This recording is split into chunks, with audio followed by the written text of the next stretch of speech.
Young Meng Chen was expelled from his family, left alone and wandering, until the appearance of a magical ring transformed his fate and set him on the path of cultivation.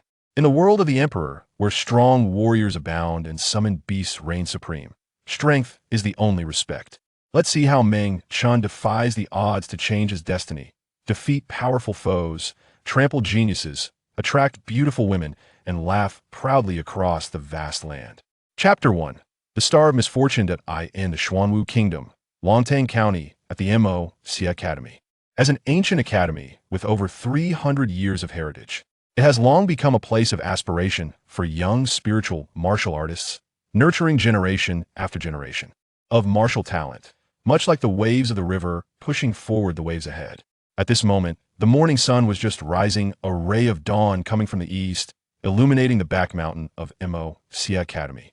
Young Meng Chen was practicing alone here, his agile figure darting across the open ground, throwing punches and kicking legs, each movement bursting with power, creating sounds that sliced through the air. Bang!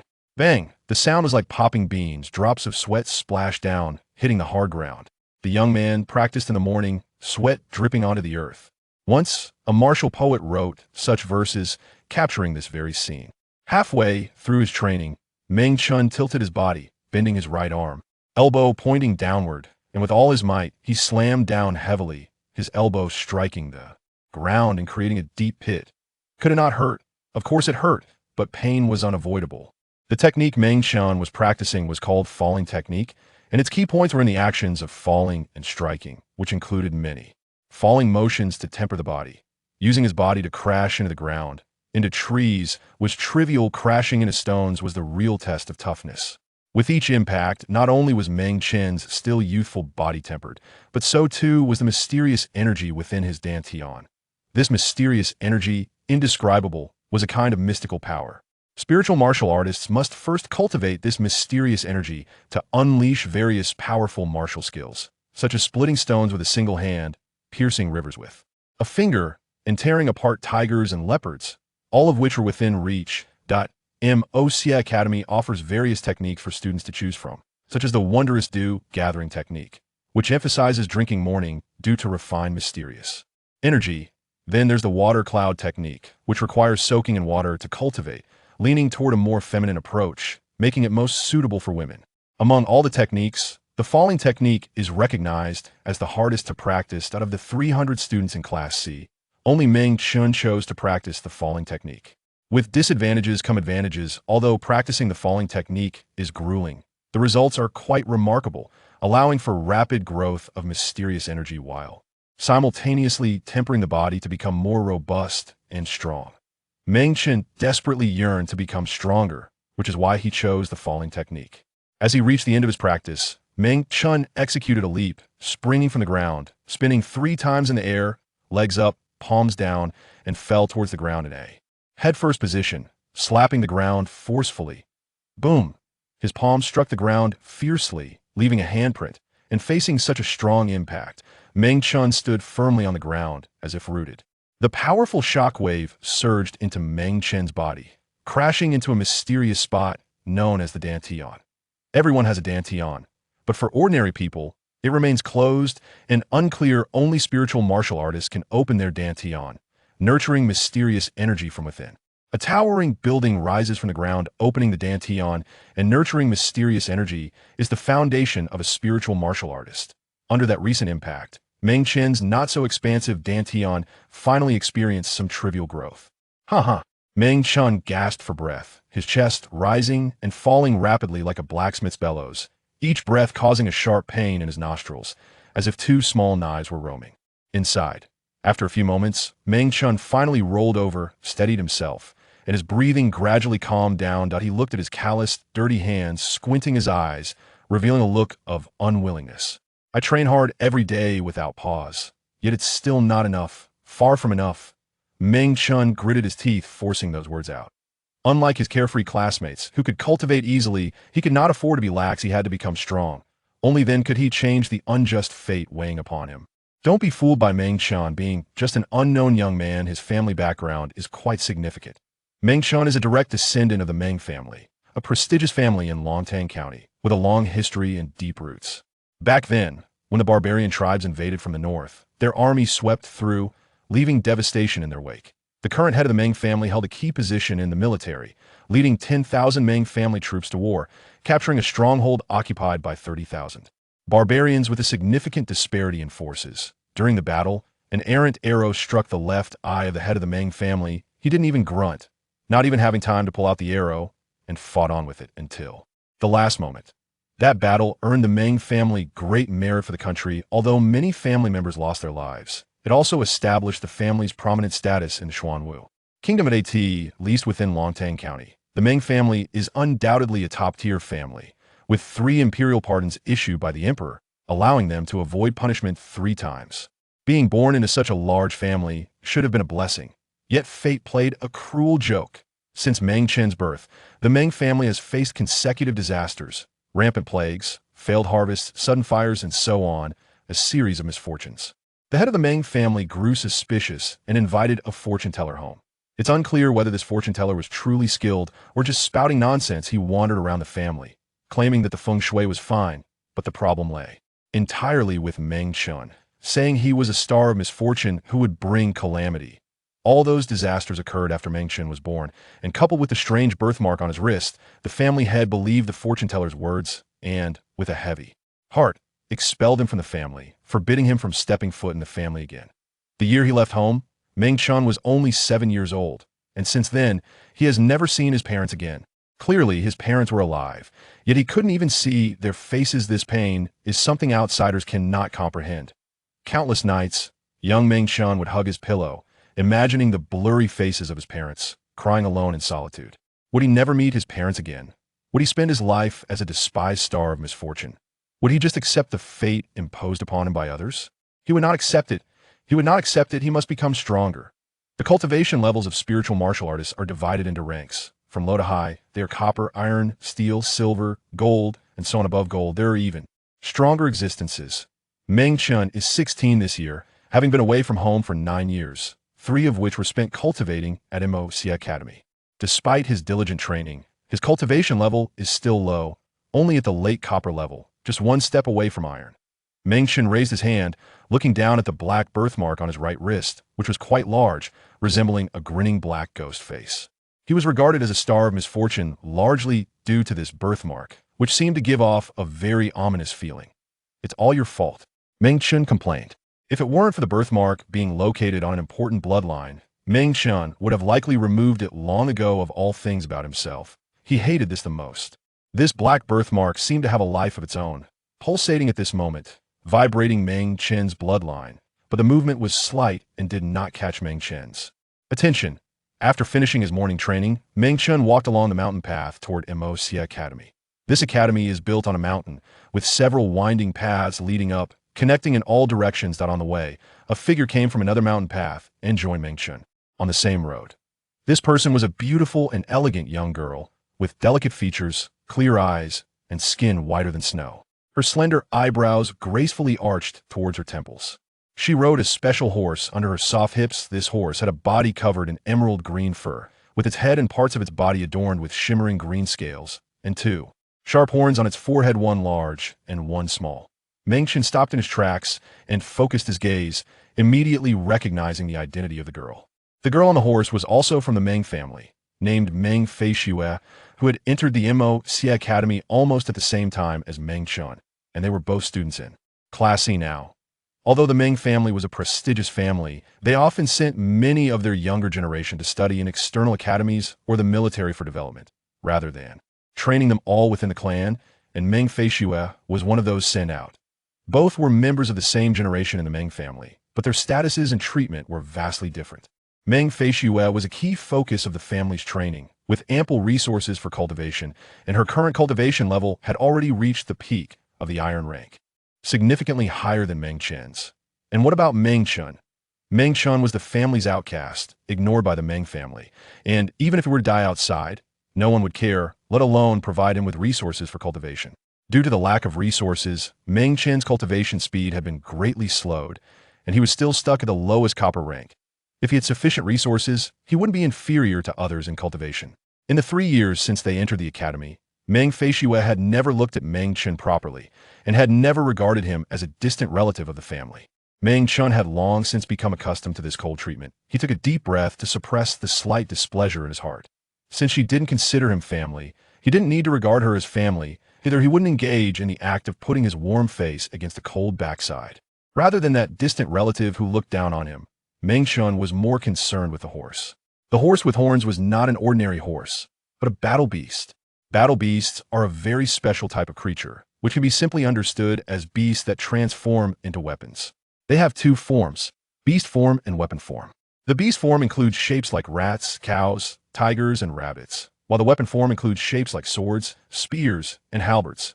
They are both wild beasts and weapons. This is a battle beast. It sounds incredible, but such special creatures do exist in this world. The weapons of spiritual warriors are derived from battle beasts. The weapons, forged by ordinary blacksmiths, are too fragile to meet the needs of spiritual warriors. Only weapons formed from battle beasts can maximize a warrior's power. Battle beasts are the right and left arms of spiritual warriors, an indispensable existence, and the most valued treasures. I heard that Meng Feishue managed to summon a steel-rank battle beast, the Jade-Horned Horse, a couple of days ago. It seems the rumors are true. This girl is really lucky to summon such a precious battle beast. I don't even have a decent battle beast. Meng Chen watched the Jade-Horned Horse gradually fade into the distance, a hint of envy flashing in his eyes as he thought to himself. Battle beasts reside in the distant celestial spirit realm, which is another world intricately connected to the human realm. Spiritual warriors can only obtain battle beasts through summoning, by setting up a summoning array to bring them forth. Heaven and earth are vast. The universe is boundless. The universe is incredibly large. The vast universe is divided into multiple worlds, each encompassing billions of stars. The celestial spirit realm of battle beasts and the human realm are just two of those worlds, connected by an endless celestial river. Summoning from the celestial spirit realm requires a significant amount of money, which little Meng Chen simply cannot afford. Over the past 3 years, Meng Chen had saved diligently, using his saved money to summon battle beasts, attempting a total of 9 times, all of which ended in failure, with not a single decent battle beast summoned. A steel-rank battle beast, like the Jade-Horned Horse that Meng Feishue rode, was an unattainable luxury for Meng Chen. Meng Chen counted on his fingers. The money in his pocket was just enough to set up another summoning array. Should he give another try today? Chapter 2 Summoning. Watching others ride their impressive beast companions back and forth, Meng Chen felt a bit tempted today. Let's give it a try. I've already failed 9 times. I don't believe I'll fail this time too. No matter how unlucky I am, there should be a limit. The semester at immerse Academy lasts 3 years. The first year is Class A, the second year is Class B, and the third year is Class C. After 3 years of study, students graduate. For spiritual martial artists, immerse Academy is just a very basic school, the starting point on the long path of martial arts. The dormitory for Class C is quite large, accommodating 500 students, with 4 students per dormitory room, while a few wealthy young masters have spacious rooms to themselves. Meng Chen entered his room, gathered his belongings, and held them in his hands. In his palm lay 23 glowing round coins. These coins are called spirit coins, made from special ores containing spiritual energy, which can be used to draw summoning arrays. They are also the currency of Qiankuan continent, with a fixed standard. No matter which country issues them, the weight is consistent, and even a slight deviation is unacceptable.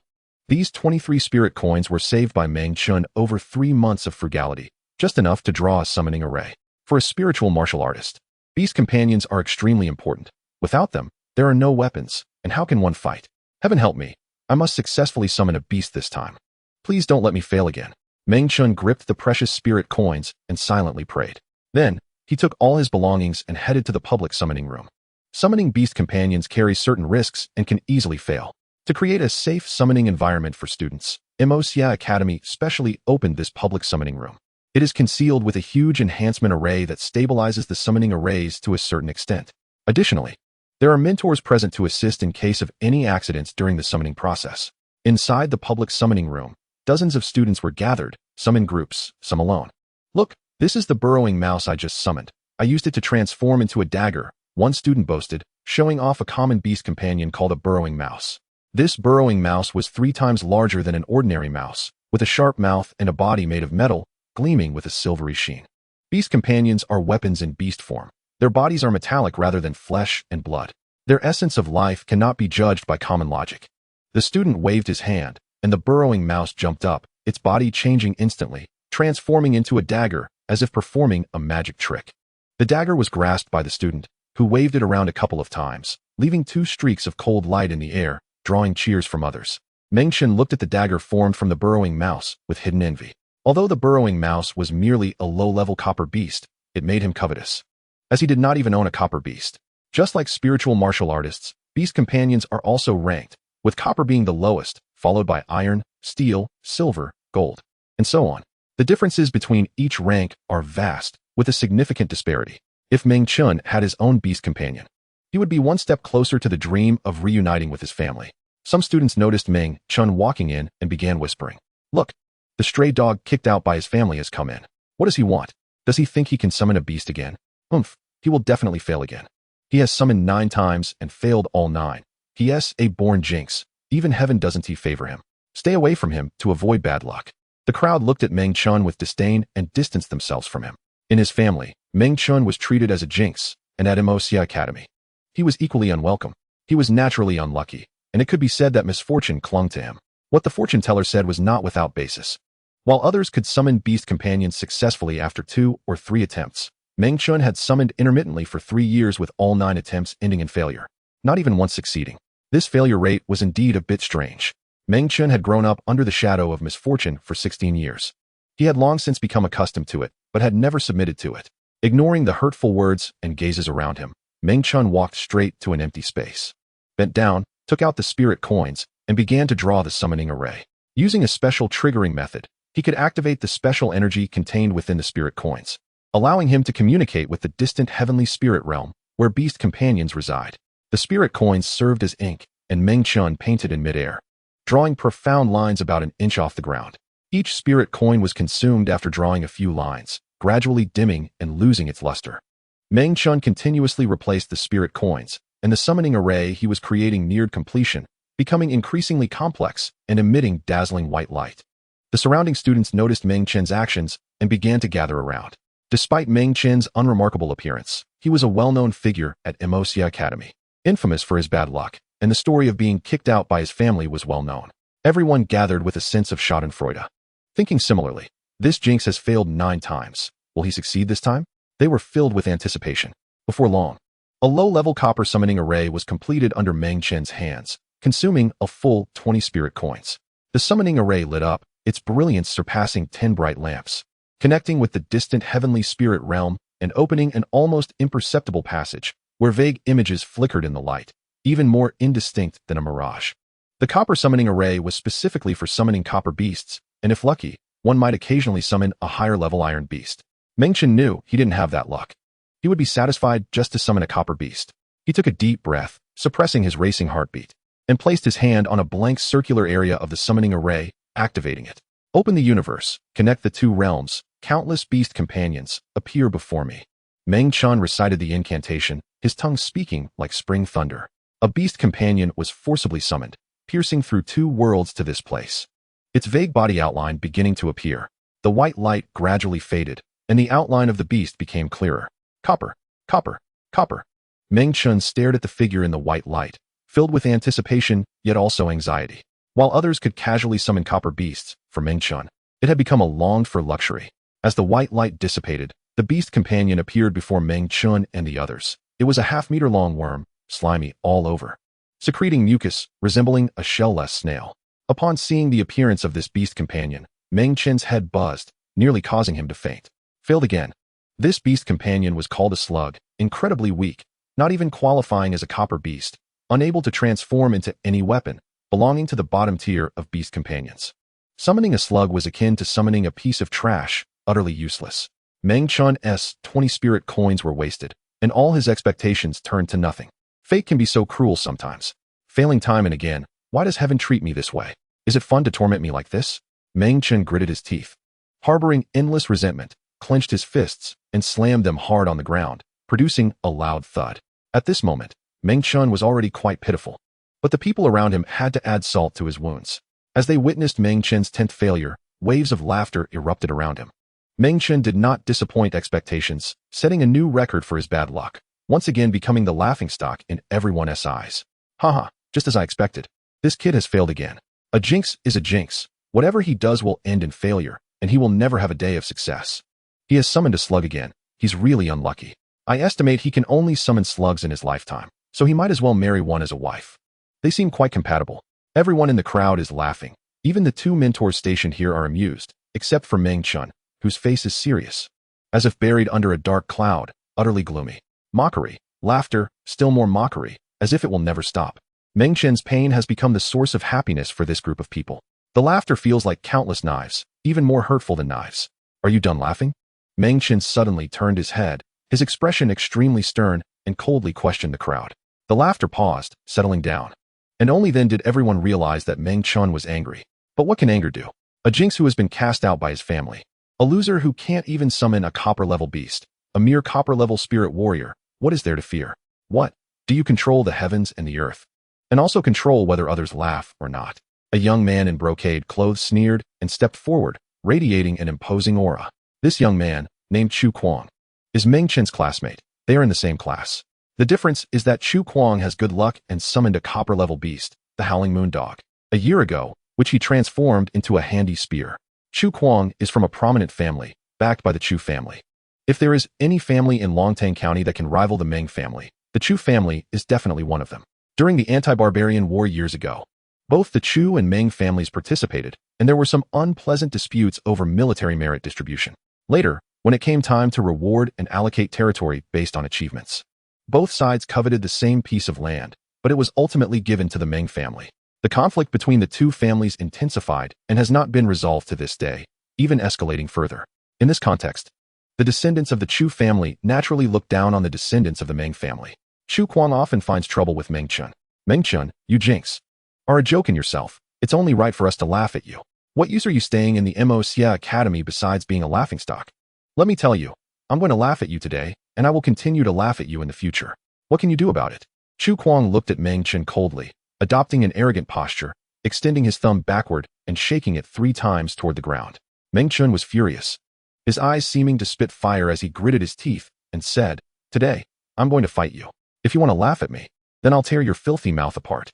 Haha, you really are funny. Are you telling me a joke? You think you can fight me? Kid, if you want to fight, I'm ready right now." The MOCA Academy allows students to spar. Today, I give you a chance. Whether it's sparring or fighting to the death, in any case, it won't end well for you today. Meng Chen stood up, panting like a bull, his emotions boiling over. He had had enough of years of bad luck and the endless mockery. His suppressed emotions reached a breaking point, and he found an outlet for his frustration. Seeing that things had escalated, several students stepped forward to mediate, some trying to dissuade Chu Kuang, others trying to dissuade Meng Chen. Meng Chen, just let it go. Chu Kuang is much stronger than you. He has already reached the mid-copper level and has the Howling Moon Dog in hand. Fighting him is just asking for trouble. That's right, just endure for a moment. It's not the first time everyone has laughed at you. Just let it go. Stop it, you can't win against him. These kind words of persuasion didn't have much effect. Instead, they added fuel to the fire, and Meng Chen's anger did not diminish, but his fighting spirit grew even stronger. Although Meng Chen was furious, he did not lose his reason. He could still think about how to win in this situation. The opponent's cultivation was higher than his, and he had the beast, the Howling Moon Dog, which made his chances of winning slim. Perhaps this slug could help. He might as well subdue it. Meng Chen thought. Turning to look at the slug raised its head to look at Meng Chen, its pair of antennae swaying slowly, its body wobbling. It had just been summoned not long ago and had secreted a large amount of mucus, wetting the ground around it. Even the weakest beast is still a beast. Even if he throws the slug at Chu Kuang's face, it would still feel satisfying. Meng Chen extended his hand, palm facing the slug's forehead, releasing his own mysterious power, which transformed into a beam of light that entered the slug's body. "Submit to me," Meng Chen shouted. This contract wasn't written with pen and paper, but was established through thought. In that beam of light, Meng Chen's intent was contained. Subduing the slug was easy. As soon as the light shone, they instantly formed a kind of spiritual connection. Meng Chen felt some of the slug's thoughts and could issue commands to it. The contract was complete. The summoning array then faded away. This was my first time forming a contract with a beast. I originally looked down on the slug, but in the end, I still became partners with it. Meng Chen bitterly smiled in his heart and sighed, then turned around. When he looked at Chu Kuang again, the expression on his face returned to its previous sternness. "Let's fight," Meng Chen said coldly. Chapter 3. Both sides suffer. "Jinx, this is your own doing. Don't blame me for being ruthless." As soon as the words left his mouth, Chu Kuang immediately raised his spear and attacked, his movements as quick as lightning. The assault fierce and unmatched, rushing towards Meng Chen in the blink of an eye. Everyone around was watching the excitement, with no one stopping them, including the two mentors stationed here. The immerse Academy allows such public challenges as long as they don't result in death, but private fights or brawls are not allowed. Chu Kuang thrust the spear forward, the spear tip gleaming coldly, directly aimed at Meng Chen's chest, extremely ferocious.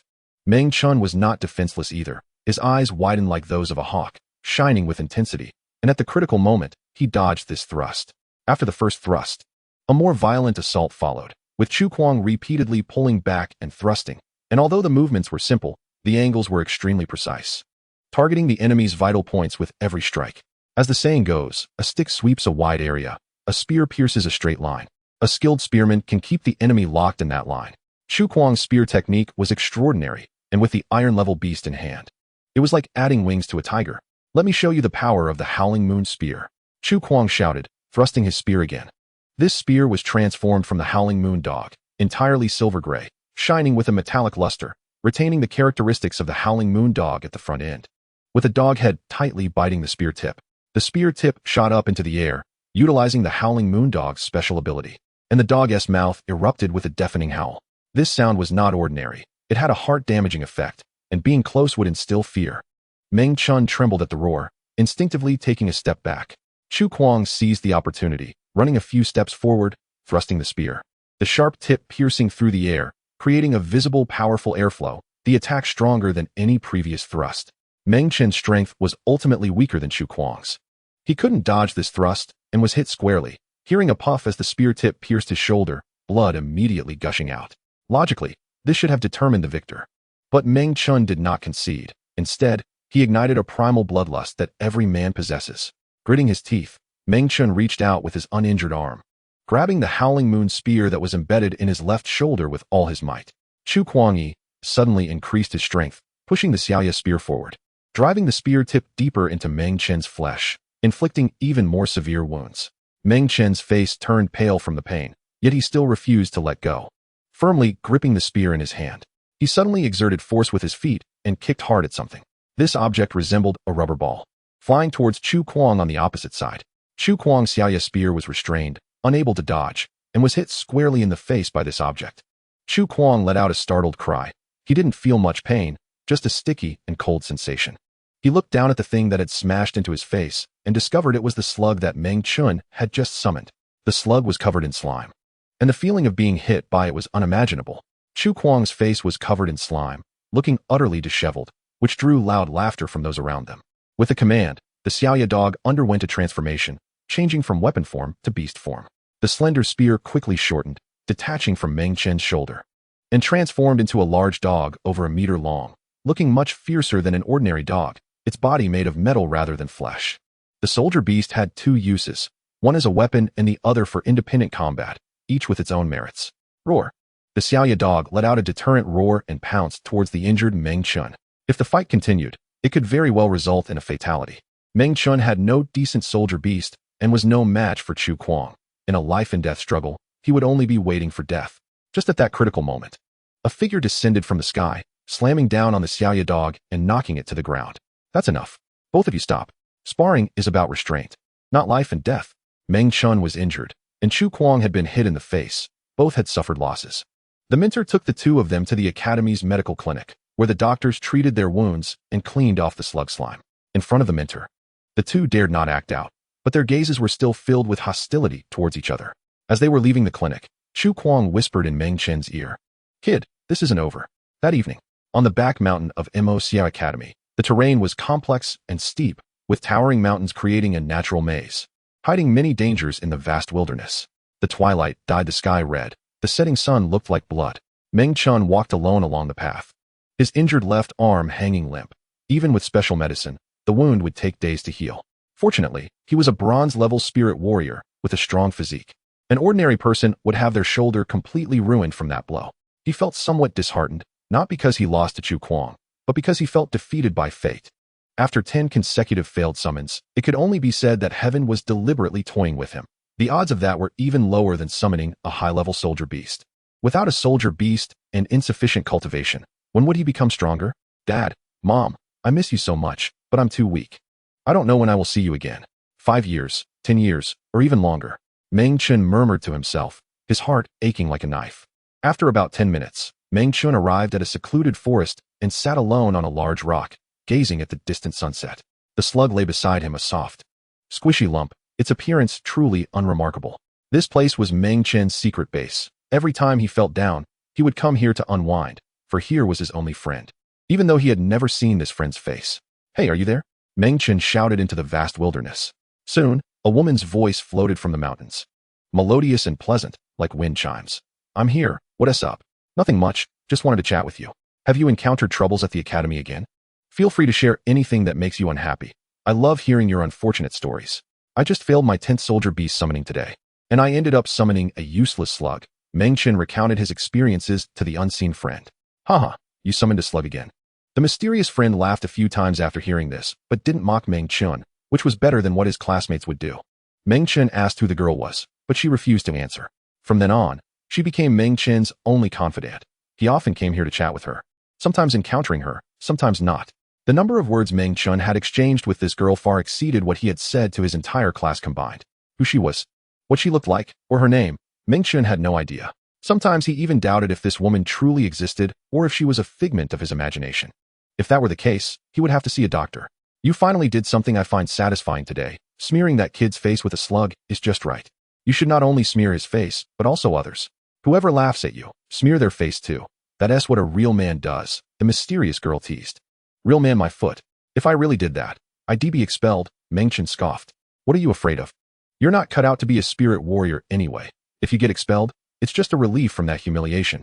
The mysterious girl replied with a sarcastic tone. With your bad luck and poverty, the hope of becoming strong is too slim. Is it worth living such a hard life? It's worth it. You underestimate me too much. If I fall, I'll just get back up. This isn't the first time I've fallen. Meng Chen smiled slightly. The two chatted for about half an hour, and after their conversation, Meng Chen's mood brightened as if the sky had cleared. Even though the mysterious woman hadn't said anything particularly comforting, she still soothed his spirit. Life is short. Only you know your own hardships. I won't chat with you anymore. Take care, unlucky one. Meng Chen waved goodbye to his invisible friend and turned to leave. Okay, I'll be careful. Meng Chen waved again. As Meng Chen bade farewell to his friend and set off on his way back, a sudden pain shot through the birthmark on his wrist. The pain was incredibly intense, like fire burning or needles pricking, causing Meng Chen to grimace and nearly cry out. He rolled up his sleeve to take a look. Finding nothing unusual about the birthmark, it was just painful. He had sustained several injuries from his fight with Chu Kuang. But this birthmark hadn't been injured and shouldn't be hurting. Something was definitely off. Chapter 4, The Fortune-Turning Ring. Meng Chen endured the excruciating pain, staring in astonishment at the birthmark on his right wrist. This birthmark had been present since childhood, black in color and oddly shaped, resembling a grinning ghost face. Initially, the fortune teller and the clan leader had determined that Meng Chen was a jinx based on this birthmark. Meng Chen had long loathed this birthmark, but it had never hurt before. This was the first time. The pain from the birthmark grew stronger, gradually surpassing Meng Chen's capacity to endure. He gripped his wrist tightly, writhing in agony, wishing he could carve the birthmark off with a knife. Just as this thought crossed his mind, the birthmark changed again, actually swelling up, forming a small bump the size of a fingernail, like a sprout breaking through the soil after rain. What the hell is this? Meng Chen was taken aback, frightened enough to fall to the ground, his face turning pale. The birthmark continued to swell until it actually detached from Meng Chen's flesh and fell to the ground. Looking at his right wrist, the birthmark was gone, leaving only a red scar with a bit of blood. The birthmark had transformed into a small black ball, bouncing twice on the ground. This was simply unbelievable. Meng Chen stared blankly at the little black ball, his mind a blank, muttering, "Has my birthmark come to life? Uft. You think you've come to life? Your whole family has come to life." The little black ball surprisingly spoke, emitting a voice. You can talk?" Meng Chen was so scared that he crawled back a few steps. The little black ball continued to change, as if it were a cracked egg, the surface splitting open. And from inside flew out a silver-white ring, which had a carving of a ghost face that looked just like the outline of his birthmark. The ring floated in the air, drifting like a ghost, and appeared right in front of Meng Chen. The little ghost face on it looked at Meng Chen and said with a smile, "Kid, this is my true form. Open your eyes and take a good look." Meng Chen was completely dumbfounded. This series of events was truly unbelievable. His birthmark fell off and then turned into a ring. What on earth was going on? The ring noticed Meng Chen's confusion and explained casually, "Kid, there's no need to be surprised. After all, we've known each other for over 10 years, so we're old friends. For all these years, I've been devouring your luck, making you a jinx. I'm really sorry about that. But things will be different from now on. I've had enough luck, and I won't need to eat anymore. Instead, I can help you gather luck and turn you into a lucky person. I can absorb wealth luck, gambling luck, and romantic luck. I guarantee you'll soar to great heights and reach the pinnacle of life. You've been devouring my luck. Meng Chen's expression suddenly changed. Yes, I need this to cultivate. Seeing that you were a person with excellent luck, I parasitized on you right after you were born, eating your luck every day. You've eaten all my luck, so that's why I've been so unlucky? Yes. Meng Chen was no longer surprised or scared. He jumped up, grabbed the ring, and placed it on a stone by the road. Then he picked up another stone, poised to smash the ring flat. So the problem was all with this ring. This was the culprit. If it weren't for this ring, he wouldn't have been so unlucky. And he wouldn't have caused that series of tragedies that led to him being separated from his parents. You bastard. I must smash you to pieces. Meng Chen was filled with rage, gathering all his energy into his hand. Don't smash. Don't smash. Let me finish talking. The ring hurriedly stopped him. You've harmed me so badly. What else is there to say? Everything has its cause and effect. I did something wrong to you. But there is a reason behind it. After you hear it, you won't be angry with me anymore. Spit it out quickly. The ring recounted its origins and explained the cause and effect. It turned out that this ring was a rare innate treasure, a type of item born from the earth, nurtured by heaven and earth, and not something that could be forged by human hands. The full name of the ring was the luck-changing ring, which had the magical effect of changing luck. When the luck-changing ring was first born, its effect was not yet complete. It was a semi-finished product that needed to devour others' luck to perfect itself. It sought out particularly lucky people to parasitize and spent 900 years in total parasitizing 10 people, finally becoming a finished product. Meng Chen was the 10th person. If the luck-changing ring hadn't eaten enough luck, it would have remained on Meng Chen until he died. Fortunately, it had now eaten enough luck and no longer needed to consume more. Kid, that's how it is. As the saying goes, fortunes and misfortunes are interdependent. Although I made you a jinx for over 10 years, I won't harm you anymore. Instead, I will help you gather luck and make you a lucky person. Didn't you always want to summon powerful beasts? With my help, you will definitely succeed. The luck-changing ring vowed. Really? Meng Chen was half convinced. Of course it's true. If you don't believe me, try it now. I've run out of spirit coins and have no money to set up the summoning array. No money is easy to solve. Hurry up and make some money. I can help you change your luck so you can win at gambling. As long as you have a little capital, you can dominate in the gambling game and make a huge profit. Gambling was something Meng Chen had never dared to think about before, let alone touch. But in order to test the effect of the luck-changing ring, he had no choice but to give it a try. If the luck-changing ring really had the effect of changing his luck, then he wouldn't have to suffer misfortune anymore. So why not? Alright, I'll trust you once and go gamble. If I win money, then everything is fine. If I lose money, I'll smash you to pieces, Meng Chen threatened. You'll know my power if you try. Quickly put me on your finger so I can help you change your luck, the luck-changing ring urged. Fearing that the luck-changing ring would fly away, Meng Chen tightly gripped it, slipped it onto his finger, and then curled his finger to secure it just in case. The luck-changing ring looked down on this action, saying if it wanted to run, it would have run long ago. But Meng Chen didn't believe it and remained cautious. Finding a gambling game wasn't easy. Immerse Academy was located in a remote area deep in the mountains. And there was only a small town at the foot of the mountain, with not even a decent gambling house.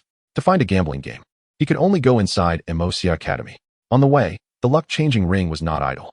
This was its first time to take action, and it had to succeed to prove its value. It had to help this kid win a lot of money, lest he underestimate it. The luck-changing ring thought to itself, while using its special ability to gather luck from the surroundings. Luck is elusive but indeed exists. Ordinary people cannot see luck, but the luck-changing ring can. The ghost face carving on the ring widened its eyes, watching the ubiquitous luck. Different types of luck presented different colors, like strands of gauze floating in the air. Wealth luck was golden, romantic luck was peach-colored. These were good types of luck, while there were also bad types. Misfortune was black, and blood luck was blood red, which is known as calamity. Some luck was robust and thick, while others were thin and weak. The luck-changing ring attracted the surrounding good luck, causing a large amount of good luck to gather, and all of it poured into Meng Chen. Meng Chen radiated an invisible aura of luck, and a golden lotus flower actually bloomed above his head. A phenomenon that would only appear when wealth luck reached a certain level. This phenomenon could only be seen by the luck-changing ring. Others couldn't see it at all. With such an extraordinary wealth luck, how could I not win money? Anyone who gambles with this kid should be ready to lose their pants. The luck-changing ring thought to itself, feeling quite pleased. Meng Chen arrived at a pavilion in the corner of the academy. The news he had gathered earlier was indeed true. There was a group of people gathered here, including Chu Kuang, who had just fought with Meng Chen today. Chu Kuang was just in the middle of a gambling frenzy, and when he saw Meng Chen arrive, his face immediately darkened, and he stood up and shouted, "Jinx! What are you doing here? Want to get beaten again?" The other young masters and their sycophants also stood up, looking at Meng Chen with cold eyes, filled with hostility. Meng Chen cursed inwardly at the narrowness of enemies, but kept a calm face and said, "I came to gamble." Silence. Still silence. Then came a burst of laughter.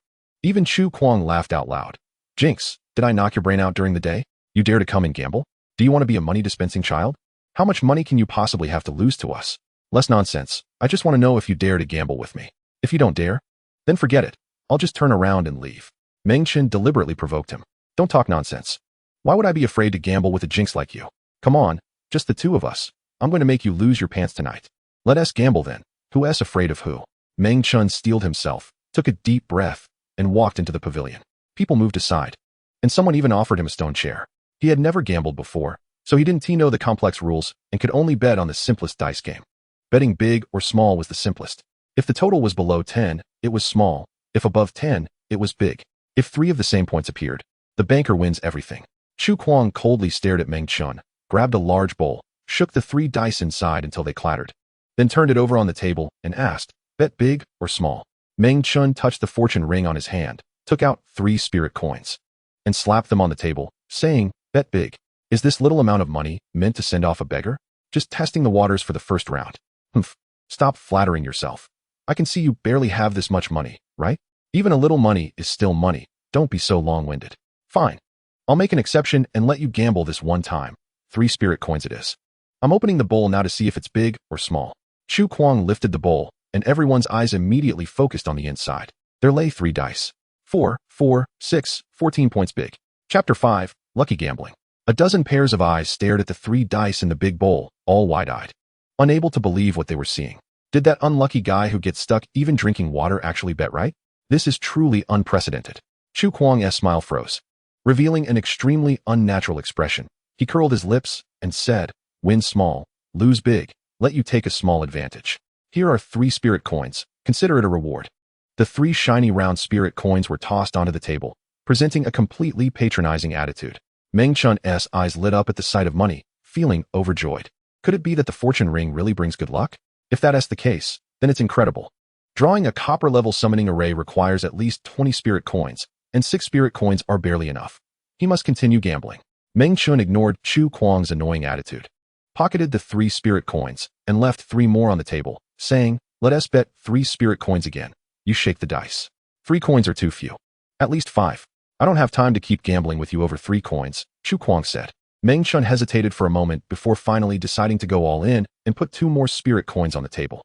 There was no choice. He was a genuine poor kid and couldn't he compare to the rich young masters around him. A few spirit coins had to be weighed carefully. If he lost this round, he would have no gambling capital left, and the situation would remain dire. Chu Kuang covered the bowl again and shook the dice, this time with noticeably more force. Bang! The big bowl slammed onto the table. Big or small? Chu Kuang asked fiercely. Still betting big, Meng Chen went all in. Chu Kuang lifted the bowl cover, hoping to see a bunch of small points or a total loss, but fate didn't favor him. The 3 dice were 5, 5, and 6, definitely big. Wow, that kid won again. What a strange occurrence, truly strange. The crowd erupted. While it's not unusual for ordinary people to win a few times, when it happens to a jinx like him, it's like the sun rising in the west. Meng Chen appeared calm on the surface, but inside he was a stormy sea. He won again. Again, the fortune ring is useful. Opposite him, Chu Kuang gritted his teeth and tossed 5 spirit coins over, saying it was a reward, trying to find some psychological balance. Meng Chen had long been accustomed to Chu Kuang's sharp tongue, so he didn't care at all. For Meng Chen, winning money was the most important thing. Everything else didn't matter. Shake the dice. This time I'm betting big again. Meng Chen slammed 5 spirit coins onto the table, appearing fierce. Bring it on. If I can't win, can you still bet right? Chu Kuang gritted his teeth and shook the dice again. Thus, the two engaged in a head-to-head gamble, placing bets and guessing big or small round after round. Meng Chen's luck turned, winning several rounds in a row, and the spirit coins in his hand grew like a snowball, with the bets increasing from 5 spirit coins to 50. The onlookers were dumbfounded, each with expressions as if they had seen a ghost. If the dealer weren't Chu Kuang, they would suspect this was a show. Anyone could help Meng Chen, except for Chu Kuang. So this gambling game was definitely real. Today, the jinx in everyone's eyes had turned the tables and was winning continuously at the gambling table. The more Chu Kuang lost, the more sweat appeared on his forehead, and his emotions were on the verge of exploding. Losing money to others isn't a big deal. But he couldn't accept losing money to Meng Chen, his sworn enemy. Meng Chen, do you dare to bet big? If you're willing to bet all the money you've won before, I'm ready to bet with you at triple odds. If you win, I'll give you 3 times the money. Chu Kuang also learned to use provocations. Previously, when Meng Chen gambled, he never dared to bet all his money. He always bet half or 1/3, ensuring he wouldn't lose everything. For such an emotional provocation, Meng Chen wouldn't take the bait. The money he won was too important to him. He couldn't risk it all. Sorry, I'm tired of playing today. I'm leaving first. Triple odds or whatever. Let us wait until I'm out of money to play again. Meng Chen firmly refused, choosing to take his winnings and leave. Although Meng Chen never gambled, he understood the importance of knowing when to stop. Gambling endlessly, no matter how lucky, would ultimately lead to loss. The money won is the real money. Moreover, he had already won enough money to draw many summoning arrays, achieving his goal. Seeing Meng Chen about to leave, Chu Kuang became anxious, quickly standing up and shouting, "You think you can just leave after winning the money? What? Are you planning to cheat and not acknowledge it? A dignified young master of the Chu family can't afford to lose this little money?" Meng Chen stopped and coldly retorted, "You." Chu Kuang gritted his teeth, unable to find a comeback. Neither the rules of the gambling table nor the regulations of the academy could keep Meng Chen there. And as for solving the problem with force, that was even less possible. This was within the academy, and who would dare to cause trouble would only end up suffering. Moxie Academy allowed students to spar with each other, but strictly prohibited private fights. Seeing that Chu Kuang had nothing to say, Meng Chen sneered and swaggered away. A few young masters gathered around the furious Chu Kuang and whispered, "How much did that kid win?" "About 300 spirit coins." Chu Kuang gritted his teeth. "Actually, it's 308 coins. I counted." Meng Chen, who hadn't gone far, loudly reminded. "Isn't that just to provoke him?" Chu Kuang was so furious at this remark that he nearly spat out blood. On a secluded path, Meng Chen was so excited he could barely walk steadily. Holding up the fortune ring in his hand, his attitude having done a complete 180, and he chuckled softly, "You're quite effective. You helped me win so much money. 300 spirit coins weighing heavy in my pocket. Of course, you should consider what kind of treasure I am. I'm a congenital supreme treasure that can help you defy fate and seize luck." The ghost face on the fortune ring showed a smug expression. "With you here, I must be on my way to great wealth, right?"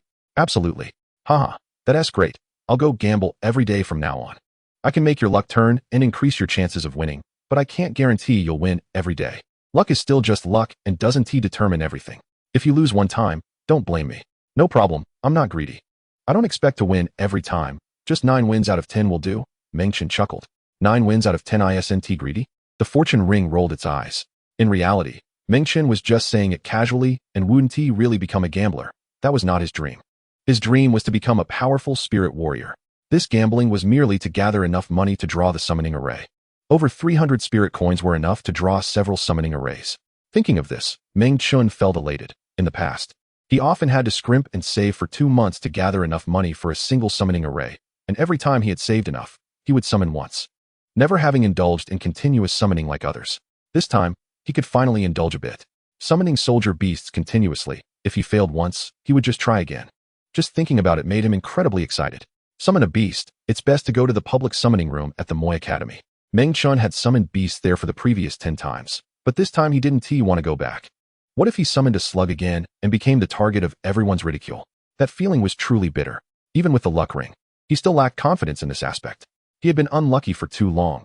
Even drinking cold water made him fear getting a toothache. Since he couldn't go to the public summoning room, he had to go outside. It was already late, and the academy gates were tightly closed. No one could leave. So he could only wait until dawn to speak of it. Before sleeping, Meng Chen took out a thin rope, tied the luck ring around it, and attached the other end to his wrist. "Who knows?" Meng Chen admitted calmly. "Don't worry, I won't run away. After all, we've been together for 16 years. Even though this is our first conversation, I've been living off you all these years, and I have feelings for you. Who else would I help if not you?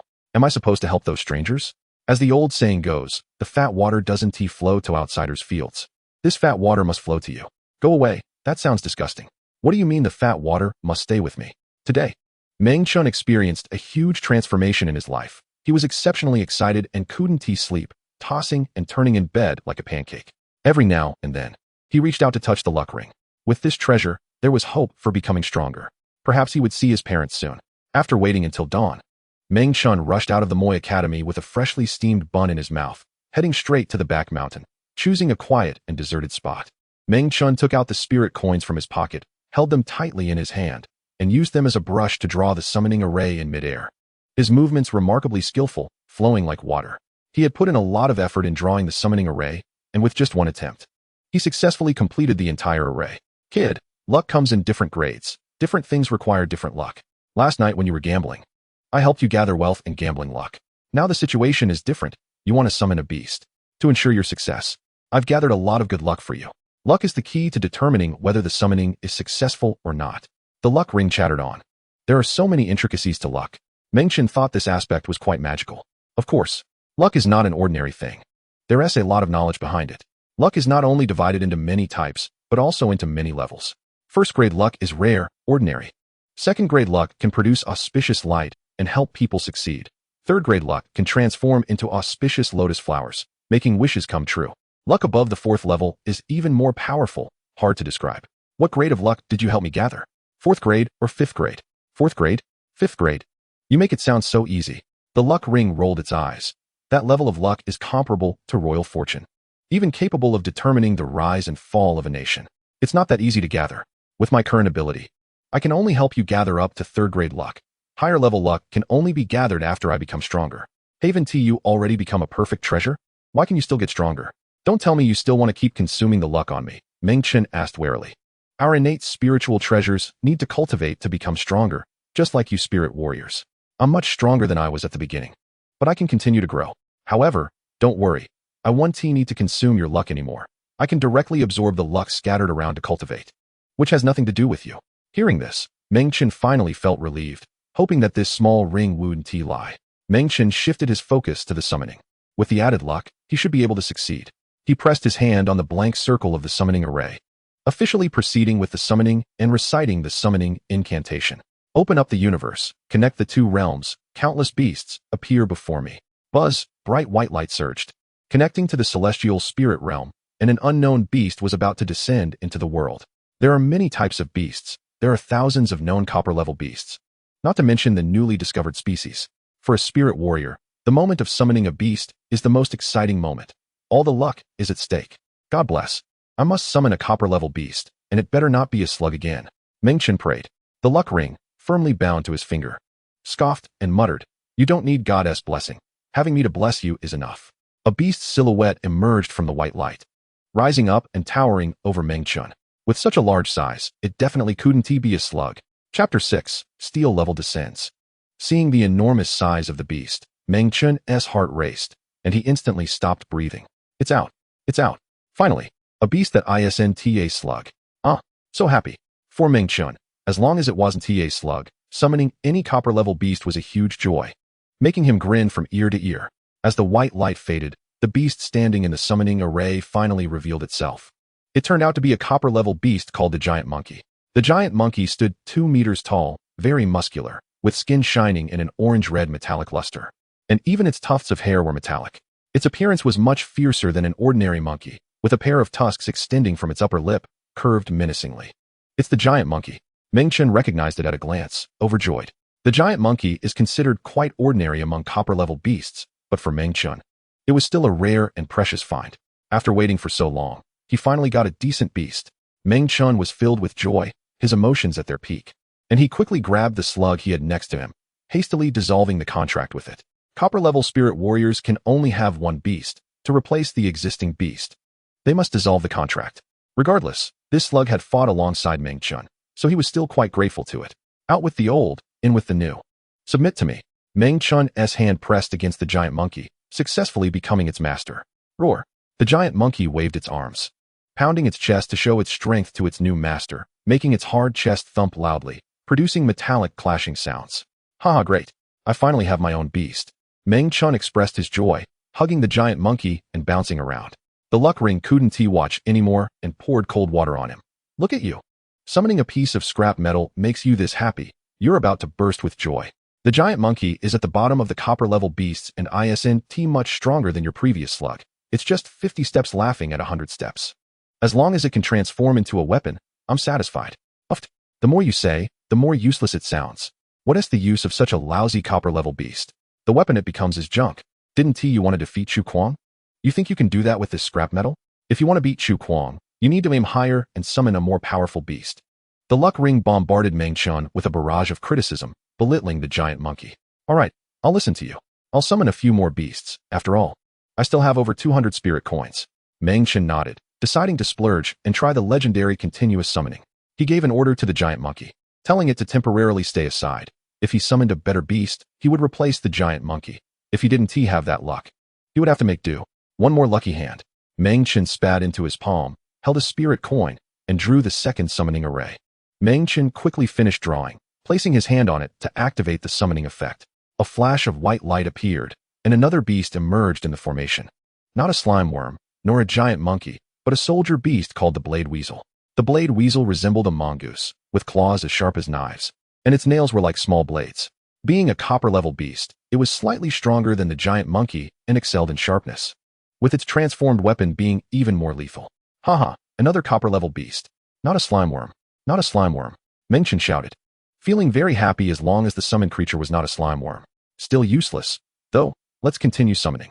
The transport ring glanced at the Blade Weasel with disdain. Drawing the summoning array required full concentration and consumed mystical energy. Meng Chen felt a bit strained while drawing this summoning array, but he could still manage.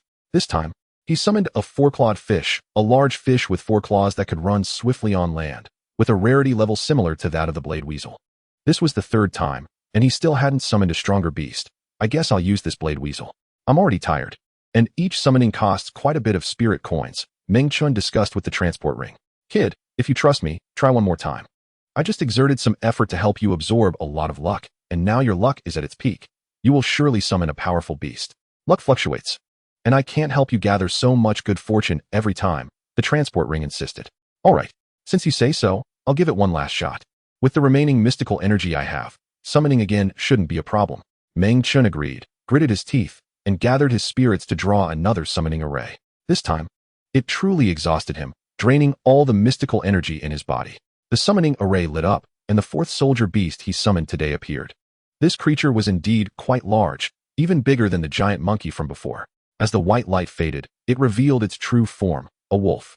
This wolf stood about 2.5 meters tall on all fours, entirely silver, appearing majestic, with a ring of metallic fur around its neck and 2 large tails swishing behind it. Its gaze was cold and merciless, with 2 rows of sharp teeth, and its paws were as large hats, exuding a sense of power. When the sunlight shone on the silver giant wolf, it sparkled like silver, possessing the demeanor of a wolf king. Meng Chen locked eyes with the silver giant wolf, gasping in disbelief, and exclaimed, Steel-level soldier beast, divine wind sky wolf. Soldier beasts are ranked from copper, iron, steel, silver, to gold. The slime worm is considered trash, and the 3 soldier beasts summoned previously were all copper level. The howling moondog in Chu Kuang's hands is iron level, while the divine wind sky wolf before him is a steel level beast. Not only is it incomparable to the slime worm, but even when compared to the howling moondog, the divine wind sky wolf is much stronger. Comparable to Meng Feishue's inked jade-horned horse. Generally speaking, only a steel-level summoning array can summon a steel-level beast, but there are exceptions. Occasionally, summoning arrays can produce beasts that exceed their level, but the chances are extremely low. The probability of a copper-level summoning array producing an iron-level beast is about 1 in 3,000, and the chance of it summoning a steel-level beast is even lower. Only 1 in 10,000. This is a result roughly calculated through countless summoning experiences of generations of spiritual warriors.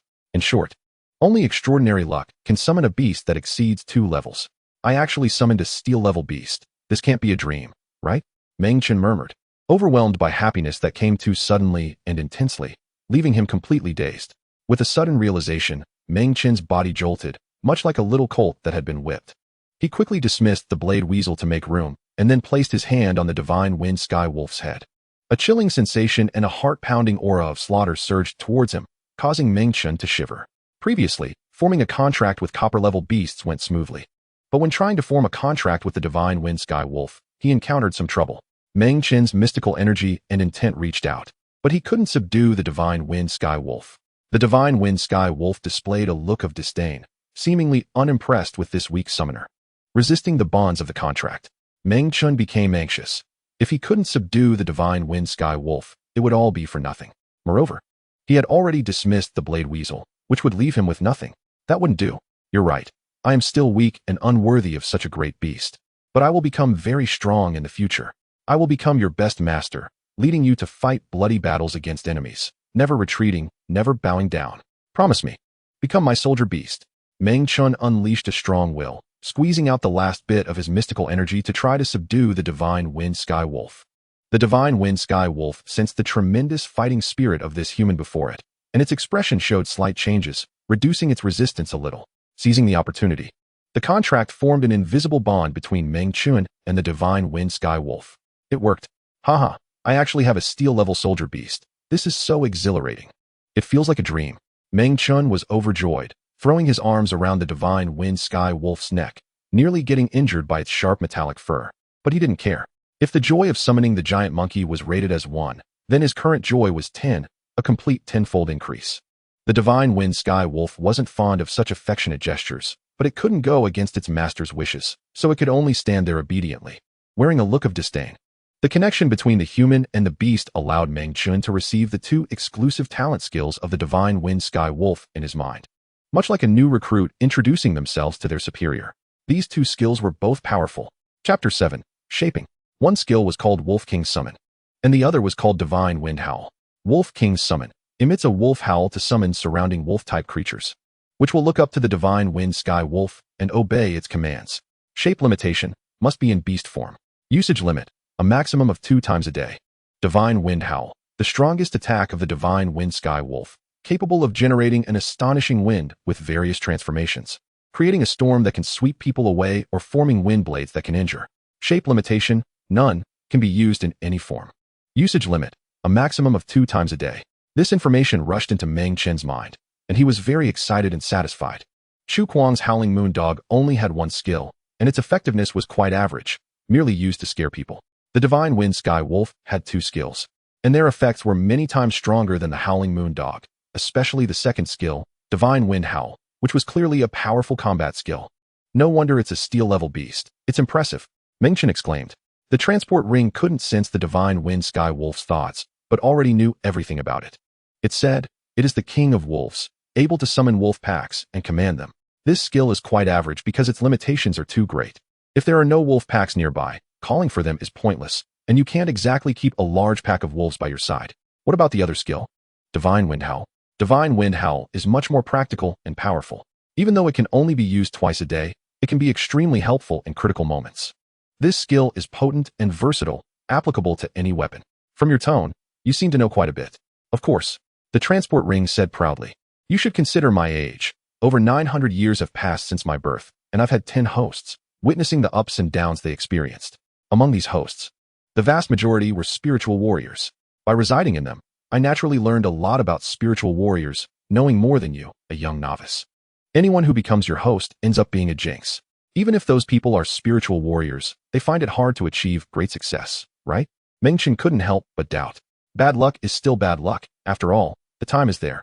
And what others have learned and experienced in a lifetime is definitely much more than you.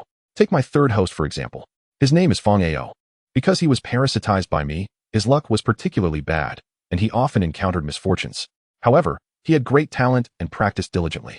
After turning 30, he finally made a breakthrough and became a powerful spirit martial artist. The best beast weapon he summoned was the Dragon Snake Sword. He once used this sword to participate in a grand martial arts competition where he defeated all his opponents and won the championship, enjoying great glory. Since then, people gave him the nickname Dragon Snake Lord, and he became famous throughout the south and north of the Yangtze River. The fortune ring became more and more excited, reminiscing about the past with a tone that suggested a hero must boast of his past glories. And it talked from the third host all the way to the seventh host. My seventh host is even more impressive. His name is Zhang Xiaoi. He has a character that is both righteous and evil, making him hard to read. He is skilled with the knife and is known as the Knife Madman. He once intercepted a wedding procession from the Western Liang Kingdom and stole a famous beauty of the time, putting a green hat on the emperor of Western Liang. He also once bloodily wiped out the famous righteous sect, the Qing Tsong sect, killing 961 masters in one battle, simply because he found the Qing Tsong sect displeasing. The fortune ring sighed nostalgically, seemingly missing that wild and unrestrained host. Kid, from now on, show some respect to this old man. If you make me happy, I will teach you the abilities of all the past hosts. Once you learn these, I guarantee you will benefit immensely, the fortune ring said proudly. This speech left Meng Chen stunned. He had heard of the name Dragon Snake Lord Feng Ao. That was a figure from 800 years ago. He had also heard of the name Knife Madman Zhang Xiaoi, who was a legendary figure in modern times, with many folk stories surrounding him. Were these renowned figures really hosts of the fortune ring? Is that true? Meng Chen asked skeptically. You're not just bragging, are you? Being attached to you brings misfortune, and those people still achieved such high accomplishments? Bah, who do you think I am? Do I need to brag or deceive you? A kid who hasn't even grown hair. Those people were held back by me. Despite this, they were still extraordinary figures. Without my hindrance, their achievements would definitely be even higher, much more than this. If an ordinary person were parasitized by me, they wouldn't survive a few years. But I only parasitize the lucky and talented. Their lives are tough enough to withstand me. Now you should understand, right? The fortune ring said somewhat exasperatedly. Fine, I'll believe you this once. Meng Chen decided not to question further, as these were all ancient matters with no evidence to verify. Moreover, if what the fortune ring said was true, the assistance he could provide would be tremendous, far beyond just improving his luck. He could also pass on the skills of past hosts. Dragon Snake Lord Feng Ao, Knife Madman Zhang Xiaoi. They were both exceptional individuals. The skills of these people were incredibly strong. Thinking of this, Meng Chen felt a surge of excitement in his heart. It wouldn't hurt to be a bit polite to this old guy on his finger in order to learn real skills. Kid, once you have the beast weapon, you need to shape it. What do you want to turn this divine wind heavenly wolf into? The fortune ring changed the subject and asked. I haven't thought about that, as I haven't had a beast weapon to use all these years. I've only practiced my fist and foot skills, so I'm quite average with weapons, Meng Chen honestly replied. I have 2 suggestions. If you have no good ideas, just do as I say, and you can't go wrong. Tell me, your fist and foot skills are decent. Among the younger spirit martial artists, they can barely hold their own. You could consider turning the divine wind heavenly wolf into claws or a fist weapon. This way, your fist and foot skills can come into play. Good idea. You could also consider turning it into a knife. My 7th host, Zhang Xiaoi, once summoned the divine wind heavenly wolf and transformed it into a powerful knife. I remember how he shaped the divine wind heavenly wolf and the knife techniques he used. If you want to learn, I can teach you all of that. From a long-term perspective, this choice is better. You can't always fight with just your fists and feet. Learning weapon techniques is essential. 2 options were laid out before Meng Chen. Either go the fist and foot route or the knife route. After a moment of thought, Meng Chen quickly made a decision, his eyes shining. I choose the knife. Smart. Choosing the knife is the right call. The fortune ring praised. I'll help you draw what that knife looked like when I saw it before. You can shape it according to this drawing. How will you draw it? You don't have hands or feet. Bah, do you look down on me? Who told you I don't have hands or feet? Just think about what I am. I am a congenital treasure. Meng Chen chuckled in disbelief. You're a thing, all right. Meng Chen was stunned. It turned out the fortune ring had this ability to transform into a small figure. The little black figure looked up at the giant Meng Chen, hands on its hips, and said, now you know my power, right? If I wanted to leave you, I would have slipped away long ago. A single rope can't trap me, so you can rest assured that I won't abandon you. I've watched you grow up. I've already taken you as my little grandson. The earlier words were somewhat agreeable, but the last sentence took a turn. Meng Chen rolled his eyes at the little black figure, thinking, who would recognize a ring as their grandfather, even if the other party is several times older than his actual grandfather?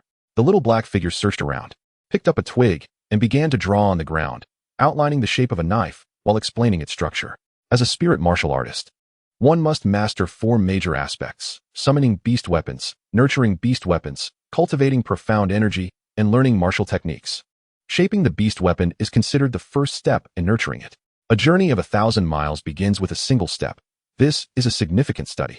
It's no exaggeration to say that a spirit martial artist is also half a blacksmith, needing to understand the basic structure of weapons, especially in terms of proportions. The length, width, and thickness of a weapon all have their significance. It's like a beautiful woman. Too much makes her too fat, too little makes her too thin. Any slight deviation makes her feel imperfect. The knife that the little black figure drew on the ground was quite perfect, proportionate, and had several wind holes on the blade to increase the power of the divine wind roar talent skill. The little black figure explained as he drew. After finishing, he shouldered the twig and looked up, asking, little grandson, did you understand? Bah, old thing, don't call me that. I'm not your grandson. Meng Chen spat. So stingy, not even letting me call you grandson. I see you must be going crazy wanting a grandson. After a few exchanges, Meng Chen ignored the fortune ring and reached out to summon the divine wind heavenly wolf. Based on what he had just learned, he began to shape the divine wind heavenly wolf. Meng Chen pressed his hand on the forehead of the divine wind heavenly wolf, slowly closed his eyes. and imagine the shape of a knife in his mind. Once the beast weapon recognizes its master and is shaped, it will become fixed. From now on, every time it transforms into weapon form, it will take on this fixed appearance. So this step is very important. If it goes wrong, the power of the beast weapon will definitely be greatly reduced. The divine wind heavenly wolf began to transform according to its master's imagined shape, its body rapidly softening, as if it were melting liquid metal, and then it shrank dramatically, becoming just over a meter long, which is the best size for a knife. The rough shape was there. Next came the fine-tuning. The silver liquid quickly narrowed, forming a curved blade, exceptionally sharp, capable of cutting hair with ease. On both sides of the blade, there were wolf head reliefs, with the mouth aligned with the wind hole. The guard was made up of wolf claws, while the handle was the wolf's tail. The task was completed. Meng Chen suddenly opened his eyes, grabbed the large knife in his hand, and swung it a couple of times, cutting through the air with two bright, cold flashes. The little black boy looked up, squinting slightly, and thought to himself, this kid learns pretty quickly. I only taught him once, and he succeeded in shaping it. The knife he created looks almost identical to the one I saw back in the day. Not bad, not bad. There's a connection of minds. He's a promising material. A host I approve of must never be a useless person. He must become someone of importance in the future. Otherwise, he doesn't deserve to have me. Meng Chen wielded the heavy divine wind sky knife, showing off a few moves, enjoying himself immensely. In his joy, he suddenly thought of his only friend, the mysterious woman whose name he didn't even know. I summoned a steel-level beast, and now that I have a handy weapon, I must tell her about this. Meng Chen immediately made the decision. When such good fortune comes, of course, he should share this joy with a friend. Why? A common man is innocent but bears the guilt of having a treasure. Let alone my value is much more precious than a piece of jade. If my existence is leaked, be careful for your life. Although I can help you with your luck, I am not omnipotent. If you encounter serious trouble, I can't help you. You are my secret, so of course, I won't speak carelessly about it. But it should be okay to tell her, right? No way.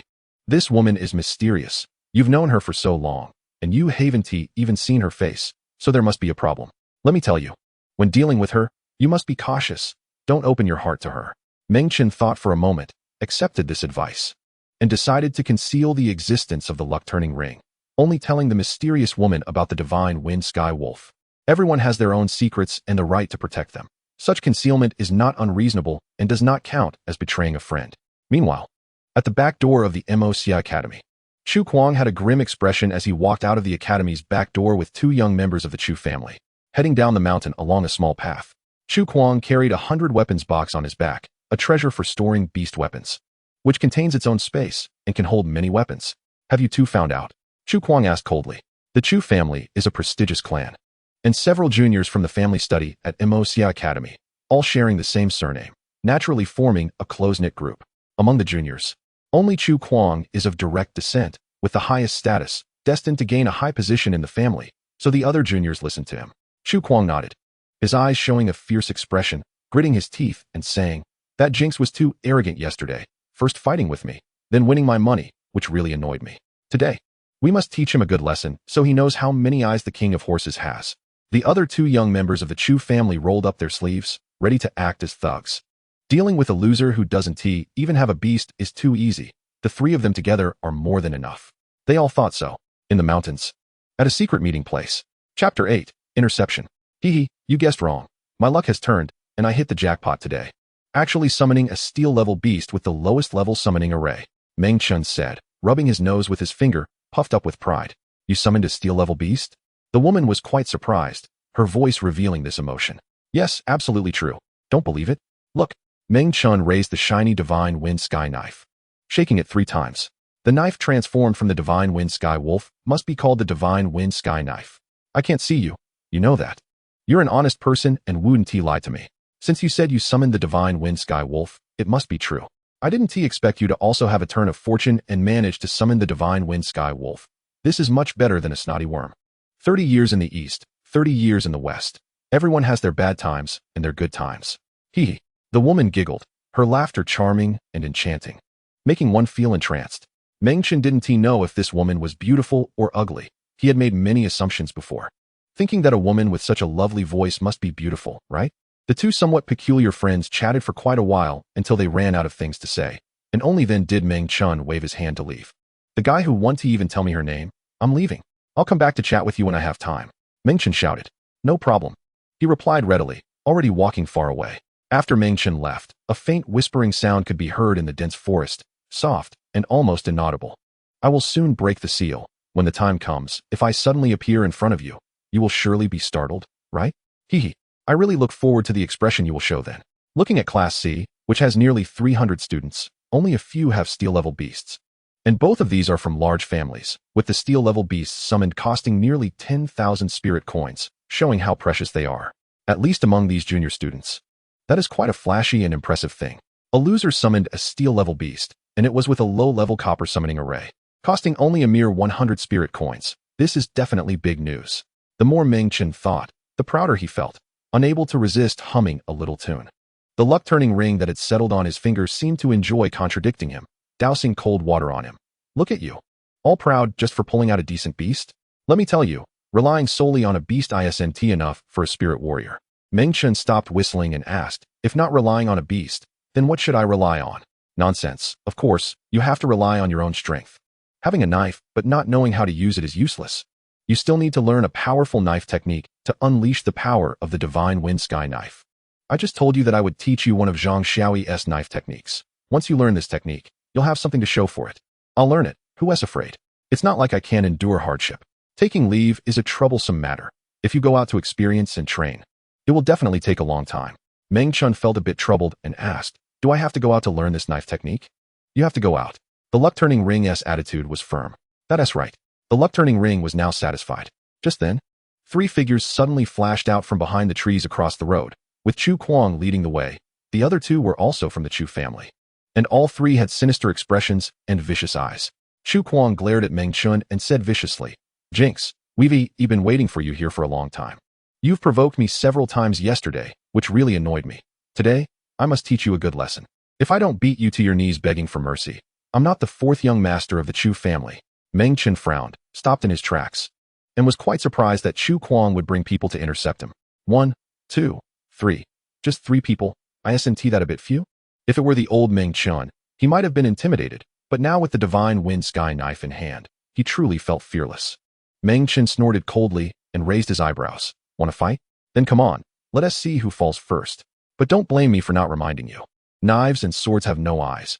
If I accidentally kill you with a knife, don't go to Yama to complain about me. Knife? Where did you get a knife? Chu Kuang was surprised. Are you blind? You can't see such a big knife? Meng Chen lifted the divine wind sky knife in his hand, shaking it 3 times, reflecting dazzling silver light under the sunlight. Chu Kuang had been too focused on staring at Meng Chen and hadn't noticed the knife. Only now did he direct his attention to it. He saw that this knife had a unique shape, with a wolf-shaped relief, exuding an extraordinary aura. It seemed to be quite a good weapon. Chu Kuang was taken aback, his eyes widening. Where did you get this knife? Of course, I summoned it myself. Meng Chen replied irritably. You summoned a beast? Chu Kuang was even more surprised, his expression resembling someone who had seen a ghost. A loser who had failed to summon 10 times actually succeeded in summoning a beast, and it looked quite impressive. This is impossible. The other 2 young members of the Chu family also didn't believe it, and said that what Meng Chen held was a fake, made of ordinary metal, and not summoned from the heavenly spirit realm. Spirit warriors can control weapon beasts, while ordinary people can only use ordinary weapons. Some people pretend to be powerful with ordinary weapons, which does happen. After hearing his companion's words, Chu Kuang felt it made sense and believed that Meng Chen was holding a counterfeit item. Suddenly emboldened, he waved his hand and said, no matter if what he has is real or fake, we can't let him go today. You too. Come with me, don't hold back. If we get into trouble, I'll take the blame. All right, 4th young master, leave him to me. The 3 from the Chu family drew their weapons and charged fiercely at Meng Chen, stirring up a cloud of dust.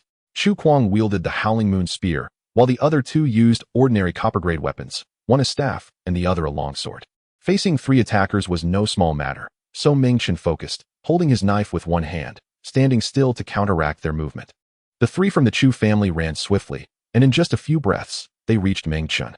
The first to attack was Chu Kuang, who shook the Howling Moon Spear, causing the spear tip to tremble and emit dozens of cold flashes, making it hard to predict its trajectory.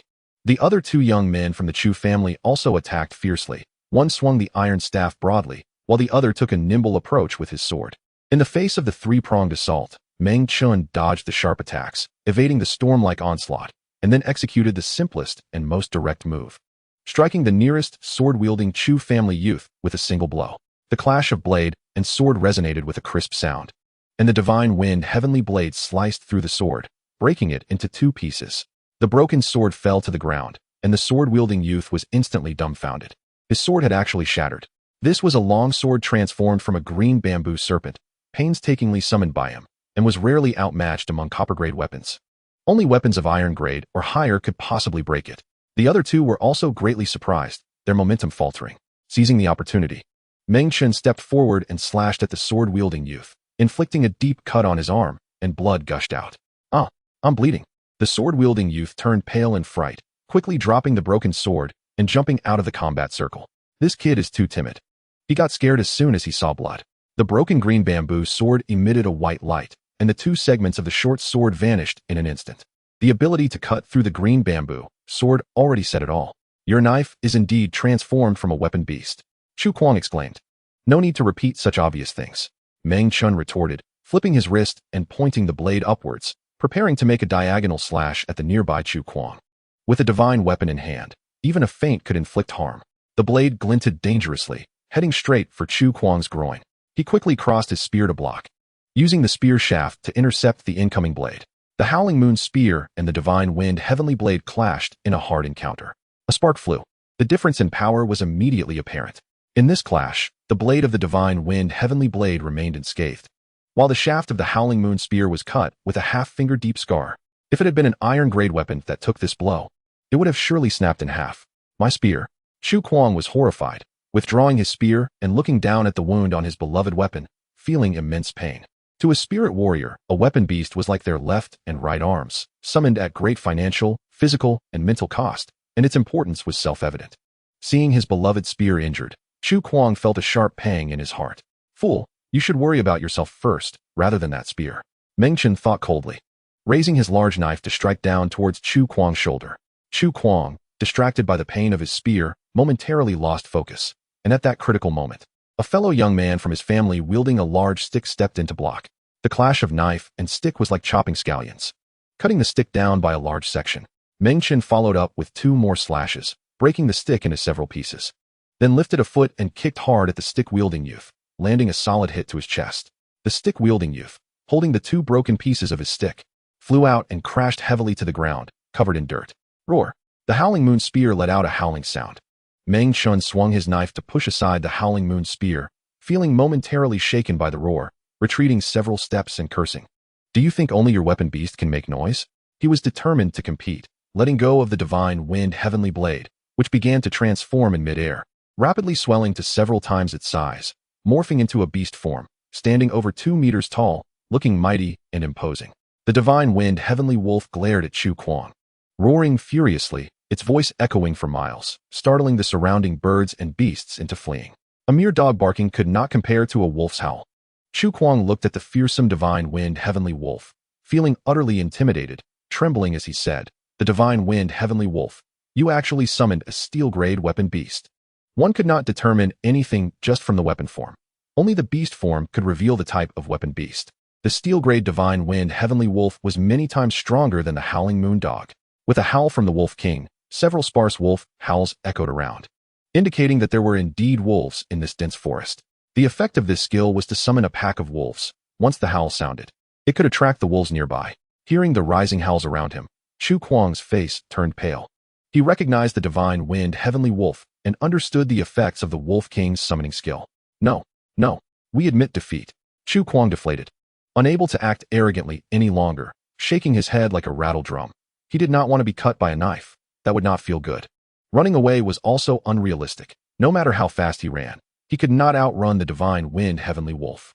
Previously, Meng Chen could not even defeat Chu Kuang alone, but now he was able to defeat all 3, showing the vast difference in power.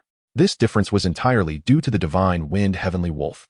A steel-grade weapon beast could crush lower-grade weapon beasts and unleash astonishing combat power even with wild flailing.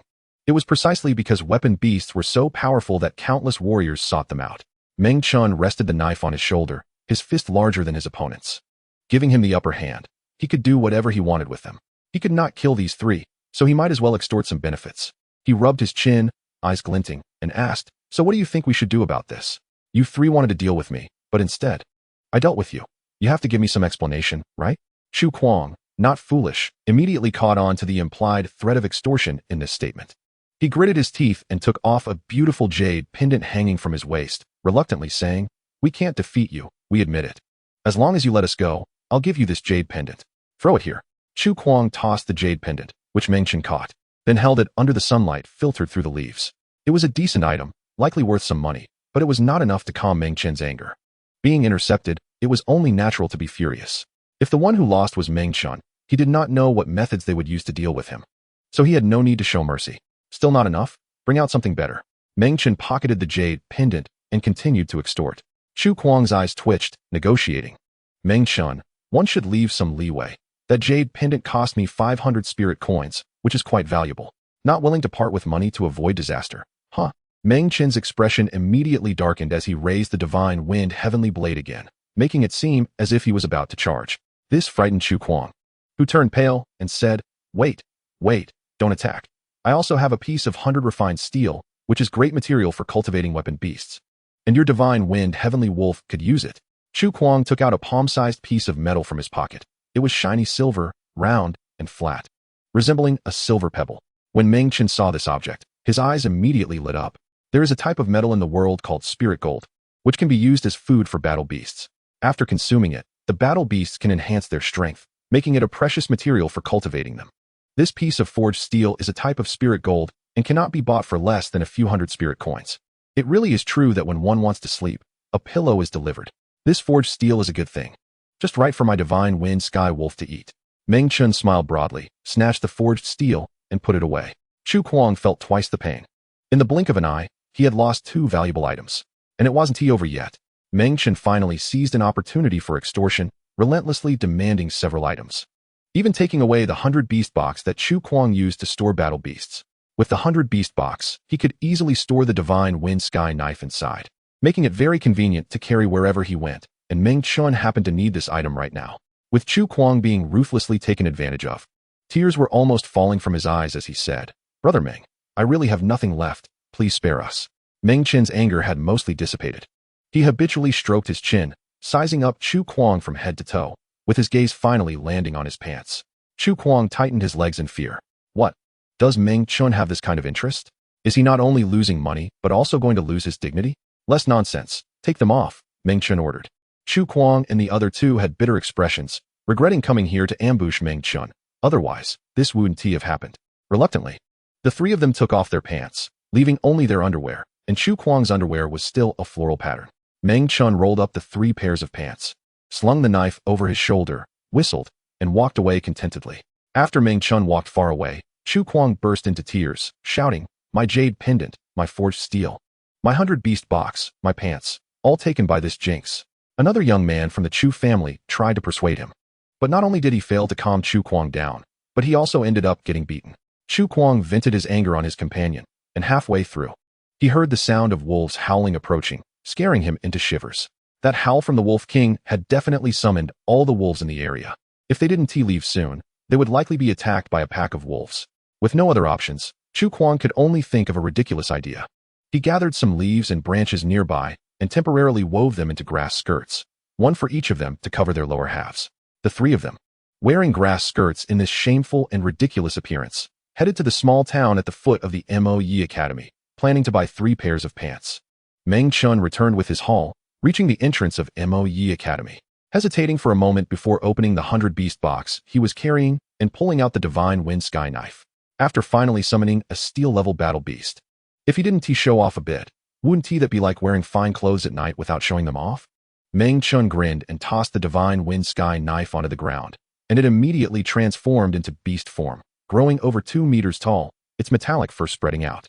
"Let us go, show off in the academy." Meng Chen waved his hand, leading the divine wind sky wolf swaggering into the academy. Previously, he had only watched other students show off their battle beasts, but today it was finally his turn.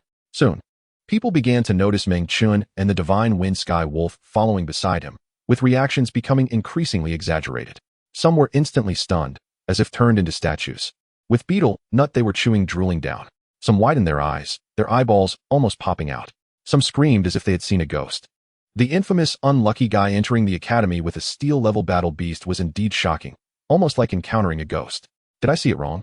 Is that the divine wind sky wolf next to Meng Chen? I need to check the battle beast encyclopedia. Look behind him. He is carrying a 100 beast box. With both the divine wind sky wolf and the 100 beast box, this definitely isn't Meng Chen. Could it be his cousin? That's right. This must be a young master from the Meng family. It can't possibly be Meng Chen. There were many discussions and heated debates, and this incident spread like wildfire, drawing a large crowd to watch. There was no helping it. For these novice students, a steel-level battle beast was enough to make them drool, especially since it was being shown off by the unlucky Meng Chen. In the distance, Meng Feishues stood elegantly, her eyes fixed on Meng Chen riding the wolf. Since entering Moe Academy, it was the first time she had looked at this distant relative properly. Previously, Meng Chen didn't even have a decent battle beast, so he wasn't worth her attention, but now it was different. Meng Chen had his own powerful battle beast, and his strength had skyrocketed, even threatening her. Originally, there were only 2 people in Class B with steel-level battle beasts, and now Meng Chen had become the third. I never expected you could summon a steel-level battle beast, but the gap between you and me isn't something that just one battle beast can bridge. This thought flashed through Meng Feishues' mind, and her expression returned to normal as she turned and left, her long black hair gently swaying with her steps. Chapter 10. Asking for leave. On the top floor of Moe Academy, Meng Chen, carrying the 100 beast box, stood in front of a door and gently knocked. The corridor inside the building prohibited the release of battle beasts, and his divine wind sky wolf had already transformed into a weapon, comfortably tucked inside the 100 beast box. This building had 4 floors. The top floor was where the instructors worked and cultivated, while students from classes A, B, and C lived on the first 3 floors. Meng Chen needed to ask for leave to go out for training, so he could only seek permission from the instructor of Class C. Just thinking about that instructor who looked down on him gave him a headache. Who would like a jinx? The instructor named Zhang Danian had never looked at Meng Chen properly in 3 years, considering him a burden and even a disgrace to the class. Those words were too harsh. Meng Chen still vividly remembered them. Taking a deep breath, Meng Chen knocked on the door, and Zhang Danian's voice soon came from inside. Come in. Meng Chen pushed the door open and scanned the room. Several instructors were present. Some were chatting and laughing, while others were cultivating. Zhang Danian was writing something at his desk, and when he saw it was Meng Chen who entered, his expression immediately darkened, changing faster than flipping a book. If it were another student, Zhang Danian might have greeted them, but since it was Meng Chen, there was no need to waste words. Zhang Danian lowered his head and continued writing, too lazy to pay attention to Meng Chen. Meng Chen had encountered this kind of cold treatment before and didn't care much. He walked directly to Zhang Danian's desk and said straightforwardly, Instructor, I plan to ask for leave to train in the nearby mountains and hope you can grant me leave by writing a leave note. Training? Zhang Danian scoffed, not even bothering to lift his head. You have no battle beast and don't know any decent martial skills. What is the point of training? No leave. Just stay put in Moe Academy. Spirit warriors rely 70 on practice and 30 on learning. Moe Academy allows students to ask for leave to train. Others often do it, so why can't I?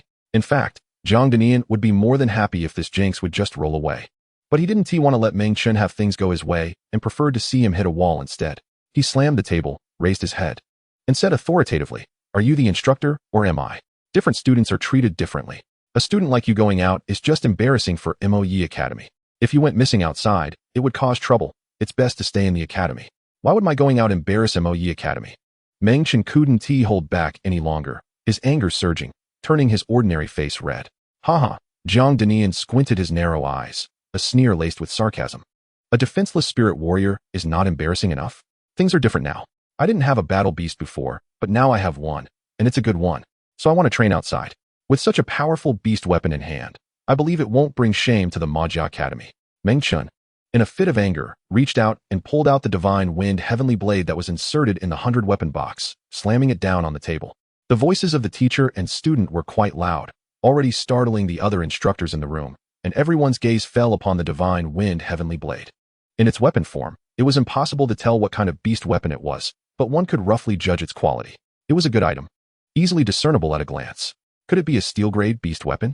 From the texture and the blade's edge, even if it wasn't steel-grade, it was at least iron-grade, which was quite impressive. 2 instructors made their judgments and voiced them. Jiang Dajing, who was closest, had a clear view and looked surprised.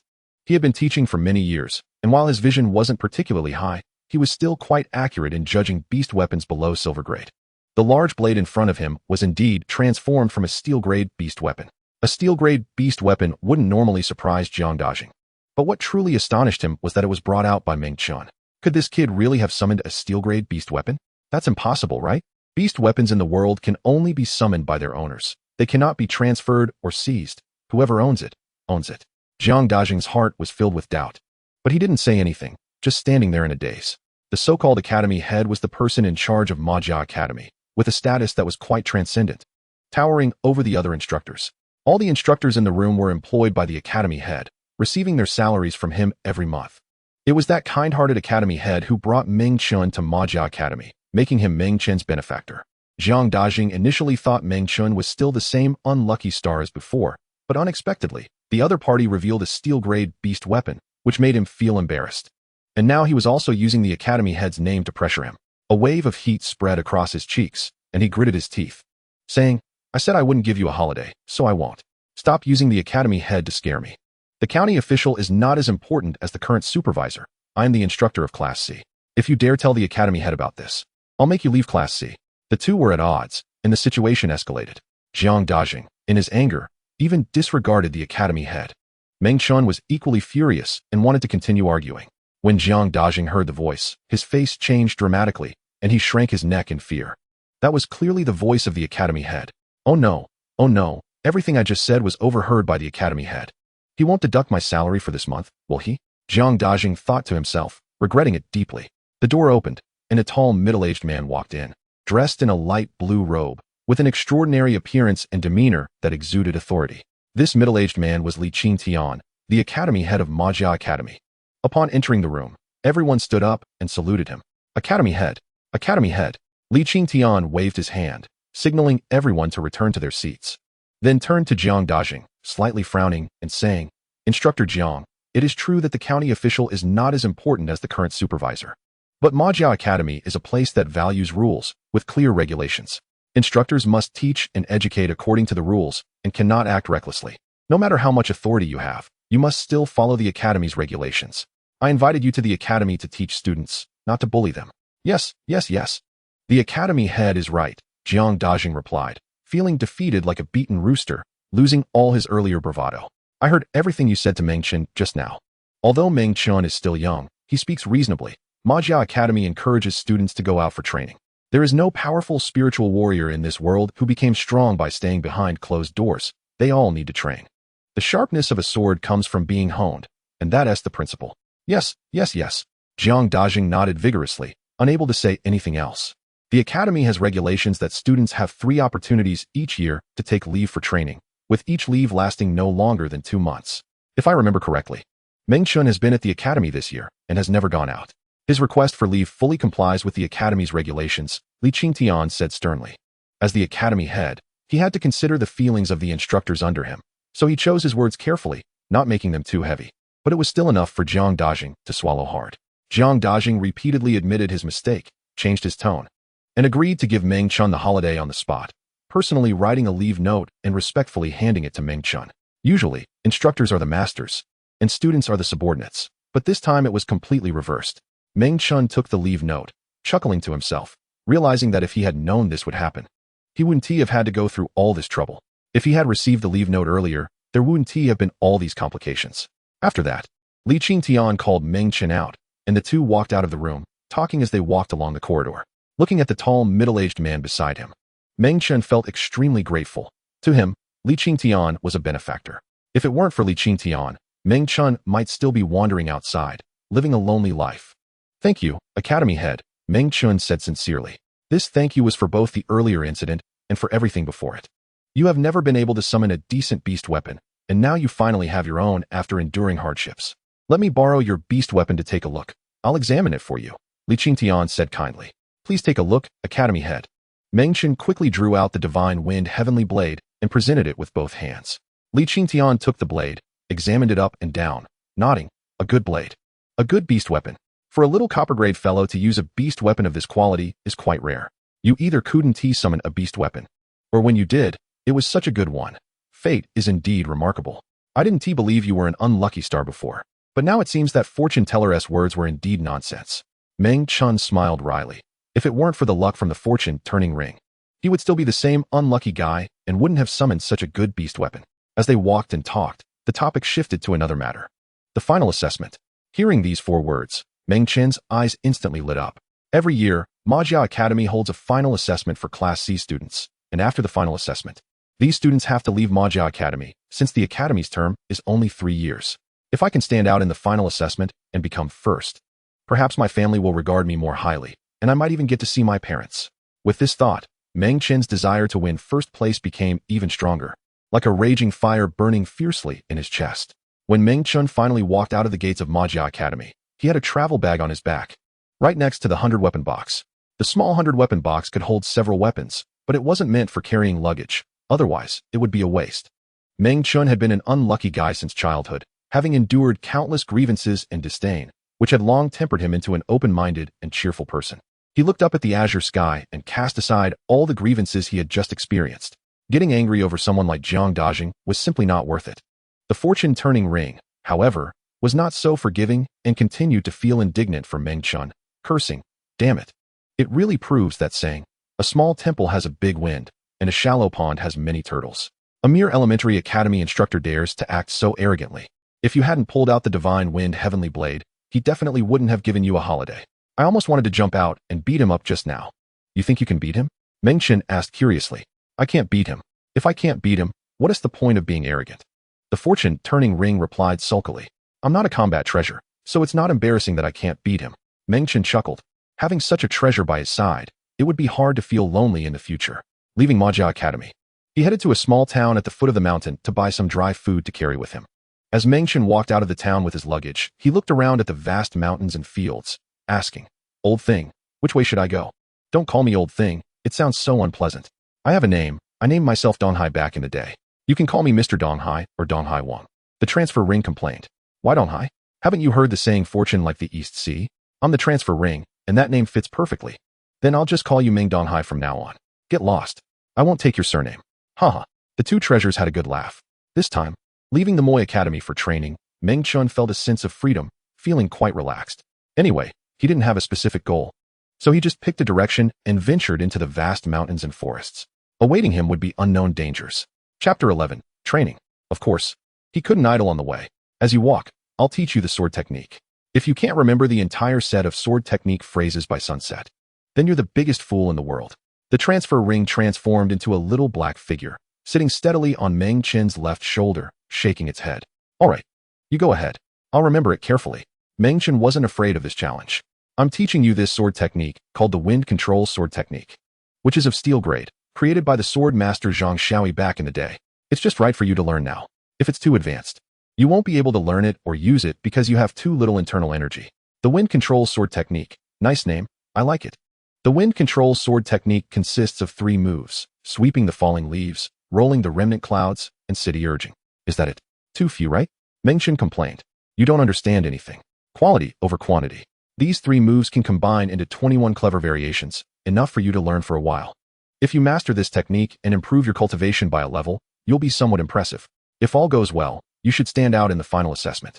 The transfer ring said, "I hope this sword technique is as powerful as you say. I'm going to recite the formal phrases now. Listen carefully." The transfer ring recited a set of phrases that sounded obscure and literary, and Meng Chen didn't delve into their meaning, but focused on memorizing them. The entire phrase was 3,000 words long, and after listening to it 7 times, Meng Chen had memorized it well enough. After 10 times, he could recite it fluently. Just relying on auditory memory, this was considered quite good, and even the transfer ring praised him a couple of times. That evening, Meng Chen held the divine wind sky blade, and the little black figure that was Donghai held a branch, practicing the sword technique together in the clearing. Meng Chen learned each move as Donghai executed them. Fortunately, Meng Chen's shoulder injury was on his left side, which didn't affect his right hand holding the sword. Otherwise, he wouldn't be able to learn. This wind control sword technique truly lived up to its steel grade status, with moves that were quite profound. The sword strikes were swift like winds breaking through waves, and the retractions were like rushing water retreating.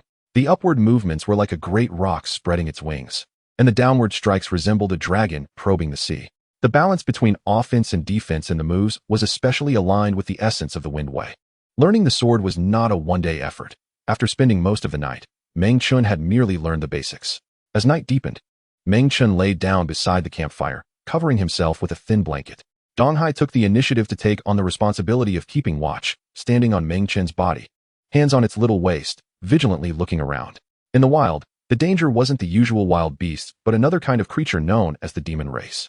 On the Qianquan continent, there are two major races. One is the human race, and the other is the demon race. The two races have been in conflict since the ancient times, fighting continuously to this day. There's no way around it. Demons feast on human flesh, while humans need demon cores, making it impossible to achieve peace. The two races were destined to be enemies from the start. The demon race, both in appearance and habits, is vastly different from the human race. They are divided into various ranks. Lower-ranked demons fear sunlight and live in caves or underground, leading a life without daylight. Only the powerful high-ranked demons can live under the sun. Most low-ranked demons live in the wild, leading a life of raw flesh and blood, and if humans encounter them, it would be dangerous, likely resulting in an attack.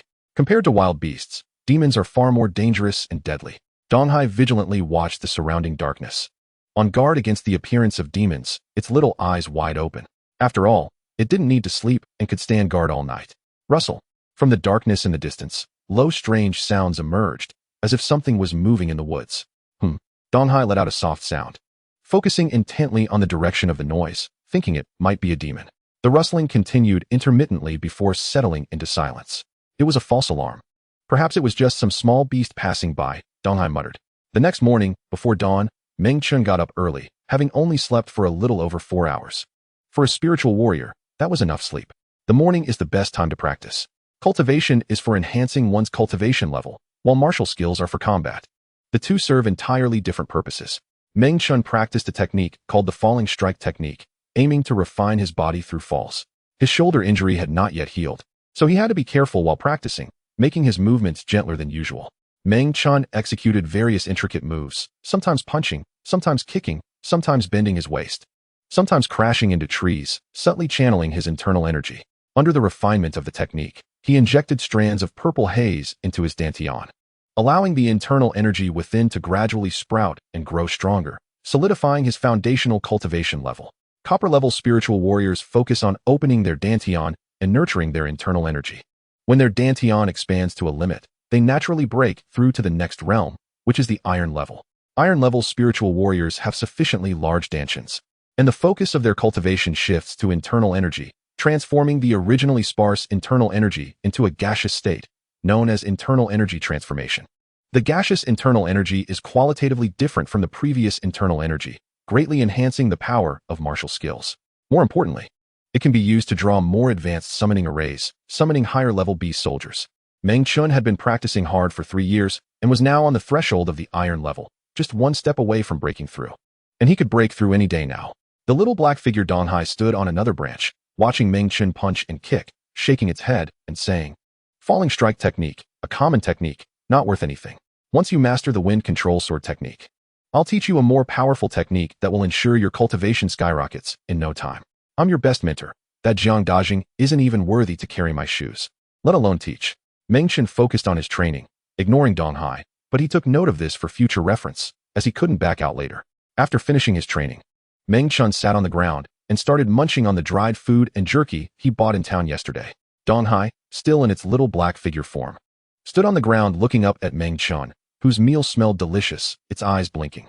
Meng Chen noticed Donghai's gaze and turned his head. "Not giving you any. I didn't ask you for any," the little rascal replied, rolling its eyes in frustration. After finishing breakfast, Donghai urged Meng Chen to take out the refined steel they had obtained yesterday to feed the divine wind sky wolf. Meng Chen complied, as the piece of refined steel was quite heavy on his back, perfect for the divine wind sky wolf to eat. The divine wind sky wolf unsheathed and transformed into its beast form, standing over 2 meters tall like a small mountain. "Here, have breakfast." Meng Chen threw the silver pebble-like refined steel on the ground. The divine wind sky wolf approached, sniffed, and suddenly its appetite surged. It bit down on it and began to crunch away. The hard refined steel was surprisingly swallowed by it without issue. Beast soldiers do not need to eat and will never starve. Eating spiritual gold is not for filling their stomachs, but for growth. Donghai clasped his hands in front of his chest and said, "The basic combat power of the divine wind wolf is 22 points, with a potential of 15 points. Eating this piece of tempered steel can at least increase its combat power by 3 points. The criteria for assessing the quality of a soldier beast are not just its rank, but also its innate skills, basic combat power, sharpness, and growth potential. Innate skills are inherent and need not be mentioned. Basic combat power refers to the level of power when the soldier beast is first summoned. This value is quantified and derived from the experiences of various spiritual warriors throughout the ages on the Qiankuan continent, with common standards across regions. Sharpness refers to the level of sharpness when the soldier beast becomes a weapon. Naturally, weapons with sharp blades are better the sharper they are. Growth potential is, quite literally, the greater the potential, the better. Among all the indicators, basic combat power remains constant, but the soldier beast can continue to grow and become stronger than initially. For example, the Divine Wind Wolf has a basic combat power of 22 points and a growth potential of 15 points, so when it reaches its limit, its combat power will be 37 points. The former value is the baseline, while the latter is the upper limit. Eating spiritual gold is the best shortcut for a soldier beast to grow. There are many kinds of spiritual gold, and consuming high-quality spiritual gold can make a soldier beast grow rapidly, just like eating feed.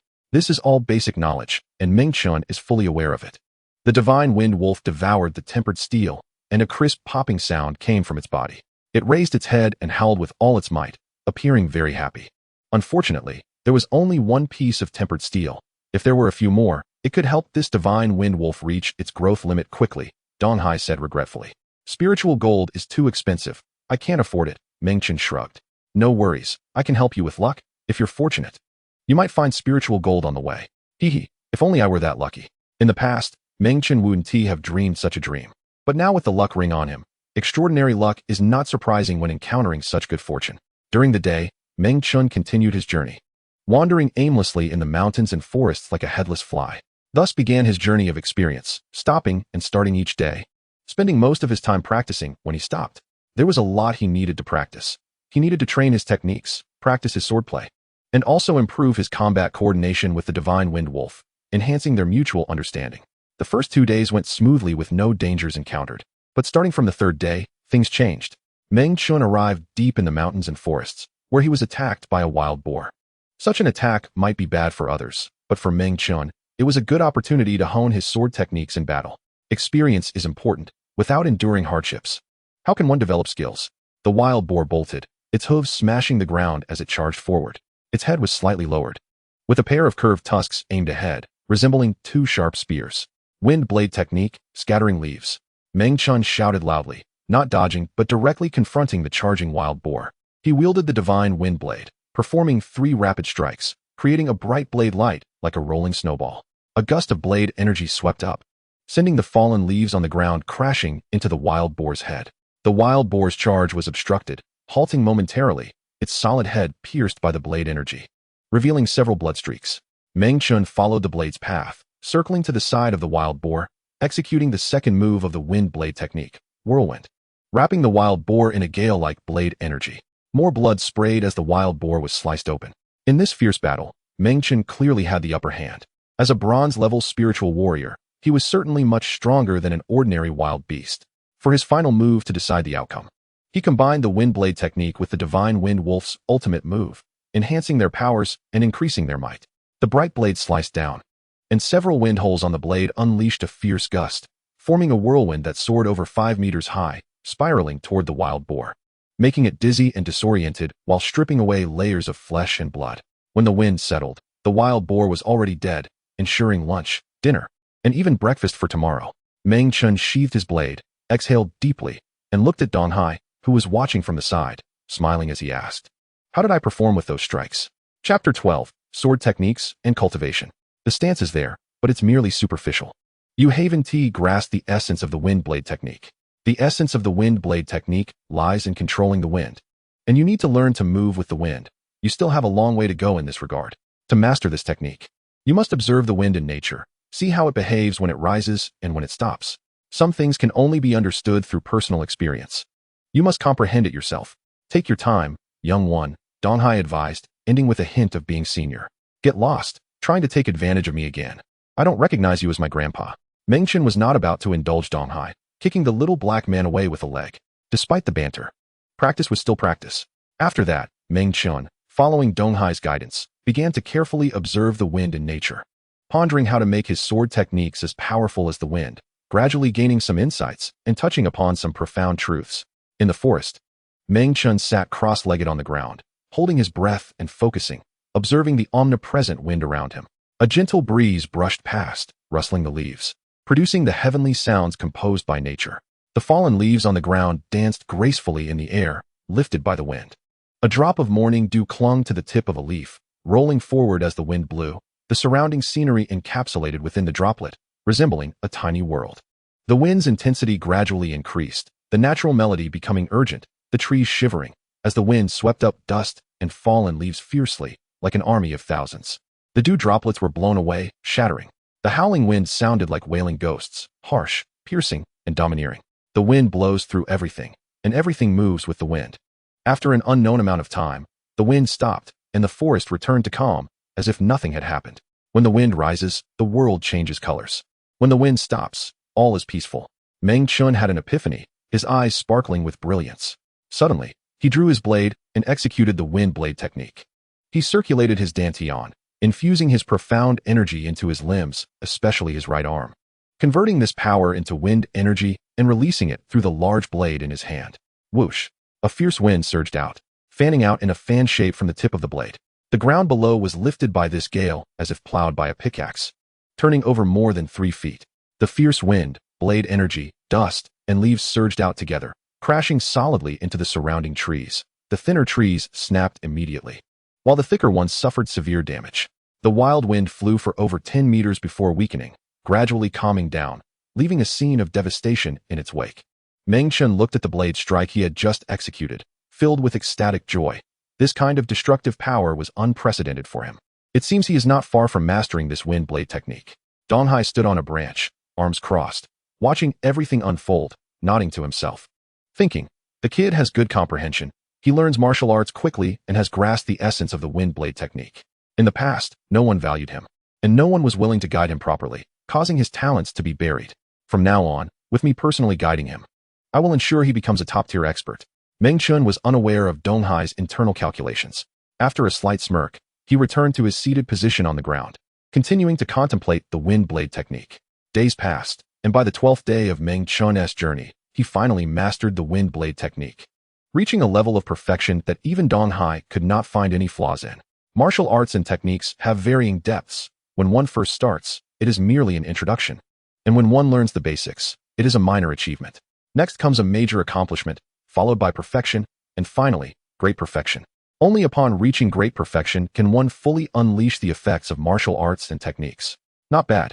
It took just 12 days to master a steel-grade knife technique to great perfection. Such a learning speed is impressive no matter where you place it. And it's not in vain that I wasted so much effort teaching you, even if I didn't have any saliva. The little black man transformed from the east, shook his head and swayed. Clearly not human, yet still trying to act like one. You lack more than just saliva. Meng Chen first mocked him verbally, then glanced at the East Sea's waist, which was empty. You brat, where are you looking? The old man said angrily. I am a treasure. Are you expecting me to grow something? The East Sea, embarrassed and angry, leaped onto Meng Chen's head and started punching him. Meng Chen laughed heartily and flicked his finger, sending the East Sea flying. After they had a bit of fun, they finally returned to serious matters. The East Sea, still fuming, deliberately stood on Meng Chen's head and said, You have already mastered the wind blade technique. No matter how hard you try now, you won't learn anything new. If you want to further enhance the power of this technique, you can only work on improving your own cultivation level. You are currently a copper-grade spiritual warrior, a bottom-tier existence. You are simply too weak. I still remember that you promised to teach me new techniques. Meng Chen brought this up. That's right. If you want to quickly raise your cultivation level, you must change to a different technique. Continuing to practice the falling blow technique is simply a waste of time. What technique do you have to teach me? Don't hide it. Give me a powerful one. The falling blow technique is an iron-grade technique, and I plan to teach you a special copper-grade technique. Meng Chen was taken aback at first, then angrily said, Are you kidding me? Not only are you not teaching me a powerful technique, but you're also teaching me a lower-grade one? Isn't a copper-grade technique worse than the falling blow? Brat, why are you in such a hurry? Let me finish. The East Sea stepped on Meng Chen's head and revealed the secret. The technique I'm teaching you is very special. It can continuously evolve. Initially, it is a copper-grade technique, very poor, but after mastering it, it can gradually improve, like climbing stairs, rising step by step. It starts as copper-grade, then moves to iron-grade, steel-grade, silver-grade, gold-grade, and even beyond gold-grade. Meng Chen's eyes lit up with surprise. Is there such a technique in the world? Are you amazed? This technique is thousands of times stronger than your falling blow technique. It's enough for you to study for a lifetime. What is the name of this technique? Its name is very simple, just 3 words. Human, demon, technique. Meng Chen almost spat out his breakfast. Human demon technique? If I learn it, can I become a human demon? This old guy doesn't have anything, yet he wants to twist others. His heart is wicked. Uft, uft, uft. You're the one who will learn the human demon technique. Meng Chen spat a few times. Don't think too much about it. This technique is related to the demon race, which is why it has such a name. It actually has another name, called the devouring demon secret. The EC stepped on Meng Chen's head again. Devouring demon secret? That name sounds a bit more serious. The devouring demon secret was accidentally obtained by my second-generation host, Yi Tian. He cultivated it to silver grade, and his strength improved rapidly, but unfortunately, he died during a demon race attack and couldn't promote this technique further. The focus of the devouring demon secret is on the two words devouring demon. The cultivation method has many aspects related to devouring the demon race. Devouring the demon race? You can't be asking me to eat demons, right? Meng Chen's stomach churned, and images of the demon race appeared in his mind. The demon race is humanoid, with arms and legs, able to walk upright, generally resembling humans, but with some sharp angles, bat wings, claws, and other features. Meng Chen found it hard to stomach such humanoid beings. The East Sea shook his head in denial. Devouring doesn't mean you eat the flesh of the demon race. That's useless. It means you should devour the demon cores within the demon race, which are the most precious essence of the demon race. Demon cores have various effects. They are great supplements that many spiritual warriors covet. If you hesitate and drag your feet about devouring demon cores, you might as well go hit a tofu and die, pretending to be a spiritual warrior. Demon cores are named because their shape is similar to pills. They are treasures that spiritual warriors seek after, and they are very useful. The higher the grade of the demon core, the more expensive it is, and you might not even be able to buy one. The demon race harms humans, while humans consume demon cores. The contradiction between the two races arises from this, making it hard to resolve, and there is no need to resolve it.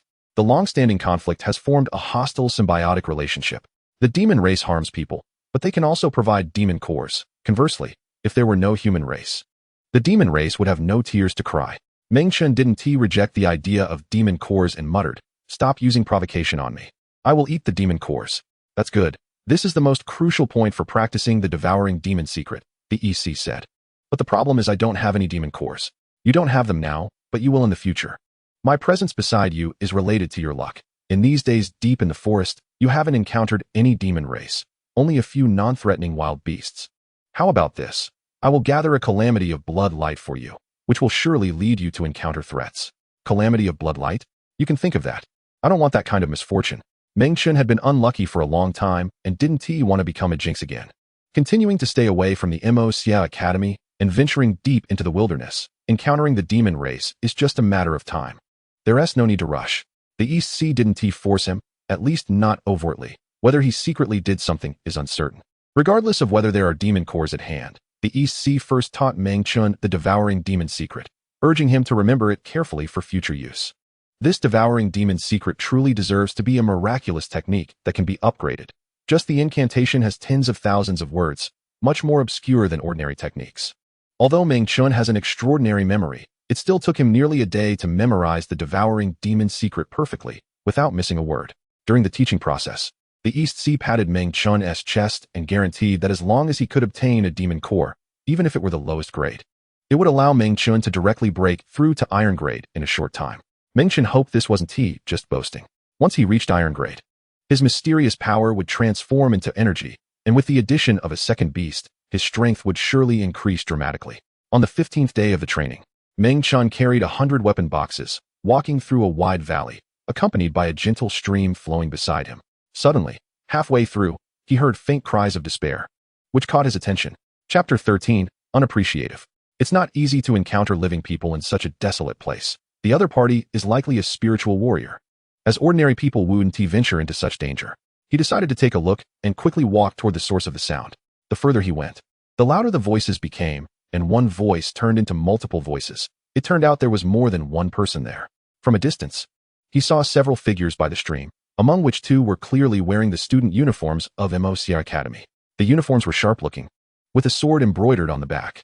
The founder of immerse Academy once summoned a silver-grade beast, the immerse beast, using a low-level summoning array, which transformed into the immerse sword, accompanying him throughout his life.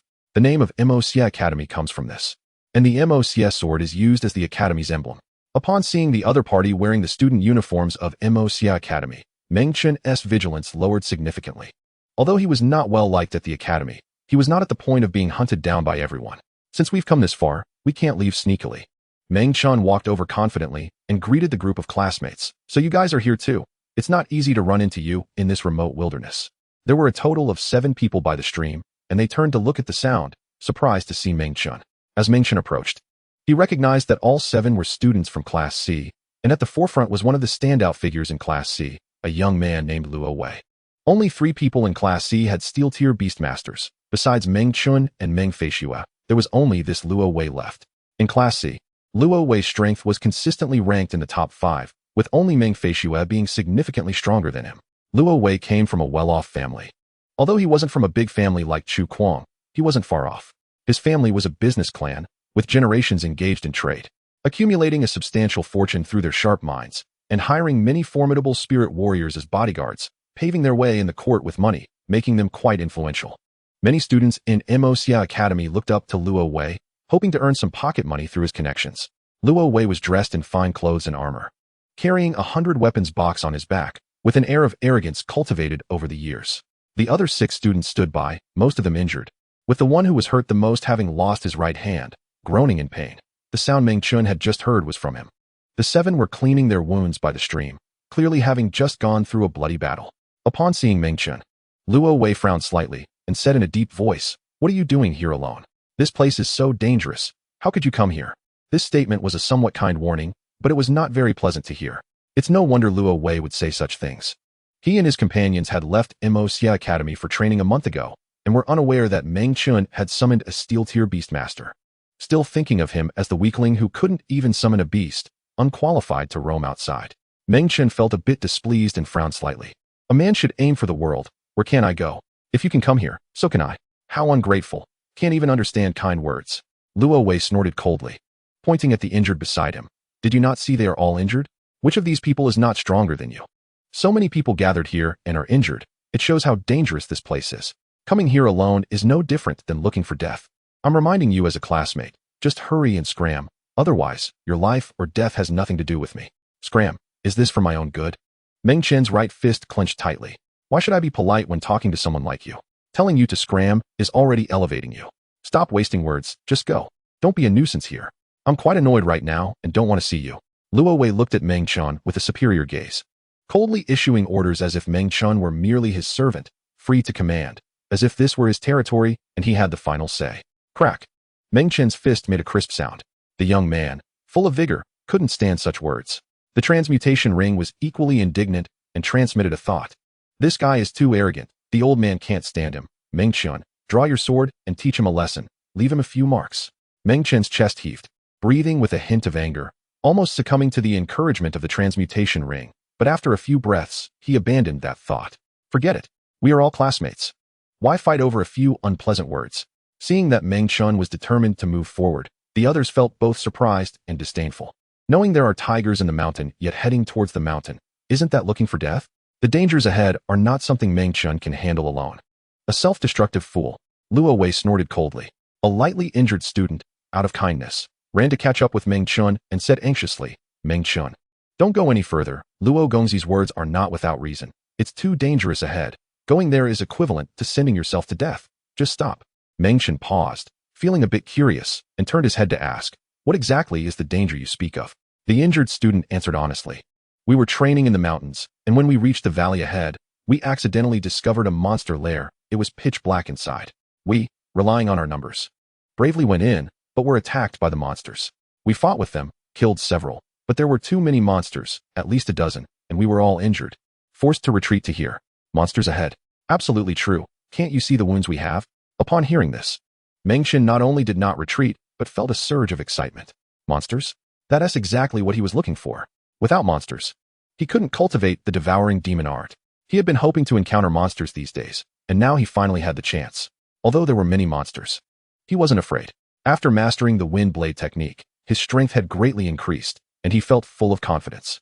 Thanks for the information. Meng Chen smiled slightly. However, things did not develop as Luo Wei had anticipated. Meng Chen didn't even glance at Luo Wei and walked straight past him, patting the 100 weapons box on his back, and said indifferently, no need for you to worry about my safety. I have the strength to protect myself. Just take care of yourselves. A few students then noticed the existence of the 100 weapons box, all taken aback.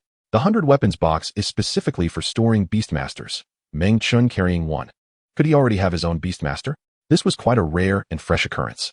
Before they could inquire further, Meng Chen had already walked away quickly, and they could only guess wildly. Could it be that Meng Chen has a Beastmaster? Impossible, right? Rumor has it he is a jinx, never able to summon a Beastmaster, having failed 9 times before. The 100 weapons box is quite expensive, the cheapest costing around 7 or 800 spirit coins, and Meng Chen is notoriously poor, even reluctant to throw away torn clothes. How could he afford it? The crowd murmured, utterly puzzled.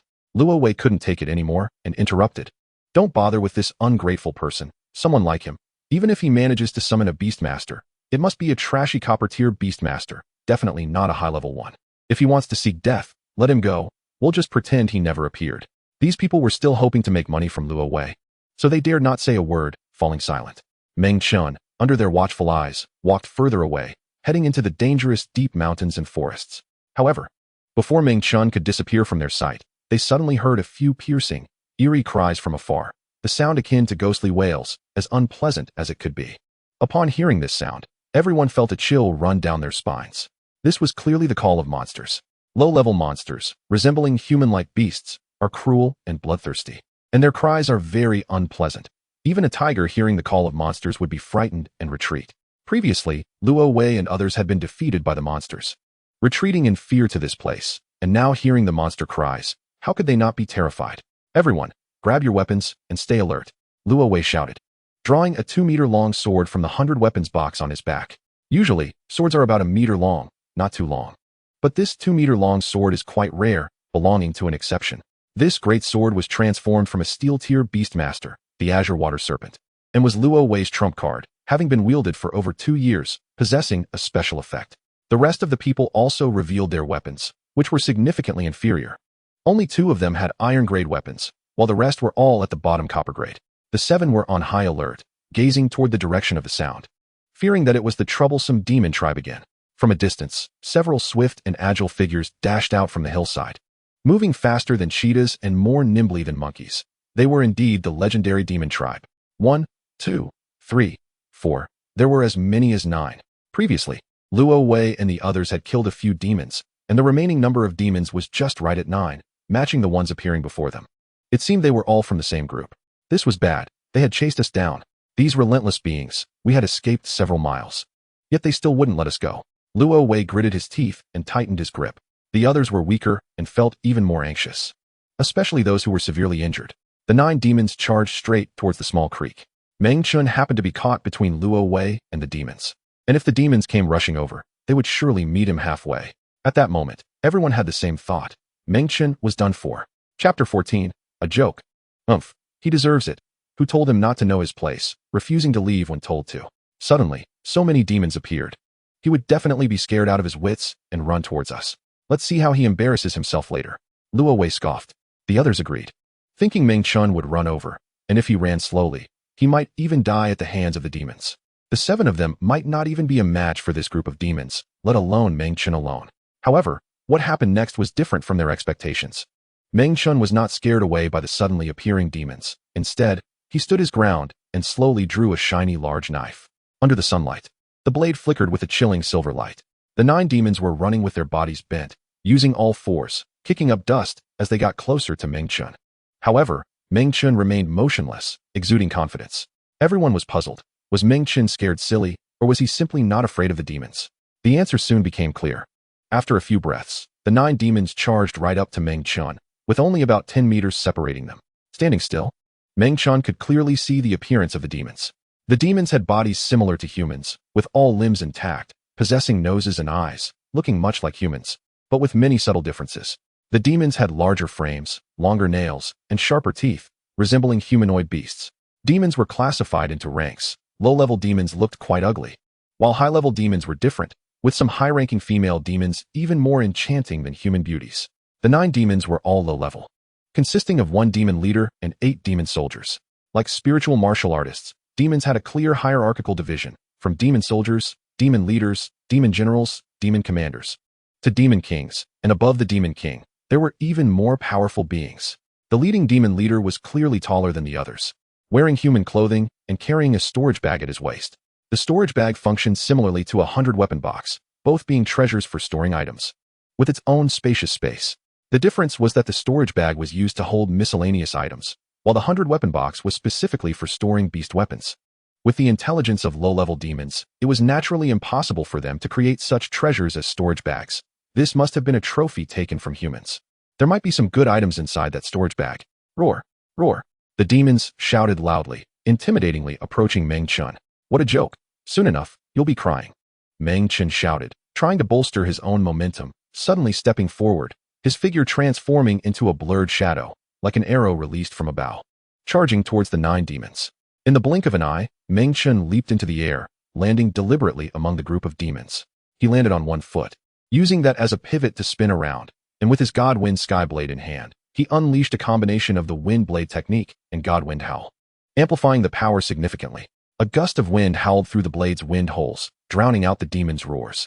The fierce wind, formed by the blade's energy, created a tornado that swept through, hitting all the surrounding demons. With a series of tearing sounds, the demons struck by the blade's wind were instantly splattered with blood, multiple injuries appearing on them, their bodies twisted and turned by the force of the wind, some even being lifted into the air. One strike. With just one strike, Meng Chen gained the upper hand, catching the group of demons off guard. In the distance, Luo Wei and the others were dumbfounded, each displaying a look of horror, their eyes bulging in disbelief at the scene before them. Is this really Meng Chen? That jinx, Meng Chen? Impossible. One person fighting 9 demons, and even gaining the upper hand. That was just too fierce. The knife in Meng Chen's hand was clearly not ordinary, obviously formed from a high-level beast weapon. The previous Meng Chen didn't even have a beast weapon, yet now he possessed a high-level beast weapon.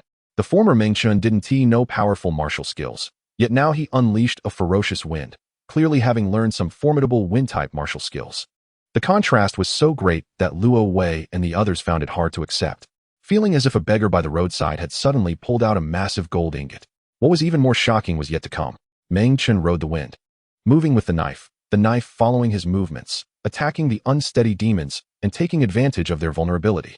The long knife in his hand flew up and down, slicing through the vital points of the demons with fierce and ruthless attacks, showing no mercy. One demon's head flew off with the flash of the blade, the cut on its neck smooth as a mirror, a large amount of blood gushing out. Another demon's arm was severed, spinning away. In the 3 years at immerse Academy, Meng Chen not only learned about spiritual martial artists but also the principles of dealing with demons. His instructor had repeatedly emphasized in class that when fighting demons, one must be ruthless and leave no room for mercy.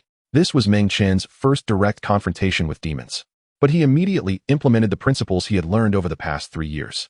First, he delivered a decisive blow to severely wound the demons, disrupting their formation. And then he systematically took them down one by one.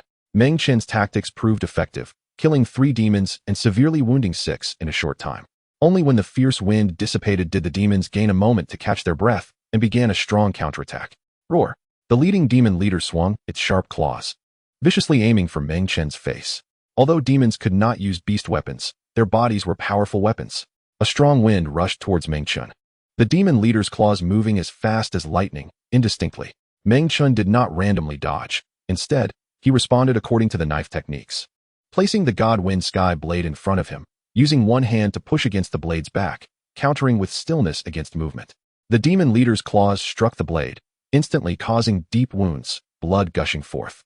Meng Chen pulled back the blade to counterattack, slicing through the demon leader's palm and drawing blood, then slashed out a chilling blade aura, cutting towards the demon leader's neck with a swirling motion.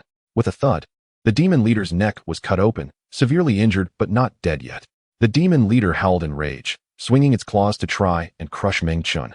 But Meng Chen swiftly evaded, disappearing from sight, then using ghostly movements to circle behind the demon leader. The hard work Meng Chen had put in over these days was not in vain.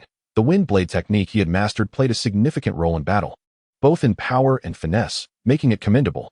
Armed with a sharp blade and the exquisite wind blade technique, Meng Chen engaged in a fierce struggle with the remaining demons, steadily maintaining an unbeaten position, continuously weakening the group of demons, becoming more adept in combat, his strength not only maintained but increasing. One demon after another fell beneath his blade. Eventually, only the demon leader remained, still fighting Meng Chen.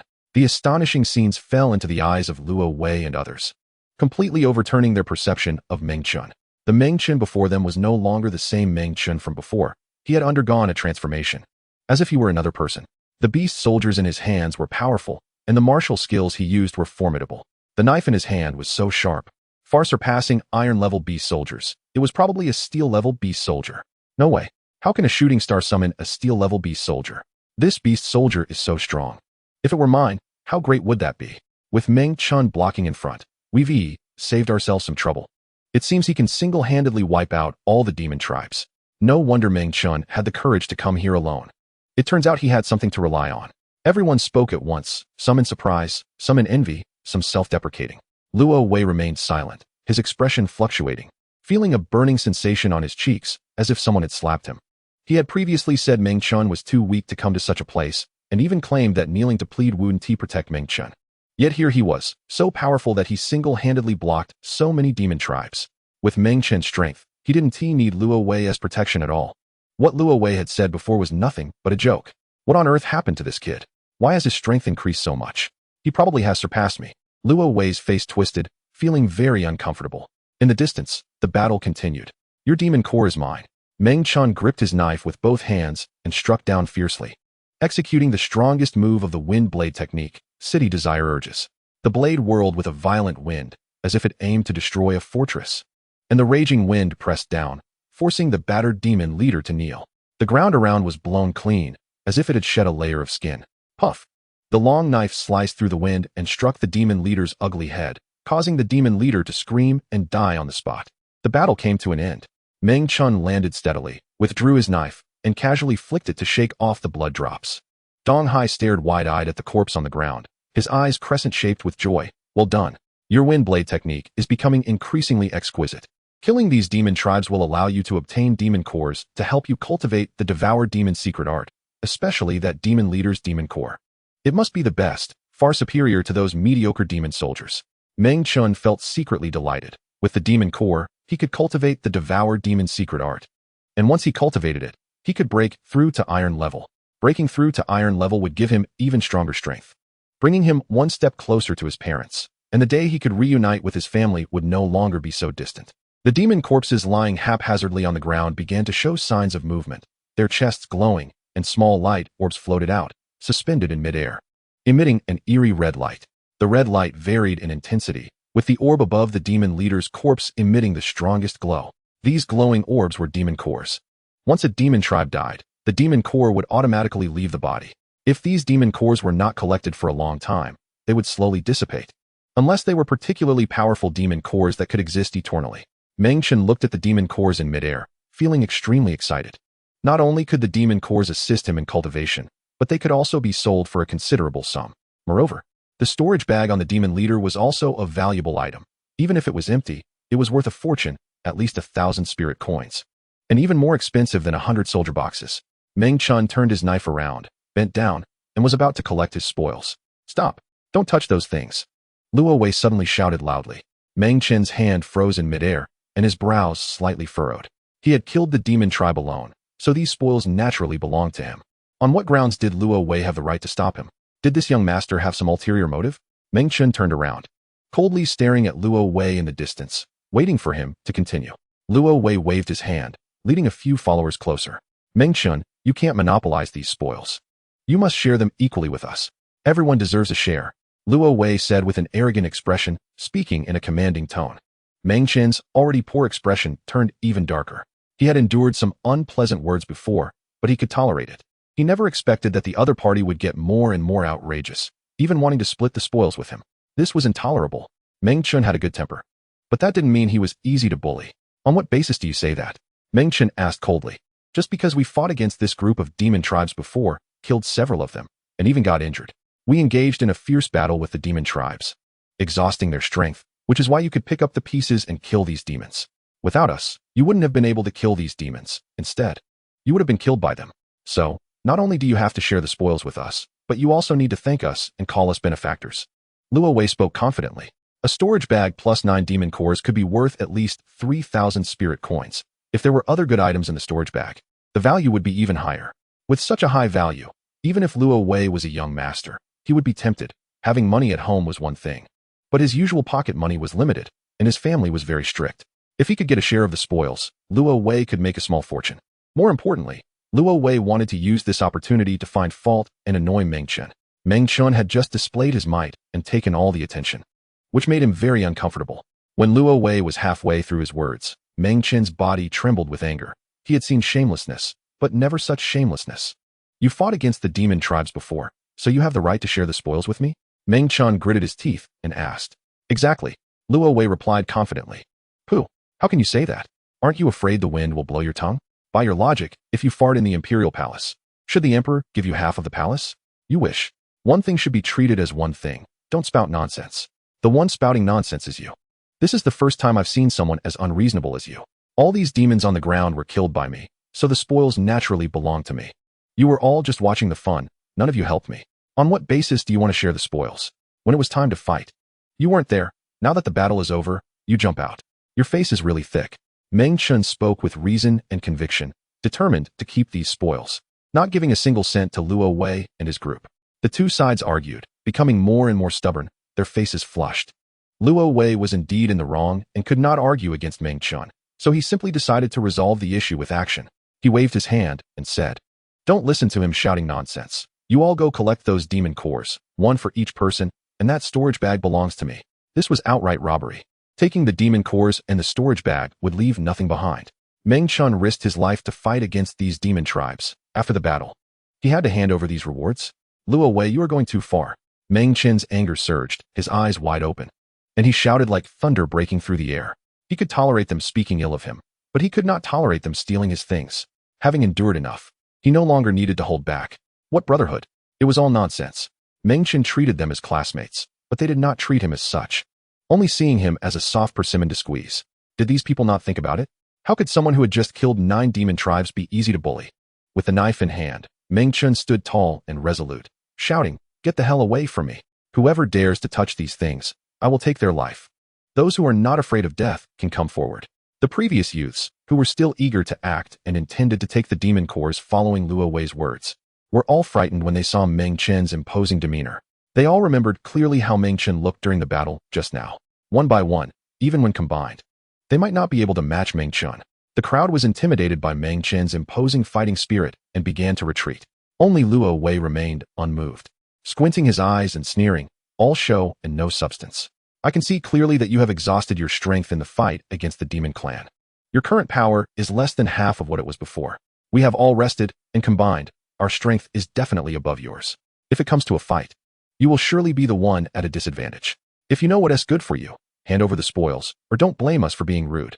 This was another important reason why Luo Wei dared to come up and snatch the spoils. He could see that Meng Chen was already tired, with little mystical energy left, and had suffered some injuries, making him not much of a threat. I still say, whoever dares to touch these things, I will kill him. If you're not afraid of death, come at me. Meng Chen's expression was icy, and his tone even colder, as he slightly adjusted his grip on the knife, ready to strike. The two sides formed a tense standoff, the atmosphere becoming exceptionally taut. Luo Wei squinted at Meng Chen, weighing the difference in strength between them. As the Bai Shui sword in his hand flickered with a cold light, poised to strike, different thoughts swayed in his mind, ultimately leaning towards a dangerous idea. Killing Meng Chen would not only allow him to obtain the spoils before him, but also eliminate a potential rival. With Meng Chen's current strength, he would surely shine in the upcoming final assessment, and it would be better to take the opportunity to eliminate him now. With this thought, Luo Wei steeled his resolve. His courage ignited. Brothers, let us take his life together. Once we succeed, everyone will be rewarded. Luo Wei shouted and charged at Meng Chen, thrusting the Bai Shui sword straight out, producing a sound that sliced through the air. Mid-air, the Bai Shui sword suddenly changed. Its originally solid body became soft, twisting like water waves, and its length increased, becoming longer. This was the special ability of the Bai Shui sword, which was transformed from the Bai Shui snake. The sword body could be as flexible and changeable as a snake, and even stretch freely, making it quite unpredictable in battle. The Bai Shui sword drew a twisted cold light, clearly thrusting straight out, but suddenly bending to stab at the back of Meng Chen's neck. Facing such an illogical attack method, which could break many martial techniques, Meng Chen focused and responded. He swung the knife in a wide arc, drawing a semicircle in front of him to block the incoming Bai Shui sword. As the knife and sword clashed, a crisp sound echoed, and upon inspecting the Bai Shui sword, a shallow mark was clearly visible. This indicated that the divine wind heavenly blade had the upper hand. This kid's knife is so fast, it can actually injure my Bai Shui sword. Luo Wei was taken aback and quickly changed tactics. With a sudden flick of his wrist, he made the Bai Shui sword soften, wrapping its body around Meng Chen's knife to restrain his movements. Creak, creak. The sword body coiled around Meng Chen's knife like a snake, firmly binding it. Meng Chen's cultivation was one level lower than Luo Wei's, and after his previous exhaustion, he was unable to break free from the binding. Seeing the opportunity, Luo Wei's underlings rushed in, launching several deadly attacks towards Meng Chen. At this point, they were red-eyed and no longer concerned about their camaraderie, harboring a murderous intent towards Meng Chen. They were indeed coveting those demon cores and had become accustomed to following Luo Wei's orders. Realizing the situation was dire, Meng Chen quickly let go of the knife and retreated a step while simultaneously sending a mental command for the divine wind heavenly wolf to switch to its beast form.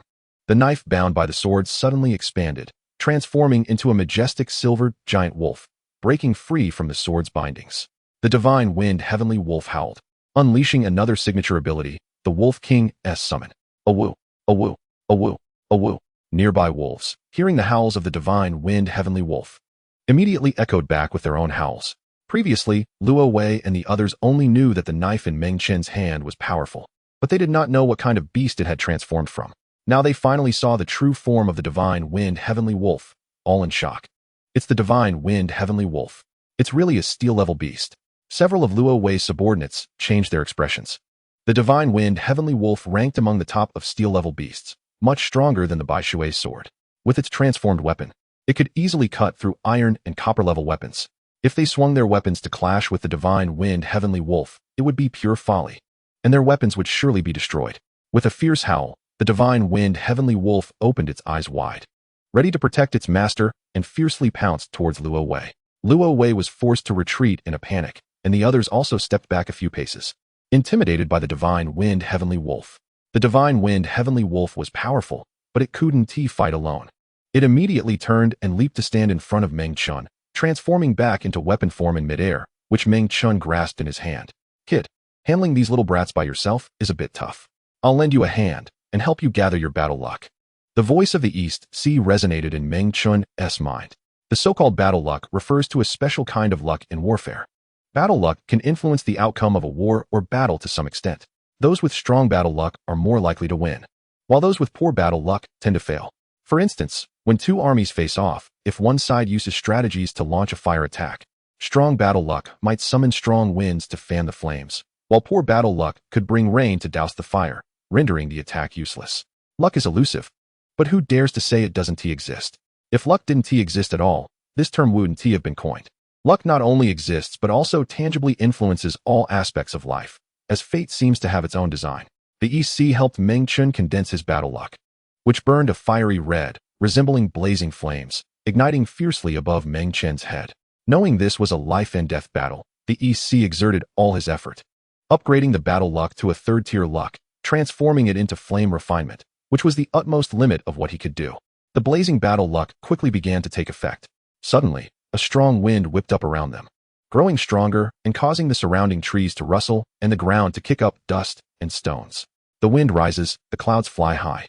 This strong wind was useless to Luo Wei and the others, but it was extremely beneficial to Meng Chen, as the wind control blade technique he practiced could leverage the wind to enhance its power. This wind is perfect, Meng Chen rejoiced, intensifying his offensive and launching a powerful counterattack. He leaped to the upwind position, swinging his long knife, and the wind blowing from behind immediately gathered onto the knife body, transforming into a visible massive wind blade, measuring over 5 meters in length. Whoosh! The wind blade shot out, striking into the crowd of enemies, followed by screams. And several people, including Luo Wei, were injured, blood spraying everywhere. Chapter 16, Ruthless Turnabout. Taking advantage of the momentum, Meng Chen lightly leaped forward, landing in front of an enemy, and mercilessly slashed down with his long knife, splitting this person's head in two. Blood flowed profusely. Meng Chen's earlier words were not mere intimidation. He truly had murder in his heart. Good kill. This group of brats spoke disrespectfully and even wanted to rob your things. They all deserve to die. If I could fight, I would definitely join you. The East Sea clapped in approval, seeing one of their companions killed. Luo Wei and the others were horrified. Meng Chen actually killed someone. Meng Chen, you dare to kill my friend. Luo Wei trembled as he spoke. I said, whoever dares to touch these things, I will kill him. If you come looking for death, don't blame me. Meng Chen's tone was icy, and his gaze was even colder. Meng Chen's principles were simple. Repay kindness with kindness, and revenge with revenge. A drop of kindness should be repaid with a fountain of gratitude. Deep hatred should be returned 100-fold. Meng Qingxiang charged in like a wolf entering a sheepfold, rushing into the midst of Luo Wei and the others, swinging his large knife and slashing at one person. The opponent, also wielding a knife, hurriedly raised it to block. But how could that hold up? When the two blades collided, the divine wind sky knife sliced through the other knife as easily as cutting tofu. And then it smoothly cut open the throat of the knife wielder. Another person lost their life. This frightened the remaining individuals. Meng Chen's attack was ruthless. He wants to kill us all. I don't want to die? Run. Some of Luo Wei's subordinates were terrified by the two corpses on the ground. Some hesitated. Some had weak legs, and two simply ran away, no longer daring to confront Meng Chen. In no time, only Luo Wei was left on the battlefield. Without any helpers, Luo Wei inevitably panicked, and a fatal flaw appeared in his moves. Meng Chen seized the opportunity, breaking through Luo Wei's defense with a single strike that pierced into Luo Wei's abdomen. Thud! The blade pierced through fabric and flesh. Entering from the front and exiting from the back, the white blade transformed into a red one.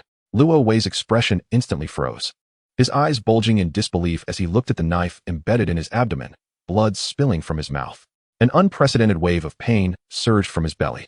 Luo Wei raised the Bai Shui's sword in his hand, wanting to use it to fend off Meng Chen, but as soon as he lifted his hand, his wrist was seized by Meng Chen, rendering him unable to move forward. Meng Chen's expression was cold as he pushed the knife deeper, then twisted it forcefully, causing the blade to turn inside Luo Wei's belly, injuring his internal organs. No, you can't kill me. I am the young master of the Luo family. My father is wealthy and has plenty of thugs at home. If you dare to kill me, my father will not let you go. Luo Wei's words trailed off, his voice growing lower until finally, his body softened, and his head drooped down. Clang! The 100 weapons box on Luo Wei's back emitted a flash of light and flew into the sky. This was another beast weapon. Luo Wei was an iron-level spirit warrior and possessed 2 beast weapons, but the other was of a much lower level, far inferior to the Bai Shui snake, which he rarely used. This is all your own doing. Remember, in your next life, don't bully others with your power. The barefoot are not afraid of those in shoes. Pushing someone to their limits leads to this outcome. Meng Chen shouted coldly and then pulled out the knife. With Luo Wei dead, and adding the 2 who died earlier, only 4 remained fleeing. These 4 must be eliminated completely. Since he had decided to kill, he would do it thoroughly, leaving no future troubles. Either don't kill, or kill to the end. The divine wind sky wolf landed firmly and howled several times. The Wolf King summoned this innate skill not only to gather the wolf pack, but also to drive them to do his bidding. At certain times, it could be very helpful. Meng Chen instructed the divine wind sky wolf to gather the pack, while he quickly collected the spoils around him, to avoid any mishaps that would render his efforts in vain. The divine wind sky wolf dashed away, disappearing into the woods to pursue the 4 fleeing individuals. Luo Wei, as expected of a rich young master, had money on him. He had the 100 weapons box on his back and a storage bag at his waist. Earlier, he had been intent on robbing Meng Chen of his spoils, but instead, he ended up losing his life and treasures. Once everything was sorted, Meng Chen set off to chase after the 4 fleeing enemies. On the way, Meng Chen met up with the divine wind sky wolf and jumped onto its back. The beast weapon's body was as hard as iron, and riding without a saddle was uncomfortable, but given the special circumstances, he couldn't care too much. Meng Chen rode the wolf at full speed, encountering some ordinary wild wolves drawn by the noise. These wolves treated the divine wind sky wolf as their king and followed closely beside it. 7, 9, 12. The size of the wolf pack kept growing. 10 minutes later, hoo. A boy was running in a panic, as fast as a galloping horse, panting heavily. He was one of Luo Wei's lackeys, who had just attacked Meng Chen. As he ran, images of Meng Chen killing flashed through his mind, filling him with fear. He knew very well that if Meng Chen caught up to him, he would surely die. There had been 4 people who escaped earlier, but they had scattered in different directions and timings. He was now alone, completely unaware of where the other 3 were. As the boy ran, he suddenly saw several dark figures ahead, scaring him out of his wits, and he quickly stopped. From a distance, he saw several wild wolves blocking his path, baring their teeth in a fierce display. Were these wolves summoned by the divine wind sky wolf? The boy guessed, taking a sharp breath. He had read many books about beast weapons and knew the 2 main skills of the divine wind sky wolf, but he never expected to experience its terrifying power firsthand. The few wild wolves in front approached with threatening strides, and more wolves appeared around him. There were at least a dozen. Looking at the surrounding wolf pack, the boy regretted his choices. Had he known he would end up like this, he should not have listened to Luo Wei's instigation. nor should he have attacked Meng Chen. But alas, time could not be reversed. A woo. The pack of wolves let out a battle cry and charged towards the boy. Moments later, the boy met a tragic end beneath the sharp teeth of the pack, mangled beyond recognition. The young man was alone and weak, and he was no match for the wolf pack. In another location, another boy, also one of Luo Wei's subordinates, was also running for his life. Halfway through, a figure suddenly appeared from behind a tree ahead, and it was Meng Chen wielding a long knife. Ah! The fleeing boy screamed, his face turning pale with fear, his legs going weak. Meng Chen had chased him down, faster than the boy, and had positioned himself here in advance, catching him off guard. He looked coldly at the boy opposite him and said lightly, "Don't run, you will stay here forever." The green mountains and clear waters make for a beautiful burial site. Meng Chen, the boy's voice trembled as he pleaded, "Please forgive me. It was all Luo Wei's doing. He was the mastermind. I was just momentarily confused. I don't deserve death. If I had lost, and it were me begging for mercy, would you have agreed?" "I would definitely agree." He. Meng Chen sneered, shaking his head. He didn't believe such nonsense.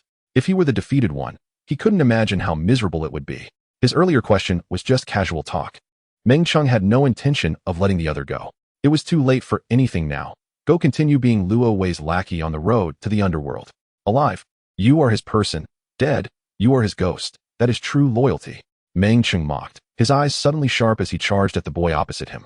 His feet moving like shadows, and the long knife in his hand executed the wind control knife technique, slashing with the force of a howling wind.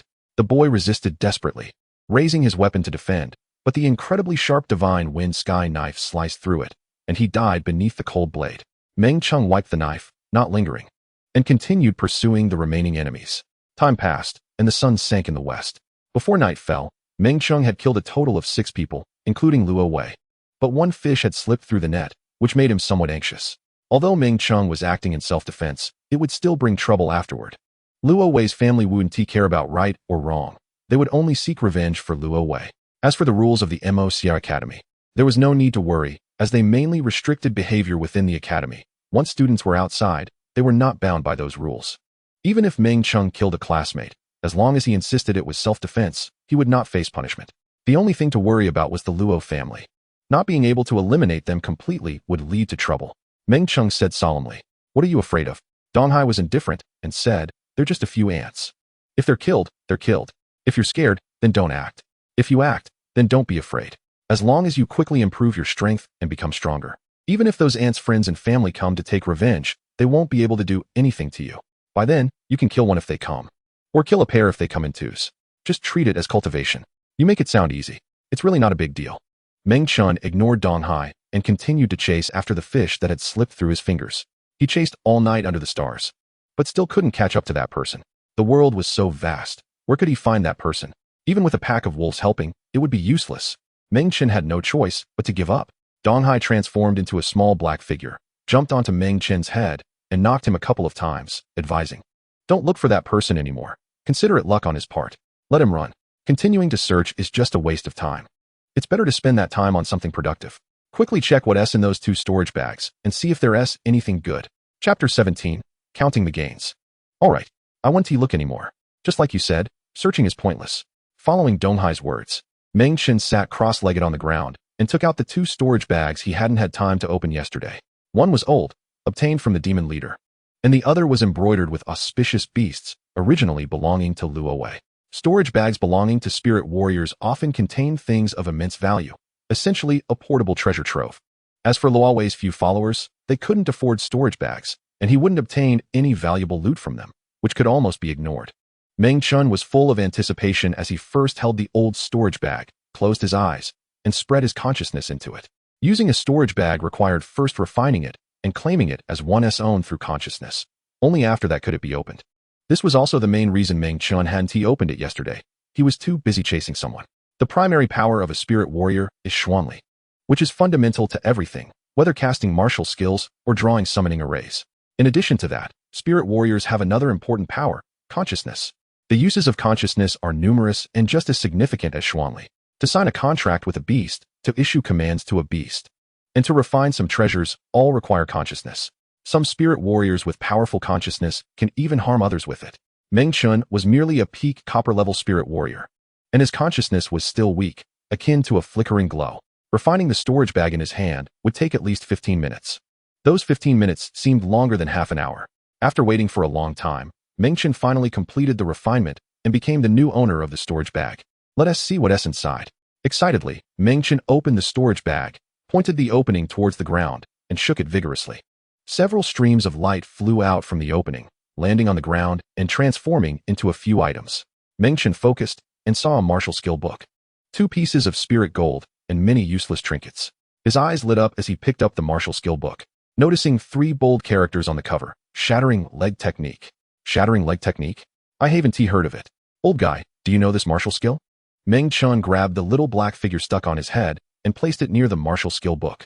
Donghai blinked his small eyes, thought for a moment, then showed a look of realization, saying, I remember this martial skill. I saw it once when I followed the 8th host. This martial skill is a steel grade technique with low entry requirements.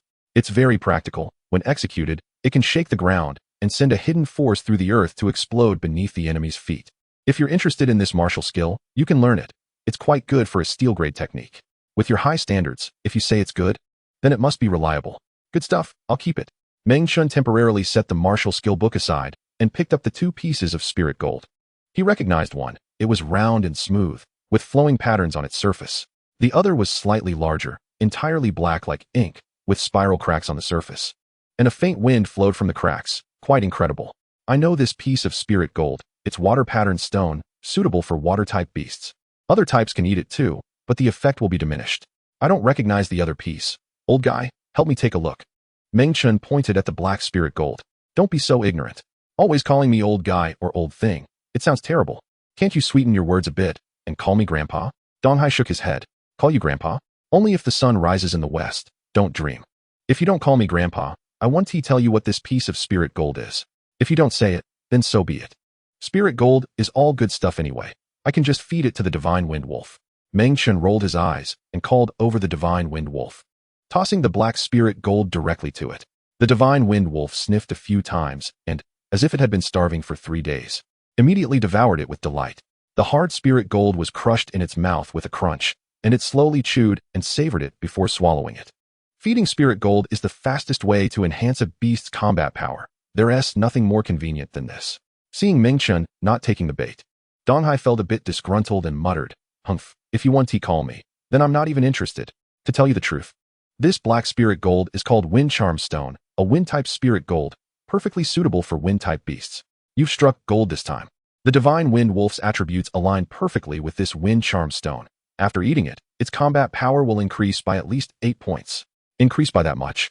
Meng Chen was overjoyed. The divine wind wolf had previously eaten a piece of refined steel, bringing its combat power to 25 points. After eating the Wind Charm Stone, it would rise to over 33 points, not far from its limit. Later, I'll feed it the water pattern stone too. Whatever increase it gets, it gets. Okay. Since they're all low-grade spirit gold, it doesn't hurt to feed them. Spirit gold is best used early. Keeping it is just holding a rock. That makes sense. In this regard, Meng Chen and Donghai were completely in agreement. Before long, the divine wind wolf finished off the Wind Charm Stone, and Meng Chen tossed the water pattern stone to it. This time, its appetite was clearly not as great as before, likely due to the mismatch in attributes. It reluctantly ate the water pattern stone, and its combat power increased a bit more. A martial skill book. 2 pieces of spirit gold. This was the biggest gain from opening this storage bag. As for the remaining trinkets, there was nothing worth mentioning. Meng Chen shifted his attention to Luowei's storage bag, taking about 10 minutes to refine it before opening it. This storage bag contained more items. Once released, they piled up into a small mountain. Most of it was clothing, stacked high and covering other items. Meng Chen sifted through the clothes, tossing them aside one by one. Donghai watched curiously from the side. As he rummaged, he unexpectedly found a few silk bodices among the piles of clothing. He didn't know if they were kept by Luowei to give as gifts or for some other use. TSK. Turns out Luowei has this taste. I didn't see that coming. Meng Chen picked up the bodice, shook it 3 times, and casually tossed it aside. Finally, after going through the useless clothes, he found something useful. A peculiar item caught the eyes of both Meng Chen and Donghai. It was square, resembling a chessboard, made of metal, covered in flowing line patterns. Each stroke exuding mystery, with many grooves for inlays around it. This is an array diagram. Donghai's eyes lit up as he jumped up, exclaiming, Kid, you've struck gold again. This is a good item, worth much more than those 2 pieces of spirit gold, at least 3,000 spirit coins. I recognize it too. It's indeed an array diagram. Meng Chen's eyes sparkled as well. The so-called formation diagram is a treasure used to summon beast soldiers, with a fixed standard and a complete summoning array engraved on it. The formation diagram is very convenient, but its only drawback is its insufficient durability. After multiple uses, it will collapse. If luck is good, a formation diagram can be used more than a dozen times, but if unlucky, it may break after just a few uses. Donghai jumped next to the formation diagram, crossed his arms, and evaluated. This is an iron-level formation diagram, not very high in rank, but just right for you to use now. When you break through to iron level and summon your second beast soldier, use this formation diagram to summon it. That will save you a lot of trouble. This thing is worth 3,000 spirit coins. It would be a pity to ruin it. Should we sell it? Meng Chen suggested. Look at you being so stingy. 3,000 spirit coins are nothing. I once saw a national treasury belonging to a king, where spirit coins were piled high like mountains, shining dazzlingly. 3,000 spirit coins won't make you rich. If you can use it, then use it. Don't hold back. A formation diagram is more stable than a summoning array you draw yourself, and the chance of summoning high-level beast soldiers is slightly greater. So it has its benefits. You just know how to talk big. If you don't manage your own household, you won't know how expensive rice and firewood are. You don't worry about food or clothing, so of course, you don't care about money. I've come through hard times, and money is very important to me. 3,000 spirit coins is a huge amount for me. This amount is just a drop in the bucket. You don't need to worry about it. Once you become stronger, making money will be as easy as playing a game. You can earn hundreds of thousands of spirit coins effortlessly. But I'm still not strong now, Meng Chen said sulkily. Regardless of whether you'll use this formation diagram in the future, you definitely need it right now. Meng Chen set the formation diagram aside and continued searching for useful items.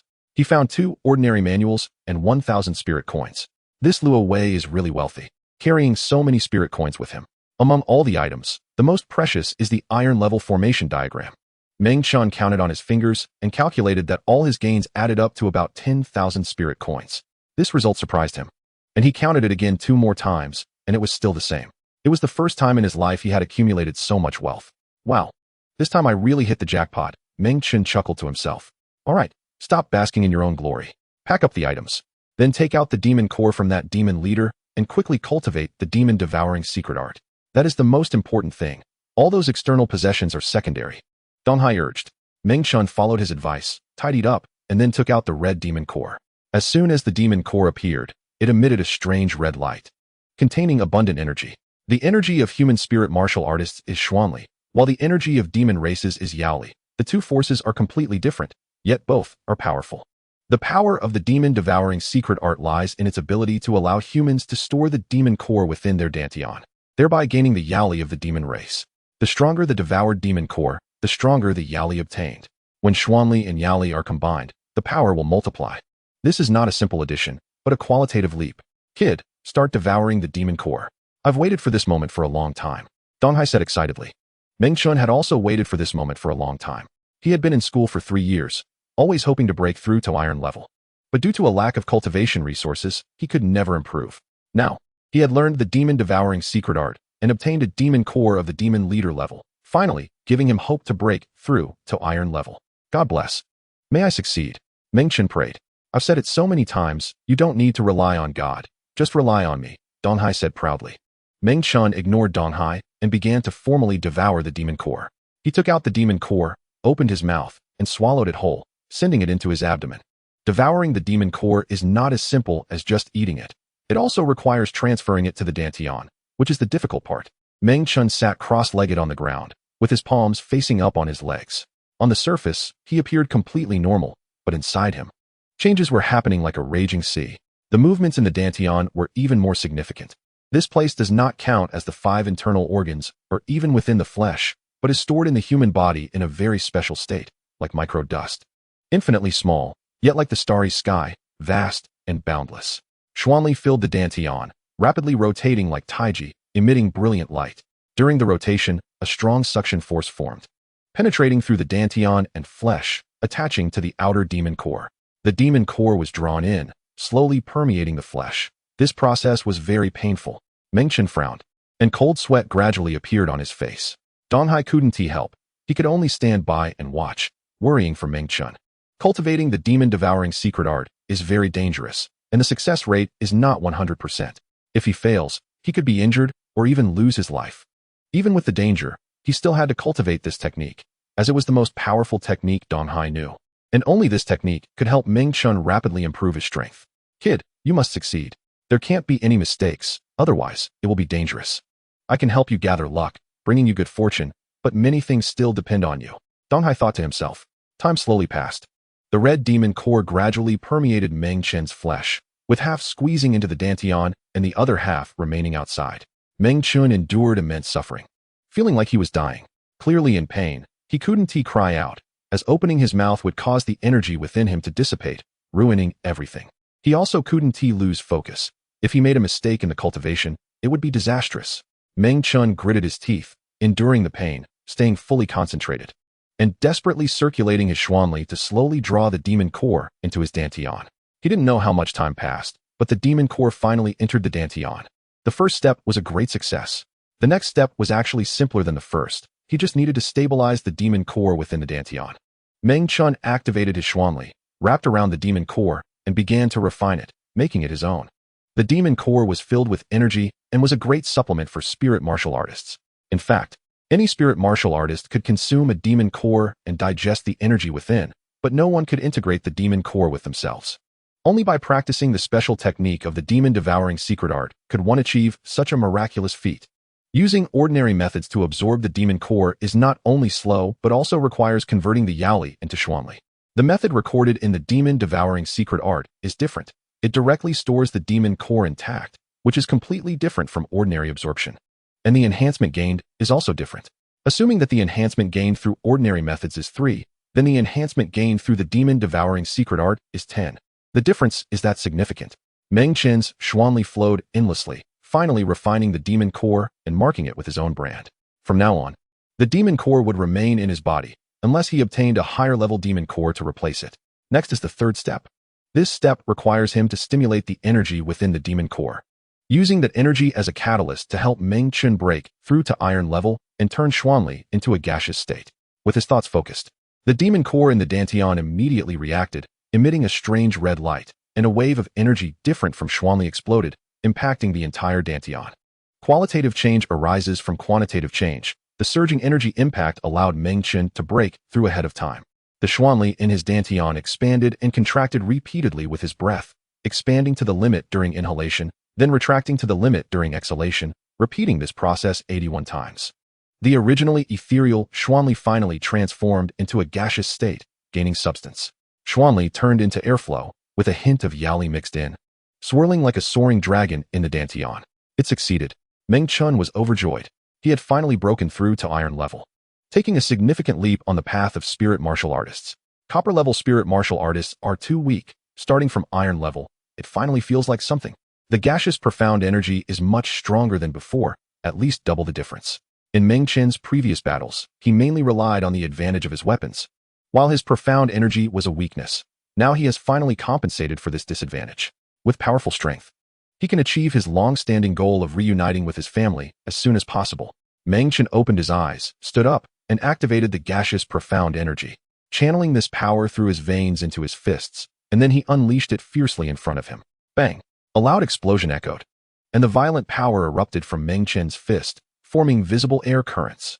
With the strength of this punch, he could shatter a tiger's skull.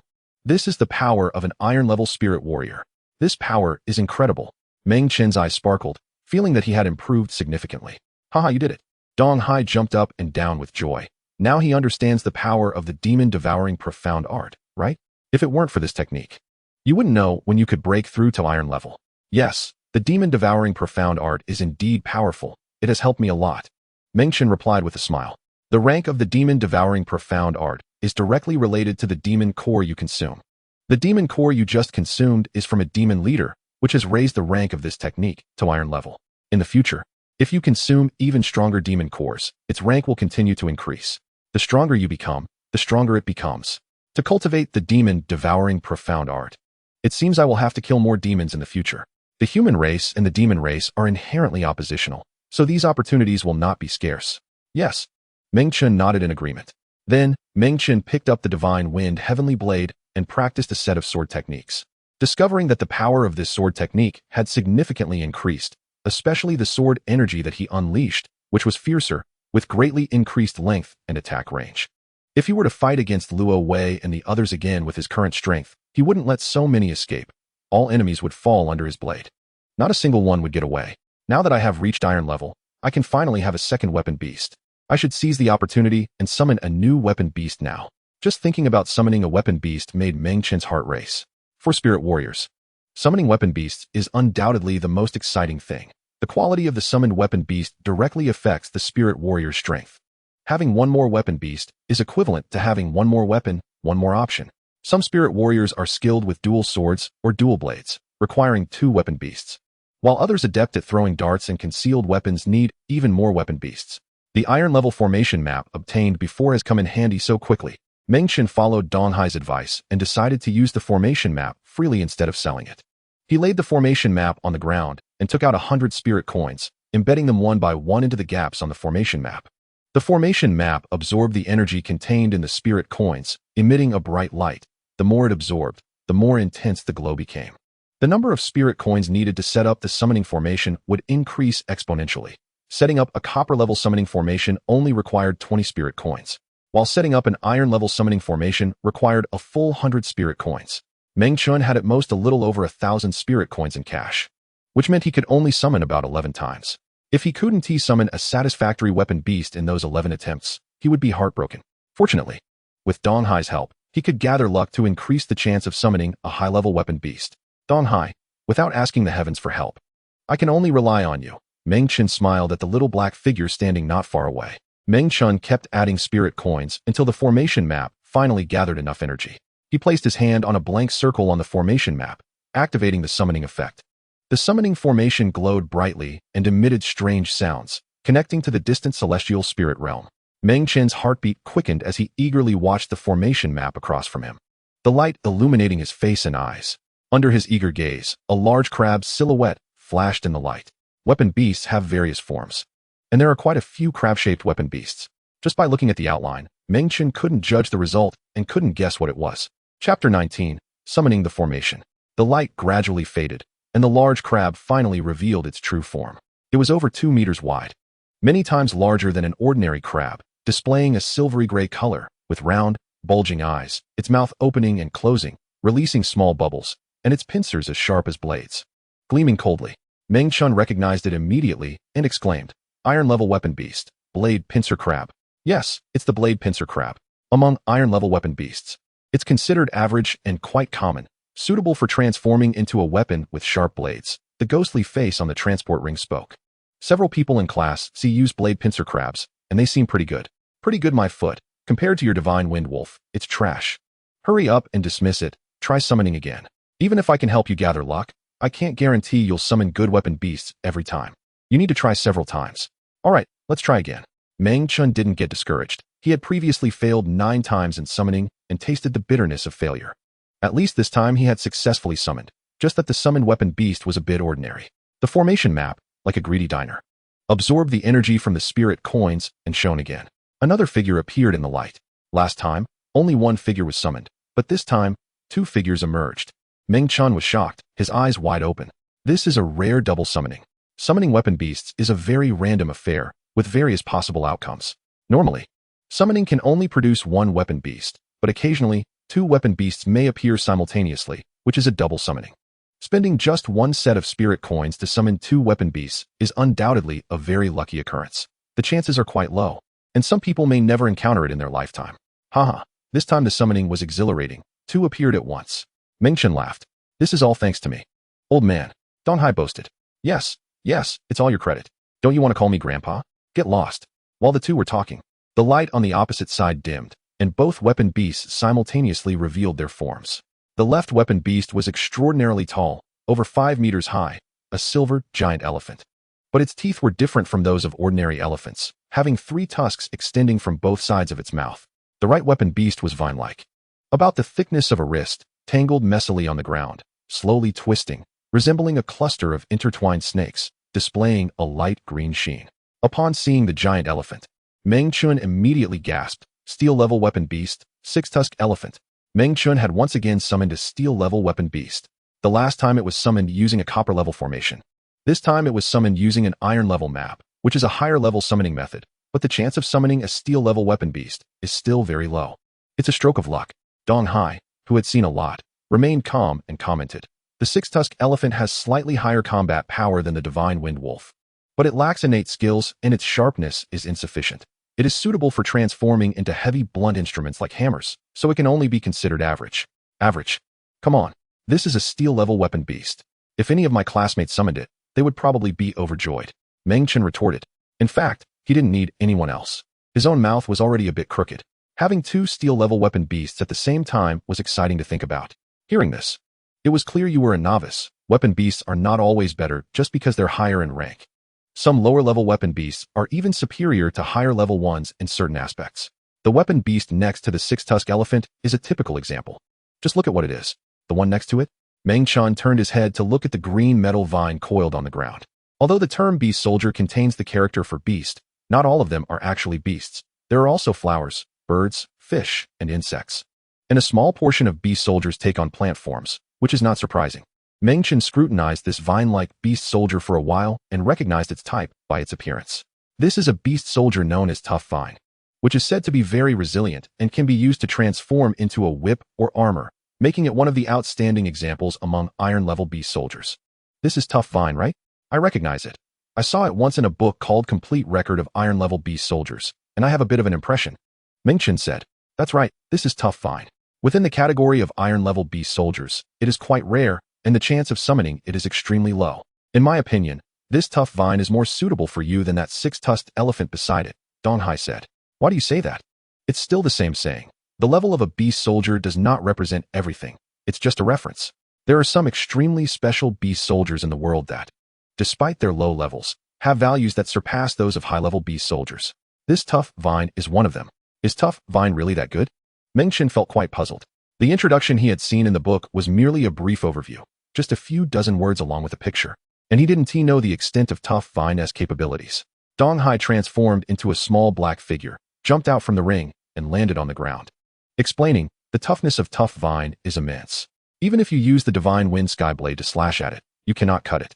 This defensive capability even surpasses that of most steel-level beast soldiers. That's where its value lies. You have the divine wind skyblade, so your offense is decent, but your defense is lacking, which is why I said this tough vine is more suitable for you. If you subdue this tough vine and transform it into armor to wear, your defense will be greatly enhanced, making you impervious to knives and guns. I see. You want me to make a piece of armor, Meng Chen realized. Exactly. Doing so will significantly enhance your strength. Switching to that six-tusked elephant wouldn't work.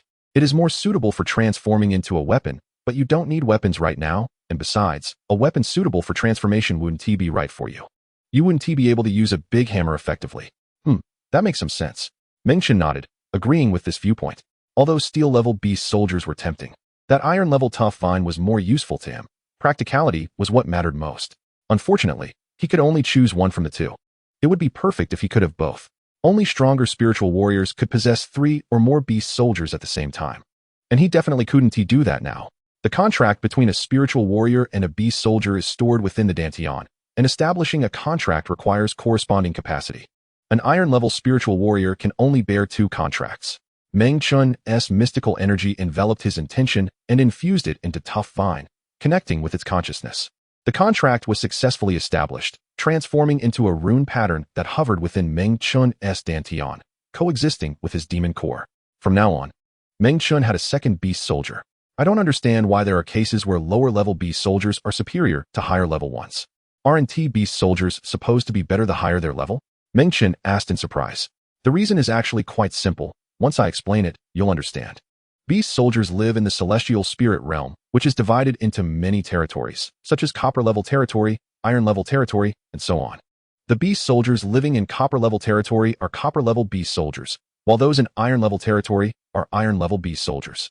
The higher-level territories have relatively stronger beast soldiers, while the lower-level territories have weaker ones.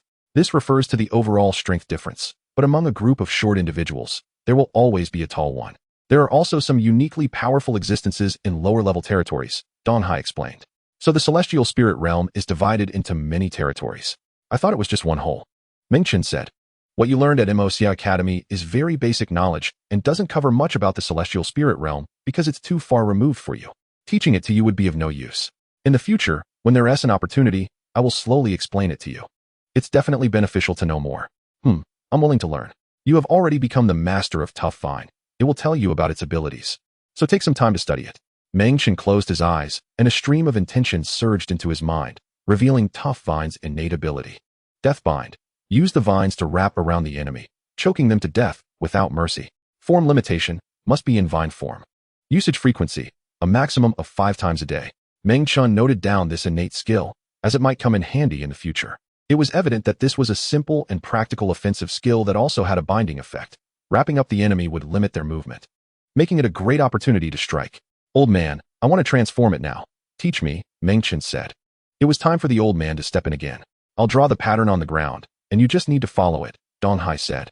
Picking up a twig and starting to draw on the ground, creating a quite decent outline. Meng Chen couldn't help but exclaim. Having an old person at home is like having a treasure.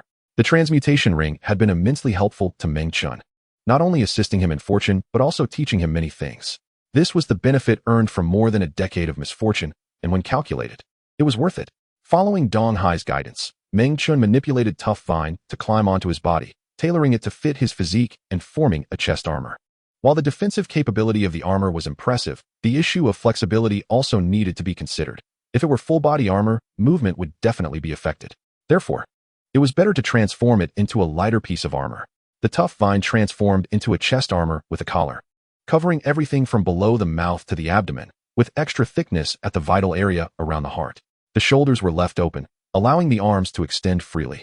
The entire set of chest armor was woven from defying and looked simple and straightforward without any unnecessary flashy decorations. Holding the divine wind skyblade and wearing the defying armor, Meng Chen looked imposing, a stark contrast to how he had appeared just half a month ago. I have broken through to iron level. My mystical energy has condensed into a gaseous form, and I now have a second beast soldier, defying. I have achieved a balance of offense and defense. In the upcoming final assessment, I must secure the top spot. I must. Meng Chen raised his blade to declare his resolve. Chapter 20. Interrogation. Many days later. Only 7 days remained until the final assessment. The originally calm immerse Academy gradually filled with a tense atmosphere as the graduating students of Class C intensified their training, hoping to improve their strength as much as possible before the final assessment. Immerse Academy is a famous institution in Longtang County, recognized by various forces. Achieving good results in the final assessment is equivalent to obtaining a stepping stone. Whether continuing education or seeking employment elsewhere, it paves the way. Winning the top spot in the final assessment at Immerse Academy would make one a universally acknowledged genius. Whoever wins the championship in the final assessment will reap both fame and fortune. In this world, everyone is bustling for profit. Who doesn't like fame and fortune? Even ancient sages couldn't escape these two words, let alone ordinary people. At the entrance of Immerse Academy, 2 guards were sitting under the shade of a tree, chatting idly. Suddenly, footsteps were heard from a distance, attracting their attention. They turned to look and saw a weary-looking youth slowly making his way up the stone steps. The youth was dressed in simple, fitted clothing, his eyes shining with vitality, full of spirit. With a storage bag hanging at his waist and a 100-weapon box on his back, walking with steady and powerful steps. It was Meng Chen from Class C. The 2 guards were greatly surprised. When the survivor spoke these words, he was crying with snot and tears, more pitiful than a flower in the rain. Not to mention that killing classmates goes against morality, and without mentioning the rules of Immerse Academy, just considering the family of Luo Wei, they would never let Meng Chen go. Money can summon spirits. The Luo family is so wealthy that they could easily hire a powerful spiritual warrior to take Meng Chen's life. Meng Chen walked through the gates of the academy under the astonished gaze of 2 gatekeepers. The 2 quickly reported the matter to their superiors, and the news soon spread throughout the Immerse Academy, causing a tremendous uproar. A large number of students climbed to the windows to see Meng Chen in the training ground, with some even rushing out of the teaching buildings. Despite being the center of attention, Meng Chen remained calm. He had anticipated this situation and felt no fear. He cast a cold glance at Chu Kuang but ignored him, as he had no time to deal with such a clown. Moments later, the academy head, Li Qingtian, came out with some people. Li Qingtian frowned, looking slightly serious, and walked straight up to Meng Chen, waving his hand and saying, "Meng Chen, come with me. I have something to ask you." "Yes, headmaster," Meng Chen replied respectfully. It was Li Qingtian who had brought Meng Chen to Immerse Academy, making him Meng Chen's benefactor. Meng Chen felt grateful to this benefactor and would never forget it. So he always showed respect whenever he met Li Qingtian, a respect that came from within. Li Qingtian led Meng Chen into the building. All the way to the top floor, and entered a room. A few others were already waiting inside, including a youth who had once escaped a calamity at Meng Chen's hands, as well as several mentors, including Jiang Danian. Jiang Danian had never liked Meng Chen, whom he deemed a jinx, and snorted coldly. Meng Chen stood still in the room, unwavering. Meng Chen, you, the murderer of your fellow disciples, have been summoned here today for questioning.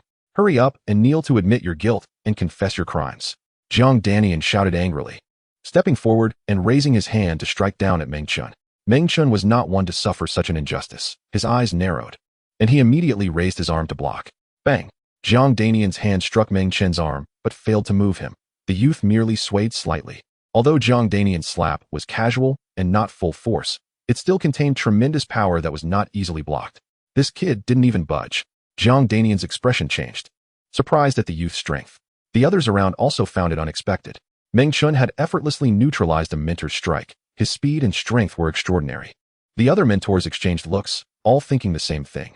This kid is not simple. As a mentor, Jiang Danian would feel embarrassed if he couldn't handle a student. His face flushed, and he gathered his internal energy into his arm, preparing to attack again. Mentor Jiang, stop. The matter hasn't been clarified.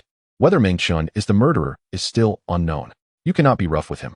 I haven't made him kneel yet, so why are you in such a hurry? Li Qingtian reprimanded. It was Li Qingtian who stepped in to restrain Jiang Danian. Headmaster, you don't know. I've been Meng Chen's mentor for 3 years, and I've long seen that this kid has ill intentions and is not a good person. The matter of murder and robbery is definitely true. You don't need to be polite to him. He is just a white-eyed wolf who deserves a good beating.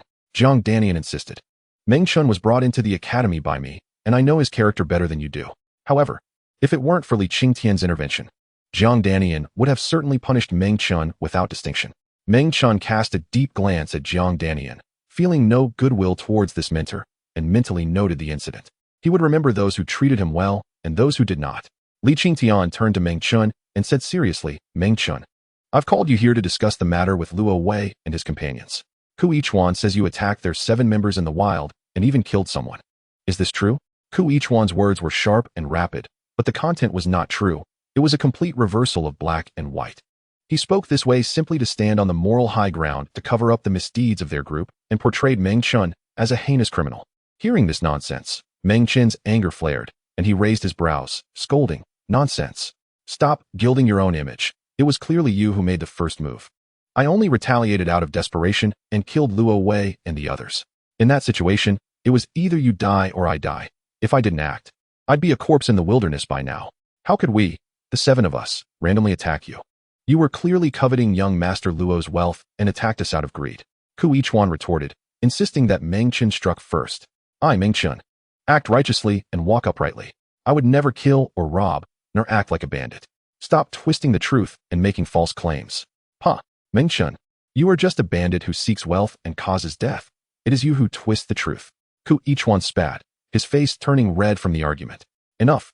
Li Qingtian suddenly shouted, interrupting their quarrel, and reprimanded Ku Yichuan. I'm asking Meng Chen, not you. Calm down, and wait until I ask you before you speak. Yes. Ku Yichuan quickly replied in a low voice, not daring to cause further trouble. Li Qingtian turned to Meng Chen again and instructed, Meng Chen, recount what happened that day without any concealment. Meng Chen nodded and explained the entire situation, even admitting that he had taken Luo Wei's belongings. He would acknowledge what he did, but would not accept any baseless accusations against him. At most, he had taken what the bandits owned, not become a bandit himself. The accounts from both sides were completely different. Since there were no third parties present at the time, it was impossible to determine who was right and who was wrong. Everyone in the room looked to Li Qingtian, waiting for the academy head's judgment. Your accounts differ, and I cannot ascertain the truth. So I cannot make a rash judgment to avoid wronging either side. The rules of Immerse Academy are strict, but they only apply within the academy. Once students are outside, the rules have no binding force. The academy is ultimately just an academy, not a governing authority, and has no obligation to handle public cases. I will not pursue this matter further, and I hope both sides will not continue to entangle themselves. If you want to continue fighting, do it outside. I will not intervene, but within the academy, neither of you can act recklessly. This is my stance, and also that of Immerse Academy. Li Qingtian spoke at length, stating his decision. The room fell silent, and no one spoke. Immerse Academy had always upheld this position, strict internally, lenient externally. Students could cause a ruckus outside, but once inside the academy, they had to behave themselves. Ku Yichuan's face changed from dark to light, feeling increasingly anxious. He had initially wanted to use immerse Academy to eliminate Meng Chen, but unfortunately failed. Once the headmaster made a decision, it was difficult to change. Seeking the headmaster's help would only lead to failure and displeasure. The matter reached a conclusion, and there were no further objections. Li Qingtian waved his hand, instructing everyone to leave, except for Meng Chen. The two stood face to face, one large and one small. Li Qingtian had his hands clasped behind his back, slightly lowering his head to look at Meng Chen, his gaze filled with scrutiny. Meng Chen felt uncomfortable under the gaze and chuckled awkwardly. Headmaster, why are you looking at me like that? Meng Chen, it's been over a month since we last met, and you are quite different from before. Both your external demeanor and internal energy fluctuations have undergone earth-shattering changes. I didn't quite believe Kui Chuan when he said you killed Luo Wei and the others. But now that I see you, I completely believe it. You are no longer the Meng Chen from before. You have the strength to kill them, Li Qingtian said. Headmaster, I swear to heaven, every word I just said is true. They indeed struck first. I wouldn't lie to anyone, especially not to you. Because you have been kind to me, I still trust your character and believe that this matter started with Luo Wei and the others attacking first. And you only retaliated afterward. As the lord of the house, I must handle matters fairly and cannot punish Kui Chuan simply because I trust you privately. How the lord handles it doesn't matter, as long as you believe in me. Their actions are quite swift. Meng Chen narrowed his eyes, feeling immense pressure. What do you plan to do from now on? How do you intend to resolve this matter? When soldiers come, block them. When water comes, cover it with earth. Easier said than done. Li Qingtian glared with frustration. You really are a naive rookie, thinking things are too easy.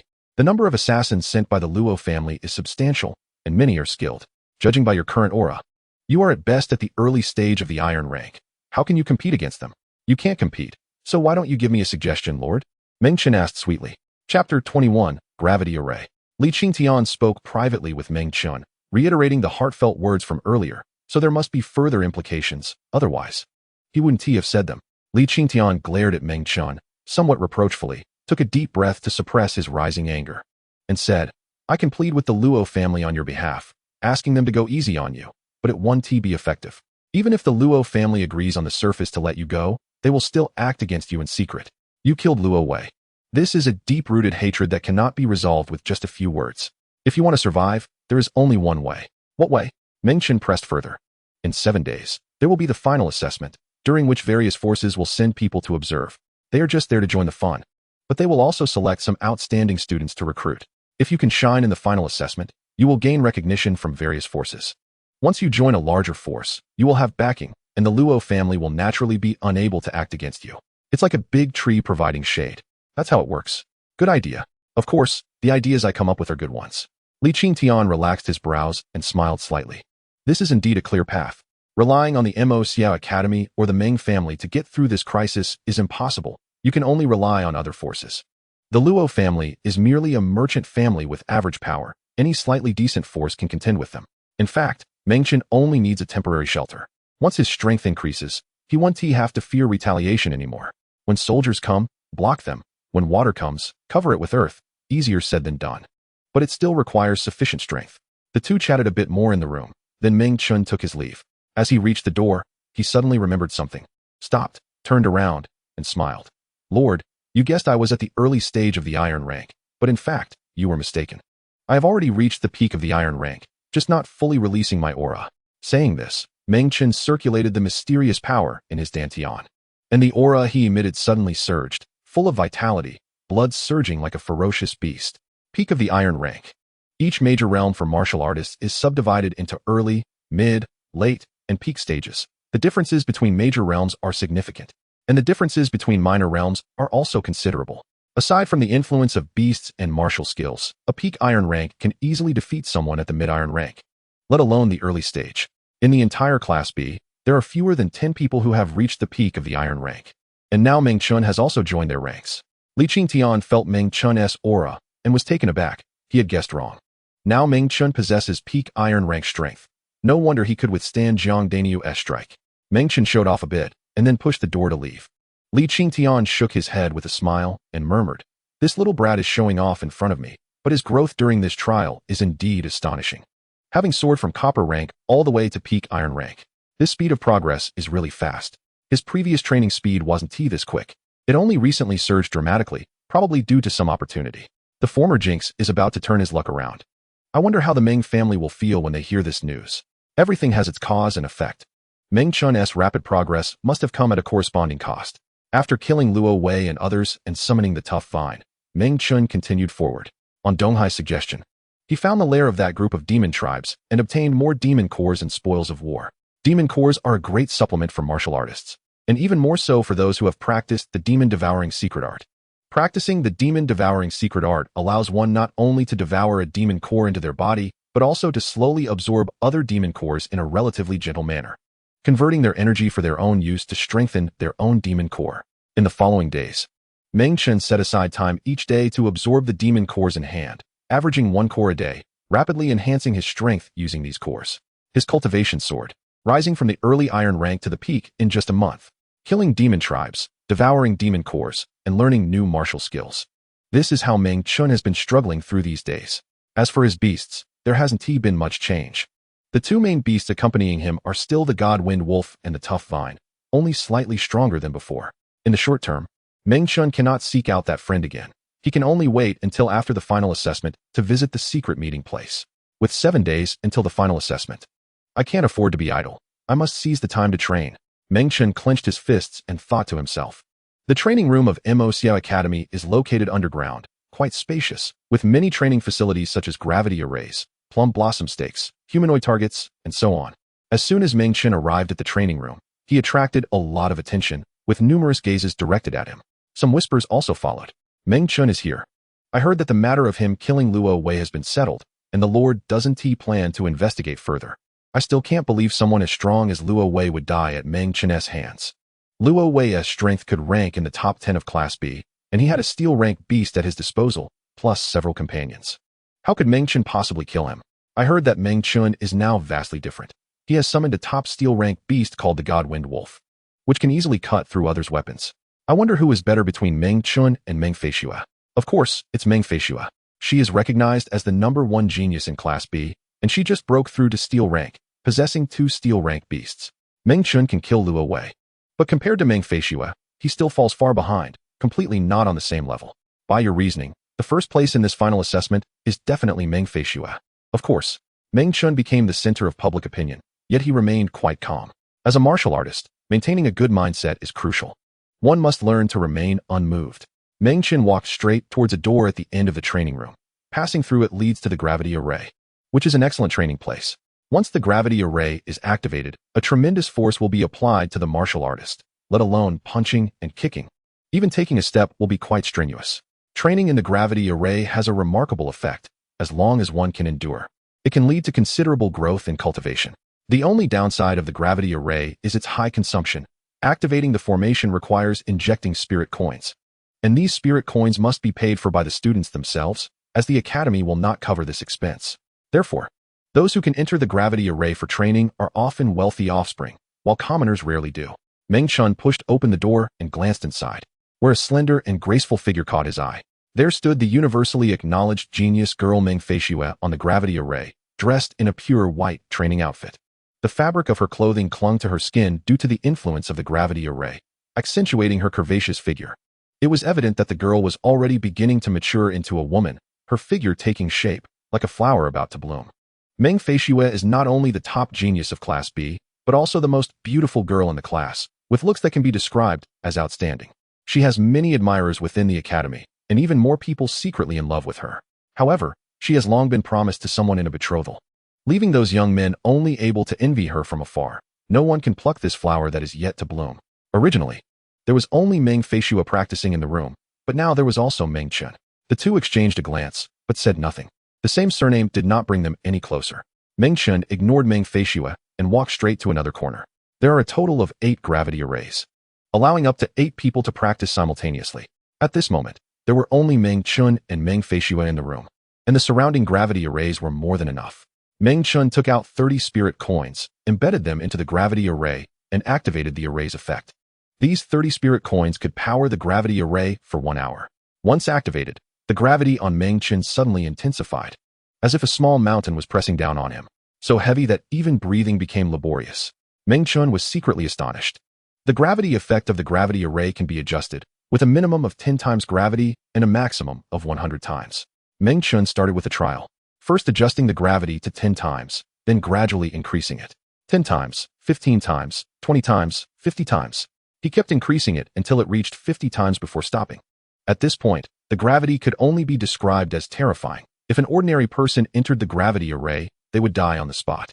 Meng Chen practiced the devouring demon technique, and his physique surpassed that of other spirit warriors of the same rank, allowing him to withstand this gravitational pressure. In this extreme state, he began to punch and kick. His movements were slow, but each action required an astonishing amount of strength, and soon beads of sweat appeared on his forehead. Not far away, Meng Feishue glanced over at Meng Chen and noticed the clearly visible gravity scale in the array. Her beautiful eyes changing. 50 times gravity. It was actually the same as the gravity Meng Feishue was enduring. This meant that the two had similar levels of strength. Even if there was a gap, it would not be too large. Originally filled with confidence for the final assessment, Meng Feishue suddenly felt immense pressure. The person she had previously regarded as insignificant had unexpectedly risen to a level that could threaten her in such a short time. From now on, she could no longer ignore the existence of Meng Chen, this distant relative. No, I cannot let him surpass me. This final assessment is very important to me, and I must secure victory. The girl resolved herself internally, biting her red lips as if out of spite, adjusting the gravity array's intensity to 55 times. Chapter 22, Benefactor. 55 times and 50 times may seem similar, but in reality, they are worlds apart. When a person's physical ability reaches its limit, adding even a small burden could crush them, let alone a multiple increase. After raising the gravity to 55 times, Meng Feishue immediately felt it was difficult. Her slender body swayed 3 times, and her already pale cheeks turned even paler, sweat sticking to her hair. Ugh! Meng Feishue let out a low groan, biting her lips tightly, struggling to hold on, and pushing her limits while continuing to perform various training movements. Meng Chen noticed the change in Meng Feishue and smiled. This girl must have increased the gravity because of his presence, purely out of spite. You want to outdo me?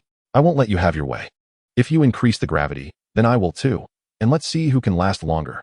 Meng Chen, filled with youthful vigor, also adjusted the gravity array beneath him to 55 times. This time, he faced a tough challenge, let alone punching and kicking. Even just standing was extremely difficult. With each beat of his heart, significant effort was required. The two in the room were secretly competing, neither willing to give in. Moments later, Meng Feishue actually increased the gravity again, raising it to 60 times. This was truly a wrong decision, as it exceeded her limits.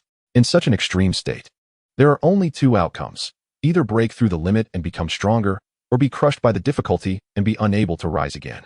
One good and one bad outcome. Unfortunately, Meng Feishue could not endure it. Her body could not bear the overwhelming weight, and her heart suddenly stopped beating. Her vision darkened, and she fainted. She collapsed, but the gravity pressing down on her did not lessen. It remained terrifying, continuously harming her body. In this situation, if she were left lying there, she would surely die in the gravity array. Fortunately, there was another person in the room. In a critical moment, a young figure rushed towards the fallen Meng Feishue. Moments later, the unconscious Meng Feishue slowly opened her eyes, a familiar face coming into her view. As her vision gradually cleared, she recognized the face and found it was Meng Chen. From the side, Meng Chen's facial contours were quite handsome. Meng Feishue's consciousness gradually revived, and as she began to awaken, she suddenly felt something unusual in her chest. Upon closer inspection, she saw Meng Chen half squatting beside her, his hands pressed against her chest. Oh my god! Meng Chen actually dared to take liberties with her. You beast! Meng Feishue was both ashamed and angry, struggling to get up and confront Meng Chen, but found her body extremely weak, unable to rise, and could only be firmly held down by Meng Chen's strong hands. This was the first time in her life she had experienced such impertinence. The place she had cherished had been touched by another man. Beast! Beast! Tears almost came to Meng Feishue's eyes. Beast, my foot. I'm saving you, not taking advantage of you. Wake up and feel your heart pulse. I'm using my spiritual energy to nourish your heart and heal your injuries. If I hadn't saved you, you would have been gone today. Meng Chen scolded, shooting a glare at the lying Meng Feishue. This remark snapped Meng Feishue awake. She was taken aback for a moment, then felt her heart pulse and discovered that indeed, a stream of spiritual energy was being injected through Meng Chen's palms, soothing her weak heart and infusing it with new vitality. It turned out that Meng Chen was not bullying her, but saving her. Using spiritual energy to stimulate the heart is a common first aid measure. If Meng Chen hadn't acted promptly to save her, she might have already become a corpse. The person was not trying to take advantage of her, but was her benefactor. Yes, I'm sorry, Meng Feishue whispered. Don't speak, just lie still. Your heartbeat has just stabilized, and I can't let go yet. After a while, when you stabilize, I'll stop delivering spiritual energy and take my hands away. Meng Chen said. Thus, Meng Chen continuously delivered his spiritual energy into Meng Feishua's body, and her originally weak heart gradually became active and regained vitality. Meng Feishua felt the pressure and warmth on her chest, slowly clenching her delicate fists, her heart feeling quite complicated. Although they came from the same family, their blood relation was quite distant. There were tens of thousands of members in the Meng family, divided into many branches, and members from 2 different branches had long surpassed 4 generations in blood relation. Therefore, Meng Feishua did not feel the sensation of being touched by a relative, but rather that of being purely invaded by a man, causing her cheeks to become increasingly red and hot. She had originally thought the first to touch her chest would be her future husband, but unexpectedly, she had clumsily given that moment to Meng Chen. What a huge loss. If she had known this would happen, she wouldn't have increased the gravity. Why bother competing with Meng Chen? Now, not only had her body been touched, but she also had to thank Meng Chen. Meng Feishua's fair face turned redder and redder, and she simply closed her eyes, silently enduring, a trace of shame rippling in her heart. After a while, Meng Chen took his hand away and said, "Your heartbeat is normal and strong. You should be fine now. Be more careful in the future and don't practice like this. Haste makes waste. Being too eager for success can backfire." The other party just saved her, so Meng Feishua could only obediently listen to these reminders and softly said, "Thank you for earlier." Meng Chen showed no reluctance and directly turned to walk towards his gravity array. Meng Feishua had just stepped into the steel level not long ago, her body far surpassing that of ordinary people, and she had already recovered a lot by now. She stood up, looking at Meng Chen's back, and suddenly remembered something, saying, "Can you not tell others about what just happened?" "Sure," Meng Chen interrupted the girl. "Don't worry, I will keep my mouth shut and won't say anything to outsiders. Besides the 2 of us, no one will know what happened in this room." "Thank you. You don't need to take what happened earlier to heart. And you don't need to thank me. It was just a small effort on my part. Forget about it. It will be easier for both of us." She had never looked at Meng Chen seriously before, but when she was in trouble, he was willing to lend a helping hand, which made her feel very guilty. There were rumors circulating in the academy that Meng Chen had killed Luo Wei and others out of greed. From what happened earlier, it was clear that Meng Chen was a good person and should not do such a thing, proving that the rumors should not be taken seriously. Even if Meng Chen had acted, it must have been because Luo Wei and others were at fault first. Meng Feishua thought to herself. The relationship between the 2 became subtle. Meng Feishua felt she could no longer stay in this room, so she tidied up her disheveled clothes and fled the scene, even saying goodbye to Meng Chen, which was unprecedented. As for Meng Chen, he continued to practice in the gravity array, maintaining 50 times the gravity. "How does it feel, Kit?" Donghai asked with a chuckle. "Why are you asking such things, old man?" Meng Chen replied irritably. "Is there any man in the world who is serious? You're not a man, you're a ring. But I have the heart of a man. If I had to describe the feeling, one phrase would be most appropriate." "What phrase?" "Indescribable." "Haha, it seems you've tasted sweetness." Both the old man and the young man laughed. Meng Chen's idea of saving someone was very simple. He did not think too much about it. However, since his hand had touched a significant place, it was impossible not to feel anything unusual. Meanwhile, deep underground in the Moxie Academy, this place was like a hidden paradise, large enough to be considered a big basement. It was pitch black all around, and one could not see their hand in front of their face, with only the center illuminated. A ceiling array was arranged on the ground there, made up of many mysterious glowing lines. A stunningly beautiful woman lay in the center of the array. Her beauty could be described as world-shaking. If someone could exchange a kingdom for her heart, there would certainly be foolish rulers willing to do so. A treasured sword was stabbed into her chest, piercing through her body and firmly anchoring her to the ground. The sword's hilt was entwined with several iron chains extending in all directions, merging with the array. To pierce such a stunning beauty with a sword was truly a cruel act. Despite suffering such severe injuries, the beautiful woman was still alive and breathing. At this moment, she was gripping the sword's hilt, straining to pull it upwards, trying to extract the sword from her body. The sword seemed heavier than Mount Tai, not moving an inch. And the surrounding ceiling array was also exerting pressure on the beautiful woman. Only half an inch of the sword tip remained embedded in the ground. Yet it was still very difficult to pull out. Without pulling out the sword, the ceiling array could not be broken, and without breaking the ceiling array, the beautiful woman could not gain her freedom. She had thought she would soon break the seal, but unexpectedly, it had dragged on for more than a month without success. 80 years, I have had enough of this dark and sunless life. I want to go out. I want to see the outside world. The beautiful woman shouted weakly, her jade hand exerting force again, and the sword finally moved slightly upwards. The ceiling array was triggered, flashing violently, and the surroundings began to shake, as if an earthquake had occurred. The beautiful woman could see that she was about to break the seal, but she was still a bit short. Breathing heavily, she lay back down on the ground to rest. Her red lips parted as she murmured, after breaking the seal. I will definitely destroy the Moxie Academy to vent my hatred and conveniently see my friend again. The friend she mentioned was a boy named Meng Chen. 6 days later. At night. Tomorrow was the day of the final assessment, which would determine the fate of many people. Meng Chen was feeling restless, tossing and turning in bed. So he simply got up and wandered around the back courtyard of the academy in the dark. To his surprise, Meng Feishue was also there. The night breeze gently blew, stirring Meng Feishue's white clothing, making her look ethereal, as if she had descended from the bright moon in the sky. Previously, they would never have spoken when they met. But after what had happened, their relationship had changed. Meng Feishue hesitated for a moment, bit her lip, and took the initiative to greet him. Can't sleep either? Yeah. Then, shall we chat? Chapter 23, The Final Assessment. Meng Chen smiled and said, Sure, let's chat. He walked over to the girl and stood 3 steps away. Neither too far nor too close. The two stood side by side, and without planning, they both looked up at the night sky. Even though they said they would chat. Once they got closer, they both fell into silence, not knowing what to say.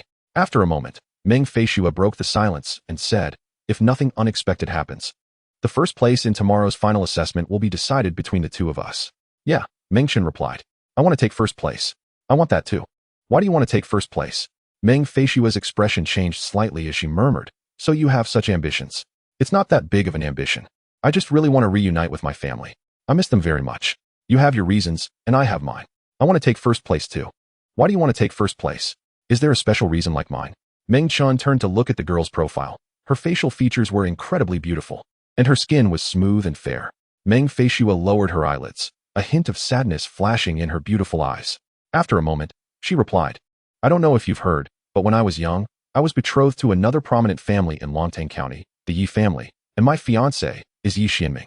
This marriage is a strategic one aimed at strengthening the ties between the two families through closer relations.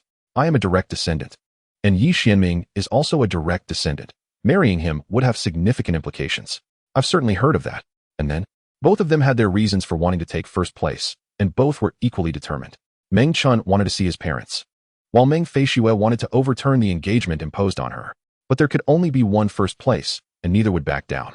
Regarding your marriage, I feel very sorry. If you are a flower, that Yi Xianming isn't even worth a piece of cow dung. But I have my own goals too. And I can't give first place to you. Tomorrow's final assessment will depend on our own abilities.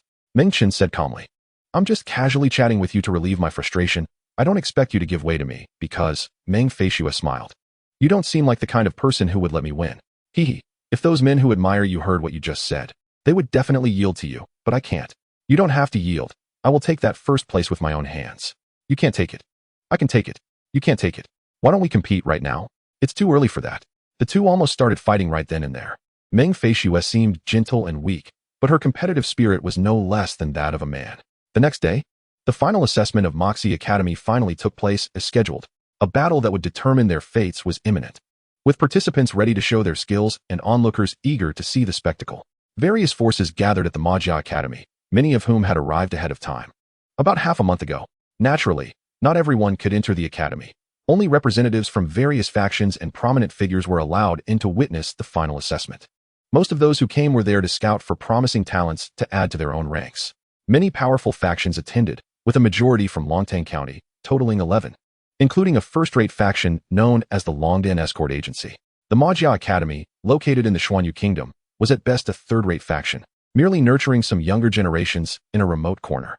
First-rate factions are those capable of challenging the court, possessing a large territory and strong experts within their ranks. The Longdan Escort Agency is a typical example. The so-called escort agency mainly takes on bodyguard jobs, transporting people or goods to specific locations, and also undertakes special tasks, such as collecting specific materials or assassinating certain individuals.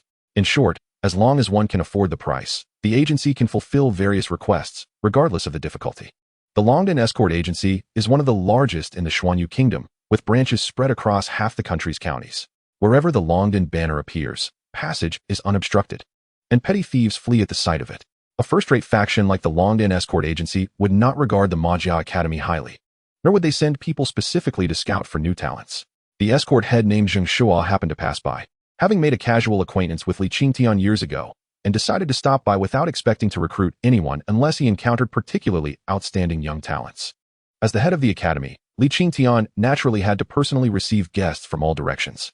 Despite being the host here, his status could not surpass a few guests, especially Zheng Shuo from the Longdan escort agency, whose status was far superior. Ladies and gentlemen, this way please. Here is the VIP viewing area. Everyone is a guest, and there is no distinction in status, so please feel free to take a seat. Li Qingtian greeted with a smile as he stepped onto a temporarily constructed viewing platform.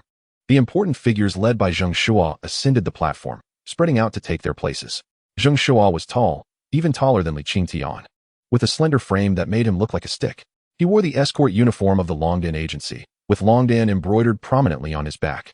In his long hand, he always held a 100-weapon box, and it was easy to guess that it contained formidable beast weapons, at least of silver grade. With his esteemed status, people around him showed him great respect, and he naturally became the center of attention, exuding an impressive aura.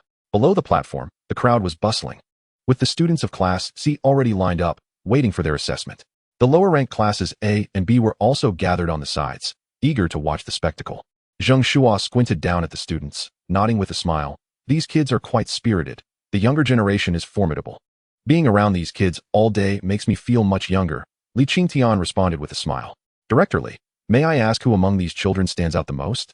There are two strongest ones, one named Meng Feishue and the other Meng Chen. Both are from the Meng family. Yes, the Meng family truly lives up to its reputation as a prominent family in Longtan County. They have a flourishing lineage. Just as the two prominent figures were conversing, a gatekeeper hurried up to the platform and whispered a few words to Li Qingtian, stating that someone from Luo Wei's family wanted to come to watch the final assessment. Li Qingtian's brows furrowed slightly. He understood that Luo Wei's family had ulterior motives in coming to observe the assessment, specifically to monitor Meng Chen. He wasn't fond of this approach, as he had a bias toward Meng Chen. To say that Li Qingtian regarded Meng Chen as a godson would be an exaggeration. But Meng Chen certainly held a special place in his heart, far beyond that of an ordinary student.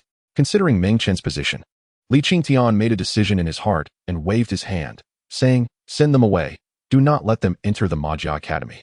Just tell them the guest seats are full and ask them to move elsewhere." Understood, the gatekeeper replied and left. In fact, the guest seats were not full. Li Qingtian simply did not want Luo Wei's family to cause trouble for Meng Chen. Zheng Shuo nearby sensed something was amiss and asked with a smile, "What's wrong? Encountered some trouble?" "It's nothing, just a few unwelcome guests," Li Qingtian replied casually. With everything ready, the final assessment officially began. Li Qingtian stood up, and the previously noisy training ground fell silent. He cleared his throat and spoke in a booming voice. "Today marks the annual final assessment. This assessment will evaluate the students' gains over the past 3 years. The participating students must prove with their strength that these 3 years have not been wasted. I won't say more. The content and methods of the assessment are the same as in previous years, and the students are already familiar with them, so there's no need to reiterate. I hereby declare the first assessment begins." There was no applause, no cheers, but the blood of the Class C students was already boiling. The first round was simple, testing whether the students' beast weapons were good or bad. Each participating student had to use their beast weapon to attack a 10-layer iron plate, and damaging 3 layers or more would be considered passing. The iron plates for the assessment had long been prepared and were placed at the end of the training ground. The students of Class C stood in 5 rows, with 5 students in each group, taking turns for the assessment. The first 5 students stepped forward and drew their weapons, all of which were copper grade, including swords, knives, and a spear. Whether it was slashing, cutting, or stabbing, as long as they could damage the iron plate, it was acceptable.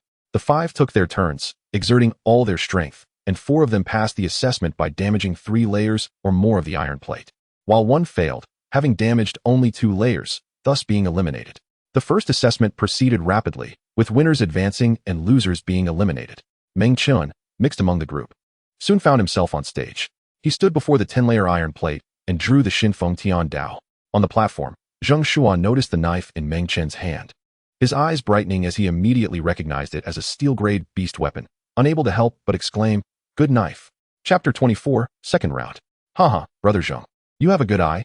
You recognized it as a good knife at a glance. Li Qingtian, sitting beside him, laughed. If I'm not mistaken, the knife in that boy's hand should be steel grade, right? Zheng Shuo asked. Exactly, it's steel grade. In that case, he must be the Meng Chen you just mentioned. That's right, he is Meng Chen. The beast weapon in his hand is the Xinfeng Tianlang, and his cultivation level is also impressive, having reached the peak of iron grade. At such a young age, reaching this level of cultivation, his future is limitless. Zheng Shuo nodded, acknowledging Li Qingtian's words. Seizing the moment, Li Qingtian deliberately probed, Brother Zhang. Does your Longdan escort agency need any more escort masters? If so, perhaps you could recruit Meng Chen. He would surely contribute to the Longdan agency. Well, let us see how it goes. Zheng Shuo replied ambiguously, not committing himself. On the training ground, Meng Chen raised the Shinfeng Tian Dao high, channeling his energy through his arms, filling his meridians to the brim. The blade slashed down fiercely, emitting a bright cold light. With a crisp sound, the 10-layer iron plate shattered, the cut smooth as a mirror. It was done effortlessly, a piece of cake. Not long after, it was Meng Feishue's turn.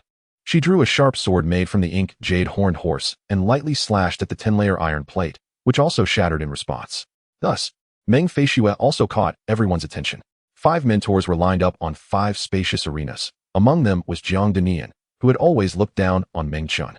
Back when Meng Chen first enrolled, Jiang Danian's wife passed away due to illness, and upon hearing that Meng Chen was deemed a jinx by his family, he suspected that Meng Chen's enrollment had caused his wife's death, thus harboring a dislike for him. However, this suspicion was merely baseless conjecture, as Meng Chen had never even met his wife. Unfortunately, today Meng Chen's team was scheduled to face Jiang Danian. This pairing was a last-minute decision, and the two meeting could only be described as a case of fate bringing enemies together. The third round officially began, and students took turns stepping onto the arena to spar with different mentors. The mentors clearly suppressed their strength, yet remained undefeated, making it extremely difficult for students to last even 10 moves against them. The students who went before Meng Chen all suffered defeat, with some unable to withstand even 3 moves. Compared to the previous simple damage tests, the practical sparring was much more engaging, with students attacking and defending on the arena, fending off the mentors' fierce offensives. The onlookers treated it as entertainment and were thoroughly engrossed.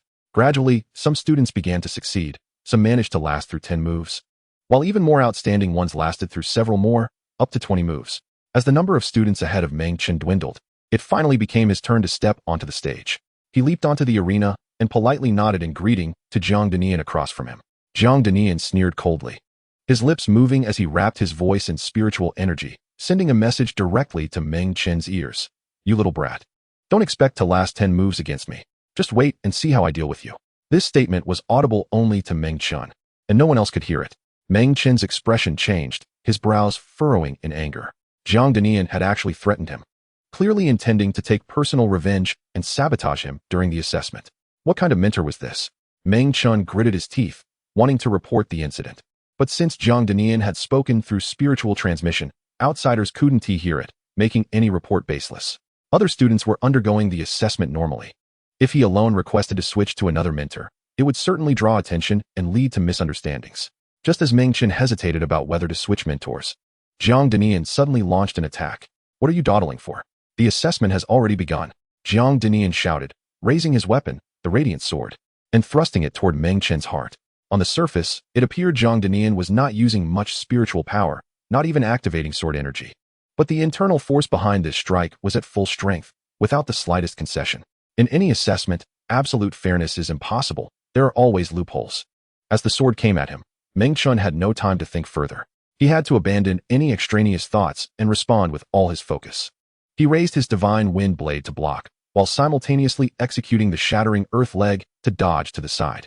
The shattering earth leg not only included offensive techniques, but also some evasive maneuvers, making it very useful in battle. In a flash, the radiant sword clashed with the divine wind blade, sparking a flurry of sparks. Both weapons were made of steel, and they were evenly matched, neither able to injure the other. Jiang Danian, intent on making things difficult for Meng Chen, showed no mercy. After failing to land a hit, he immediately executed a clever maneuver, drawing an arc with his sword that snaked toward the back of Meng Chen's neck like a spiritual serpent. Just as the sword tip was about to strike, Meng Chen swiftly turned, retreating while raising his blade to block. Clang! The sword and blade collided again. A powerful force surged from the sword tip, sending Meng Chen flying backward, his arms tingling. He flew toward the edge of the arena. If he fell off, he would be declared the loser. Not good. Meng Chen's heart sank, and he quickly executed a yellow dragon turn, spinning 3 times in the air to halt his momentum before landing on the ground. Before he could steady himself, the radiant sword attacked again, the tip quivering and radiating a blinding cold light, making it hard to discern the attack's trajectory. Meng Chen was forced to dodge repeatedly, struggling to cope. Thus, a fierce battle unfolded on the arena between a mentor and a student, with both exchanging blows in a perilous contest. Meng Chen's cultivation was lower than Jiang Danian's, and his combat experience was clearly lacking, putting him at a disadvantage and facing numerous dangers. If not for Jiang Danian's constraints, he would have already lost. 3 moves? For moves, 5 moves. By the 5th move, Meng Chen could no longer hold on. In a critical moment, he had to bring out his trump card. A flash of green light emerged from the 100 soldiers' box, and the tough vine flew out, landing on the ground and extending its long, flexible tendrils. The vines wrapped around Jiang Danian's radiant sword, blocking his attack. Losing to Jiang Danian was unacceptable. The tough vine moved like a writhing snake, first entangling the radiant sword, then following the vine to wrap around Jiang Danian's arm. Jiang Danian was taken aback and quickly swung his sword to cut the vines, only to find them incredibly resilient, unable to be severed. The spectators immediately recognized the type of vine. It was the iron-level beast, tough vine. While this beast's rank was not high, it was rare and difficult to summon. A divine wind wolf and a tough vine. This kid had impressive beasts. It's rare to see someone so young able to utilize such a level of beast. Jiang Danian was in trouble now that he was entangled in the tough vine. Several prominent figures commented, some showing a hint of jealousy in their eyes as they looked at the tough vine. This rare and practical beast had a certain appeal even to these influential people. The appearance of the tough vine immediately turned the tide for Meng Chen. The tough vine unleashed its unique skill, Death Bind, wrapping around Jiang Danian's body and quickly encasing him entirely, as if wrapping a zongzi. Jiang Danian could no longer worry about anything else and exerted all his strength to resist the tough vine, his spiritual energy surging like a bomb exploding. Boom! A loud bang echoed as the floor tiles beneath them shattered, causing some damage to the tough vine, but overall it remained intact and tightened its grip even more. Tighten, tighten, tighten.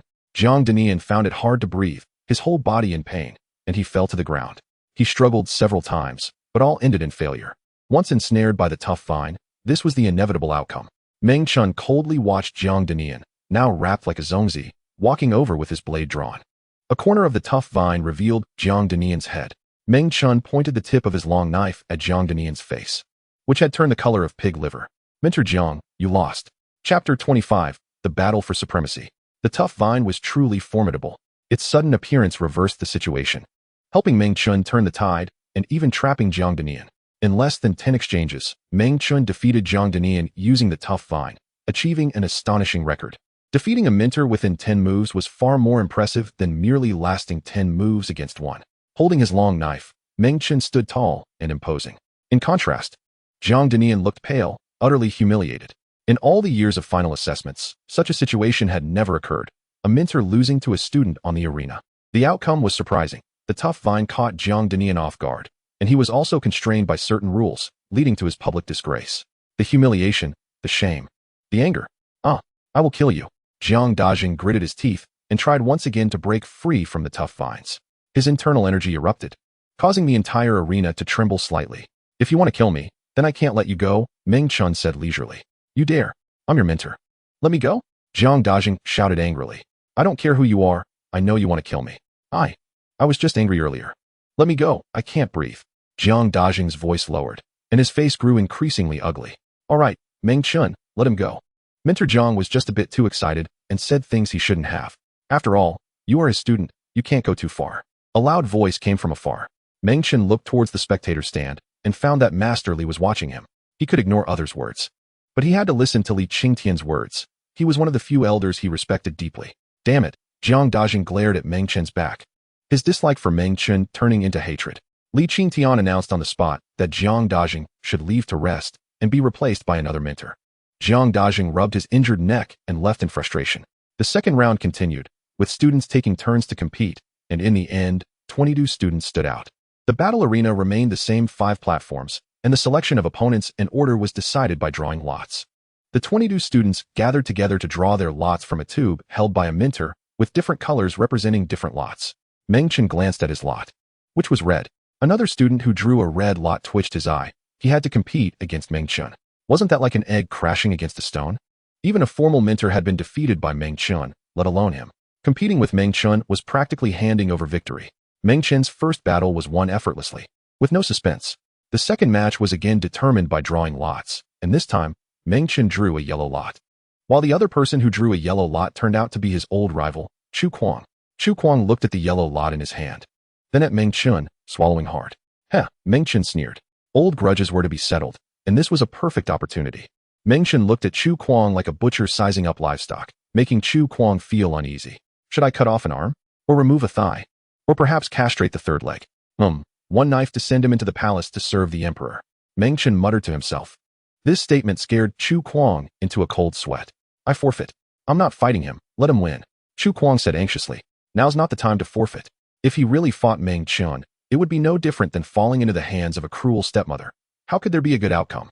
Among the 11 who advanced, Meng Chen won without a fight, while the other students competed normally, with one drawing a blank lot and having no opponent. Lucky to have a bye. Such luck was temporary. No one could rely on luck to laugh until the end. 11 turned into 6, forming 3 groups. Meng Chen's opponent changed. This person did not forfeit and gritted his teeth to fight a match. Those who reached this point were not ordinary people. Meng Chen received a sword strike on his arm, adding another wound, but he still achieved victory. 6 turned into 3, and the 3 would no longer draw lots to decide opponents, but would engage in a free-for-all on the platform. The 3 were Meng Chen, Meng Feishue, and a usually taciturn boy named Zhao Yi. Zhao Yi had previously been inconspicuous in Class C, but his performance in this final assessment was excellent, second only to Meng Chen. What was even more eye-catching was that he had brought out a steel-level beast weapon he had never used before, which was a stick. Like Meng Chen, he was an unexpected dark horse. The 3 ascended the platform, each taking a position. Meng Chen glanced at Meng Feishue, and then at Zhao Yi, his fighting spirit soaring. I've made it to the final step. I just need to defeat these 2 to win the championship. I must win, I must. Meng Chen resolved in his heart. As long as he could win, no one wanted to lose. Moreover, this battle was crucial for Meng Chen, as only by winning could he have a glimmer of hope to change his family's view of him. This was the final battle of the assessment, naturally attracting great attention. With everyone's eyes fixed on the platform, scanning the 3 students. Boom. Someone struck a war drum, signaling that the battle could begin. On the battlefield, the drums sounded to advance and the gongs sounded to retreat. Today's final platform battle was no different. There was a clear rule for this battle. Once the drum sounded, the 3 must select one to attack immediately without any hesitation. Otherwise, they would be judged as losing. This rule was to force the 3 to engage in combat immediately to avoid a stalemate and wasting time. As the drum sounded, Meng Chen immediately charged out with his knife, using the quake leg technique to move swiftly. He was like a greedy hunter, his eyes shifting between the 2 enemies, finally locking onto Meng Feishue and attacking her. Among the 2 opponents, Meng Feishue was stronger than Zhao Yi, but Meng Chen deliberately chose to go after the stronger one. He was young and brash, relishing this strong versus strong confrontation. Meng Feishue found herself targeted by Meng Chen and had no choice but to meet him head-on, while Zhao Yi was left on the sidelines. The 3 formed a triangle, rapidly converging in the center of the platform. Meng Chen wielded a knife, Meng Feishue a sword, and Zhao Yi a stick. 3 different rising stars with 3 different weapons launched their attacks. The divine wind heavenly knife slashed down furiously, the attack fierce and wild. The wind holes whistling as it unleashed a storm of blade energy, a powerful move combining the divine wind whistle and the wind control blade technique. Meng Feishue held a sword shaped like a black jade-horned horse, executing a beautiful thrust that was anything but showy, with a lotus-shaped sword energy surging from the blade. Incredibly sharp. Even more formidable, she had another steel-level beast weapon named the Flying Wing Bird, which transformed into a sword with wings, able to fly in midair to attack her enemies. Zhao Yi wielded a 2-level stick, one side black and the other white. The stick possessed both positive and negative magnetic forces. The black side could emit a strong attractive force to seize the enemy's weapon, while the white side could unleash a strong rebound force to deflect the enemy's weapon. The clever switching between positive and negative allowed for an array of effects. Boom, boom, boom. The 3 collided almost simultaneously, creating a stunning effect. The wild wind swept up sand and stones, rising furiously. The raging blade energy simultaneously injured both Meng Feishue and Zhao Yi. The rebound force from the 2-level stick deflected the weapons in Meng Chen's and Meng Feishue's hands. The flying wing sword autonomously attacked, aiming directly at Meng Chen's face. The ground shook from the 3's attacks, cracking and splintering. At a critical moment, Meng Chen summoned the tough vines, using this beast weapon once more. The vines spread out, first lashing out at the flying wing sword, then exploding outward, reaching for the 2 surrounding enemies, attempting to bind them both. Zhao Yi quickly released the rebound effect of the 2-level stick, forming a barrier around himself that repelled the incoming vines. On the other side, Meng Feishue also dodged, fearing being entangled by the tough vines. With Jiang Dajing's earlier experience, who would dare confront the tough vines head-on? The battle started with great intensity. The 3 engaged in a fierce struggle, unable to gain the upper hand. In terms of cultivation, Meng Feishue was the strongest, having reached the steel level. In terms of beast weapons, Meng Feishue and Meng Chen were evenly matched, while Zhao Yi lagged behind. In terms of martial skills, Meng Chen had a slight advantage. His wind control blade technique perfectly complemented the divine wind heavenly knife, providing a significant boost in combat power. The three had differences, but the gap was not very large, making it difficult to determine the victor. In the midst of the battle, Meng Feishue's advantage in cultivation gradually became apparent. Her high cultivation level and abundant Xuanli allowed her to engage in a protracted fight, and the power of her moves remained consistently high. Suddenly, several glowing lines flashed across her fair wrist, and the sword in her hand erupted with a surge of sword energy, blooming into a massive sword chi lotus. These glowing lines were an anomaly caused by the liquid Xuanli flowing through her meridians. When a spirit martial artist reaches the steel level, their Xuanli undergoes another evolution, condensing from a gaseous state into a liquid one, enhancing every aspect of their abilities. When circulating this liquid Xuanli, light formed by the Xuanli would flash on the surface of their body. Boom! The sword energy struck Meng Chen head-on, sending him flying. Fortunately, he was protected by a breastplate, so even after taking the hit, he did not fall. Meng Feishue, unable to defeat him after a long battle, felt increasingly anxious. At that moment, Zhao Yi approached, stammering, "How about we team up?" Chapter 26, The Demonic Aura Soars. Zhao Yi was a stutterer and always spoke hesitantly, which made him generally quiet. Team up? Those four simple words turned into a long-winded statement from Zhao Yi. Meng Feishue's expression turned cold as she quickly considered. If they teamed up, they could likely defeat Meng Chen quickly, and then dealing with Zhao Yi would be much easier. The leadership would surely be hers. This alliance would be beneficial for her, as long as she remained wary of Zhao Yi's potential tricks. All right. Meng Feishue made her decision and shouted sharply. Immediately, the two of them attacked Meng Chen from both sides simultaneously. The situation on the arena changed dramatically, shifting from a chaotic fight to a 2-on-1. Meng Feishue was already very strong, and Zhao Yi was not weak either. Under their combined assault, the force was overwhelming, like a torrential storm. This scene captured the attention of many influential figures in the audience. The outcome of this sparring match was about to be revealed. 2 against 1. Meng Chen would surely not be a match.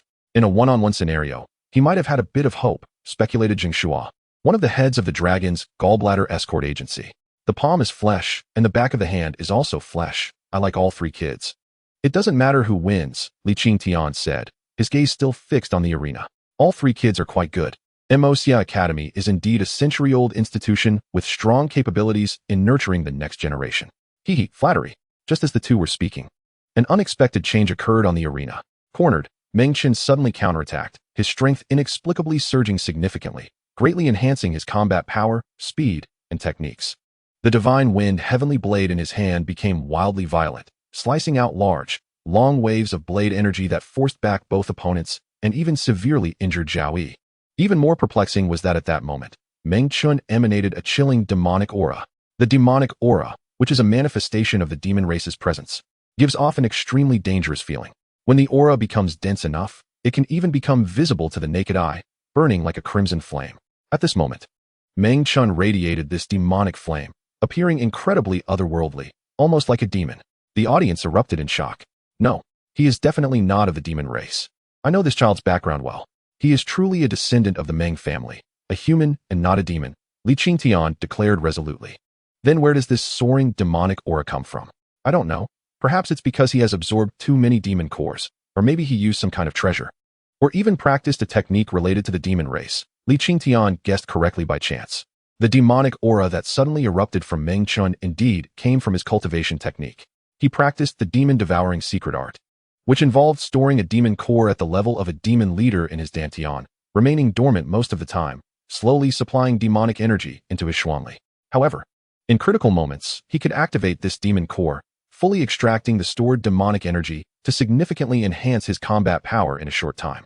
During the days he spent training outside, he had been absorbing excess demon cores, storing the foreign demonic energy into his own demon core, making it constantly grow and become immensely powerful. Now, unleashing all the demonic energy had an astonishing effect, nearly doubling Meng Chen's strength and surpassing Meng Feishue, who was at the steel level.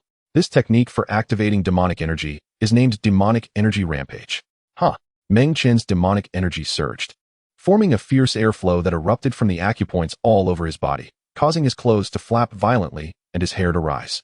The visible demonic energy burned atop his head, resembling a human-shaped demon. His expression turned slightly fierce, and a fierce light flashed in his eyes. He did not care about becoming this way. As long as he could gain strength, that was all that mattered. Without strength, nothing could be accomplished. The humiliation of being cast out from his family, the pain of missing his loved ones, these all sharpened Meng Chen's fighting spirit. I must win.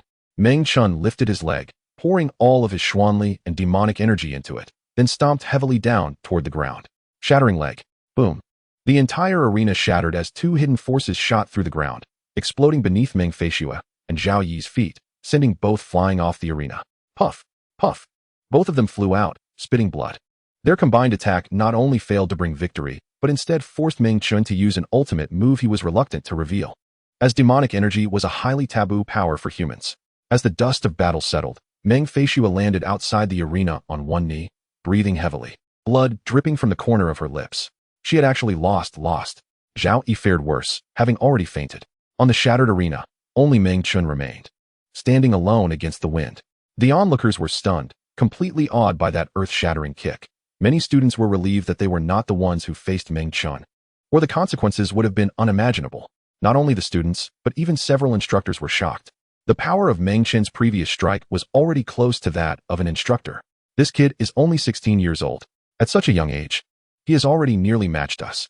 In the audience, the influential figures were abuzz with discussion, astonished. I never expected this battle to turn around halfway. That boy named Meng Chen actually defeated two opponents, and the power of that last strike was truly remarkable. I recognize that martial skill. It's called shattering leg. But I don't know where his demonic energy came from. Ordinary spirit martial artists would not be able to condense such rich demonic energy even after absorbing many demon cores. This matter was suspicious. As everyone marveled at the power of that last strike, they also grew more curious, wanting to get to the bottom of where that soaring demonic aura came from.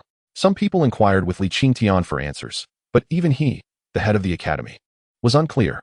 Just as everyone was puzzled, Jiang Danian, who had been resting inside the teaching building, suddenly jumped out and shouted, Meng Chen, I've suspected something was off with you for a long time. You were clearly average in strength before, but recently you've suddenly become stronger. It turns out you are of the demon race and not human at all. No wonder your strength has increased so rapidly. Humans and demons are fundamentally different. How can you act recklessly among humans? Today, you dare to reveal your true form in public, truly seeking your own death. We human spirit martial artists will slay demons and eradicate evil today, killing you, this demon spawn. While others merely suspected Meng Chen was of the demon race, Jiang Danian directly classified him as one. The events that had occurred earlier planted the seeds of disaster in his heart. As long as he caught an opportunity to deal with Meng Chen, he would not let it slip. Once Meng Chen graduated and left, it would be difficult to find a chance for revenge. Meng Chen stood on the arena, his demonic aura gradually fading, and the demonic energy within him returned to calm. The conflict between humans and demons had persisted since ancient times. In the eyes of humans, demons were undoubtedly enemies and would even look down on those lower-ranked demons with lower intelligence. Therefore, being considered a member of the demon race is an insult. Empty words are useless. There are many demons in the world skilled in disguise, and they can easily pass for humans without detection. If you want to prove you are not a demon, let me pour some demon-repelling water on you. If the water has no effect on you, it will prove your innocence. If you fear the demon-repelling water and are forced to reveal your true form, then just wait for your demise. No one else needs to lift a finger. I can kill you myself. Jiang Danian pressed closer. The so-called demon-repelling water is a special potion that restrains demons. Some demons can disguise themselves as humans, and pouring this water on them can reveal their true form. This is the most commonly used and cost-effective method to break a demon's disguise, but it is not perfect. A few powerful demons are not afraid of the demon-repelling water and will not reveal their true form even when soaked in it. No one can say how many demons are hiding among humans. Meng Chen had just won and was in a good mood, but then he encountered Jiang Danian, who stirred up trouble and ruined his mood. You suspect I am a demon and want me to come into contact with the demon-repelling water? I have one question for you. Why should I do as you say? Meng Chen asked coldly. Just because I am your mentor. Jiang Danian shouted. Hee. What are you laughing at? I have demon-repelling water here. You better stand there obediently while I pour some on you. If you resist, it means you are guilty. Jiang Danian took out a bottle of demon-repelling water from his storage pouch and quickly walked toward the broken arena. Stop. Meng Chen shouted. I will allow you to pour the demon-repelling water on me, but I have additional demands. What demands? Jiang Danian frowned. You suspect I am a demon, which is an insult to me. The demon-repelling water is meant for demons, not for humans. If I truly were a demon, you could kill me without complaint. But if I am human and not afraid of the demon-repelling water, I want you to roll out of the Moy Academy in front of everyone. Remember, roll out. You dare to make such a demand. You are so sure I am a demon, so why fear this request? Bah, I will not agree to such unreasonable nonsense. If you don't agree, I won't let you pour the demon-repelling water on me. Humph, that's not up to you. I don't want to accept this test, and no one can force me. You can try if you don't believe me. Meng Chen's attitude was firm. He would not back down, and he even prepared to fight Jiang Danian. If the other party forced him, he wouldn't mind taking the risk. The previously calmed mystical energy and demonic power surged again, and a chilling demonic aura rose from Meng Chen. Seeing the demonic aura around Meng Chen, Jiang Danian's wavering thoughts suddenly became resolute. If he weren't a demon, how could he have such a dense demonic aura? To take it a step further, even if Meng Chen were not a demon, this demonic aura alone was enough to be affected by the demon-repelling water. All right, I will agree to your request. If you are not a demon, I will roll out of the Moi Academy. Jiang Danian agreed to this condition in front of everyone. Chapter 27, Roll Out. Just agreeing is not enough. What if you go back on your word afterward? I want you to make a solemn vow in public. Meng Chen proposed a new requirement. I am a man of my word.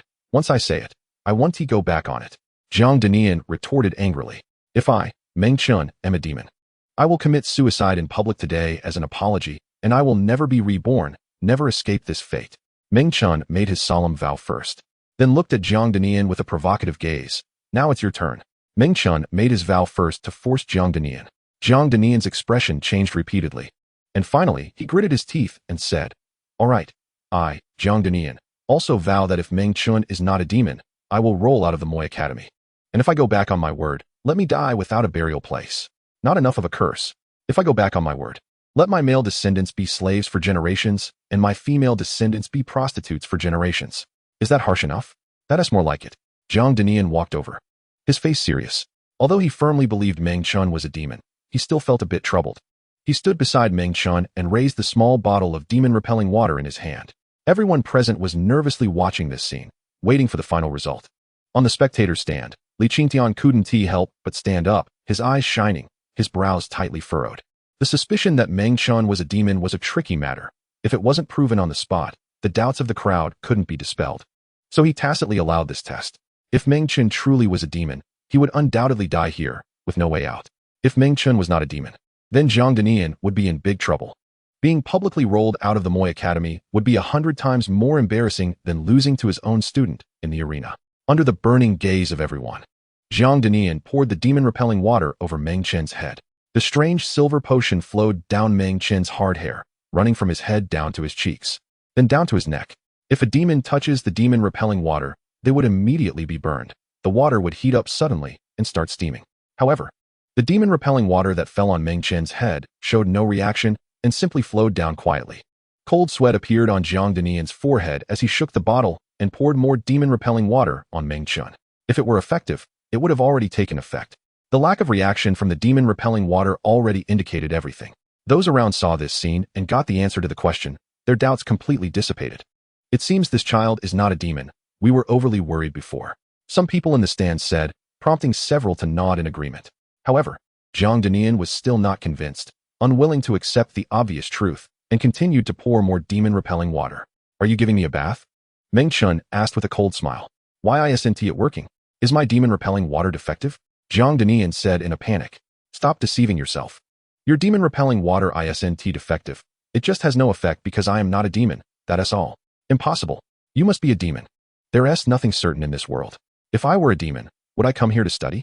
I cultivated a technique that contains demonic power, and you label me as a demon. It's truly ridiculous. Meng Chen pointed toward the academy's main gate, cutting the nonsense. Jiang Minter, please leave. Meng Chen's meaning was clear. Jiang Danian's face darkened, becoming increasingly ugly.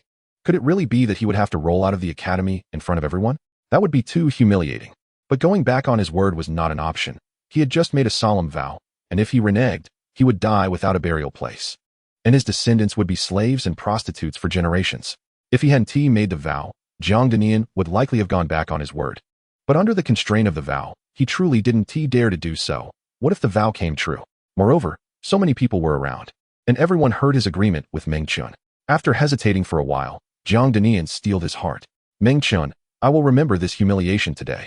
And even if I become a ghost in the future, I will not let you go. Jiang Danian said resentfully, then threw away the small bottle in his hand, knelt down, and, under the watchful eyes of everyone, performed a spectacular roll towards the Academy-S gate. 1 roll, 2 rolls, 3 rolls. Jiang Danian rolled more smoothly. Everyone saw this scene, but couldn't stop him. After all, Jiang Danian had made a solemn vow, and stopping him would force him to break his oath. Today, you brought this humiliation upon yourself. You can't blame anyone else. But if you want to hate me, I don't care, because I'm not afraid of you at all, Meng Chen said coldly to the rolling Jiang Danian. Jiang Danian remained silent as he rolled out of the Moi Academy until he stood up outside the gate and left quickly. On the spectator stand, Li Qingtian shook his head and said helplessly, "Why go through this? It looks like I'll have to recruit a new mentor again." Master Li, don't take it too much to heart. Out with the old, in with the new. A solid academy will always have flowing mentors. Master of the. Now that it has been proven that Meng Chen is not of the demon race, there are no more concerns. We at Baichao Valley are currently recruiting guards. And I think Meng Chen is quite good. Could you help introduce him? Our Guangdao sect is skilled in sword techniques. And I see that this kid is a good candidate for sword training, so he should join our Guangdao sect. Why are you trying to recruit him from me? I was the first to propose bringing Meng Chen in. This isn't stealing. The matter hasn't been finalized yet. Meng Chen's legs are his own. And it's up to him which faction he wishes to join. Our Zhanyao sect is also willing to recruit Meng Chen. I am very interested in the source of his demon power, and if he is willing to share, Zhanyao sect will certainly not mistreat him. Of course, we won't force him. If he doesn't want to share, that's fine, as long as he is willing to join Zhanyao sect. Hey. Why are you getting involved too? After these big shots confirmed that Meng Chen is not of the demon race, they all began to show interest in recruiting him, extending olive branches one after another, wanting to bring Meng Chen into their fold. Meng Chen's strength and talent are evident, and his future is limitless. Having him join 1S faction brings numerous benefits. Everyone is eager to recruit Meng Chen, exchanging words like haggling at a market. Li Qingtian has become the target of everyone's attention, as they all want to go through him to recruit Meng Chen. As long as this master of the gives the nod, it will be settled. Baichao Valley, Guangdao sect, Zhanyao sect, etc. are all local forces in Longtang County, comparable in scale to Immerse Academy, if not greater. Joining any of these factions is a good choice. If an ordinary student were to be favored by these forces, they would likely be overjoyed. Just as everyone was arguing red-faced over seizing Meng Chen, the person with the highest status at the table, Zheng Shua, suddenly spoke up. This Meng Chen, our Longdan escort agency wants him too. Zheng Shua had previously maintained a reserved attitude, and even when Li Qingtian actively persuaded him, he did not easily agree, because the Longdan escort agency is a top-tier force nationwide, with very strict requirements for recruiting members. Only genuine strong individuals or exceptionally talented geniuses qualify to join the Longdan escort agency. Now he actively speaks up to recruit Meng Chen, which means that Meng Chen's outstanding performance has impressed him. It's not easy to catch the attention of the head of the Longdan escort agency. Upon hearing this, everyone suddenly deflated. Who can compete with the Longdan escort agency? Not only can they not compete, but they also do not dare to. Offending the Longdan escort agency is no trivial matter. The previous argument fell silent. Li Qingtian had been hoping for Meng Chen to rise to the top and join the Longdan escort agency, and now this matter finally has some prospects. He was overjoyed and smiled, saying, "That's great. I'll call Meng Chen over right now to discuss it with you in person. Not only Meng Chen, but I also want to recruit that Meng Feishue and another young man," Zheng Shua said. "Really?" Li Qingtian was even more delighted. Haha, is there any doubt about that? I see all three of them as promising talents, and I want to cultivate them well. Very well, I'll call them both over too. Li Qingtian was very happy. The previous displeasure caused by Jiang Danian was swept away. He immediately called all three of Meng Chen over, first giving each of them a healing pill to take to recover from their injuries, and then brought them all before Zheng Shua, lining them up. Zheng Shua looked them over and nodded in approval. "You three are quite good. I have the intention of recruiting you into the Longdan escort agency. Are you willing?" The Longdan escort agency is famous across the land, and no one does not know about it. Such a force even surpasses the Meng family. With such glorious achievements, the Longdan escort agency has many. For Meng Chen, joining the Longdan escort agency is a fantastic opportunity. First, it can elevate his status, giving him leverage in negotiations with his family. Second, the Longdan escort agency is a top-tier force with great potential for development. Third, the larger the tree, the better the shade. After joining the Longdan escort agency, Luowei's family will not dare to touch him. In short, it is all benefits and no harm. I am willing to join. Meng Chen agreed. I also want to join. The nearby Zhao Yi stammered. I'm sorry, but I cannot join the Longdan escort agency. Thank you, Captain Zheng, for your kind offer. Only Meng Feishue voiced a different opinion. Zheng Shua was not angry and calmly asked, "Do you have any concerns? Since that is the case, then I want to force it." "Thank you. Zheng Shuo smiled at the other two selected young men and said, getting 3 and obtaining 2 is not bad. After you leave Immerse Academy, go to the branch of the Longdan Escort Agency established in Longtan County to report. This is the token of the Longdan Escort Agency. Keep it. Later, I will write you 2 personal letters. With these, the branch of the Longdan Escort Agency will surely accept you. After speaking, Zheng Shuo took out 2 small flags embroidered with dragon-shaped emblems from his storage bag and handed them to Meng Chen and the other 2, opening up a new path for their future lives. Chapter 28 Rich Rewards. Meng Chen took the small flag, looked at it, and saw a dragon with its claws and fangs bared embroidered on it. If nothing unexpected happens, he will be a member of the Longdan Escort Agency from now on. He had long heard many legends about the escort agency and was quite looking forward to the life of an escort, riding alone for thousands of miles to protect the cargo, slaying demons and monsters along the way, experiencing various difficulties, or taking on various special missions such as collecting, assassination, hunting, etc. Life would be full of excitement and never dull. The Longdan Escort Agency is a top-tier force in the Xuanwu Kingdom, and there will be a place for you to showcase your talents there. You all need to work hard in the future. I have high hopes for you. And I believe that before long, you will make a name for yourselves in the Xuanwu Kingdom. By then, our Immerse Academy will also share in your glory. Li Qingtian said with a smile. Thank you, Master of the, for your cultivation over the past 3 years. Meng Chen expressed his gratitude. Thank you. Zhao Yi also stuttered. Many people felt a sense of nostalgia for this outcome. Who could have imagined that the initially unappreciated Jinx could rise up and take first place in the final assessment? This was unimaginable. Soon, Immerse Academy would send fast horses to deliver the results of this assessment to cities and towns throughout Longtan County, posting them on public bulletin boards. Meng Chen's name would soon be known throughout Longtan County. Besides the fame, more importantly, there are substantial rewards. Ordinary students graduate without any rewards. Only the top 3 receive rewards, and these rewards are quite generous.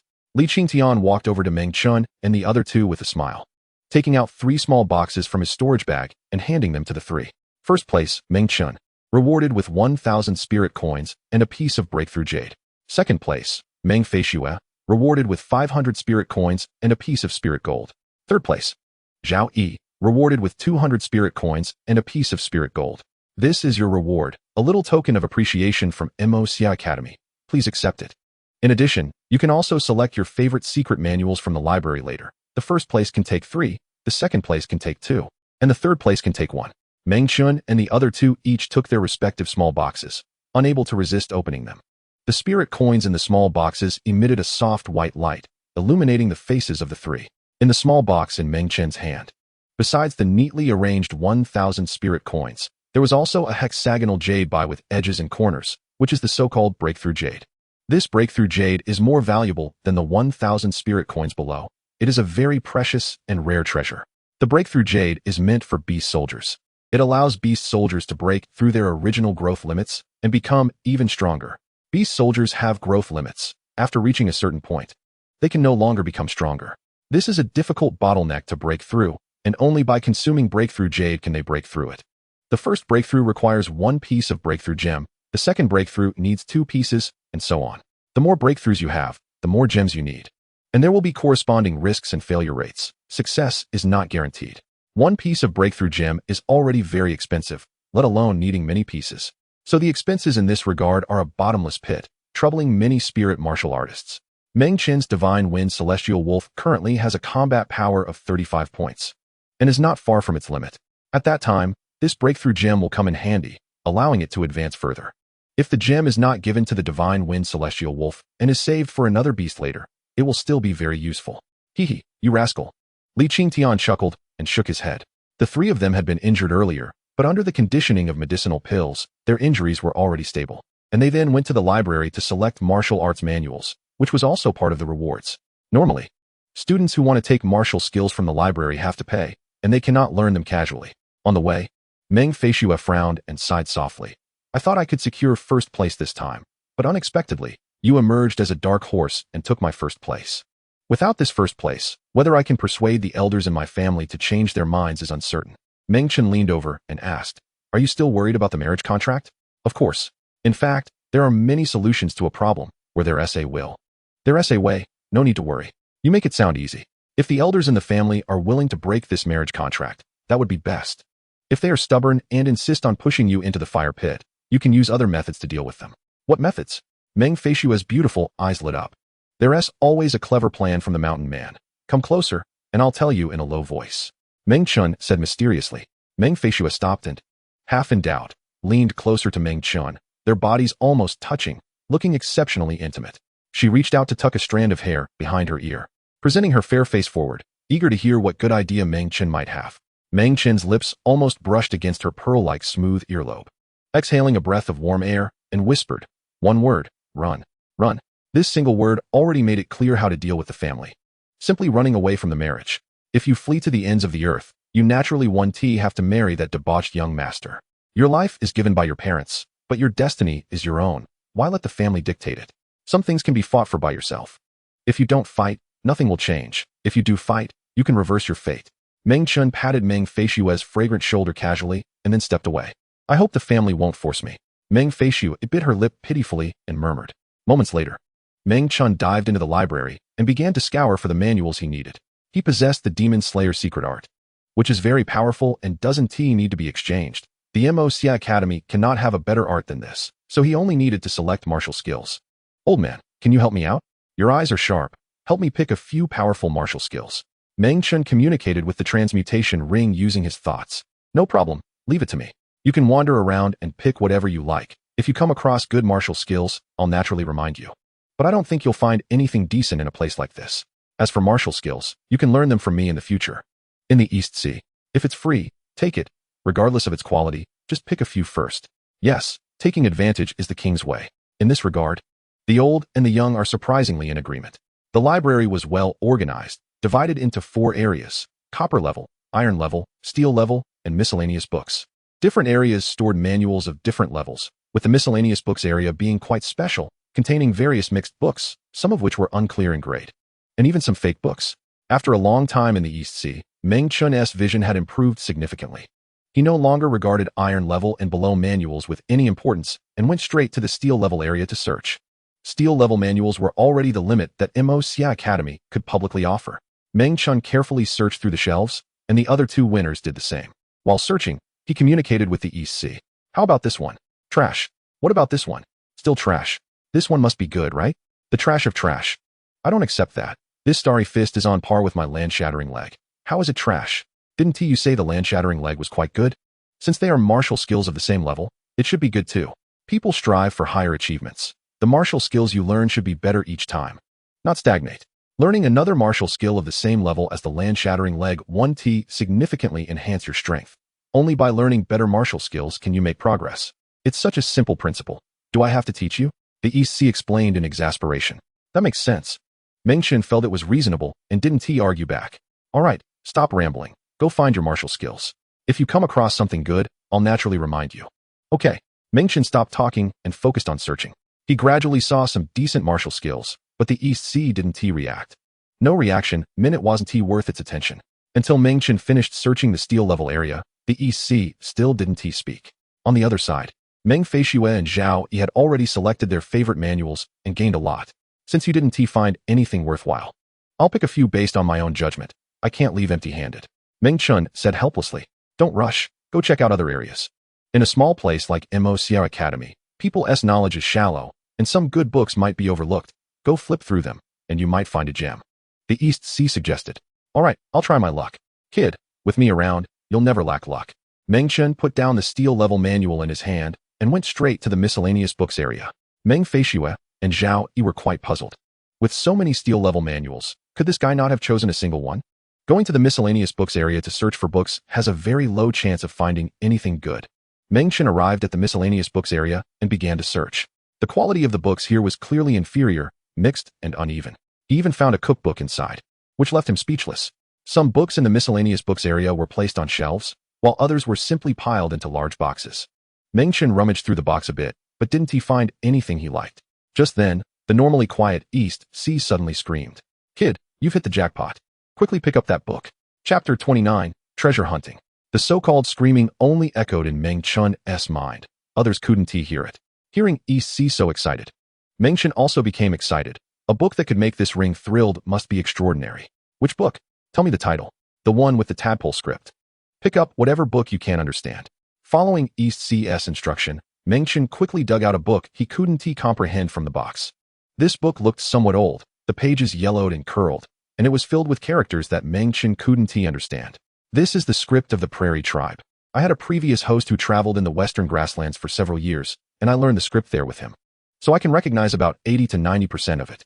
East Sea explained that this book was likely written by a spirit martial artist from the Prairie Tribe, titled Hunyuan Hand, and it appeared very ancient, a martial skill passed down from ancient times. Written by the Prairie people? Would it be suitable for my cultivation? Meng Chen asked, half in doubt. The Xuanwu Kingdom is located in the Central Plains, with the Snow Mountain Tribe in the north, known as the Barbarians, the Island Tribe in the east, the Prairie Tribe in the west, and the Desert Tribe in the south. The human race is a large category of species, which is further subdivided into multiple branches, each with different characteristics. For instance, there are the exceptionally tall giants, the dwarves who look like children, and even the merfolk who can survive in water. The skeletal structure of the Western Prairie people differs from that of the Central Plains humans, and the martial techniques they cultivate may not be suitable for the Central Plains people. Whether they are suitable or not can be determined through research, and in any case, you can choose several books to take away, so it doesn't matter if you miss this one. The East Sea doesn't care about the Tao. So why do you say this book is good? Just because it was written by a Prairie person? Meng Chen asked. It's simple. Because this book clearly states its silver level. Those two little words may not be recognized by others, but I can identify them. Silver level. Meng Chen felt a surge of joy. A higher level means a huge gap. The value of a silver level secret manual is more than 10 times that of a steel level manual, and the power is vastly different. Finding a silver level manual here is indeed a treasure. It's also thanks to the East Sea, this miscellaneous shop that knows a little about everything. If someone who doesn't recognize the Prairie script sees this book, they would be unable to assess its value. Meng Chen happily put away the mixed yuan hand martial technique and continued to rummage through the miscellaneous book area, hoping to find another good book. Windmill slash? Is it really that impressive? Meng Chen asked mentally. For you, it's quite impressive. It's similar to the previous mixed yuan hand. Both are silver-level martial techniques and quite famous in the Xuanwu country, created by someone named Tang Wu. Back then, there was some controversy over this windmill slash. Some said it should be classified as a gold-level technique because it is stronger than the average silver-level techniques. Although windmill slash was ultimately categorized as a silver-level technique and did not reach gold level, the existence of such controversy already proves its caliber. A technique close to gold level? That really is impressive. Tang Wu was unwilling to make windmill slash public back then. This manual was likely reserved for the descendants of the Tang family and deliberately encrypted to prevent outsiders from stealing it. This kind of minor trickery might fool others, but it's of no use to me. With my sharp eyes, I can see through it at a glance. Well, the older ginger is, the spicier it gets. Having gained an advantage, Meng Chen naturally wanted to flatter East Sea with a few words to please him. The miscellaneous book area, which is quite useless for others, became a great place for Meng Chen to bargain, and he found 2 good books in a row. However, good books are indeed rare, and after that, Meng Chen could no longer find anything that would make East Sea scream in excitement. So he had to settle for a steel-level martial technique as a filler. The top 3 had all selected their desired books, and Meng Chen spent the most time on this. These manuals were the final rewards, and along with the previous rewards, they were quite substantial, especially for Meng Chen. After leaving the library, the 3 were walking on the road when the ground suddenly shook, and a faint sound of thunder came from the mountain, startling the 3. What? What? How come there's another earthquake? Zhao stammered. There have been several earthquakes in recent days, as if brewing a larger and more terrifying earthquake, giving people an ominous feeling. Meng Chen looked around, sweating for his alma mater. Deep underground, the top secret sealing place. A stunningly beautiful woman. The sword embedded in her body looked like it was about to be pulled out, with only a tiny bit still stuck in her snow-white flesh. After suppressing me for so many years, you've had enough? Come out. The enchanting woman called out sharply, using all her strength to completely pull out the sword embedded in her body. A stream of fresh blood shot out and fell to the ground. As the sword was pulled out, the surrounding formation also collapsed, causing a more violent tremor than before, flickering a few times before finally dimming and completely losing its function. The enchanting woman had just broken through the seal and still looked somewhat weak, panting heavily. After a moment, she gradually recovered, looking resentfully at the sword in her hand, her palm gradually exerting force. The seemingly weak palm suddenly erupted with astonishing power, crushing the sword to pieces. Crack, crack. The divine weapon shattered into countless pieces, falling to the ground. On the broken sword hilt, the words Emosia were clearly engraved. After being sealed for 80 years, 3 months, and 5 days. Today I am finally free. The enchanting woman sighed to the sky, her chest forming a full arc. as the wound that had been pierced by the sword healed rapidly at a visible speed, turning into smooth, even skin. Her red lips slightly curled up, revealing a charming smile. Should I first go on a killing spree or go meet my friend? That night, the night was pitch black, dotted with brilliant stars. Meng Chen and East Sea were in the room, one big and one small, one old and one young, engrossed in studying the two martial techniques they had just obtained. In fact, they had obtained three, but the ordinary one was selectively ignored. Only East Sea could decipher those two heavenly books. Meng Chen was merely watching from the side. East Sea turned into a little black person, flipping through the mixed yuan hand manual in front of him, his little eyes sparkling with excitement. Can it rebound the enemy's attacks? Meng Chen felt restless. This effect is already quite impressive. If it could rebound any attack, that would be something else entirely. That would not be just a silver-level martial technique, but something of a higher level. That's right. This mixed yuan hand is already a very good martial technique for you. You can learn it. I took a brief look. And this martial technique can be learned freely by the Central Plains humans. There are no racial restrictions. Unlike some martial techniques that can only be learned by fixed races. Outsiders cannot learn them. What about the other technique, windmill slash? The mixed yuan hand is a defensive technique, while windmill slash is purely an offensive technique, requiring a weapon with a sharp edge to execute. Whether it's a sword, knife, or even a dagger, as long as it has a sharp edge, windmill slash can be performed. Windmill slash can create a rotating airflow resembling a windmill. The airflow is incredibly sharp and can travel a long distance. And it can also adjust the trajectory of the attack. Compared to your wind control knife technique, windmill slash has a larger attack range and greater power, making it more suitable for you to learn. Both martial techniques are good. Which one do you want to learn first? East Sea thought for a moment, shaking his head, and replied, let's learn mixed yuan hand first.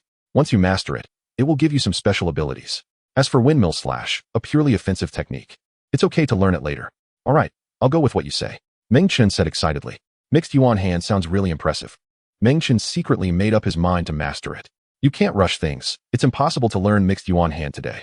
After a while, it was time for the banquet, and a student knocked on the door, urging Meng Chen to hurry over. After the final assessment each year, Emosia Academy holds a banquet to gather the young men and women who are about to leave the academy for a farewell meal. And the relatives of the students can also attend the banquet. Meng Chen changed into a simple but clean outfit, looked in the mirror, and tidied up his appearance. After all, this banquet is a big occasion, so it needs to be a bit more formal. Let's go and have a big feast. Meng Chen patted his belly and stepped out. Chapter 30, Mistaken. Moments later, Meng Chen arrived at the location of the banquet. It was already bustling with people, with students and their relatives gathered around long tables filled with an abundance of food and drinks, with more being served continuously. There were no strict seating arrangements for this banquet. Everyone sat casually, some gathered with friends, while others were with family. Meng Chen stood at the door, scanning the room, but found no place for himself. Friends? For the past 3 years, everyone has treated him like a jinx, avoiding him as much as possible. Where would he find friends? Family? This is even more laughable. The Meng family has long since disowned Meng Chen and no longer recognizes him as a family member. His parents are restricted by family prohibitions and cannot meet him. The Meng family will not send anyone to attend this banquet. Even if they did, it would be for Meng Feishue, not him. No relatives, no connections. Meng Chen forced a bitter smile, feeling a bit lonely inside. Since he couldn't integrate into other circles, he could only remain solitary. Meng Chen walked to an inconspicuous corner and sat down on an empty chair, pouring himself a glass of wine he didn't particularly like, and began to drink alone. Some people noticed Meng Chen's arrival. Look, Meng Chen is here. They didn't expect him to take first place in the final assessment. He truly is a shining dark horse. It's a bit frustrating to let this jinx take first place. Whether they are frustrated or not, he is still first. The Longden escort has already recruited him. His future looks promising. It seems this jinx isn't so unlucky after all. People were just discussing. But no one approached Meng Chen to get close. Meng Chen had long since grown accustomed to this loneliness and was quite happy to enjoy the peace. After a while, someone finally walked toward Meng Chen. Do you mind if I sit here? Meng Chen was taken aback at first, then looked up to find Meng Feishue smiling at him, having appeared by his side. He didn't expect this gem of the Meng family to be willing to sit with him at this time. Of course I don't mind. Meng Chen smiled and patted the empty seat beside him. Meng Feishue smoothed the back of her dress and sat down next to him. I saw many people surrounding you just now. You didn't go to stay with them, but instead came to me. Is everything really okay? Meng Chen casually asked. It's fine. I actually prefer peace and quiet. It's nice to be here with you. Meng Feishue replied nonchalantly. Didn't the family send anyone to pick you up? They should send someone. I estimate they'll arrive in the next couple of days. Meng Chen said lightly, but Meng Feishue knew what that meant. Even though he had taken first place in the final assessment and was half a foot into the Longdan escort, the Meng family still loomed as a terrifying giant for Meng Chen. Apart from that one unexpected encounter in the gravity field, the two had little interaction. For Meng Feishue to come this far was not easy, indicating that she was a person who appeared cold on the outside but was warm inside. Women can be just as capable as men. Just for that sentence, if you ever need my help, I will definitely assist you wholeheartedly. Even if it means going through fire and water. Meng Chen gave Meng Feishue a thumbs up, then raised his glass and drank it all. He didn't expect Meng Feishue to take on any responsibility for him. Just having this sentiment was enough. After 3 years without much contact, they now felt a kindred spirit, raising their glasses and chatting happily. Many young men were stealing glances at the scene over here, and seeing Meng Chen and Meng Feishue getting along so well. Jealousy appeared in their eyes. Especially those who had a crush on Meng Feishue. They were burning with jealousy, wishing they could swallow Meng Chen whole. Just then, another group of people arrived outside. This group consisted of 5 people, led by a plump young woman who looked no older than 25, with a mature charm about her, bearing some resemblance to Meng Feishue. Cousin. Meng Feishue's beautiful eyes lit up, and she quickly got up to greet her, hurrying toward the entrance. The plump woman, referred to as cousin, smiled broadly and warmly took Meng Feishue's hand, saying softly, "Little sister, I brought people to pick you up. We were delayed for 2 days due to heavy rain on the way, so I arrived late. Please don't blame me. What you say is nonsense. Even if you hadn't come, I wouldn't blame you," Meng Feishue replied with a smile. "Better late than never. I heard the final assessment just finished today, and students can leave tomorrow. I came at just the right time. Tomorrow, I'll take you away and make sure to take good care of you along the way. I'm not a child. I don't need you to take care of me. At just 16, you're not a child? Who is a child then? You underestimate people. This isn't the place to talk. Let's go over there." Meng Feishue linked arms with her cousin and walked toward the previous seating. As for the few people following behind, they were all guards of the Meng family, tasked with obeying Meng Xiangxiang's orders and ensuring her safety. Wherever Meng Xiangxiang went, they followed. As the cousins walked together, halfway there, Meng Xiangxiang noticed Meng Chen sitting in the chair, and her previously smiling face suddenly stiffened. She then frowned and said, "Sister, this place is unlucky. Let us find another spot to talk." Meng Xiangxiang took her sister's hand and walked in another direction, avoiding Meng Chen as if walking past him would bring bad luck. Compared to the outside world, the Meng family's bias against Meng Chen was even greater. Influenced by the family head, they all deemed Meng Chen a jinx. Meng Xiangxiang didn't name him directly, but her every action clearly showed her disdain for Meng Chen. "Sister, my seat is over here. Let us sit here." Meng Feishue tried to keep her sister. "There are so many empty seats. Why sit with a jinx? You know about that jinx's situation. Why make things uncomfortable for yourself?" "Sister, don't keep calling him a jinx. It sounds too unpleasant. What else should I call him? If I call him by name, I'll feel unlucky." All right. Don't argue with your sister. I didn't come to talk about a jinx." Meng Xiangxiang forcibly pulled her sister away. Meng Chen had experienced too many such cold receptions since childhood and had long since grown accustomed to them. He didn't take it to heart, treating it as if nothing had happened, and smiled at the departing Meng Feishue. The 2 sisters changed to another seating area, and the 4 guards stood dutifully behind Meng Xiangxiang, standing straight. "Xiaoxue, I heard that the rewards for the first place in the final assessment are quite generous every year. Tell me, what rewards did you get this time?" Meng Xiangxiang smiled. "First place?" Meng Feishue was taken aback. "Yes, weren't you first? Who told you that? Do I need to hear it from others?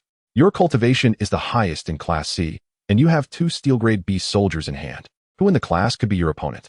Didn't you promise me before that you would definitely win this assessment without a doubt?" Meng Feishue had indeed said such things before. She was very confident back then. Unfortunately, the result was not as expected. She awkwardly smiled and said softly, "Sister, I spoke too confidently. The first place in this final assessment isn't me, there's someone else." "You're not first?" Meng Xiangxiang was shocked. "Is there someone among your peers at Moi Academy who is better than you?" "Yes." "Who is he? What is his name?" "You know this person. He is the jinx you referred to. In this final assessment, Meng Chen took first place, overpowering me in the arena." Meng Chen took first? Meng Xiangxiang was even more surprised, to the point of uttering the name she found somewhat unlucky. This result was truly beyond her expectations. Before coming, she had thought her cousin would definitely win the championship and hadn't even inquired about the final assessment results, thinking it was a sure thing. She didn't expect the result to be otherwise. The first place went to someone else. And that person was the jinx Meng Chen, who had been expelled from the family back then. This is too absurd. Impossible. How could he be your opponent? Your talent is outstanding among thousands of juniors in the Meng family. Plus you have ample training resources and can summon many beast soldiers. What could a jinx expelled from the family possibly compare with you? Meng Xiangxiang couldn't believe this was true, and her words showed some signs of losing composure. Sister, there is nothing impossible in this world. In the past, I looked down on Meng Chen just like you, but the facts have proven that I was mistaken. He is not as incompetent as I thought. Instead, he is someone with great potential. In the future, his achievements may even surpass mine. Sister, you shouldn't underestimate him anymore. Meng Feishue advised. Are you really not joking with me? Meng Xiangxiang asked. Of course I'm not joking. This kind of joke isn't funny at all. Meng Xiangxiang was stunned. It turned out everything was true. The boy she had looked down upon and even despised had defeated the so-called genius, Meng Feishue. Meng Xiangxiang couldn't help but look towards Meng Chen in the distance, sizing him up with a whole new perspective, murmuring, I never expected a salted fish could turn over. The banquet continued, and more people arrived, nearly filling the entire cafeteria. In the middle of it all, an unexpected guest appeared at the door, asking in a voice more melodious than a lark, who knows where Meng Chen is? Chapter 31, Stunning. Those who heard the voice turned to look, and then they witnessed an unforgettable, breathtaking scene. Even more terrifying was the alluring charm in her brows. Even if she did nothing, she could stir a man's heart. Beautiful. Too beautiful. Compared to her, all the women in the room faded into the background, merely serving as green leaves to the red flower. Some held their breath. Some dropped their chopsticks, and some instantly fell in love with the enchanting beauty standing at the door. The cafeteria, which had been noisy just moments ago, suddenly became much quieter. Countless gazes converged on the enchanting beauty, staring blankly. Where is Meng Chen? I mean the famous unlucky guy in your academy. The enchanting beauty repeated her earlier question. Finally, someone reacted and pointed to Meng Chen sitting in the corner. Meng Chen suddenly became the target of everyone's attention, as if he had committed some grave mistake. He himself was dumbfounded. What was going on? Why was such a beautiful woman suddenly looking for him by name? He didn't even know her. Wait a minute. Meng Chen suddenly had a flash of inspiration, recalling someone, his gaze flickering for a moment, taking a sharp breath. Could it be her? Under the astonished gazes of everyone, the enchanting beauty gracefully walked towards Meng Chen, a playful smile on her lips, her beautiful eyes examining him. This was actually the first time she had seen Meng Chen, yet he gave her a sense of natural familiarity. After all, they had been good friends for 2 years. During these 2 years, Meng Chen had alleviated much of her loneliness, bringing some color to her monotonous life. The enchanting beauty stopped beside Meng Chen, revealing a captivating smile, and said cheerfully, we finally meet. You, Meng Chen stammered, as if possessed by Zhao Yi. Yes, it's me. Surprised? It feels like a thunderbolt from the sky, very surprising. You never showed up before. I didn't expect you to suddenly appear today, and in what? And you are even more beautiful than I imagined, Meng Chen said honestly. The enchanting beauty laughed, her charm radiating, her laughter seeming to make men's bones feel weak.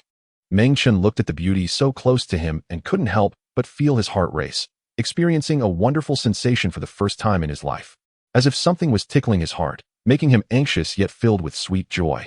The enchanting beauty casually sat beside him, turning her face to look at Meng Chen. I heard when I came in that you got first place in the final assessment. You must be quite happy, right? Of course. Coincidentally, I encountered something very happy today too. What is it? That's a secret. The enchanting beauty smiled mysteriously. You keep everything a secret, Meng Chen muttered.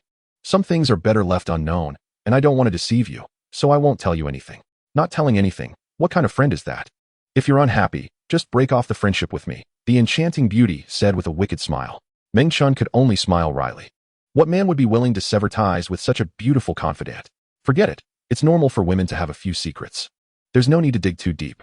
I can skip asking about other things, but can you at least tell me your name? I can't keep calling you Hey. The enchanting beauty hesitated for a moment, even considering this small request. My name has the character Yin in it. You can call me Yenner from now on. Yenner. Meng Chen finally learned this friend's name, even if it was just a nickname. At this moment, Dong Hai interjected, secretly transmitting a message to Meng Chen. Be careful of this woman. I can tell she is not pretending to be mysterious, but truly has a significant background. She never showed up before, and her sudden appearance today definitely has something fishy about it. Could she harm me? Meng Chen silently questioned. It's always good to be cautious. Women are like tigers, especially beautiful ones. Several of my previous 9 hosts have suffered losses because of women. The saying beauty brings disaster is not untrue. I'll be cautious. It's strange that you have a sense of control. I can feel your heart racing. It's clearly different from usual. All right, stop nagging. I'm busy. Sigh. Not listening to the advice of the elders will lead to suffering. Meng Chen was too lazy to pay attention to the overly cautious ring on his hand and focused his attention on Yenner as they chatted. Surrounding people looked at Meng Chen chatting with Yenner, each one more envious than the last. This Meng Chen is too lucky with women. Isn't? Just now he was joking with Meng Feishua, and now he's getting cozy with such a beautiful woman. He is definitely a man's enemy. If suddenly a divine thunder struck Meng Chen dead, there would surely be thunderous applause from the crowd, cheering that heaven has eyes. The numerous gazes around made Yenner feel somewhat uncomfortable. She just wanted to chat with Meng Chen. Everyone else was like straw in her eyes. It's too noisy here. I don't like it. Let's find another place to continue our chat. Yenner stood up. Where to chat? Meng Chen asked. Wherever the scenery is nice, just follow me. Yenner walked ahead, and Meng Chen hesitated for a moment before following her. Who is that beautiful woman? How come I've never seen her before? You ask me. Who should I ask? Meng Chen had no idea who this heavenly beauty was. I don't know. If I see her again, I must ask her properly. Everyone was curious about Yenner's identity, but no one could provide an answer. Outside the cafeteria, in the empty training ground, Yenner and Meng Chen walked side by side and stopped halfway. Suddenly, they flew up. Yenner moved gracefully, as if she were soaring into the sky. Her long black hair fluttering in the wind, her thin clothes swaying. She occasionally kicked her legs lightly in the air, and with each tap, her flying height increased by dozens of feet. The sudden turn of events startled Meng Chen, and he stared wide-eyed as the ground grew farther and farther from his feet. You can fly, Meng Chen exclaimed. If Yenner could take him flying, it proved her cultivation was extraordinarily high, enough for Meng Chen to look up to her. He never expected that this mysterious friend was not only stunningly beautiful, but also incredibly powerful. Flying in the air is just a piece of cake. There's no need to be so surprised, Yenner said dismissively. If this is easy, then what counts as difficult? Meng Chen was embarrassed. Taking an enemy's head from 1,000 miles away is what counts as skill. And those who are even more skilled? Moving mountains and filling seas, reversing the weather. That's truly impressive. And those even more impressive? Endless.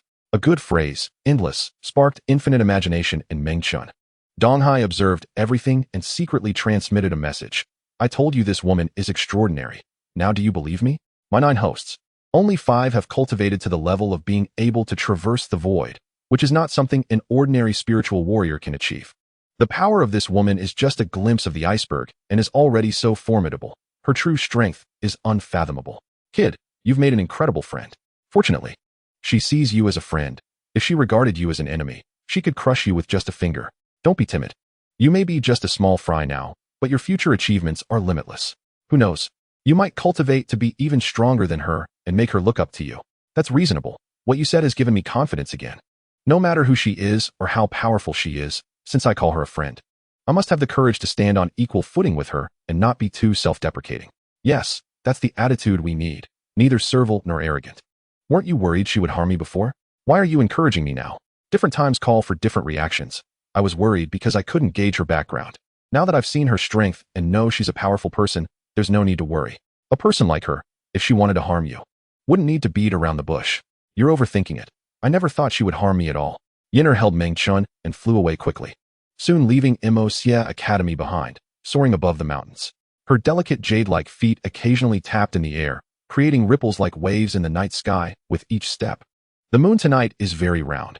The 2 of them flew past it, the full moon white and the 2 of them black, almost like 2 cut-out figures stuck to the moon. It's been a long time since I've flown like this. It feels so exhilarating. Yenner let out a silver bell-like laugh. It is quite refreshing, but being held like this doesn't feel too good. Meng Chen smiled wryly. His shoulder was starting to hurt from being grasped. All right, then let's not fly too far and just find a mountain to land on. Yenner gracefully stretched her waist and descended towards the nearest high mountain. Once they landed, the flight felt like a dream. The night breeze on the mountain top was gentle, much quieter than the cafeteria before. Yenner found a large stone and sat down, while Meng Chen sat beside her. How's the night view tonight? Yenner suddenly asked. What else could it be? Isn't every night the same? Meng Chen replied. I haven't seen a night like this in a long time. So I find it beautiful. Some things are indeed only appreciated after they are lost. Why do you say that? Have you not been out at night recently? Don't ask too much. You want to get an answer anyway. All right, I'll keep my mouth shut. Meng Chen, you've seen it too. I'm not an ordinary person. At least for you. My strength far surpasses yours, and I can do many things you cannot. Our friendship is hard-earned. And since I'm happy today, you can make one request of me. As long as I can do it, I will definitely fulfill it. Whether it's wealth, power, or treasures, I can give them to you. If you want wealth, I can make you richer than a nation. If you want power, I can make you a noble or a minister.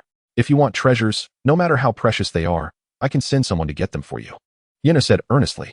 A tremendous opportunity lay before Meng Chen. With just one sentence, he could gain immense wealth, a lofty status, or some rare treasure from Yenner. Meng Chen's heart raced, and he cautiously asked, Can I ask for anything? You can ask for anything, just say what you want. Yenna replied. Really? Really? Then give me a kiss. Chapter 32, Just a Kiss. Meng Chen didn't think too much and impulsively made such a request. Wealth, power, treasures, he couldn't see any of those. He only saw a woman who made his heart race, so he wanted this kiss, an invaluable kiss. Yenna was instantly stunned, clearly not expecting Meng Chen to make such an audacious request. Dan Hai also got worked up, mentally shouting, Kid, you have some nerve. You dare to say such a thing? Aren't you afraid she might get angry and kill you? Meng Chen ignored Dan Hai and turned to look at Yenna with a teasing smile, provocatively asking, What? You can't even fulfill this small request. Was everything you said earlier just bragging? Stop with the provocation. I'm just a woman, not a brave warrior. Yenna shot Meng Chen a glance that could turn the world upside down. This isn't provocation, it's just stating facts. Do you really want to make this request? Yes, I'm determined. No regrets? None at all. Time froze. Meng Chen's pupils dilated, and he felt as if he had been struck by lightning. As if the whole world had disappeared, leaving only the soft touch of lips vividly clear. Their lips gently pressed together for several seconds. My kiss is for you. This time is an exception. Don't ever bring up such an inappropriate request again, or don't blame me for turning hostile. Yenna said lightly. One kiss is enough. Meng Chen touched his lips, feeling unsatisfied. He had made this request partly as a joke and partly out of instinct, not expecting Yenna to actually agree and give him a kiss that was utterly wonderful. Consider yourself lucky. I have matters to attend to, so I'll leave first and come to find you at Immerse Academy tomorrow. Yenna turned to leave. This is what makes it fun. Yenna lightly tapped her feet and gracefully took off, disappearing into the night, leaving Meng Chen alone in the chilly night breeze. Meng Chen couldn't figure out whether he had gained or lost by going out with Yenna this time. While others feasted and drank last night, he had walked through the mountains all night. Old man, you were right. Women are indeed disasters. Meng Chen complained inwardly. Be content. Don't be greedy after getting a bargain. That girl might be interested in you since she's willing to kiss you. Dan Hai speculated. Not necessarily. If she liked me, why would she play tricks on me and make me walk all night for nothing? A woman's heart is like a needle at the bottom of the sea. Sometimes I can't figure it out either. If you can't figure it out, then don't. Meng Chen entered the academy and encountered some classmates along the way. These young people gathered around, asking about Yenna, eager to know who this beauty was. These people had only seen Yenna's beauty and hadn't seen her flying through the air with Meng Chen. Otherwise, their questions would have been more than just that. Meng Chen hadn't made friends with Yenna for 2 years for nothing. At the very least, he had learned a skill from her. Keep it a secret. Meng Chen tossed out these 2 words and left quickly. While he was in the middle of packing, a knock on the door suddenly sounded. Meng Feishue, dressed in white, held a sword shaped like a black jade horn in her hand, with a storage bag hanging at her waist, looking ready to go. I'm almost packed, but I can't leave just yet. Meng Chen said. Then I'll wait for you. Your cousin has come. Aren't you going to leave with her? Or do you plan to have me travel with your cousin? I originally planned for everyone to set off together, but my cousin absolutely refused to go with you, saying some unpleasant things about being afraid of bad luck. She wouldn't let me go with you and wanted to take me away directly. So I quarreled with her for a bit and, in a fit of anger, simply left her behind and came to find you. You actually dared to clash with your cousin for me? Meng Chen felt a mix of surprise and delight. You've got some spirit. That is manly. Meng Chen gave her a thumbs up in genuine admiration, only to receive a roll of the eyes from Meng Feishue. Meng Chen continued packing and soon finished. But he couldn't leave directly. He had to wait for Yenna to find him, hoping that this woman would be as good as her word. During the wait, Meng Feishue casually asked about Yenna, obviously trying to figure out Yenna's identity and her relationship with Meng Chen, among other things. Meng Chen shrugged and said he wasn't very clear either, which was the truth. Under the bright daylight, Yenna had changed significantly from the impression she gave last night. She became more radiant, with the night's beauty being hazy and the daytime beauty being clear. They had shared a kiss last night, and seeing each other again today created a subtle atmosphere. You're here, Meng Chen chuckled. What, unwilling? Of course I am willing. I couldn't ask for more. Having someone to accompany me is good for relieving stress on the road. As for family matters, I'll try to handle them myself. With your personality, I guess you wouldn't like to get involved in those family affairs. Yenna didn't respond, but turned her gaze toward Meng Feishue, who was also in the room. Both women were beauties. One was enchanting and captivating, while the other was pure and youthful, each with their own merits, making this ordinary room shine. The 2 women exchanged glances, neither backing down. Who is she? Yenna asked, raising her eyebrows, before Meng Chen could introduce her. Meng Feishue took the initiative to introduce herself. I am Meng Feishue, also from the Meng family, like Meng Chen. Oh, I remember now. You're the genius from Class B. Meng Chen mentioned you a couple of times when we chatted. I wouldn't call myself a genius. At least Meng Chen is better than me. Quite self-aware. Thank you for the compliment. The conversation between the two women was polite, but to Meng Chen's ears, it sounded somewhat confrontational. The two women didn't seem to be on the same wavelength. Now that everyone was gathered, before leaving, Meng Chen naturally had to say goodbye to Master Li. He led the two women to the top floor of the teaching building, drawing many curious glances along the way. People were not looking at Meng Chen but at the two women beside him, especially Yenner, whose fiery figure and enchanting looks were incredibly alluring to men. Look, it's that beauty from last night again. What is her relationship with Meng Chen? I don't know. I asked Meng Chen, but he wouldn't say. She must be his sister. The kind with blood relations. Yes, they must be siblings. People were discussing animatedly, some staring at Yenner's back with drool, wishing they could kick Meng Chen aside and take his place. Such a fortune was indeed enviable. The three of them arrived at the top floor, and Yenner, uninterested in the commotion, stayed in the corridor while Meng Chen and Meng Feishue sought an audience with Li Qingtian. Also in the room was Zheng Shuo, the head of the Longdan Escort Agency. The MOC Academy is just your starting point. Once your wings are strong, it's time to spread them and soar outside. You two were this tall when you first came, and in just 3 years, you've grown into adults. Time really flies, Li Qingtian said, gesturing to indicate Meng Chen's and Meng Feishue's heights when they first enrolled, smiling. Master, I shouldn't thank you for your great kindness, but I still want to thank you for bringing me to MOC Academy.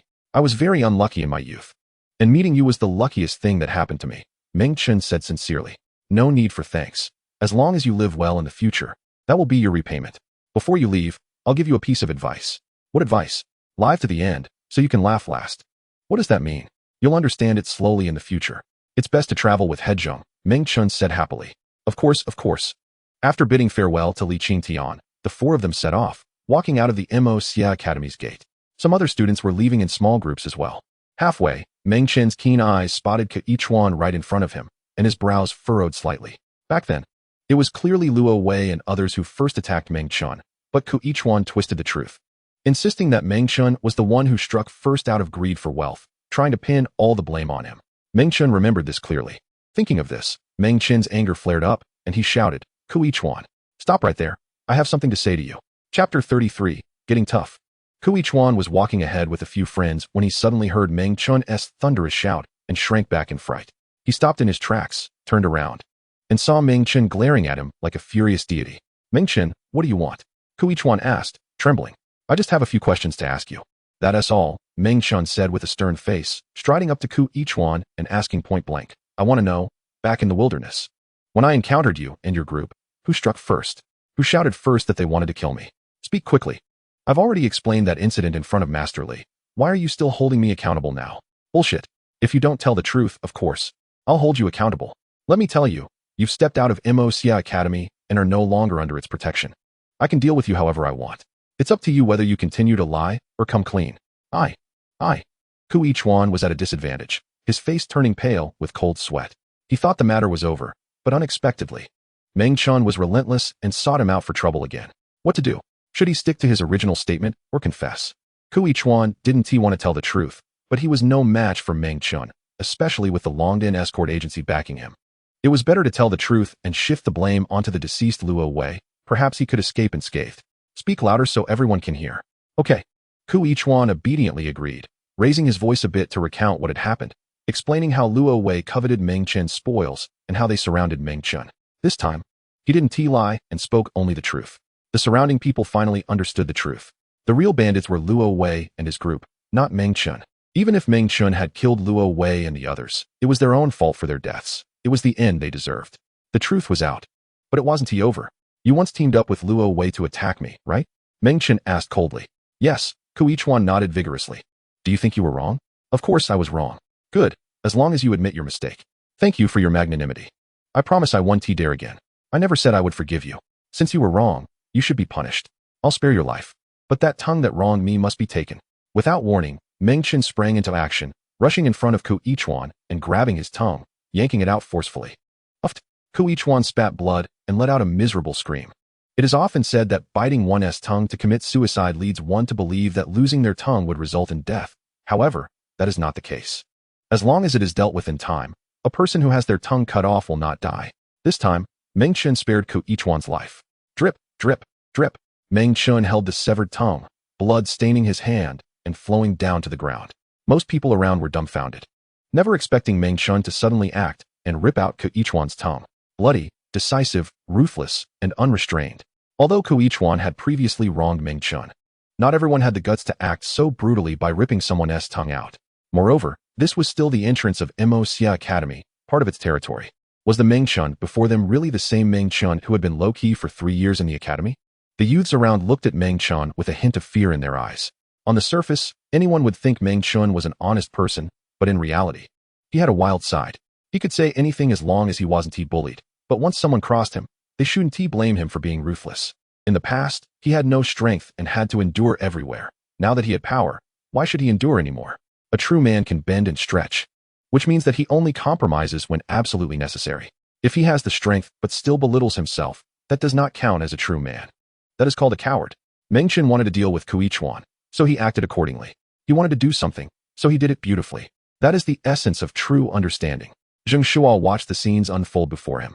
Although he didn't understand the entire situation, he had heard most of it from Koichuan's account and understood why Meng Chen would resort to violence.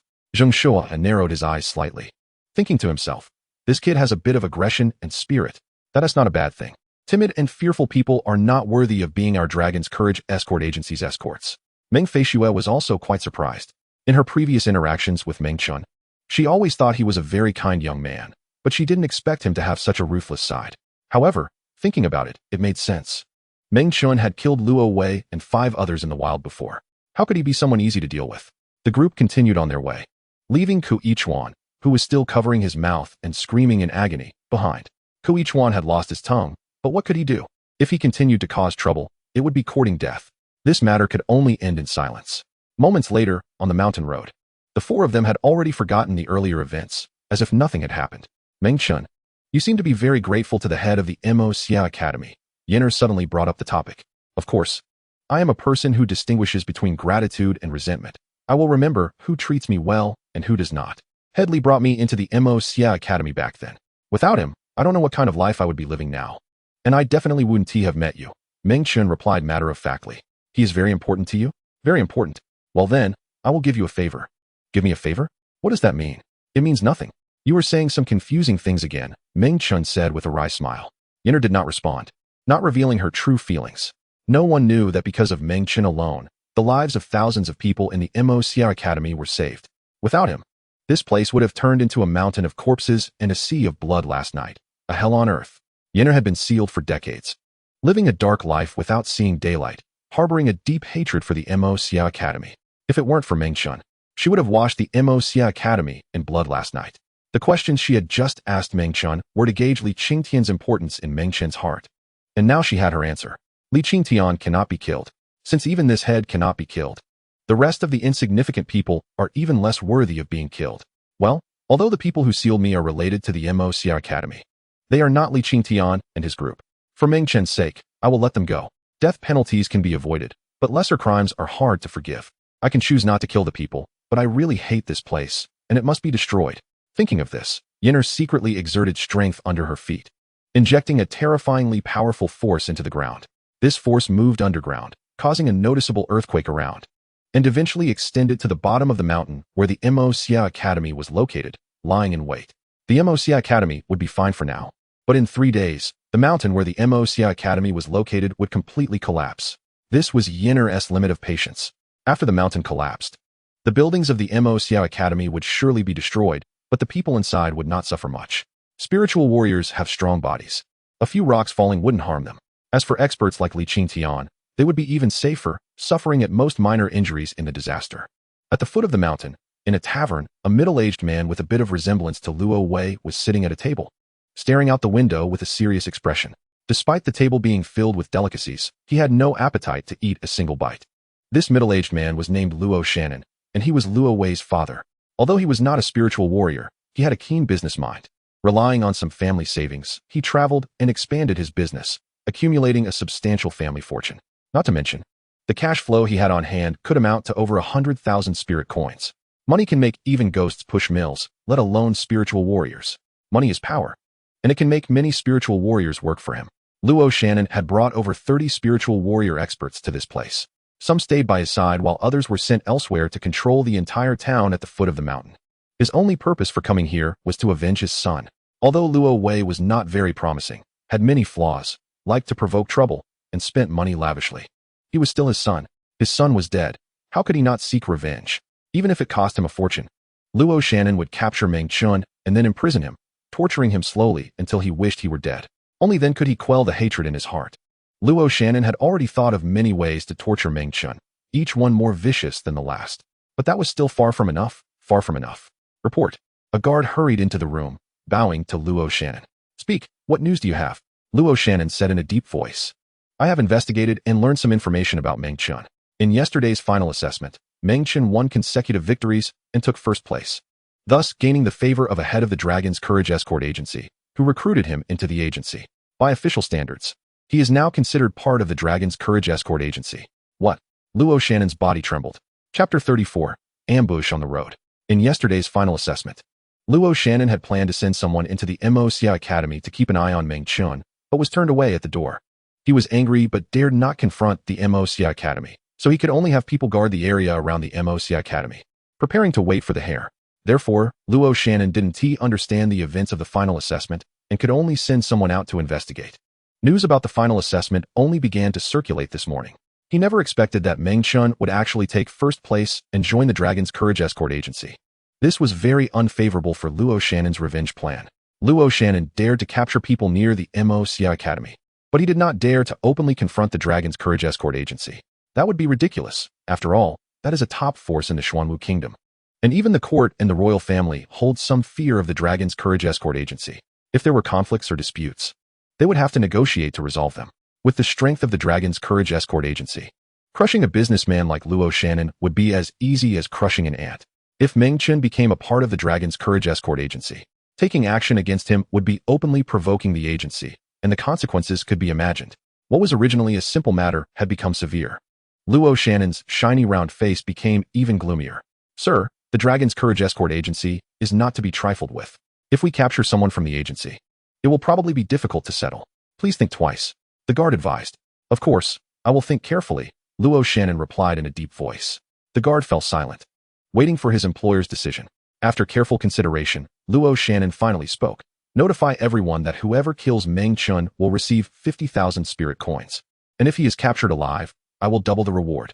What if we anger the Dragon's Courage Escort Agency by killing Meng Chen? The guard was startled. It won't be a problem. The Dragon's Courage Escort Agency has many escorts, and Meng Chen has just joined. They won't care too much about him.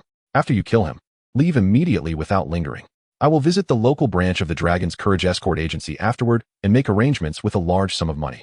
Money can make things happen.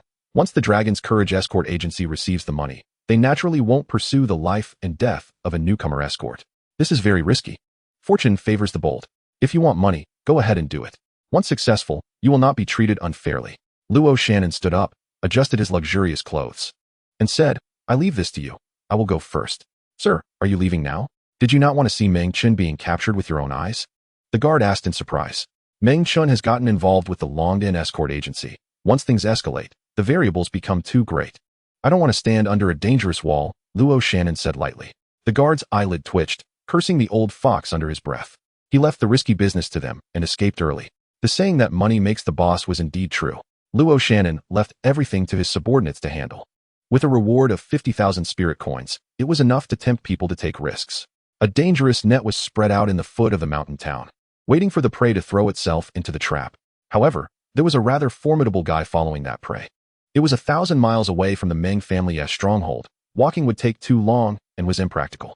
Better to hire a few horse carriages in town for transportation, Meng Chen suggested. They had already arrived at the foot of the mountain town, and the question of what mode of transportation to use next arose. Yinner could float in the air. Meng Feishue could ride the black, jade-horned horse. The problem was that they couldn't coordinate. Yinner couldn't carry everyone while flying, and Meng Feishue couldn't tolerate sharing a horse with other men. Thus, they could only hire horse carriages for convenience. Regardless of whether one could fly or run, everyone would take the carriage, which was the best option. This proposal received unanimous approval. At this time every year, there would be a large number of students leaving by carriage. Many coachmen specifically made money from this. And a few days earlier, many carriages had already gathered in the foot of the mountain town, so finding a carriage was not difficult. Just as Meng Chen was looking around for carriages and drivers, a group of people suddenly appeared and blocked his way. There were 13 people in total, all masked. Their true faces hidden, and it was clear they meant no good. The 13 of them exuded a powerful aura. their presence fierce, with fluctuations of profound energy. Clearly all spirit martial artists, and not weak ones at that. At the same time, another group of masked individuals appeared from behind, also not small in number, forming a pincer attack with the ones in front, trapping Meng Chen and his three companions in the middle. Meng Chen frowned and stopped in his tracks. Zheng Shuo raised the 100 weapons box in his hand, and Meng Feishue also became alert. Only Yenner remained unfazed, seemingly not taking the sudden appearance of these people seriously, as if they were just a group of ants crawling along the road. One of the masked individuals stepped forward, pointed at Meng Chen, and asked, "Are you Meng Chen?" "I am indeed Meng Chen, without changing my name or surname," Meng Chen replied, frowning. "Good. We want your life. Brothers, let's go all out. Whoever kills him will get the bounty." The leading masked man shouted, then swung a huge battle axe and charged at Meng Chen. The rest of the masked individuals also moved, all targeting Meng Chen alone. This group of masked individuals were actually guards under Luo Shannon, most of whom were desperate outlaws. The 50,000 spirit coins bounty was a tremendous temptation for them. If it were just to deal with Meng Chen alone, they wouldn't bother hiding their faces. There was no need for masks. The presence of Zheng Shuo next to Meng Chen made them more cautious, fearing retaliation from the Longden escort agency, which was why they masked their faces. They all harbored the thought of killing and then claiming the reward money to escape and live freely. As long as they didn't reveal their identities, what would it matter if they offended the Longden escort agency? Besides wanting to kill Meng Chen, a few of these masked individuals also noticed the two stunning beauties beside him, especially the one with a mature charm, who was incredibly alluring. Since they were going to take action anyway, they could kill Meng Chen and then abduct the two beauties afterward, enjoying both wealth and beauty. Get lost. His head is mine. Brothers, be careful not to hurt those two girls. The masked individuals all regarded Meng Chen as their prey. Even if Meng Chen had become much stronger than before, he was still no match for so many people, especially since several of these outlaws were mid-level spirit martial artists, with cultivation levels higher than his. Alone, he would undoubtedly die. Bold. Who dares to touch someone from the Longden escort agency? At this critical moment, Zheng Shuo's eyes narrowed, and he placed his hand on the 100 weapons box, ready to draw his weapon and fight. Although they had not known each other for long, Meng Chen had verbally joined the Longden escort agency, and he had to help, both out of loyalty and reason, even if just to uphold the agency's dignity. Zheng Shuo's movements were quick, but compared to Yenner beside him, they were still too slow. A group of ants dares to be reckless in front of me? You think you can kill my friend? Yenner sneered, her smile enchanting enough to captivate anyone, and with a delicate flick of her finger, a terrifying wave of power erupted, spreading outward from her center. Boom. The advancing masked individuals exploded one after another, their bodies crushed as if by a giant beast, leaving them shattered and mangled. Crushing them like dried weeds was the most fitting description for this strike. The residual wave of power spread out, annihilating the masked individuals completely, while the surrounding buildings turned to ruins, creating an apocalyptic scene. Meng Chen was splattered with blood. Zheng Shuo was dumbfounded, his eyes wide. Meng Feishue was even more shocked, her already pale face turning even whiter. To kill over 30 spirit martial artists with a mere flick of her finger, what terrifying power was this? If Zheng Shuo had dealt with these people, it would have taken him a long time to win, while Yenner accomplished it in the blink of an eye. Even more astonishing, there had been no profound energy fluctuations in that strike. It seemed to be pure physical strength. That enchanting woman not only looked stunning, but also had an extraordinary level of power. Zheng Shuo's mind raced, and he was unaware that cold sweat had begun to bead on his forehead. Previously at the Moxia Academy, Zheng Shuo had the highest status and enjoyed the treatment of being surrounded by stars, with people from all factions catering to him.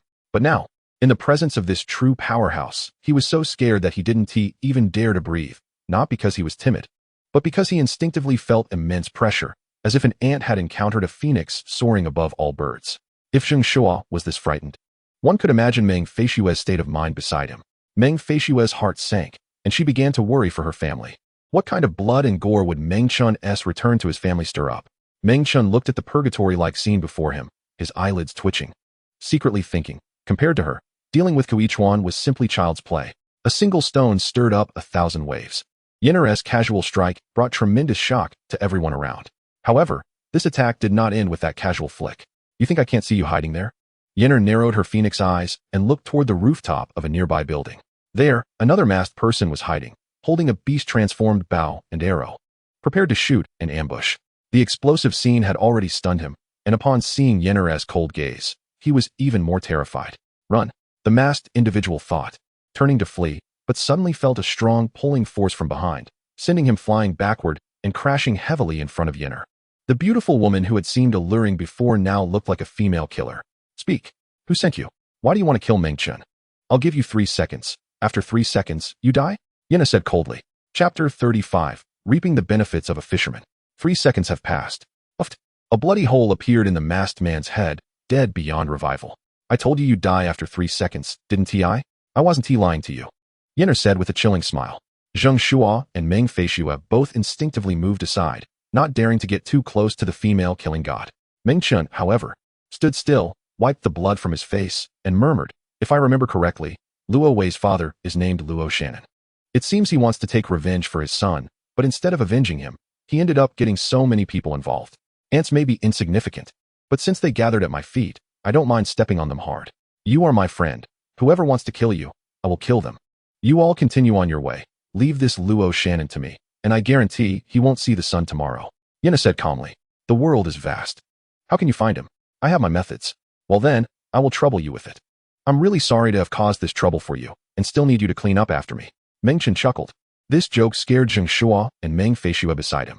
Facing such a terrifying female killing god, he actually dared to joke. It was simply reckless. Saying he needed this female killing god to clean up after him was like asking for death. The two were genuinely afraid Yenner would turn against them, nervously watching her. However, Yenner did not get angry. If it were someone else speaking so carelessly, she would definitely have killed them, but Meng Chen was an exception. That word friend was not just for show. Remember to learn to clean up after yourself in the future. It's not good to always have others do it for you. Yenner said this crude phrase without a care, then pointed her toes to the ground and soared into the air. When I have strength, I will definitely clean up after myself and won't bother asking you for help. Meng Chen looked at Yenner's graceful figure disappearing like a fairy and muttered.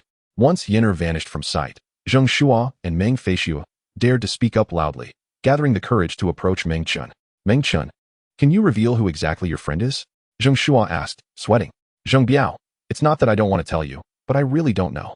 We are friends, but she rarely talks about herself. I only know her nickname. Everything else is unknown. Meng Chen said helplessly. In these years, I've traveled around. And I know a bit. I basically know all the top experts in Xuanwu country, but I've never heard of her. Her identity is indeed quite mysterious. Since she doesn't want to say, I won't pry too much, lest I provoke her anger. Right. Definitely don't provoke her anger. If she doesn't want to talk, then don't ask. Zheng Shuo strongly agreed, glancing at the corpses not far away. If they angered this female killing god, what would happen? Meng Feishue also had something important to say to Meng Chen. She stepped closer and whispered, Meng Chen, you don't plan to take her to cause a scene in the family, do you? You saw how terrifying that move was. Just a flick of her finger had such great power. If she sneezes or stomps her foot in the Meng family, wouldn't that destroy the whole family? That's good. Meng Chen changed the subject. Meng Feishue's heart, which had just calmed down, once again hung in suspense. Meng Feishue immediately resolved to notify the family in advance, hoping they wouldn't make things difficult for Meng Chen and that they would listen to her advice and not be stubborn. These people are dead, and we might as well take their belongings while we're at it. I'll go loot a bit. When the time comes, we'll share the money.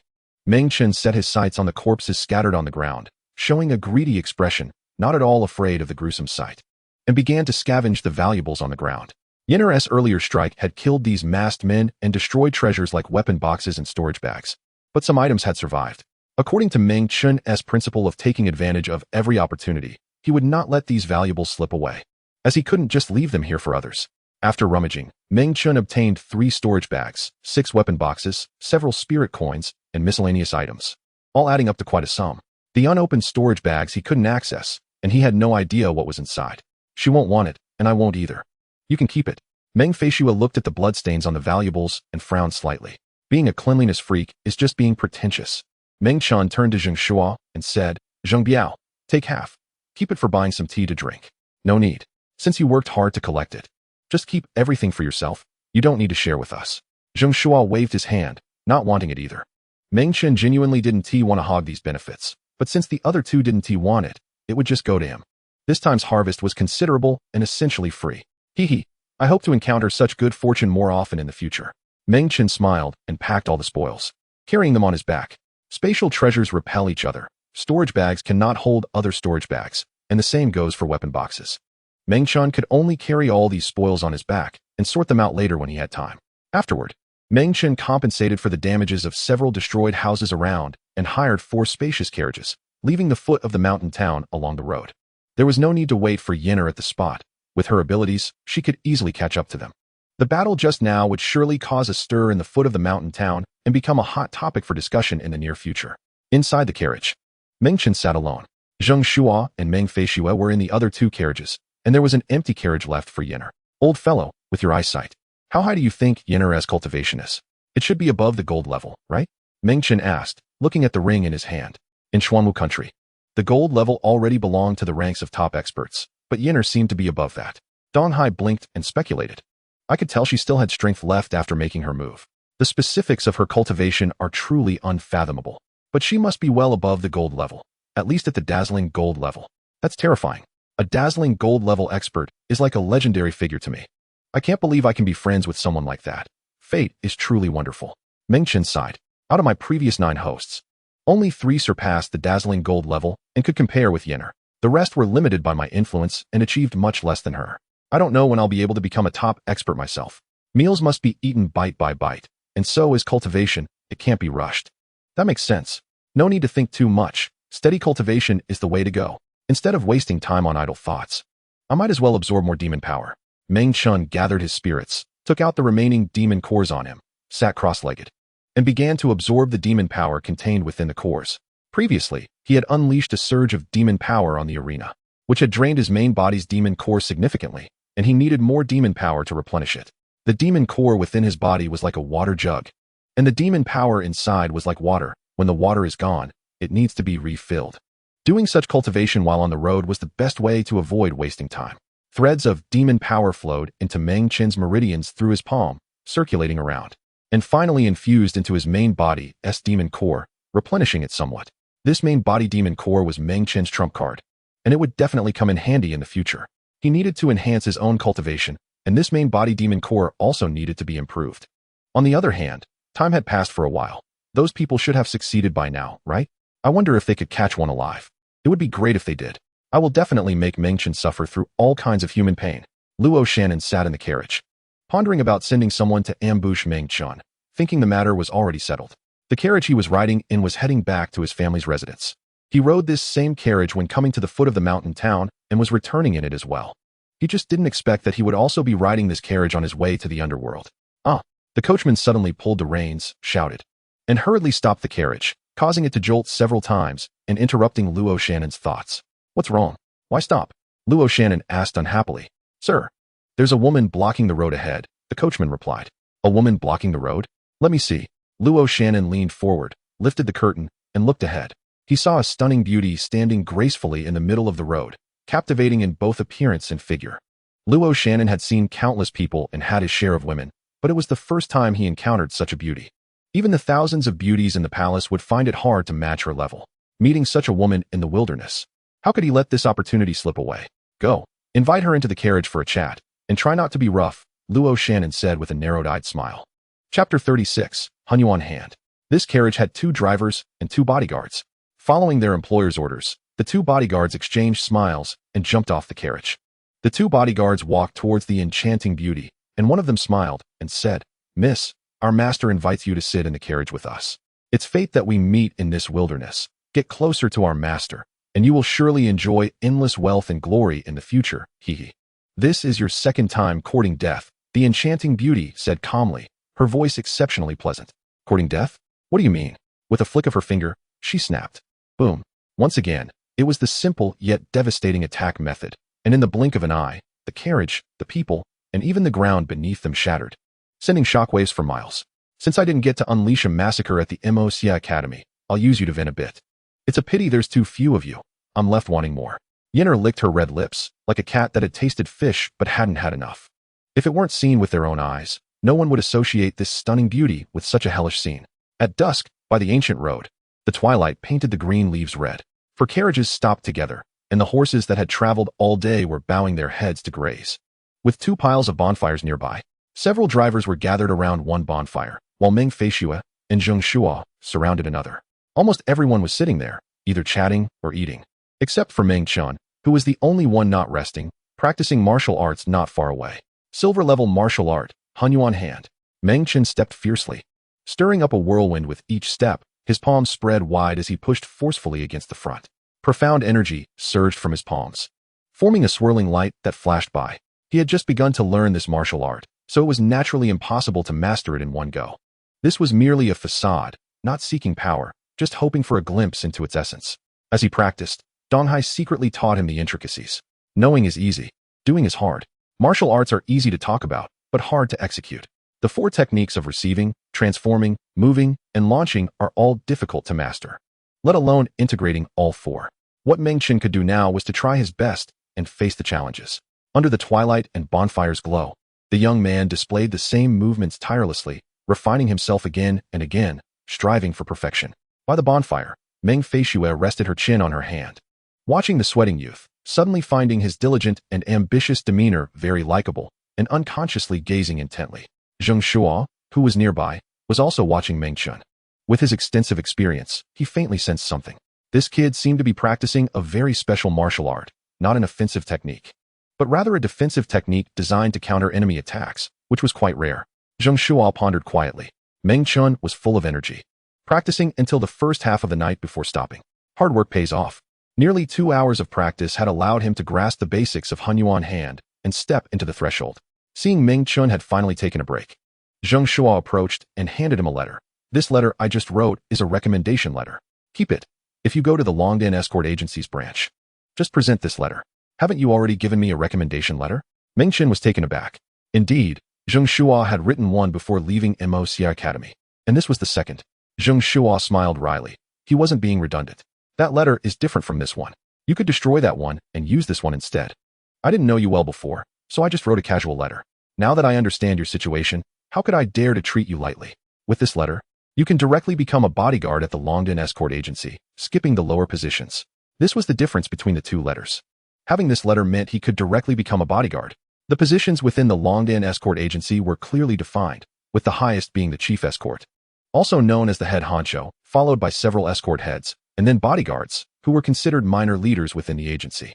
Such differential treatment was clearly due to Yenner's presence. Zheng Shuo wrote the second recommendation letter out of respect for Yenner. Let me add a word.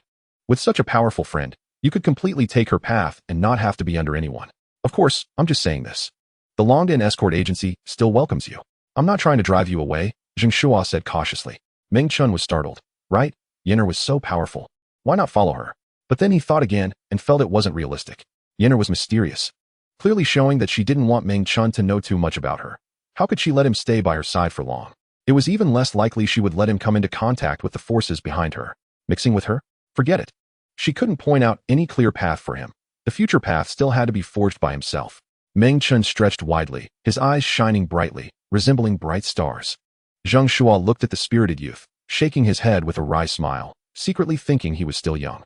If a mature and seasoned person were in his position, they would certainly take advantage of having such a powerful friend and not waste such an opportunity to rise quickly. Zheng Shuo couldn't understand and dared not think too much. Summer insects cannot speak of ice. The next morning, the 4 carriages set off leisurely, kicking up dust and leaving a trail of hoofprints heading into the distance. As the convoy traveled halfway, Yenner appeared mysteriously, casually saying that she had taken care of things, then naturally climbed into the empty carriage. Even though the carriage's speed was much slower than her ability to traverse the air, the following days were quite peaceful, with no major incidents occurring. Whenever he had free time while traveling, Meng Chen would run the devouring demon secret art to absorb the demonic power from the demon pills. When they stopped, Meng Chen would practice Hunyuan hand, and his skill improved day by day, already able to perform it quite well. Occasionally bored, Meng Chen would sneak into the carriages of the 2 beauties to chat and relieve boredom, and each time, they would have a great conversation. Such treatment was something only Meng Chen could enjoy. If it were Zheng Shuo trying to sneak into the carriage, he would have his head taken off. No banquet lasts forever. Halfway through the journey, Meng Chen parted ways with Zheng Shuo, as they would not be traveling the same path anymore. Zheng Shuo had other matters to attend to. In fact, Zheng Shuo had not been at ease these days, always feeling anxious while staying with a female killing machine. After this separation, he felt much more relaxed and let out a long sigh of relief. Not counting the coachman, the group of 4 was reduced to 3. Considering the days and distance, they were soon to arrive at the Meng family, and what would happen then was truly unpredictable. On that morning, before breakfast was ready, Meng Chen began his usual practice of the Hunyuan palm. This time, he wasn't practicing alone. He had a very qualified sparring partner. Come on, hit me hard, Meng Chen shouted. Meng Feishue stood opposite him, shaking her pink fists, and replied with a smile, You asked me to hit you. So don't blame me if I hurt you. Of course not. Even if you hit me into a cripple, I 1T hold it against you. Not to the point of crippling, but getting hurt is possible. Whatever, just come on. Look at you, so eager. Meng Feishue's beautiful eyes sparkled as she circulated her inner strength, and a beam of energy flashed from her graceful wrist, all concentrated into her pink fists. At this moment, those small pink fists contained an immense force. Huh! Meng Feishue shouted, her figure turning into a blur as she shot towards Meng Chen like a released arrow. Her destructive punch aimed at him. In a split second, Meng Chen swiftly executed the Hunyuan palm, spreading his hands wide and pushing forward to meet Meng Feishue's powerful punch. Bang! The fists collided, sending shockwaves all around and stirring up dust and leaves. Meng Chen trembled slightly, gritting his teeth as he formed a vortex of energy in his palm, using a rotating force to dissipate as much of the incoming power as possible. Receiving the blow is collecting. Dissipating the force is dispersing. Merging the force is utilizing. Rebounding is releasing. In just an instant, Meng Chen completed these 4 steps, turning Meng Feishue's power into his own, then spreading his palms apart and slapping towards 2 large trees nearby. 2 beams of light shot from his palms, striking the trees on either side, causing them to splinter into pieces. This strike contained the strength of 2 people, so its power naturally multiplied. The trees fell, and leaves rained down. Meng Feishue was stunned, vaguely feeling that her earlier strike had no effect and that Meng Chen had borrowed her strength instead. What is the name of this martial skill? Meng Feishue asked in shock. This martial skill has a resounding name, 18 touches. Meng Chen jokingly replied. "Pa, you shameless rogue. If you don't want to say it, then don't. I won't ask anymore." The girl rolled her eyes and turned to leave. At that moment, Donghai interjected, "Kid, not bad. You've only practiced for a few days and have already learned the Hunyuan palm to a small success. I estimate it 1 TB long before you reach perfection. I must say, your talent for martial arts is quite high. You just hadn't encountered a renowned master before, and combined with your financial constraints, that's why your brilliance was obscured. And you have the face to say that it's all your fault?" Meng Chen retorted. "That's all in the past. Let us not mention it," Donghai awkwardly replied. "The small success level of the Hunyuan palm is still not perfect. I could only dissipate about 60 to 70% of the force from Meng Feishue's earlier strike. And I still sustained some injury. My wrist is subtly aching. Once you reach perfection, you'll be able to dissipate 90% of the force. And then the damage will be minimal. Yes, mastering this Hunyuan palm is indeed very practical. Moreover, I have a vague feeling that I am just 1 step away from breaking through to the steel level. It's probably just a matter of days. Martial arts cultivation relies on timing. When the time is ripe, the breakthrough will naturally come. But you should also be mentally prepared. The steel level is a threshold. And after that, further progress will be difficult." "Yes, I understand that. You can see this from the distribution of spiritual warriors in the Xuanwu Kingdom. There are millions of spiritual warriors below the steel level, but starting from the silver level, it reduces to hundreds of thousands. There are even fewer at the gold level. And the platinum level is extremely rare. The Meng family in Longtang County can be considered a local power. Yet there are only a handful of gold-level spiritual warriors within the clan. The long road of martial artists, breaking through to the steel level, is just the beginning. The real excitement lies ahead." Days passed quickly. The caravan that Meng Chen was in reached a place called Qingmu County, which was very close to the Meng family's residence. With only 2 days of travel left, it was morning and lunchtime had arrived. Meng Feishue generously offered to treat Meng Chen to a good meal, pulling out her own money. Yenner did not join them since her strength had already reached the level of abstaining from food and didn't need to eat. For the strong, abstaining from food, maintaining youth, and longevity are all trivial matters. The craftsmanship at this drunken immortal restaurant is quite good. I used to come here occasionally to satisfy my cravings when I was in my family. Come on, I'll take you to try some specialty dishes. I guarantee you'll rave about them after eating." Meng Feishue waved her small hand and led Meng Chen into the restaurant. Just as they entered, they encountered a strange situation. They could hear a woman imitating a dog barking from upstairs, clearly audible. Woof, woof. Chapter 37, The Fiancé. Why is a person barking like a dog? Meng Chen and Meng Feishue exchanged surprised glances. Being young, their curiosity was naturally stronger, and they quickened their pace, heading up the stairs to see what was going on. When they reached the 2nd floor and looked around, they quickly spotted the woman imitating the dog barking along with a few others. At a window seat on the 2nd floor sat a young man dressed in luxurious clothing, looking quite thin, with a somewhat wicked smile at the corners of his lips. Behind him stood 2 guards, who were actually a pair of twins, looking robust, their bulging muscles stretching their clothes tightly. The young man held a wine cup in one hand and 5 chains in the other, with the other ends of the chains tied to 5 beautiful women lying on the ground. The barking sound was coming from these 5 women, and in front of them were 5 large bowls filled with food. It appeared that these women were being treated like dogs. Upon seeing this scene, Meng Chen's anger surged. His dark eyebrows shot up.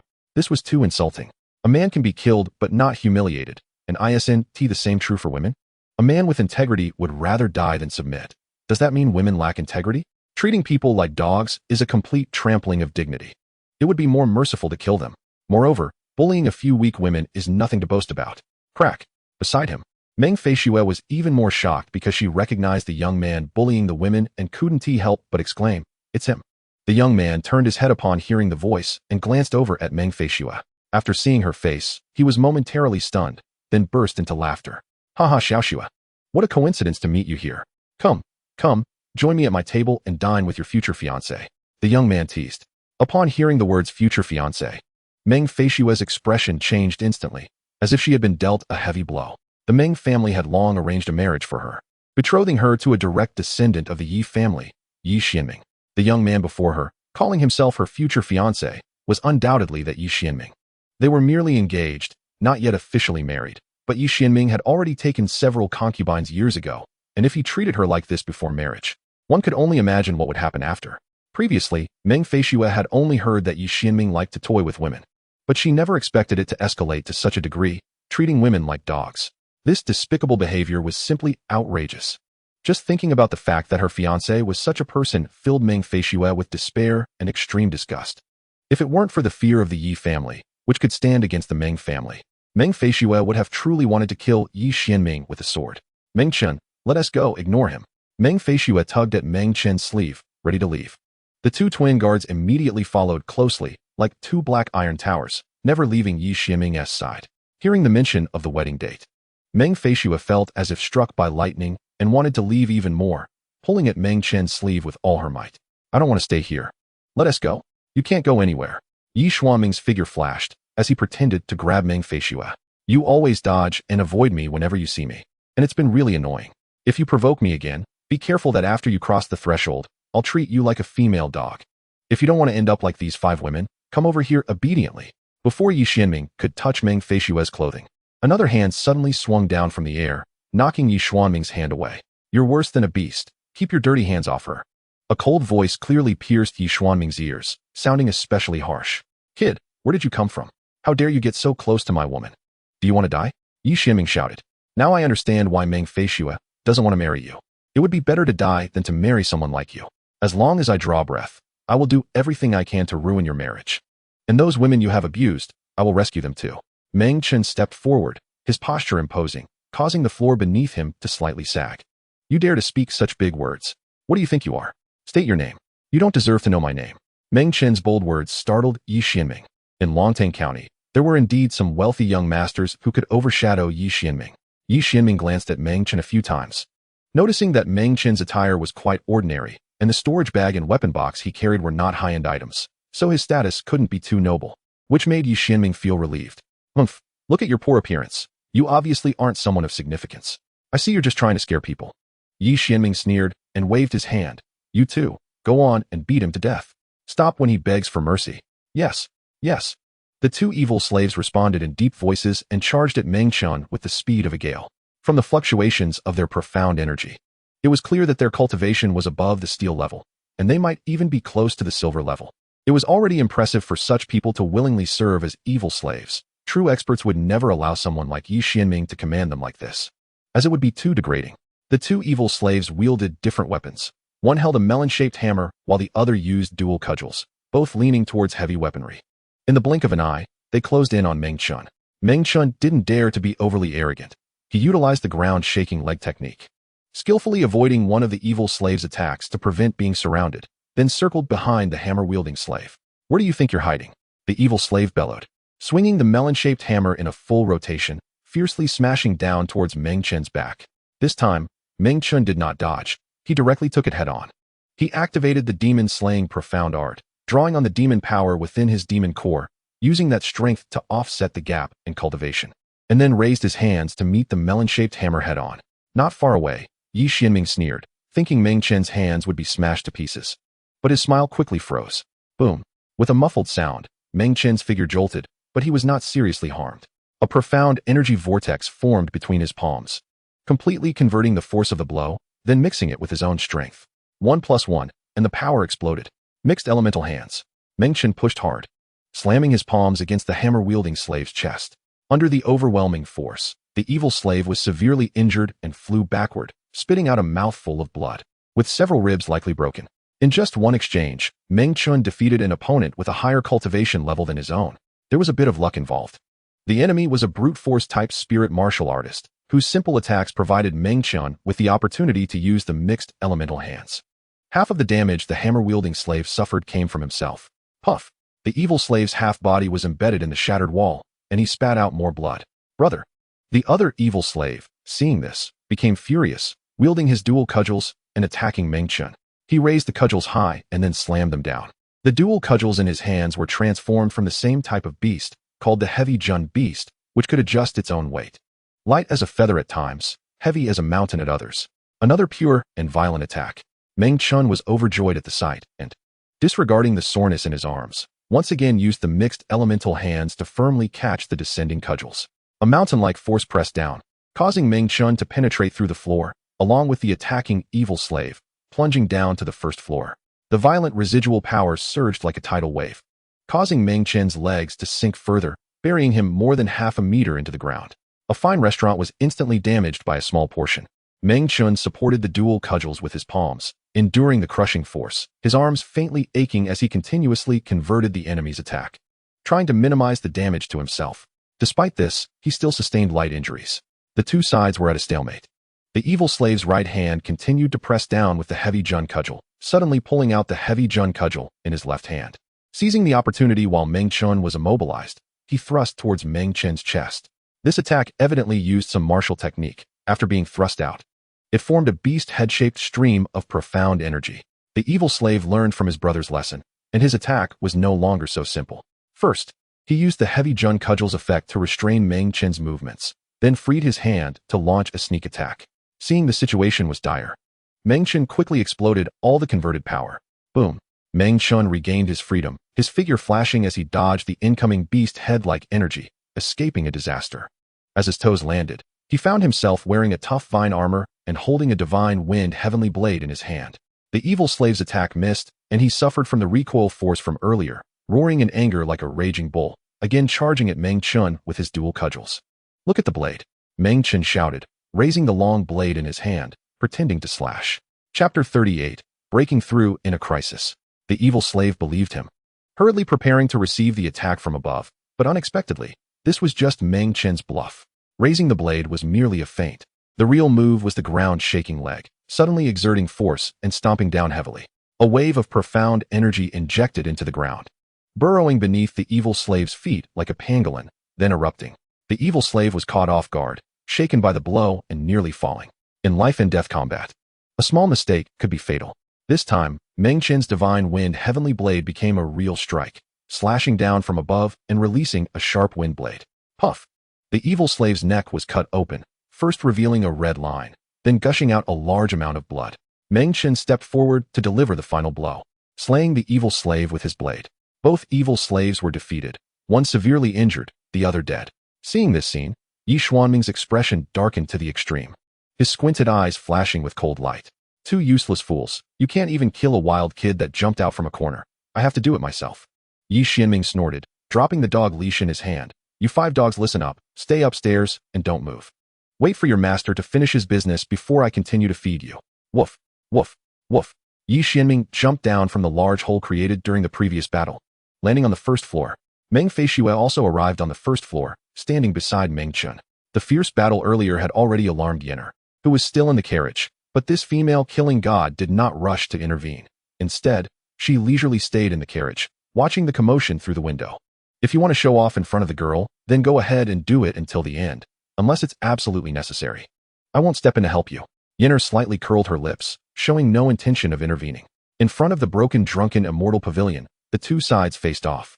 You killed my guards, yet you say I'm bullying you? Yi Xuanming pointed to the nearby corpse with a cold laugh. Xiaoxue, as a mere woman, stay out of men's affairs, just leave him to me. Once I kill him, we can reminisce properly. If you hadn't ordered the attack on us, would we have killed your people? The way you say we is quite intimate. Now I want to kill him even more. Yi Xuanming's smile grew colder as he brewed his next plan in his heart. intending to kill Meng Chen first and then slowly train Meng Feishue. He had been coveting Meng Feishue for quite some time, and today was a perfect opportunity to satisfy that desire. After all, she would eventually become his pet. Don't waste your breath on him. This beast doesn't understand human language. Meng Chen interrupted Meng Feishue and stepped forward. For such a beast, just kill him with one strike. Meng Chen, don't be impulsive. He is a descendant of the Yi family. If you kill him, the consequences will be unimaginable. Meng Feishue hurriedly grabbed Meng Chen, her face full of cold sweat. Do you think if I don't kill him, he will let me go? Whether I kill him or not, the outcome is the same. Since that's the case, why be afraid? Killing him will bring a quick end to it. We can talk about the future later. No. Doing this will lead to a catastrophe. Don't worry, if the sky falls, there will be a tall person to hold it up. Meng Chen pointed his thumb at the carriage parked in the distance, where an extraordinary female killer was seated. Meng Feishue understood Meng Chen's meaning, but was still unwilling to take that risk, as the consequences were too severe to even contemplate. She secretly wished for Yi Xianming to die, but she also didn't want to bear the disastrous consequences that would follow, creating a significant internal conflict. However, her struggle was unnecessary, as she couldn't change anything at all. Whoosh, whoosh. Almost simultaneously, Meng Chen and Yi Xianming dashed towards each other, engaging in a fierce clash. Meng Chen executed the wind control sword technique, moving with the blade as the sword followed the wind, his moves both real and feigned, primarily testing the waters. Yi Xianming drew a fiery red long sword, with bright red bird-like patterns on the blade. As soon as the sword was drawn, a scorching red light flashed, raising the surrounding temperature significantly. Just by its appearance, it was clear that this sword was quite extraordinary. Clang! The clash of blade and sword sparked a tiny fire. And the usually firm divine wind sword was surprisingly damaged in the collision, a small chip taken out. Meng Chen was startled. His divine wind sword was injured. This indicated that the opponent's weapon beast grade was higher than steel grade, likely at the silver grade. Meng Chen, be careful, if I'm not mistaken. The sword in his hand should be transformed from a silver grade weapon beast, the Burning Sky Bird. This Burning Sky Bird has both wind and fire attributes, far surpassing your divine wind sword in every aspect. Don't clash weapons with him, otherwise you will definitely suffer. Donghai hurriedly warned. In just 2 short sentences, Donghai's reminder proved to be immensely helpful. Meng Chen summoned a whirlwind, distancing himself from Yi Xianming, adopting a hit-and-run strategy to avoid his sharp attacks. Huh? You shrink back after just one exchange? Why not keep charging forward? Yi Xianming sneered, gripping his divine weapon tightly, his figure lunging forward like a red flash, stabbing towards Meng Chen's chest. Donghai's earlier guess was correct. This sword was indeed transformed from the Burning Sky Bird, possessing both wind and fire attributes. The wind fueled the flames, and the fire enhanced the wind's might. These 2 attributes complemented each other, naturally amplifying their power when combined. Whoosh! The Burning Sky Sword thrust out, spewing intense flames, and propelled by a swirling wind towards Meng Chen, creating a massive fiery tornado. Meng Chen remained calm, immediately using the wind control sword technique to deliver a heavy slash at the ground.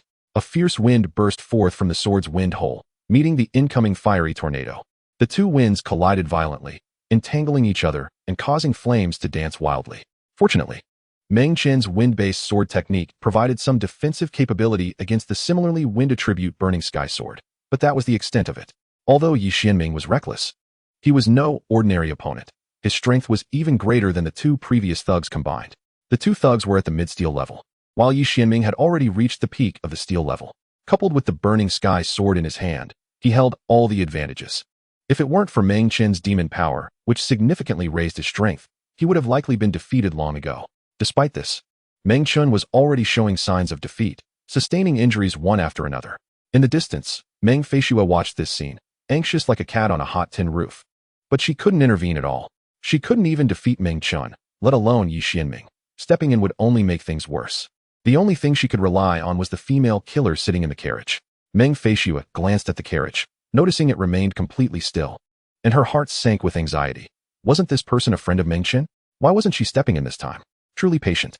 Whoosh! Yi Xianming pressed forward step by step, the Burning Sky Sword cutting a fiery sword energy that clashed against the Divine Wind Sword, carving a new scorched mark on the metal surface. After one move, he immediately followed up with another. Yi Xianming spun on the spot, kicking fiercely towards Meng Chen's chest. Meng Chen was unafraid of such a standard attack, immediately using one palm to execute the primordial hand, taking Yi Xianming's kick head-on. Boom! Meng Chen managed to dissipate 50% of the power, but the remaining force ravaged his arm, spreading throughout his body. Under this impact, An unusual sensation suddenly arose in his dantian, like boiling water, becoming restless, with the residual mysterious power swirling up and down. The originally gaseous mysterious power underwent a qualitative change during this turmoil, gradually settling into a liquid state, resembling nectar, suspended within his dantian. This was clearly a sign of a breakthrough. Huh, it seems like I'm about to break through. Meng Chen was both surprised and delighted at this realization. The leap from iron grade to steel grade was certainly a qualitative leap. If he could truly break through, his mysterious power would become much stronger. And perhaps he could turn the tables. Meng Chen sensed the signs of a breakthrough, but these were merely signs. The unusual activity in his dantian quickly calmed down. No longer restless. He thought for a moment, suspecting that the previous restlessness was caused by the impact of power. He had taken Yi Xuanming's attack head-on, leading to an influx of external force into his body, which seemed to stimulate his dantian, helping him break through that thin barrier. To achieve a breakthrough, he needed more impact. What does it matter if I grant you a few kicks? You used this move to defeat my 2 servants earlier, but it won't work against me. Yi Xuanming snorted coldly, his tone arrogant as he reversed his grip on the burning sky sword, leaping into a kick. This kick, known as the rolling wave kick, was a formidable martial technique, capable of simulating the momentum of surging waters within the body, where the preceding waves push the following ones. Each wave stronger than the last, thereby increasing power. Yi Xuanming's mysterious power surged like violent waves, gathering at his foot, and he kicked heavily into Meng Chen's palm. This kick was so powerful that Meng Chen could only dissipate 40% of its force. A solid 60% of the power inflicted damage. A trickle of blood oozed from the corner of Meng Chen's mouth, but he didn't show any signs of pain. Instead, he smiled, for he had achieved his goal. Taking advantage of the impact from the earlier kick, Meng Chen finally broke through the bottleneck, his mysterious power rapidly converting into liquid form, swirling like a water dragon, replenishing the previously depleted mysterious power within his dantian. Meng Chen felt an unprecedented power surging within him. The liquid Xuanli was indeed extraordinary. The show was about to begin. Meng Chen licked the blood from his lips, and the veins on his body shimmered. This was the phenomenon of a large amount of liquid Xuanli circulating. Chapter 39, Decapitation. Seeing this, Yi Xuanming's expression slightly changed. Realizing something was off, he exclaimed in shock. You broke through to steel level? You fool. Do you think breaking through to steel level means you can defeat me? You really overestimate yourself. Yi Xuanming shouted angrily, swinging his sword with a flick of his wrist, and a fiery tornado erupted from the sword's tip. Helping the enemy break through to a new realm by mistake made Yi Xuanming furious, and he vented all his anger into this attack. Just a moment ago, Meng Chen wouldn't have been able to withstand such an attack, but now it was different. Meng Chen swung his long knife, creating a tornado with a diameter of 10 meters, which was twice as thick as the opposing fiery tornado. Boom. The 2 tornadoes collided fiercely in the street, and Meng Chen's tornado proved superior, engulfing the fiery tornado and rushing toward Yi Xuanming. The 2 tornadoes merged, and their power instantly doubled, becoming quite terrifying. Normally, when ordinary spirit warriors just broke through, the enhancement they received would not be this immense. The reason Meng Chen could challenge above his level was not only due to his cultivation improvement, but also because he relied on the devoured demon Xuanjue to fully squeeze out the remaining demonic power from the demon core. The demonic power erupted. Boom. Meng Chen's body radiated a sky-high demonic power. His hair stood on end, his clothes puffed up, and a visible fiery red demonic aura appeared on his body. Die! Meng Chen shouted explosively, rising up wrapped in demonic energy. Executing the wind control blade technique to slash through the air, the blade's energy wrapped around the previous fiery tornado, directing it to attack Yi Xuanming for the second time. Yi Xuanming dared not face it head-on, grabbing the bird's claw to continue flying, trying to evade the fiery tornado. Little did he know this was merely a feint. Meng Chen had no intention of letting him escape. Just as he flew away, Meng Chen suddenly rolled up a whirlwind, using the wind's momentum to fly to his side, forming a pincer attack with the fiery tornado. Ding! The clash of swords resulted in the divine wind heaven blade breaking in two. Meng Chen seized this precious moment to pursue with the broken knife, the blade light flashing as he aimed directly at the gap in Yi Xuanming's defense. A broken knife is still a knife and can still injure. After his breakthrough, Meng Chen's strength received a comprehensive enhancement. Not only was his Xuanli more vigorous, but his speed also increased significantly, giving him the capital to defeat a strong enemy. Uft! The blade light pierced through Yi Xuanming's defensive gap, severing his right arm. Yi Xuanming screamed in agony, blood spraying from the wound as his body fell, just in time to be hit by the approaching fiery tornado, spinning him in the flames. That severed arm, still clutching the burning sky sword, was also caught up in it. Meng Chen gripped the broken knife and followed closely behind. Whoosh, whoosh, whoosh. The fiery tornado spun rapidly, fiercely burning Yi Xianming trapped within, dragging him for more than 10 meters before finally flinging him out, crashing heavily to the ground. The sword-gripping severed arm, being lighter, remained trapped in the fiery tornado, swept away to a further location, unable to break free. Yi Xianming was engulfed in flames, severely injured. Lying on the ground, gasping for breath, he grimaced in pain, and faintly saw a figure approaching like a Shura demon, Meng Chen. Meng Chen walked up to Yi Xianming, raising the broken knife, poised to strike. Yi Xianming saw the cold, killing intent in Meng Chen's eyes, and was terrified, tremblingly saying, "Wait, stop. Do you know who I am? I am a direct descendant of the Yi family. If you dare to kill me, the Yi family will not let you go. They will hunt you down to the ends of the earth. It's not too late to stop now. I can let the past be the past." Meng Chen remained silent, and silently severed Yi Xianming's other arm. "Ah, you are outrageous. Stop. Do you know the consequences of doing this?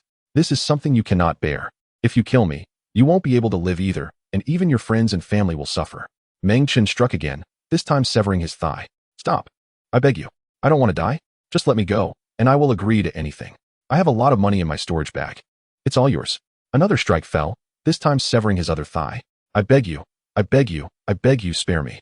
The last strike. The blade light swept across Yi Xianming's neck, ending his life. "Just a few strikes, and I've taken your life. Consider it a mercy. For scum like you, 1,000 cuts would not be excessive."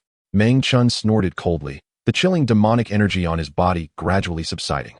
Meng Feishue stood at a distance, staring blankly at the corpse on the ground, completely stunned. Yi Xianming was dead. This was a direct descendant of the Yi family, and his murder would undoubtedly cause a huge uproar in Longting County, and they would never let it go easily. If this matter were pursued, not only Meng Chen but even the Meng family would be implicated, and it could even lead to a family war. Meng Feishue then looked at the solitary Meng Chen, secretly thinking, his courage is too great. He even dared to kill Yi Xianming. This disaster has truly reached the heavens. However, with this, I no longer need to worry about the marriage. I should thank him. Remembering how Meng Chen had stood up for her just now, disregarding all consequences to angrily slay Yi Xianming, a strange fluttering arose in her heart. The battle was over, but many things remained to be done. Meng Chen took Yi Xianming's storage bag and the 100 weapons box without hesitation. Yi Xianming, as expected from a member of a prominent family, had high-quality storage bags and 100 weapons boxes, with more space to store things, far better than Meng Chen's. After securing the spoils, Meng Chen turned and ascended the drunken immortal building. The people in the tavern had long been frightened and fled, leaving only the 5 women who had been held hostage upstairs, helping to the end, sending the Buddha to the west. For those who had crossed paths briefly, doing this much was already considered benevolence. The 5 women took the money and left trembling. Meng Chen once again dug into his own pocket to compensate for the tavern's losses, then strode away. His act of saving people and compensating was not to become a saint, but simply to live uprightly, without shame. Lunch could not be had now, and 3 horse-drawn carriages left Yi Xianming's corpse behind, hurrying away. Inside the carriage, Meng Chen sat in the middle, flanked by 2 beautiful women. "You really have patience. It was so dangerous just now, and you didn't make a move." Meng Chen turned his head, looking at Yinner with a hint of resentment. "You see, nothing happened. If you really encountered danger, with your life hanging by a thread, I would naturally have acted," Yinner said lightly. "What if it was too late?" "If it were too late, then you would die. It was your desire to have a hero save the beauty. You got what you wished for. Dying for a cause is quite good. I actually can't find words to refute you." Meng Chen smiled bitterly. "What I said is the truth. You certainly can't refute it." Yinner replied indifferently. Meng Chen was speechless and looked down at his wounds. He had barely won this battle, sustaining quite a few injuries, with sword wounds and burns. But fortunately, they were all superficial and nothing serious. "I have healing pills and hemostatic medicine here. You should use them quickly." On the other side, Meng Feishue handed over 2 types of healing medicines. Meng Chen accepted the healing pills without hesitation, swallowed one, and slightly circulated his xuanli to dissolve it in his abdomen, spreading the pure medicinal power throughout his body, making him feel warm and greatly reducing the pain. Healing pills and hemostatic medicine are actually general terms, referring to internal medicines and external medicines that have healing effects. Meng Feishue, being a key focus of her family's training, naturally carried extraordinary pills that couldn't be casually purchased. The one she handed to Meng Chen was called Yulu Dan, which he had just swallowed. And there was another called Dahuan San, meant for external application, specifically for treating various external injuries, both of which had miraculous effects. "It's fine, you apply your medicine. And if there are places you can't reach, I'll help you." This time, You took action mainly to protect me, and I feel quite guilty about it. I can't repay you in other ways, so let me help you with the medicine, Meng Feishua said softly. All right, then I'll trouble you, Meng Chen readily agreed. With a beauty helping him apply medicine, how could he refuse? He wasn't Lu Xiaohui after all. Meng Chen handed the Dahuan San back to Meng Feishua, and then took off his shirt, revealing his bare upper body, which was covered in numerous scars. Fortunately, he had worn a resilient vine armor during the previous battle, which had mitigated much of the damage. Otherwise, the wounds on his body would have doubled. High-quality healing medicines could erase scars without leaving marks, and before long, new skin would grow over those wounds. Meng Feishua poured out the Dahuan San, dipped a handkerchief in it, and applied it to Meng Chen's wounds, occasionally asking with concern if it hurt. This scene fell into the eyes of Yenner beside them, who raised her eyebrows slightly and quietly clenched her delicate hands resting on her knees. Share some of the medicine with me. I'll help Meng Chen apply it too. It would be faster with both of us working together, Yenner said nonchalantly. Thus, the two beauties each held a portion of Dahuan San, gently tending to Meng Chen's wounds in the center. Meng Chen felt indescribably comfortable, and the pain in his body vanished by 90%. He secretly glanced to the left, where it was enchanting and charming, and then to the right, where it was fair and pure. Why does it feel like having two women serving one man? Meng Chen thought to himself, but he didn't dare voice this idea, or the consequences would probably be more severe than killing Yi Xianming. Chapter 40, A Bountiful Harvest. That night, dark clouds loomed low in the sky, seemingly brewing a heavy rain. Meng Chen sat alone in the carriage, refining Yi Xuanming's storage bag while communicating with Dong Hai telepathically. My Shinfeng Tiandao was pitifully cut off by that scoundrel Yi Xianming. Now I have no suitable weapon to use. Meng Chen gritted his teeth. Out with the old, in with the new. The weapons and beasts of spiritual martial artists are destined to be constantly updated and cannot be used for a lifetime. You will encounter such things often in the future. It's nothing, Dong Hai replied nonchalantly. My resilient vine is a defensive beast. I can't fight with it, so I need to summon a new beast quickly. I'm anxious without a combat beast, Meng Chen said. First refine this storage bag. It surely has a lot of money inside. You can use that money to summon a beast. Once you reach the steel level, you will need to use a steel level summoning array, which costs 500 spirit coins to draw. That's quite a hefty expense for you, Dong Hai reminded him. 500 spirit coins. Meng Chen's eyelids twitched. That was indeed no small amount. Excluding the storage bag he currently only had less than 5,000 spirit coins. Enough to draw at most 9 steel level summoning arrays. This meant that if he failed to summon a satisfactory beast in 9 attempts, that money would be wasted. Old man, I'll be relying on you during the summoning, Meng Chen flattered. Don't worry, it's on me, Dong Hai boasted. Now that I'm at the steel level, my mysterious power has turned into liquid, greatly enhancing my strength. Unfortunately, after reaching the steel level, I can't increase the number of contracts and cannot obtain a third beast. Once I reach the silver level, I can have 3 beasts at the same time. So just bear with it, Dong Hai explained. Understood. Meng Chen nodded. As they chatted, Meng Chen finally completed the refining of the storage bag, which opened up like a lock that had been pried open, losing its restrictions.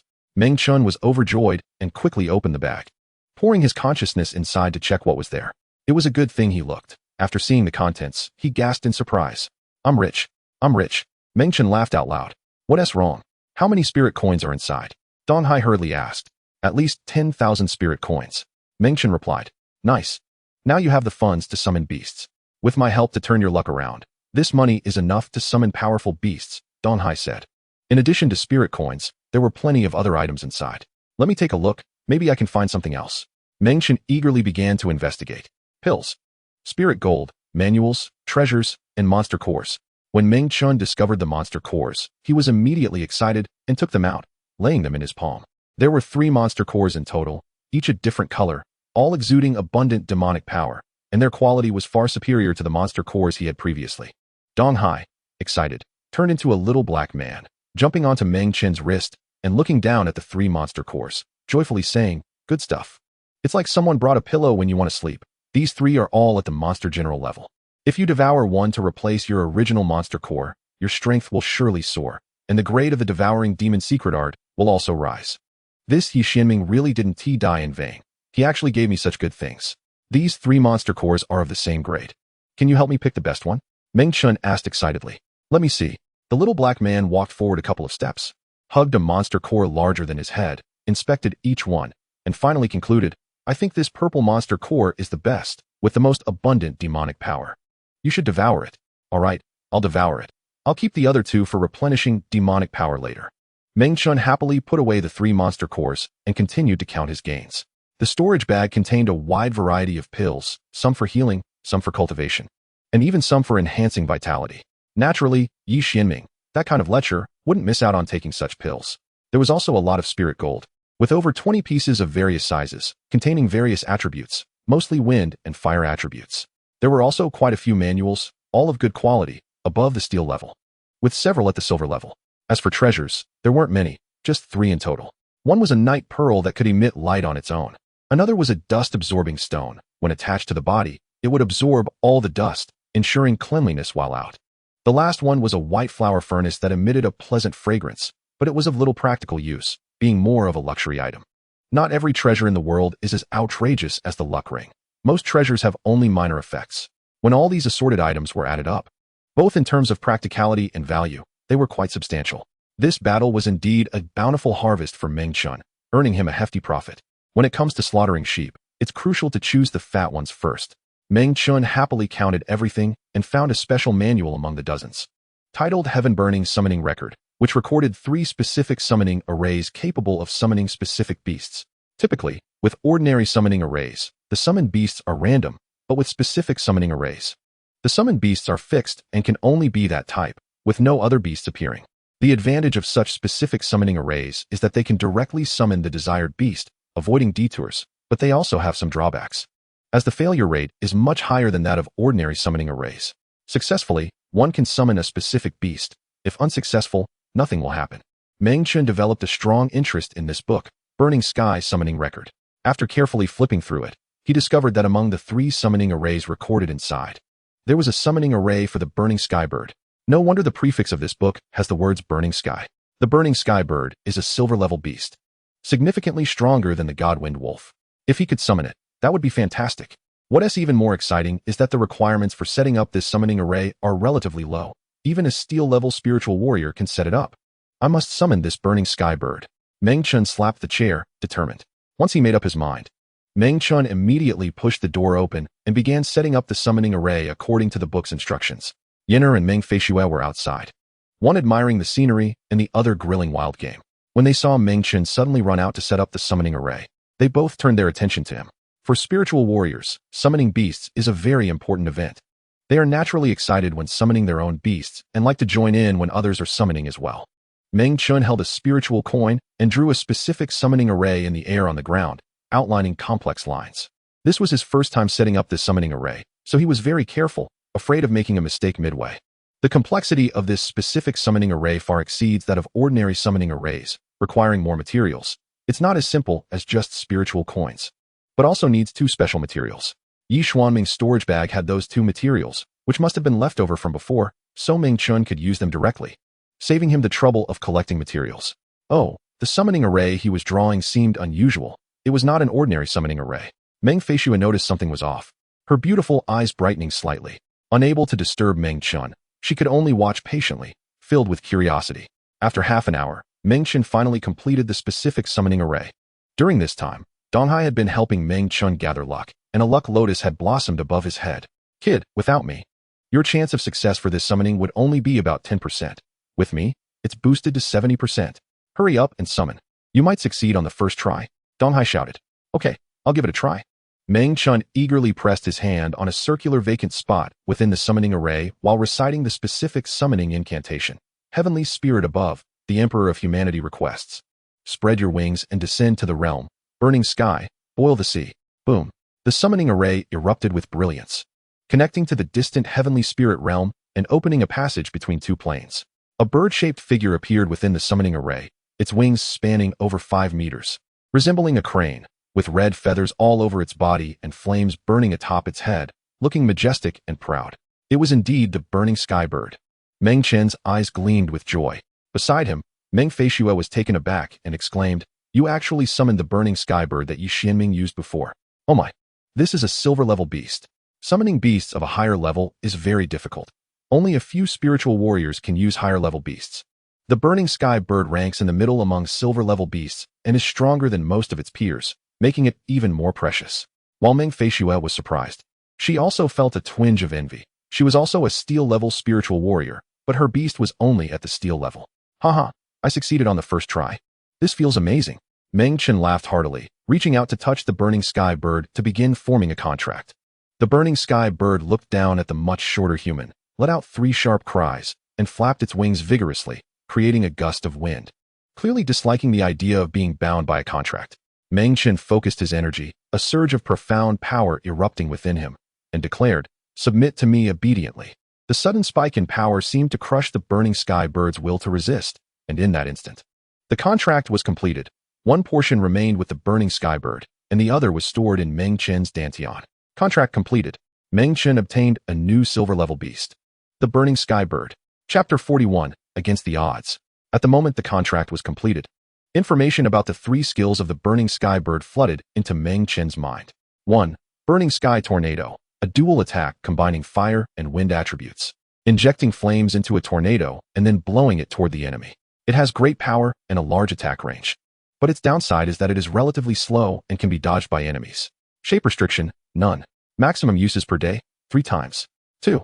Wind Wing Assault. Within a short time, it can unleash 10 to 100 wind blades, which are fast and have long range.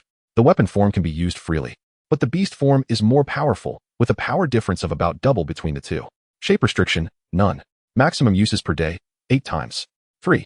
Fire Meteor. Soaring high into the sky, enveloped in flames, it then rapidly plummets toward the enemy's direction, resembling a meteor of fire. Upon landing, it can turn a large area into a sea of flames. Shape restriction, must be in beast form. Maximum uses, 5 times. The burning sky bird truly deserves its silver-level title. It has more skills than lower-level beasts. All 3 skills it possesses are offensive, each more formidable than the last. The difference in the number of uses clearly indicates the disparity in power. The more powerful the ultimate move, the fewer times it can be used, which shows that the burning sky tornado is the most powerful of them all. When Meng Chen faced Yi Xiaming earlier, he had experienced 2 of the burning sky bird's skills and suffered quite a bit. Now he could use these powerful skills against enemies, which was exciting to think about. Indeed, out with the old, in with the new. This burning sky bird is much stronger than my previous god Wind Wolf. Meng Chen said joyfully. Meng Feishue stepped closer and asked, Meng Chen, is this summoning book you have from Yi Xuanming's storage bag? That's right. Congratulations on getting a silver-level beast. Having it will definitely increase your strength significantly. Plus, the burning sky bird has attributes similar to your previous god Wind Wolf. So you won't feel out of place using it. Haha, yes. But let us not talk about that for now. I'll shape it first, then we can chat. Meng Chen placed his hand on the curved neck of the burning sky bird, using his mind to control it to change its form into a weapon. The burning sky bird transformed into a knife, similar in style to the previous god Wind Sky Knife. Meng Chen's strongest martial art was the wind blade technique. And having grown accustomed to using a knife, he naturally wanted to transform the burning sky bird into a knife to ensure combat effectiveness. Meng Feishue borrowed the burning sky knife and held it in her hands, repeatedly admiring it, seeming reluctant to part with it. Meng Chen smiled and handed the book Burning Sky Summoning Record to Meng Feishue, saying, Here, you can borrow it. If you like the burning sky bird, set up the summoning array according to the book and try your luck. You're lending me this book? Meng Feishue exclaimed in joy. It's nothing, just a book. If I had a copy, it wouldn't hurt to give it to you. How generous of you. Meng Feishue took the Burning Sky Summoning Record and began to delve into it. Meng Chen touched the luck-changing ring on his finger and secretly asked, Old man, if Meng Feishue sets up a summoning array, can you help her change her luck? I can't, unless you lend me to her so she can wear me. But I advise against that, to avoid exposing my effects. Remember, never let your guard down. Donghai warned. All right, I understand. Lending her the book is fine, but I can't lend you out. Good to know. Meng Chen dismissed the idea of lending the luck-changing ring to anyone, even if it was a friend, because this was his biggest secret and could not be compromised. Kid, if you still have the energy, why not set up another summoning array to see if you can summon an even better beast and replace the vine? Donghai reminded. Summon again? Meng Chen was surprised. Yes, you are quite greedy, but this proposal is good and worth a try. The book Summoning the Burning Sky also recorded 2 other beast soldiers. Should I choose one of them? No, I think the other 2 are quite ordinary. Rather than using them, it might be better to randomly summon one. It might be better than them. All right, I'll listen to you. Heed advice, and you'll be well fed. Meng Chen accepted Donghai's suggestion and set up a normal steel-level summoning array on the spot. Don't look at him just having broken through to the steel level. He had learned to set up steel-level summoning arrays a long time ago at the MOE Academy. Even though he hadn't experienced it himself, he had seen it done, and now it was easier to set up than the summoning array for the burning sky bird he had done before. Half an hour passed. and the steel-level summoning array was completed. Meng Chen pressed his hand on the summoning array and recited the summoning incantation. The array activated, shining brightly, and a huge jade-colored beetle emerged, measuring about 5 meters in circumference, resembling a giant grinding disc, with smooth and shiny horns like those of a bull. Meng Chen looked at it a few times, but couldn't identify what kind of beast soldier it was. Insect-type beast soldiers were quite rare, even rarer than plant-type beast soldiers like the tough vine. What is this thing? Meng Chen asked in surprise. Kid, you hit the jackpot. You summoned a silver-level beast soldier. The Holy Spirit Beetle. Dong Hai congratulated him. This is a silver-level beast soldier? Meng Chen was filled with mixed feelings of surprise and joy. Isn't it? Haha. That really is hitting the jackpot. No wonder I didn't recognize it. It turns out to be a silver-level beast soldier. Given Meng Chen's age, his knowledge was limited, and he mainly understood beast soldiers below the steel level, so he didn't know much about those above it. Not far away, Meng Feishue also didn't recognize the Holy Spirit Beetle and inquired about what kind of beast soldier it was. Meng Chen, eager to show off, smiled and said it was a silver-level beast soldier, the Holy Spirit Beetle. Upon hearing this, Meng Feishue's eyes widened in shock, summoning 2 silver-level beast soldiers consecutively. Your luck is just too good. It's simply outrageous. On the other side, Yen'er also appeared somewhat surprised, showing a skeptical expression, squinting and saying, to casually summon beast soldiers of a higher level, I really doubt your previous tales of bad luck are true. I'm not lying. I was indeed very unlucky before. Several times, I nearly got struck by lightning. If you don't believe me, ask Meng Feishue. Meng Chen laughed. This is true. He indeed had been very unlucky before, and it couldn't be compared to now. He was practically the reincarnation of a fortune cat, Meng Feishue said with jealousy. Dong Hai explained about the Holy Spirit Beetle, which is a defensive-type beast soldier with incredible defensive abilities. Its shell is exceptionally sturdy, making it difficult for beast soldiers of the same level to harm it, let alone those of lower levels. Additionally, the Holy Spirit Beetle also possesses healing skills, which can be used to treat injuries. With both defensive and healing capabilities, it is evidently very suitable to replace the inferior tough vine with a transformation armor. This way, Meng Chen had 2 silver-level beast soldiers. For a spiritual warrior, possessing beast soldiers of a higher level than oneself is indeed a great joy. Meng Chen no longer hesitated, immediately released the tough vine, and excitedly subdued the Holy Spirit Beetle, forming a contract with it, and a thought was instantly injected into his mind.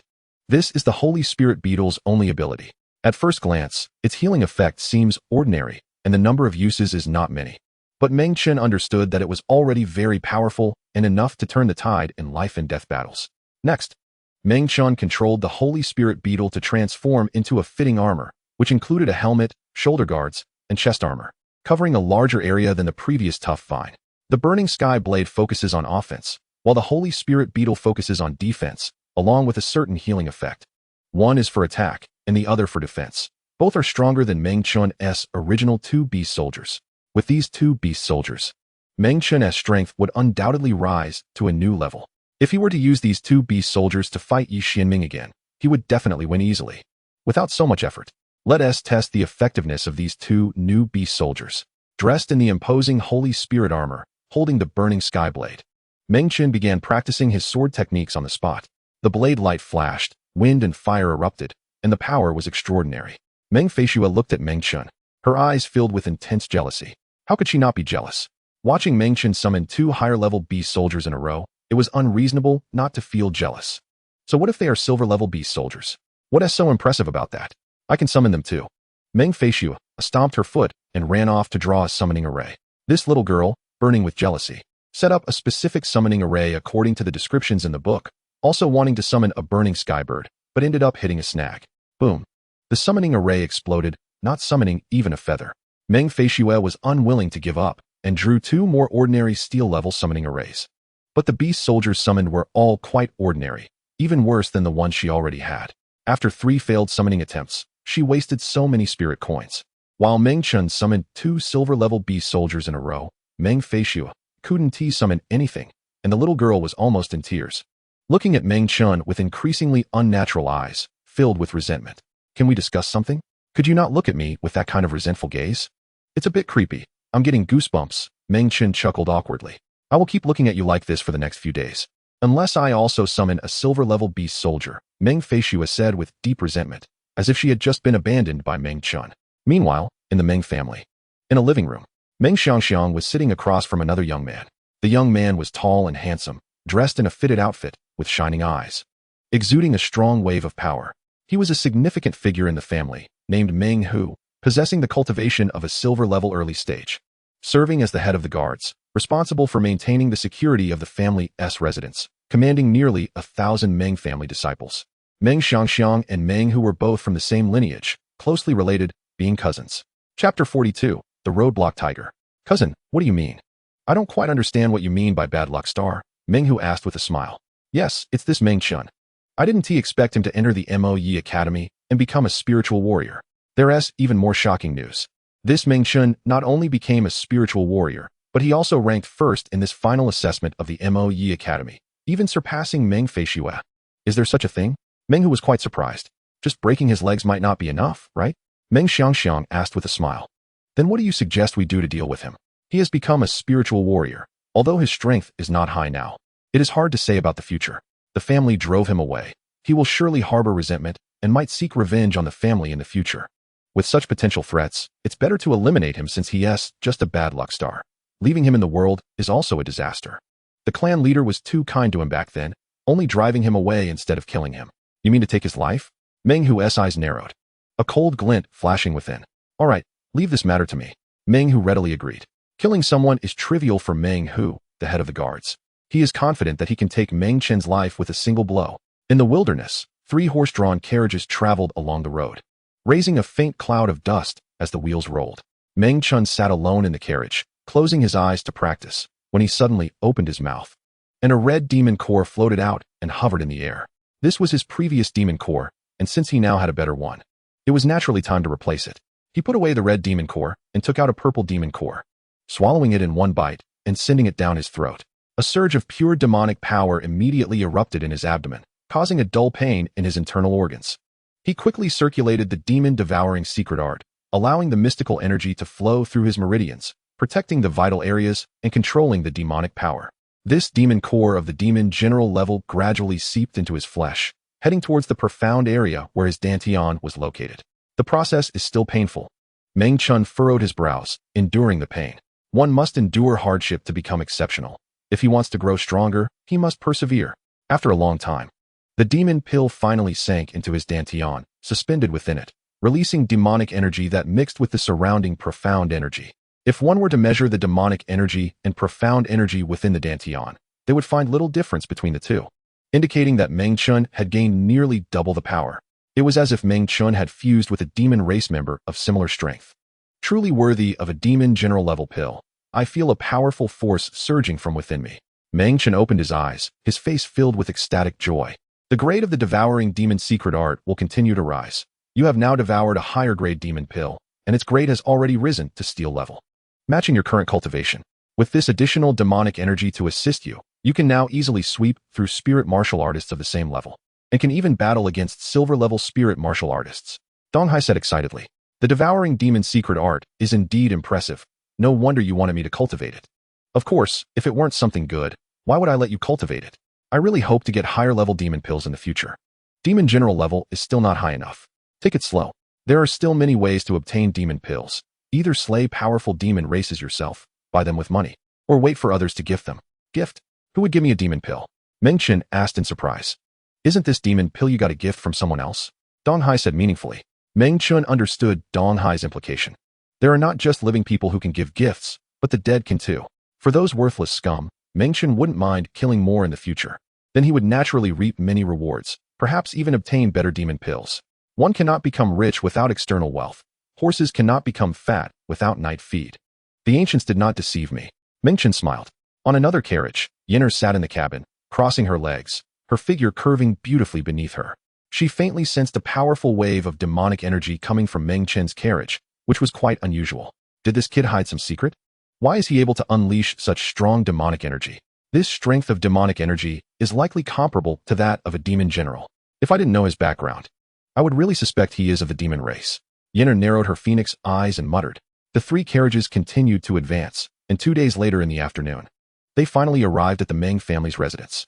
The brewing clouds finally poured down rain, drenching the stone path below. The Meng family is a prestigious clan with a deep foundation. The area around their residence is surrounded by well-connected stone paths, extending for hundreds of miles, connecting various towns. The 3 carriages stopped one after another, and rainwater flowed gently along the edges of the carriages. Meng Feishue was the first to jump out of the carriage, wearing a conical hat to shield herself from the wind and rain. She quickly walked to Meng Chen's carriage, lifted the curtain, and said, "Let me ask you for a favor. Please stay here and don't move while I go greet the family, okay?" "Sure, I'll leave it to you," Meng Chen readily agreed. "Yes, if Sister Yenner is eager to go inside, or if she gets unhappy, you must help keep her steady so she doesn't vent her anger on the Meng family. The Meng family has always respected the strong, and once they know about Sister Yenner's prowess, they will surely send someone to welcome you. And they will let you reunite with your family. We just need someone to mediate, and I am the most suitable intermediary. Rest assured, after spending a few days together, you should know her temperament. Most of the time, she is quite approachable." Meng Feishue nodded, feeling relieved as she left.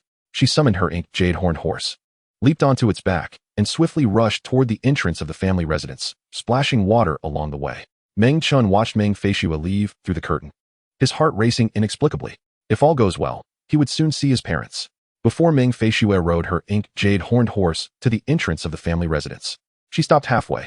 At this entrance stood a towering gate, wide enough for 5 carriages to pass side by side, with 10 guards stationed at the front, each with cultivation above iron level, all holding long spears, exuding an impressive aura.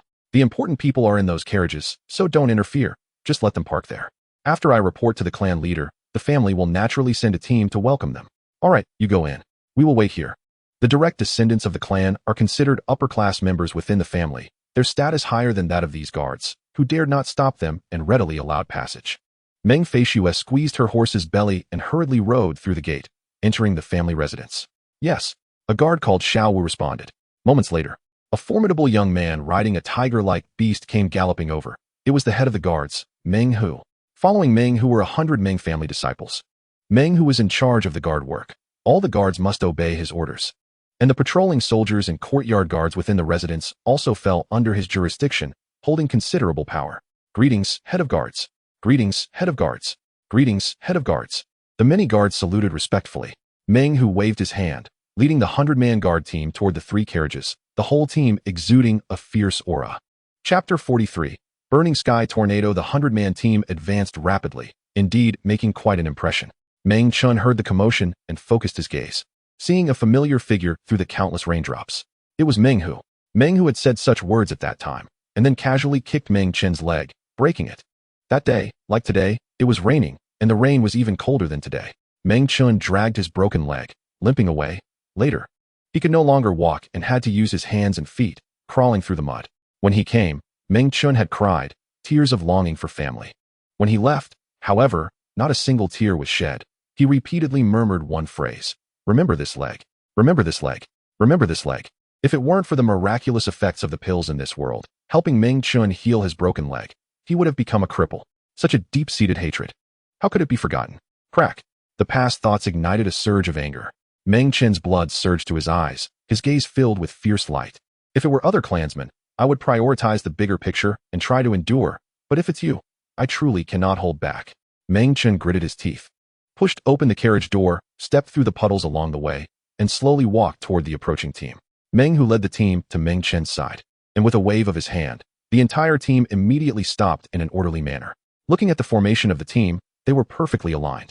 "I still clearly remember the leg you kicked me back then.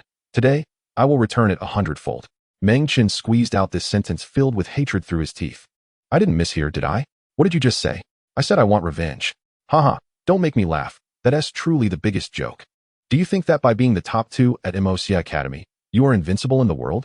If you really think that way, then you are truly a frog at the bottom of a well, unaware of the vast sky and the great earth. It's pointless to say more. Let's settle it here today. Who the joke is will be revealed soon. All right, since you are so eager to seek death, I will send you on your way."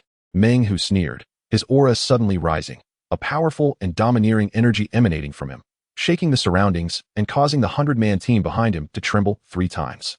Meng Hu is a silver-level spirit martial artist. Upon reaching this level, his internal profound energy will evolve again from a liquid state to a solid state, becoming more robust and abundant. Meng Hu leaped down from the tiger's back, and behind him, a transformation occurred, turning into a set of tiger-headed armor that fitted him perfectly. He grabbed the air with both hands, and 2 streams of light flew out of the 100-weapon box, transforming into 2 short spears about 1.5 meters long. One spear had a tip resembling a flying swallow, while the other was wrapped in lightning. 3 beast soldiers charged forward together. This was another great advantage of a silver-level spirit warrior, as they could simultaneously summon 3 beast soldiers. The transfer ring stared with its little eyes at the opposite side, quickly identifying the types of the 3 beast soldiers, and hurriedly reminded, Meng Chen, be careful, all the beast soldiers on this guy are silver level.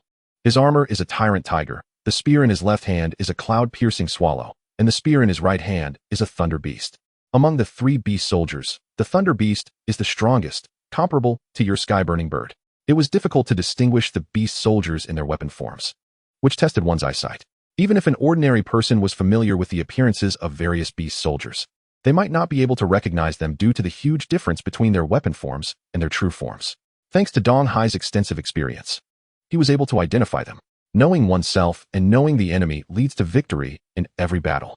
Meng Chen remembered Dong Hai's words, feeling a bit more confident. He quietly summoned his 2 beast soldiers, donned a holy spirit armor, and wielded a sky-burning blade. The beast soldier in his hand looked quite good, but it was still far from being comparable to mine. Meng Hu roared, his figure flashing, breaking through the countless raindrops in front of him, and charged straight at Meng Chen, scattering the raindrops along the way and causing the accumulated water on the ground to explode into splashes. Just this charge had the momentum of 1,000 troops. Meng Chen felt an overwhelming pressure bearing down on him, making it hard to breathe. Before they even engaged, he was already suppressed by the momentum. He knew this was extremely disadvantageous for him, so he immediately unleashed his demon power without reservation. Using the demon core of a demon general, boom, a surge of demonic energy shot into the sky, causing Meng Chen's hair to flutter and his clothes to billow as if there were no wind. The surrounding rainwater turned to mist before it could approach. This momentum instantly broke through the enemy's suppression, as if a fierce beast had broken its shackles. During these days in the carriage with the beautiful woman, Meng Chen was not just indulging in the view. He also put a lot of thought into serious matters, consulting Yenner about many cultivation and combat questions. He regarded Yenner not only as a helpful friend, but also as a great teacher. Yenner was so strong, her experience and knowledge would surely not be lacking. Back in the carriage, Yenner had once advised Meng Chen that momentum was very important in battle. It would not only affect the enemy, but also oneself. Momentum comes from the body and from the heart. When the body is full of energy and the heart is filled with fighting spirit, the combination of the two can naturally propel one to the stars. Huh, Meng Chen shouted, unleashing his signature move, swinging the sky-burning blade at the oncoming Meng Hu. The wind blade technique, sweeping away the clouds. A blade aura swept out, stirring up the stormy wind and forming a fierce storm that attacked Meng Hu with rage. Meng Hu sensed the malicious wind and was taken aback, thinking, this kid's attack is unexpectedly strong. Originally, Meng Hu regarded Meng Chen as an ordinary, incompetent junior, at most at the steel level, but unexpectedly, this first move unleashed a power approaching the silver level. Even more strangely, a demonic energy erupted from Meng Chen. Could it be that this kid had fallen into the evil path? Meng Hu was surprised, but he showed no hesitation, thrusting his 2 short spears straight out, piercing the wind. The breaking army spear technique. Boom. 2 spear-shaped energies pierced through the storm, instantly stopping the wind and rain. This breaking army spear technique was created by a general known for slaughtering thousands, specifically designed for killing on the battlefield. It is a practical killing technique known for its ferocity and dominance. Meng Hu, whose name contains the character for tiger, was domineering like a tiger, and he loved this breaking army spear technique, dedicating several years to mastering it. When he unleashed it, it was earth-shattering. The short spears broke the wind, directly targeting Meng Chen's face, one spear leading the charge while the other was poised to strike from behind. The 2 combatants rushed close to each other, merely half a meter apart. Just as the short spears were about to pierce Meng Chen's face, he reversed his grip on the blade, sweeping it upward with force, executing the falling leaves technique, while simultaneously using the sky-burning bird's innate skill, the sky-burning tornado. This skill had great power, but was slow, only effective at close range to ensure it hit the enemy. Whoosh! The blade of the sky-burning blade erupted with intense flames and fierce winds. The wind swirling with flames rising up, forming a fiery tornado. The fiery tornado shot into the sky, blocking the space between the 2 combatants. Naturally, the same move executed by different people would yield different results. Meng Chen infused his demonic energy into the sky-burning blade, enhancing the power of this move. The fiery tornado before him was far stronger than the one Yi Xianming had executed before. Its power was incomparable. Suddenly, a raging fire erupted before Meng Hu, and he was greatly shocked, quickly retracting his attack and retreating. He pushed off with his toes in midair, unleashing a burst of energy to rebound backward. But the distance between them was simply too close. It was too late to retreat and dodge. Whoosh! The wind and fire enveloped Meng Hu, dragging him into it. And he was seen spinning in the wind, his figure flickering in and out of sight amid the flames, accompanied by intermittent cries of pain coming from the fire. Enjoy the taste of being burned. Meng Chen's sky-burning blade struck down again, unleashing a new fiery tornado that combined with the previous one. He knew he was inferior to Meng Hu in many aspects, and since he had gained the upper hand, he naturally had to press on to victory to avoid a counterattack from Meng Hu. In the distance, 100 Meng family disciples watched this scene in shock. Their revered captain had actually been suppressed by the strange moves released by Meng Chen. My God, how is this possible?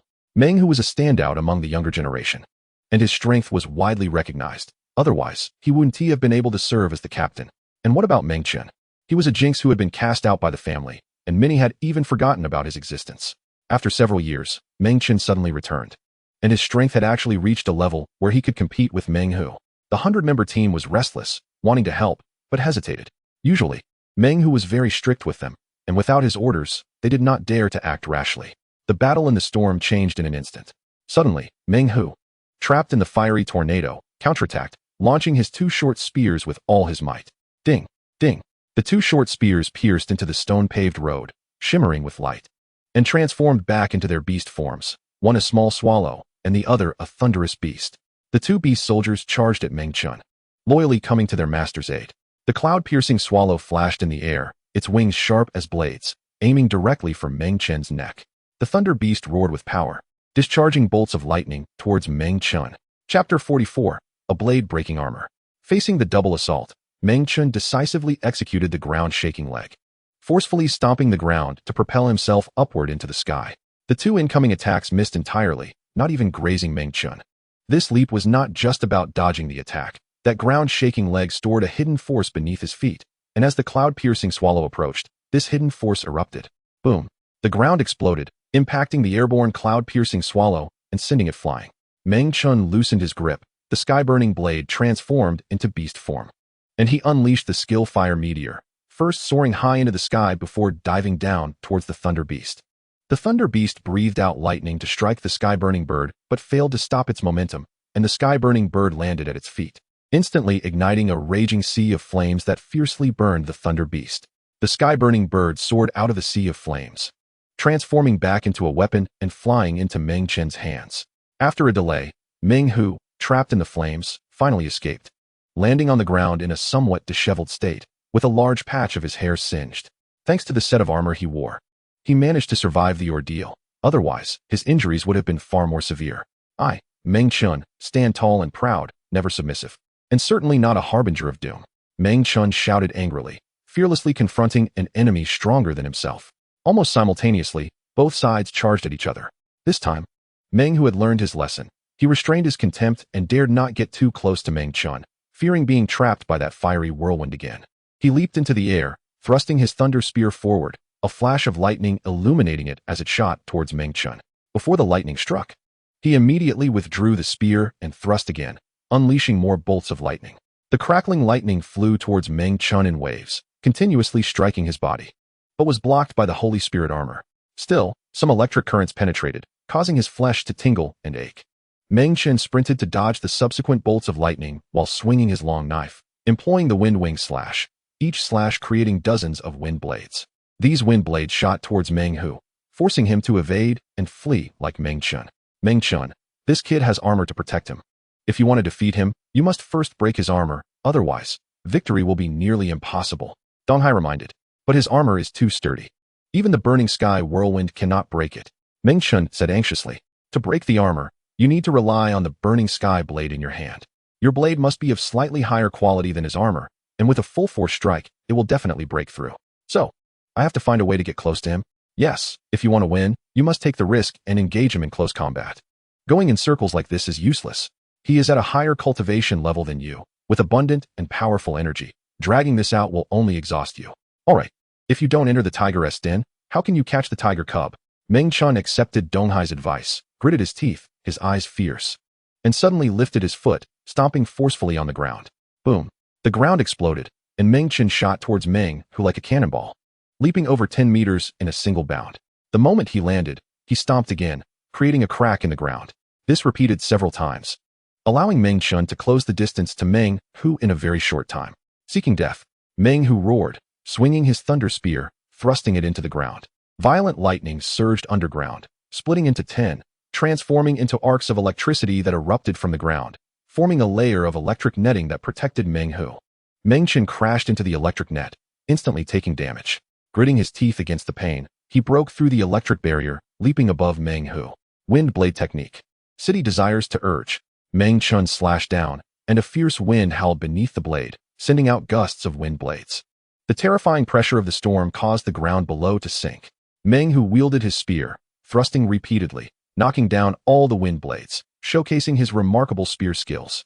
As the two closed in, their weapons clashed, producing a series of dense metallic sounds. Ding, ding, ding, ding, ding. Different techniques collided, creating distinct metallic tones, resembling a frenzied battle song. This close-quarters struggle was extremely perilous. In the blink of an eye, they had exchanged over 10 blows. The burning sky blade developed cracks, and both short spears were also damaged. Power. I need more power. Meng Chen roared inside, the demon core within him going berserk, releasing more demonic energy. In that instant, Meng Chen seemed to transform into a human-like demon, his eyes turning crimson. He had stated long ago that he would reunite with his family, and if anyone stood in his way, then those who block me shall die. Taking advantage of Meng Hu being unable to move, the burning sky blade thrust forward, piercing through the armor, the sharp blade penetrating the chest plate, entering from the front and exiting from the back. Whoosh! The raging flames erupted within Meng Hu's body, burning his internal organs, racing through his veins, even spewing from his eyes, nose, and mouth. Meng Hu screamed in agony. Meng Chen used the long knife to sweep up, creating a fiery whirlwind that lifted Meng Hu into the sky. The whirlwind spun rapidly, and Meng Hu's screams emerged from within, growing weaker and eventually fading away. The two short spears Meng Chen held transformed into streaks of light, flying into the sky, proving their owner's defeat. Meng Chen finally avenged the grudge of his severed leg from years ago. One life for one leg, worth it. The entire crowd was stunned. 100 Meng family disciples stared dumbfounded at this scene, hardly believing their eyes. The formidable head guard Meng Hu had actually been defeated by this young man right before them. How could this be possible? That's Meng Hu, a standout among the younger generation of the Meng family, ranking in the top 10 among the youth. They had thought Meng Hu could easily win this battle, dealing with this harbinger of doom who had long been cast aside. But unexpectedly, Meng Hu died before their eyes. After years apart, Meng Chen had become this strong. This level of strength was simply extraordinary. Shocked, astonished, still astonished. After the shock came overwhelming killing intent. He killed the head guard. We cannot let him go. Let us all attack and take his life. Kill him, avenge the head guard. We must not let him advance another step. The crowd of 100 surged forward, maintaining their formation as they charged at Meng Chen. The weapons they held were all spears, influenced by Meng Hu, even in the dreary weather. These spears gleamed with cold light, the raindrops falling on them adding a chilling, murderous intent. Facing this aggressive 100-man team, Meng Chen did not dodge, retreat, or seek help. He silently positioned his long knife horizontally, secretly activating the healing effect of the Holy Spirit armor, quickly repairing his injuries. Then, with a demeanor as if he could face 1,000 men alone, charged towards the enemy. He did not think too much. He was only certain of one thing. If he did not kill or drive back these people, he could not advance further. Reckless? Stubborn? No matter how it was viewed.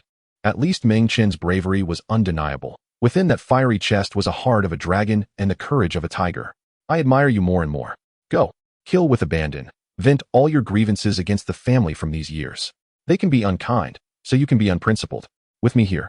Even if you stab this small family through, it's no problem. If the sky falls, I will hold it up for you. Yennere's beautiful eyes gleamed as she murmured. In the distance, the lopsided battle of 1 against 100 had begun. Inside the Meng family's base, Meng Feishue rode her black jade-horned horse, galloping down the street. In the past, she had taken pride in her family's size. But now she felt it was too large, wasting time on the journey. Where's the clan leader? I have urgent matters to discuss with the clan leader. Meng Feishue called out anxiously. The Meng family members on both sides of the street shook their heads, saying they did not know. Meng Feishue gritted her teeth and urged her horse faster. Since no one knew, she could only run towards the core area of the family. Halfway there, she saw a plump woman chatting with several other women. It was her cousin Meng Xiangxiang. I have urgent matters. I don't have time for you. Meng Feishue turned her horse to avoid this bothersome cousin. What urgent matters could you have? Did Meng Hu kill that harbinger of doom? Just a harbinger of doom. Keeping him is a disaster. Killing him is the right choice. He should have been killed back then, Meng Xiangxiang snorted coldly. Meng Feishue felt her cousin's words held a deeper meaning, quickly reining in her black jade-horned horse, asking, "What do you mean by that?" In Meng Xiangxiang's view, killing Meng Chen was no different from swatting a fly. It was a trivial matter. After hearing these words, Meng Feishue felt a thunderous bang in her head, trembling as she spoke. "Did you instruct Meng Hu to kill Meng Chen?" As soon as the words fell, a series of fighting sounds and shouts of killing came from the direction of the family residence's main gate, and faintly, a ferocious fire tornado could be seen soaring into the sky. Various signs indicated that a conflict had erupted at the main gate. What did this mean? It meant that Meng Chen had clashed with the family, and if the situation escalated, Meng Chen's friend, who was like a female killing god, would definitely intervene. The scene of destruction that had turned the mass to ashes in an instant flashed through Meng Feishue's mind. If that female killing god made a move in the Meng family, the consequences could be imagined.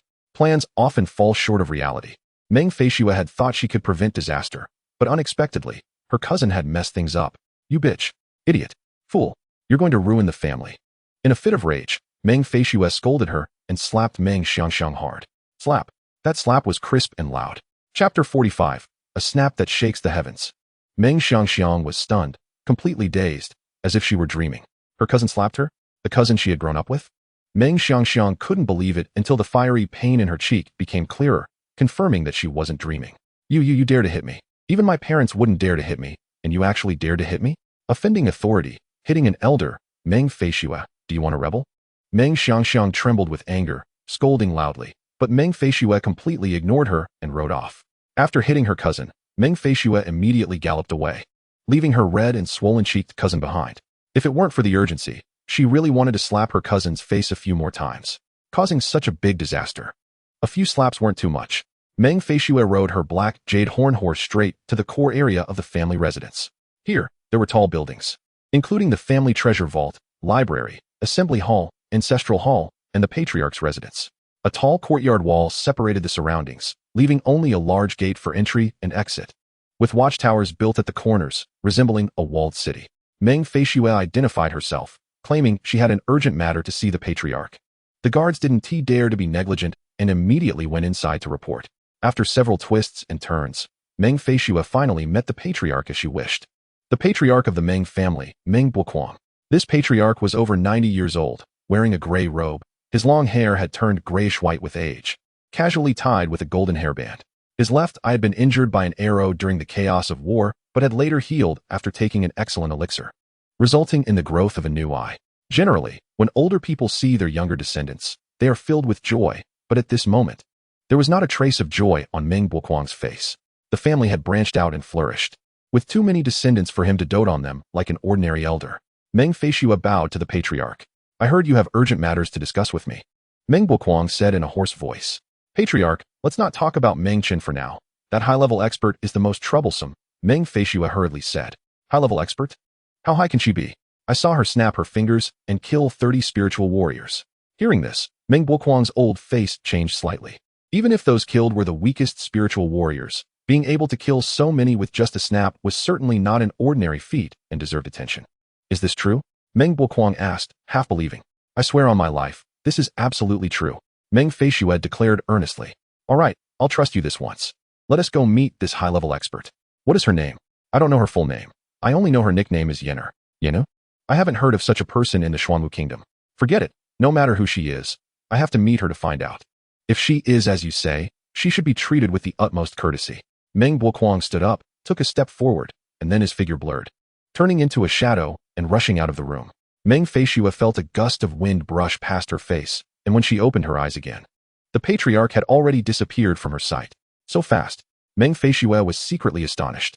At the entrance of the Meng family, the shouts of killing echoed like thunder. "Kill! Kill him! Avenge the head of the guards!" A group of Meng family disciples shouted as they surrounded Meng Chen, fiercely stabbing their spears, their energy surging, displaying incredible power. Facing the tidal wave of attacks, Meng Chen had no way to dodge and could only swing his blade to resist, unleashing a wave of fierce blade energy that enveloped the incoming attacks. At the same time, he used the divine armor on his body to withstand part of the blows, forcibly breaking through the enemy's assault and plunging into the crowd like a wolf among sheep. Whoosh! The long knife swept through, cutting down 3 people in the dense crowd. One stroke severing an arm, another piercing a chest, and the last one slashing a face. 3 jets of blood shot out, mixing with the pouring rain, splattering onto Meng Chen and adding a fierce and sinister aura to him. Everyone shared the surname Meng and had similar blood flowing through them, yet at this moment, they showed no mercy. Meng Chen did not want to fight against his own kin. He was being forced into this. Huh, Meng Chen shouted, his knife swirling like a storm, as if detonating a bomb in the crowd, sending more than 10 people flying. Despite the large number of opponents, their cultivation was far inferior to that of Meng Hu, and they were all mediocre, with some even weaker than Meng Hu alone. Meng Chen, outnumbered, surprisingly held his ground. In the distance, an elderly figure leaped to the top of the wall, frowning and squinting, looking at the bloody battle, and his expression suddenly changed. Nearly 100 Meng family disciples were being killed and scattered by a single person. Is this the Meng Chen I drove away back then? How could he become so powerful, able to withstand so many attacks? It seems his cultivation level is at least steel level, possibly even silver level. At such a young age with such cultivation, he is indeed a genius even within the Meng family. Meng Buoquan was astonished. Then, he noticed a body lying further away, and his expression changed even more. Meng Hu is dead. How did he die? Could it be that he was killed by Meng Chen? That is impossible. Meng Buoquan was even more shocked. Meng Hu's strength was well known, possessing silver-level cultivation and 3 silver-level beast companions, making him formidable in every aspect. Very few peers could surpass him, let alone a boy several years younger like Meng Chen.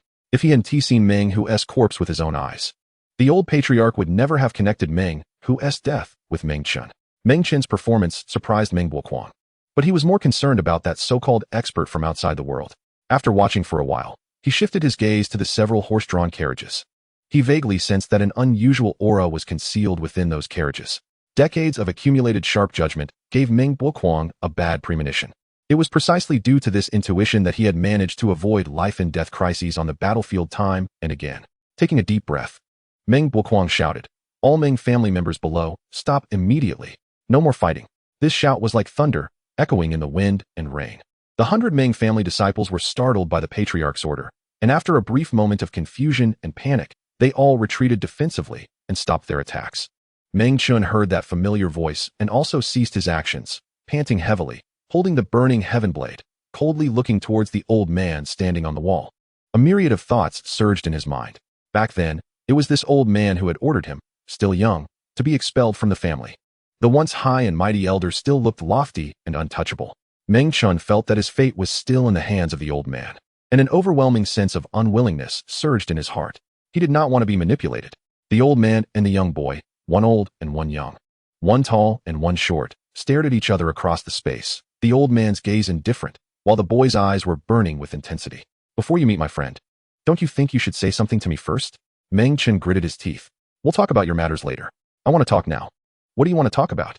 Meng Buoquan's brows furrowed deeper. In fact, he was more eager to see that so-called hermit and did not want to entangle himself further with Meng Chen. "The Meng family has expelled me. I can endure that and willingly never set foot in the family again. Even changing my surname is fine, but I must see my parents and take them away. As long as our family is reunited, I guarantee I will never come back to the Meng family and sever all ties with you." Meng Chen said sternly. "Meng Chen, since you were born, the family has suffered continuous disasters. The fortune teller said you are a jinx who will bring misfortune to the entire family, which is why I drove you away." "Shut up. Don't say any more. I don't care about those things. Whether you treat me as a jinx or a plague god, it doesn't matter. I am who I am and will not change because of your opinions. The only thing I care about is my parents. I just want to reunite with them, that is all. Don't talk to me about useless things. I don't want to hear it. Just let my parents go, and I will take them away right now, and I will never trouble you again." "Shut up." Meng Buoquan was choked by this statement, his old face flushed, and he immediately became furious. In the territory of the Meng family, how dare someone speak to him like this? Crack! A surge of energy radiated from Meng Buoquan's feet, causing the bricks beneath to shatter and revealing several lightning-like cracks. "Meng Chen, the matters you mentioned can be negotiated. But before that, you must let the people you brought come out for me to see," Meng Buoquan said with a darkened face. "To put it bluntly, everything depends on strength. A mere Meng Chen has no room for negotiation." In the distance, the door of a carriage was pushed open, and a graceful and enchanting figure slowly emerged. Her stunning beauty appeared in the world, causing the heavens and earth to lose their color. "Since you want to see me, then I will meet you and talk about my friend's matters. With me here, his words are imperial edicts. You must obey every word," Yenna said calmly, but her words were extremely domineering. To realize such domineering words, One must have sufficient strength. Otherwise, it would all be mere talk. Yennefer raised her beautiful hand. Just like the day she flicked her fingers to kill over 30 spiritual warriors, and gently flicked at the gloomy sky. Boom. A terrifying shockwave shot into the sky, causing the stormy rain to retreat and the dark clouds to roll away, with a ray of sunlight shining down, instantly clearing the sky after the rain. With a flick of her fingers, the heavens shook and the clouds parted. Chapter 46. Blood Through the Eyes. The display of strength by Yennefer was enough to prove her power. Meng Bokong's expression changed dramatically. His old eyes widened in shock. When he had seen Meng Chen fighting against hundreds of people, he was already astonished, but after witnessing this display, his shock was like a raging tide. Strong. Too strong. A powerful person capable of changing the weather with a single finger is rare in the Xianyun Kingdom. Even the princess from Longtang County could not do it, let alone Meng Bokong himself. What Meng Feishue had said earlier was true. This was indeed a hermit. Casually moving her finger could cause significant losses to the Meng family. Meng Bokong, a military officer by background, was extraordinarily brave and unafraid of death. But before such a powerful person, he still had to lower his proud head. If it were just me alone, what fear is there in death? I have walked through mountains of corpses and seas of blood in battles against the barbarian tribes. I've long since paid my dues.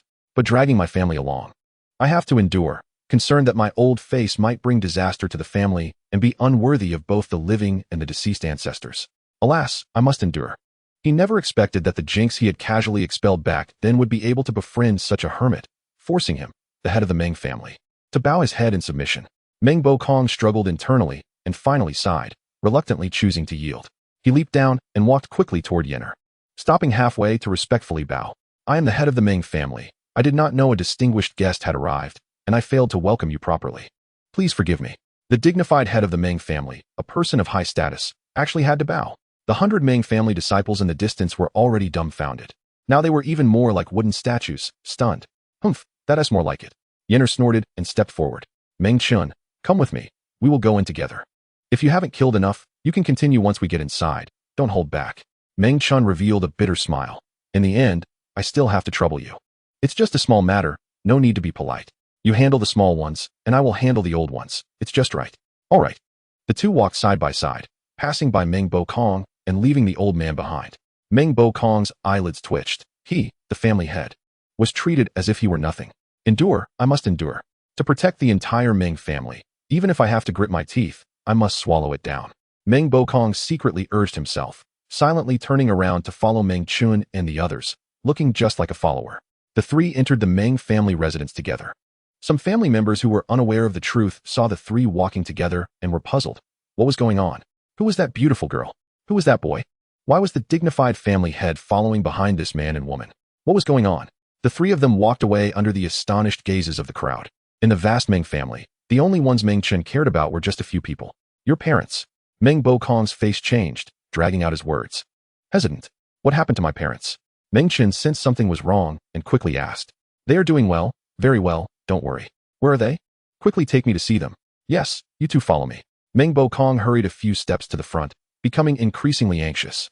What he had just said about Meng Chen's parents doing well was actually a cover. That couple, because they had given birth to a jinx, faced exclusion everywhere in the family, and their lives were not good at all. Not good. If Meng Chen finds out about his parents' situation, he will definitely get angry. He cannot let him see them just like this. Some arrangements must be made first. Meng Bokong's eyes turned as he secretly plotted. Moments later, the three encountered the welcoming party. According to the old patriarch's arrangements, this temporarily formed welcoming party was of the highest specification, holding high the Meng family banner, with musicians playing drums and gongs. The people at the front of the procession were either elders of the family or those in charge of power, all high-ranking individuals within the clan. This welcoming party played music and stopped only when they saw the family head and the others, waiting for orders. Meng Bokong initially wanted to use this welcoming party to curry favor with the unfathomable beautiful master, but instead hit a snag, only to receive a loud command to get lost, as far away as possible. It is often said that one should not strike a smiling face, yet this one, even with a smile, slapped him in the face, giving him no respect at all. After witnessing the finger flick that shook the heavens, Meng Bokong dared not defy, only suppressing his anger and waving his sleeve to disperse the welcoming party. This welcoming party, with their warm faces slapped by cold backs, naturally felt displeased. If it weren't for the patriarch's power, they would have erupted in anger. At the same time, they were filled with great doubts about who the two newcomers were. Isn't that kid Meng Chen? In the crowd by the street, Someone whispered and recognized Meng Chen. Following the sound, Meng Chen saw a childhood playmate. Most of the clan members couldn't recognize Meng Chen, but this boy did, likely due to the time they spent together when they were younger. This confirmed the boy's suspicion even more. It really is Meng Chen. He just nodded at me, the boy exclaimed. Some onlookers quietly followed behind, eager to see what was happening. Upon reaching the heart of the clan, Meng Bokong pointed to a luxurious living room and politely said, "Please, come inside and rest for a moment. I will go get Meng Chen's parents so you can reunite. As a son, how can I let my parents come to see me? That would be inappropriate. I don't want to wait here. I want to see my parents now." Meng Chen insisted firmly. "Well, okay," Meng Bokong replied. He had initially planned to settle Meng Chen and the others in the living room to buy some time for his own schemes. But he didn't expect Meng Chen to deny him that opportunity. Now it was troublesome. This method of transmitting voice through spiritual power was very secretive, only audible to the two communicators, but it wasn't foolproof. In front of Yenner, such small tricks were as blatant as lice on a bald head. "What are you whispering about over there? Are you trying to pull some tricks?"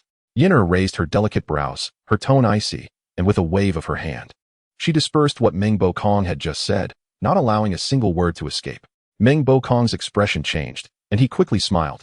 "Lady Expert, you misunderstand. How could I dare to play tricks in front of you? I was just instructing my subordinates to prepare some fine food and wine to celebrate Meng Chen's return. Yes, I will take you over right now." Meng Bokong felt bitter inside. After all, the truth would come to light. Meng Chen would eventually see his parents. And as for how Meng Chen would react to the state of his parents, he could only leave it to fate. A moment later, they arrived at the entrance of the Meng family's dungeon, which held the clan's sinners and those who had offended the Meng family. Meng Chen recognized the place and frowned as he looked at the rusty iron cage door, biting his teeth. "Please don't tell me my parents are locked up here." "Your father is locked up here. Your mother is not," Meng Bokong answered stiffly. "What crime did my father commit to be imprisoned here?" Meng Chen demanded harshly. He broke a glass cup belonging to the third elder. The third elder abused his power and locked him up here. "Don't be angry. I will handle this properly and definitely give you a satisfactory result. I will release your father and lock the third elder up instead," Meng Bokong hurriedly said. "Because of a small cup, my father is locked in the dungeon?" Meng Chen was furious, his blood boiling, and his body trembled slightly. "Calm down. This is not the time to talk about this. Let's hurry and get your father out," Meng Bokong urged. "Meng Bokong, remember this debt. After I rescue my father, I will settle the score with your Meng family slowly," Meng Chen said fiercely, then drew his sword and swung it powerfully at the iron cage door, the overwhelming sword energy cutting the heavy door into pieces, relieving some of the anger in his heart.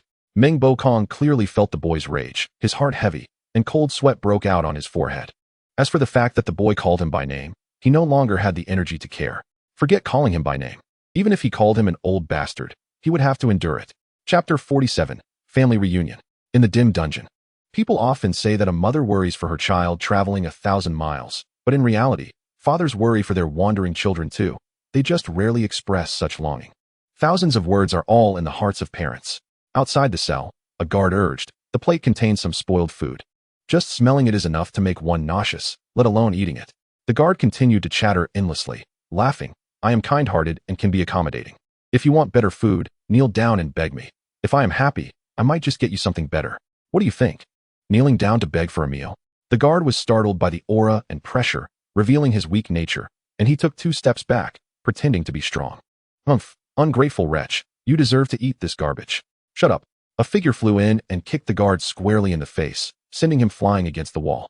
The kick was incredibly powerful, knocking the guard's teeth out and causing blood to gush forth. "Who dares to hit me?" the guard shouted, covering his face. "It's you. You bastard."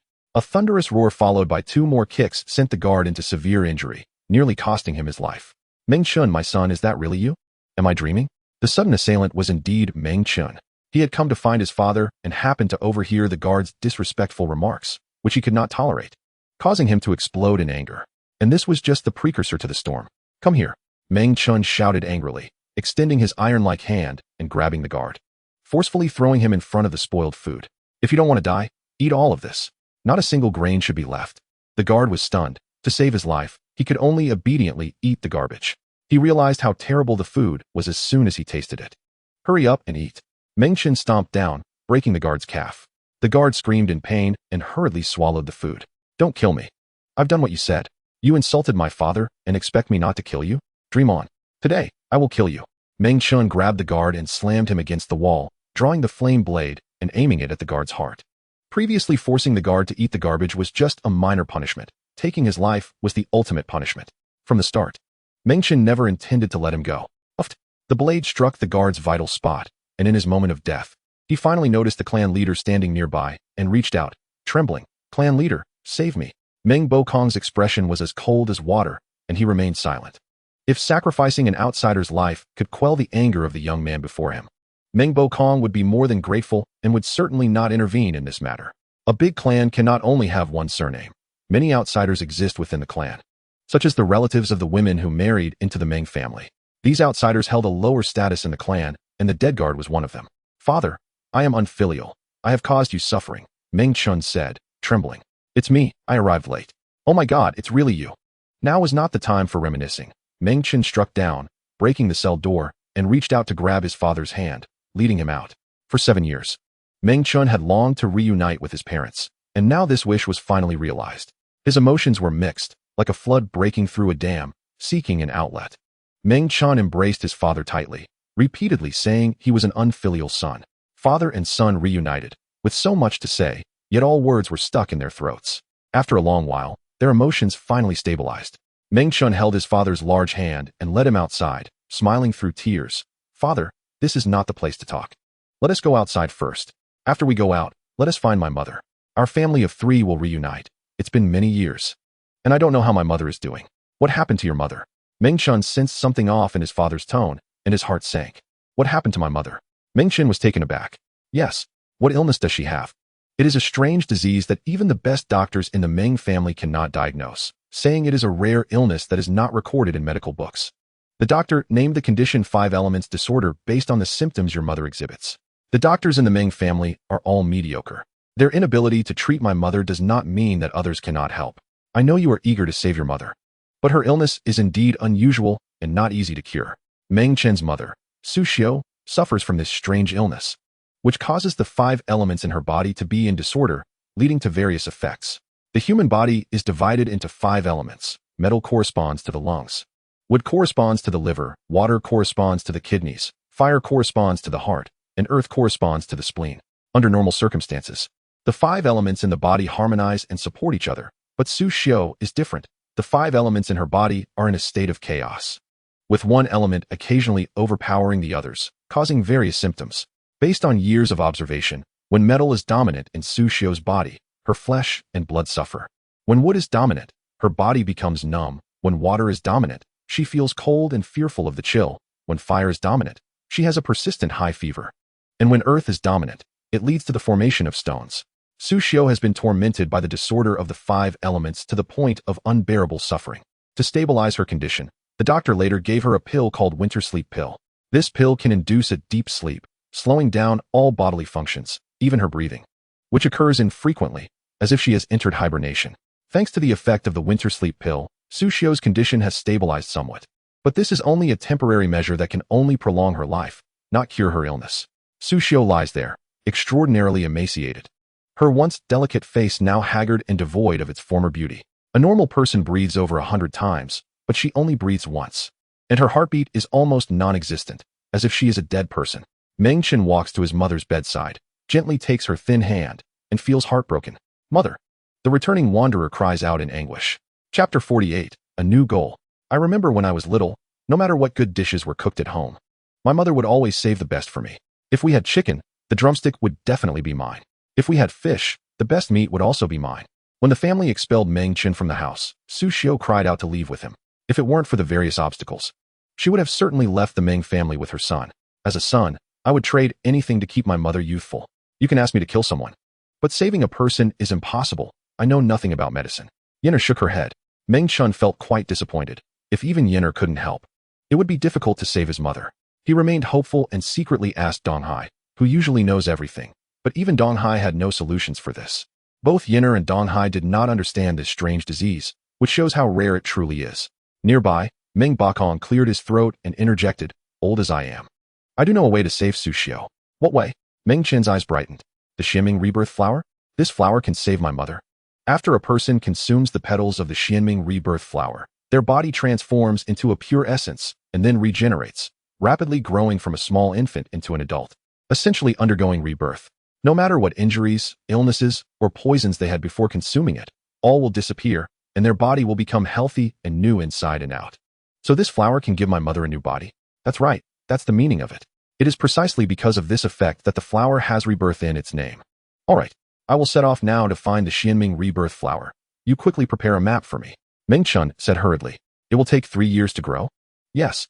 Can my mother hold on for 3 years? With various pills helping her sustain life, she should be able to last for 3 years. Is there no other way to cure my mother's illness besides the Xianming rebirth flower? I'm afraid it will be very difficult. At least I don't know of a second method. Your mother's illness is a rare one that has piqued the interest of many renowned doctors in Longtang County. Many famous doctors have come to our family to investigate her condition, but all have been helpless. Even if you searched all of Longtang County, and even the Xuanwu Kingdom, it would be hard to find a doctor who could cure your mother. Meng Bakong shook his head. Meng Chen's face was ashen, feeling immense pressure. If ordinary medical skills cannot cure Su Xiao, then hope must be placed on the Xianming rebirth flower. That level of competition is something the Meng family cannot intervene in. Let alone Meng Chen alone. Relying on Yenu? He couldn't depend on others for everything. 3 years can change many things. If possible, Meng Chen hopes to personally save his mother's life and fulfill his duty as a son. Whose possession is this flower now? Has it already been picked by someone? Meng Chen asked solemnly. For a miraculous flower to grow, it needs to align with the right time, place, and people. Any slight error could lead to its death, which is why various forces do not dare to pick the Xianming rebirth flower in advance. They can only wait until 3 years later when the 7th petal blooms. And then they will compete for it. A small flower could stir up a storm of bloodshed. This flower can only save one person, but it will cost countless lives. Meng Bakong said in a deep voice. So this flower is currently not owned by anyone? Yes, currently. Meng Chen does not have the ability to compete for the Xianming rebirth flower, but that does not mean he will lack the ability 3 years from now. 3 years later, during the fierce battle on Tianyu Mountain, he will have a place among them. Previously, his goal was to reunite with his family. But now he has a new goal, one that is even more difficult and dangerous. Those around him looked at the boy who had made a vow, none of them underestimating him. As the saying goes, do not despise the poor youth. Who can be sure of what will happen in 3 years? After discussing Su Xiao's illness, Meng Chen sat by the bed with his father, reminiscing, and he also made a point to introduce Yener. Xiao Chen said she was his friend, though it was unclear whether they were ordinary friends or something deeper.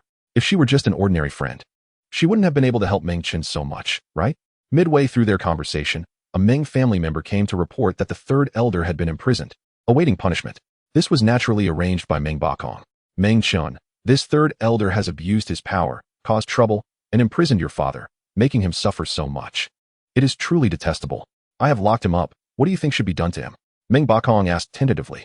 To hold a position as an elder in the family, it requires not only age but also strength and status, with a pure bloodline. As the clan leader, Meng Wukong's relationship with the third elder would not be poor. His reason for asking was not to severely punish the third elder, but to minimize the matter. Meng Chen thought of how his father was imprisoned for breaking a cup and felt furious. How could he let this third elder off lightly? He immediately said coldly, "Carve the words Meng family traitor on his back with a knife, then lock him in the center of the family square, chained up, and make him kneel there for a year. Whether it's the wind or sun, he must kneel there without moving an inch. Whatever my father ate in prison, he should eat the same during that year. If he complies with the punishment, that's fine. If he resists, then just kill him with a knife." Meng Bakong felt his heart sink, and his eyes twitched. This kid is really ruthless. He actually thought of such a cruel punishment. Kneeling in the square for a year, exposed to the wind and sun, with blood letters carved on his back, and having to eat spoiled food every day? Who could endure such torment? Ordinary people cannot bear it, let alone the third elder, who usually lives in luxury. Meng Chen, isn't this punishment a bit too harsh? Considering his age, can we show some leniency? Meng Bakong suggested. Before Meng Chen could speak, Yener stomped her foot and coldly snorted. Since you think it's severe, let me handle him. I'm just afraid I might be too harsh and hurt the innocent, dragging more people into it. At least you know your place. Yener coldly huffed again. Meng Bakong's old face was bitter. He was not one to bow and scrape, but wasn't all of this for the family? Thus, the dignified third elder was forced to carve words on his body and kneel in the center of the family square, feeling both humiliated and tormented. Just yesterday, he was a high-ranking elder. Today, he was even worse than a prisoner. The old man was so furious that he nearly fainted, almost risking his life. He could only blame himself for bullying someone he shouldn't have and offending someone he shouldn't have. The night was cool as water, and the stars shone brightly in the sky. In the small courtyard, a towering tree stood tall, with countless leaves rustling in the wind. Two figures stood in the courtyard, a man and a woman, Meng Chen and Yin Er. After a day of fighting and being busy, they finally found a moment of peace at night to be alone together. After dealing with the third elder, many other things happened. For instance, Meng Feishui was rewarded heavily by the family head for delivering important news. Meng Xiangxiang, who made things difficult for Meng Chen, was slapped 100 times and thrown into jail. Furthermore, Meng Bokong specifically held a welcome banquet for Meng Chen, where those who once supported driving Meng Chen away now changed their tune and flattered him. There were countless such incidents, too many to describe in words. A leaf fell with the wind, and Yin Er reached out her delicate hand, catching it. Then, under the moonlight, she carefully examined it, as if every vein on the leaf was beautiful. Throughout this journey, Yin Er always enjoyed the scenery, finding excitement even in the most common sights. Compared to the scenery, Meng Chen preferred to gaze at Yin Er, the curve of her profile outlined by the moonlight, her eyelashes curling like black feathers, and a strand of her black hair cascading down her fair cheek, all captivating. Yin Er turned her palm, letting the leaf fall, and the rustling sound around them suddenly vanished, leaving an extraordinary silence. Meng Chen, I have muted the surrounding sounds. Only you can hear what I'm about to say. I have something to tell you, Yin Er said calmly. You specially muted the sound so that outsiders can't hear. Could it be something serious? Meng Chen asked with a smile. I want to tell you that soon I will have to part ways with you. The next time we meet may be many years from now, or it's possible we may never meet again, Yin Er said in a calm tone. Her gaze not on Meng Chen, but on the large tree not far away. Meng Chen's smile froze. All gatherings in the world eventually come to an end. But he never expected the separation would come so quickly. You're leaving so soon? Meng Chen asked dryly. No, the road I have to take is not one you can walk. To put it bluntly, you are too weak. Too weak. Meng Chen clenched his fists, feeling unwilling but unable to refute her. He indeed was too weak and could not compare to Yin Er. They were worlds apart. Yin Er could help him step on the entire Meng family, but what could he do to help her? Nothing at all. If Meng Chen clung to Yin Er, he would only slow her down. From Yin Er's words and actions, it was clear that what she was about to do was very dangerous and not something that could be accomplished easily. The words Meng Chen wanted to say were stuck in his throat, unable to come out, as he silently accepted reality. Without me, the Meng family's attitude will likely change. So I muted the sound to avoid ears on the wall. Just know this yourself and don't tell anyone, Yin Er instructed. Understood, Meng Chen replied. As for your mother's illness, I may not be able to help. In 3 years, when that Xianming rebirth flower blooms, if I have the time, I will visit. But if I can't break away, then I will be powerless to help. You set ambitious goals during the day, so work hard. You must have the ability to seize that flower yourself. Relying on others is not a sure thing. I understand. I originally planned to rely on my own hands to seize that flower and never intended to depend on you everywhere, Meng Chen said. Yes, you are a strong-willed person. Which is good. Thank you for everything these days. If it weren't for you, I don't know when I would be able to reunite with my parents. Meng Chen expressed sincerely. We are friends. There is no need for thanks. I don't have many friends, and you are one of them. Over these past 2 years, thanks to you often coming to chat with me, I have alleviated a lot of loneliness. Although I have kept many things from you. It's not that I intended to hide them. I just couldn't find a way to tell you. If in the future you possess sufficient strength, perhaps I will be able to open my heart and tell you everything, Yin Er said lightly. Strength, everything depends on strength. This is inevitable, after all. We live in a world where the weak are preyed upon by the strong. After experiencing these hardships, you should understand that without strength, one will be stepped on by others, while with strength, one can step on others. Morality, law, and rules are all set by the strong. History and poetry are all written by the strong. Yin Er's tone was calm, yet she spoke with grandiose words, like a heavy hammer striking Meng Chen's chest. Meng Chen felt a surge of youthful blood, his eyes shining like stars. Strength, the strong. In the future, I will definitely become strong. And I will find you no matter where you are. By then, it will no longer be you helping me, but I will help you flatten everything. Meng Chen declared with conviction.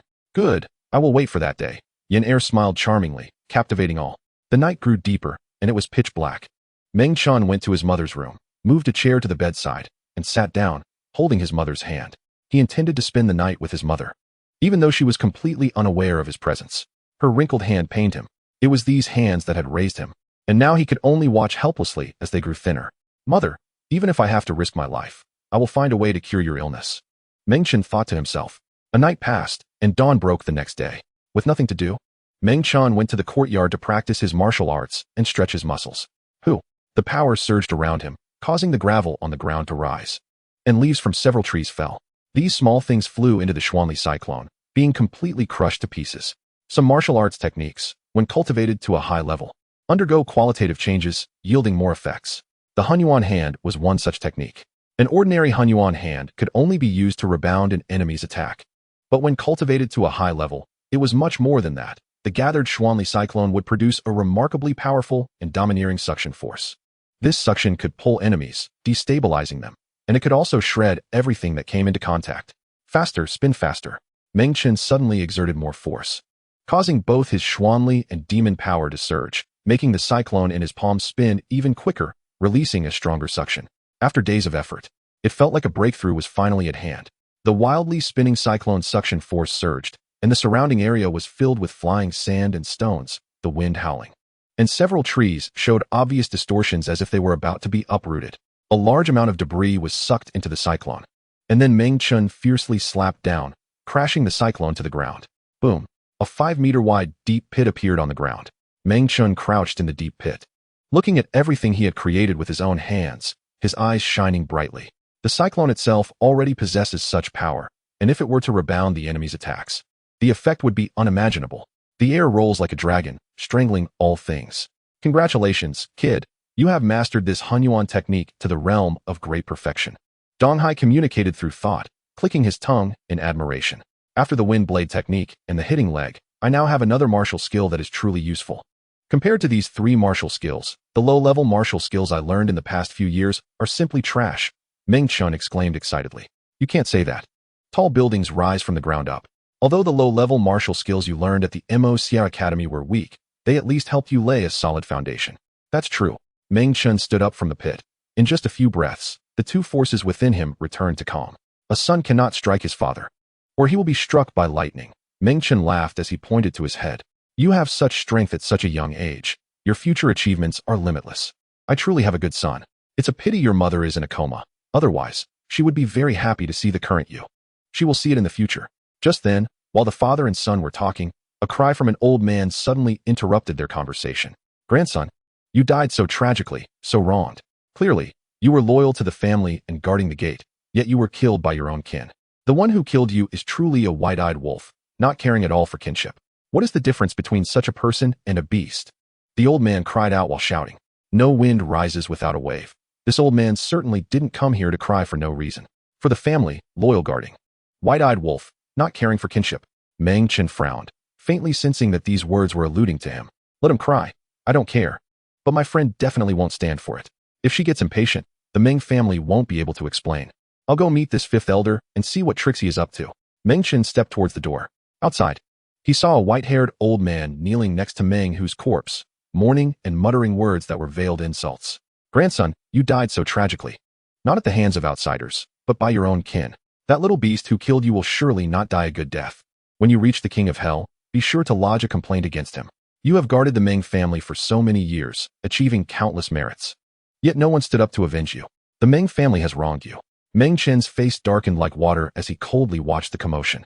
After listening to it enough, he finally said lightly, Old fool, if you want to curse someone, do it by name. Don't beat around the bush. Meng Chen dug in his ears, gently blew, and then sneered. Have you said enough? If you've said enough, I'm about to start hitting people. Chapter 50, Beating in the Street. As soon as the words fell, Meng Chen moved suddenly. A shadow flashed through the street, and Meng Chen appeared in front of Meng Fangxing, raising his leg and fiercely whipping it, producing a thunderous sound of breaking air. Hitting leg. This martial skill can shatter the earth with a kick, let alone directly hit a person. Meng Fangxing, despite his age, wasn't without skill at the critical moment. He raised his arms to protect himself, and a powerful force condensed in front of him, transforming into a visible glowing shield. Bang! Meng Chen's hitting leg struck the glowing shield, numbing his calf, but failing to break it. The old fool does have some skill. He hasn't lived his age in vain. A thought flickered through Meng Chen's mind, and his eyes sharpened. Using the foot that kicked the glowing shield as support, he spun in midair, raising the other foot off the ground to unleash the hitting leg again, kicking fiercely at the shield. After one kick came another. After another kick came yet another. Meng Chen unleashed a series of kicking legs, bursting forth with astonishing power.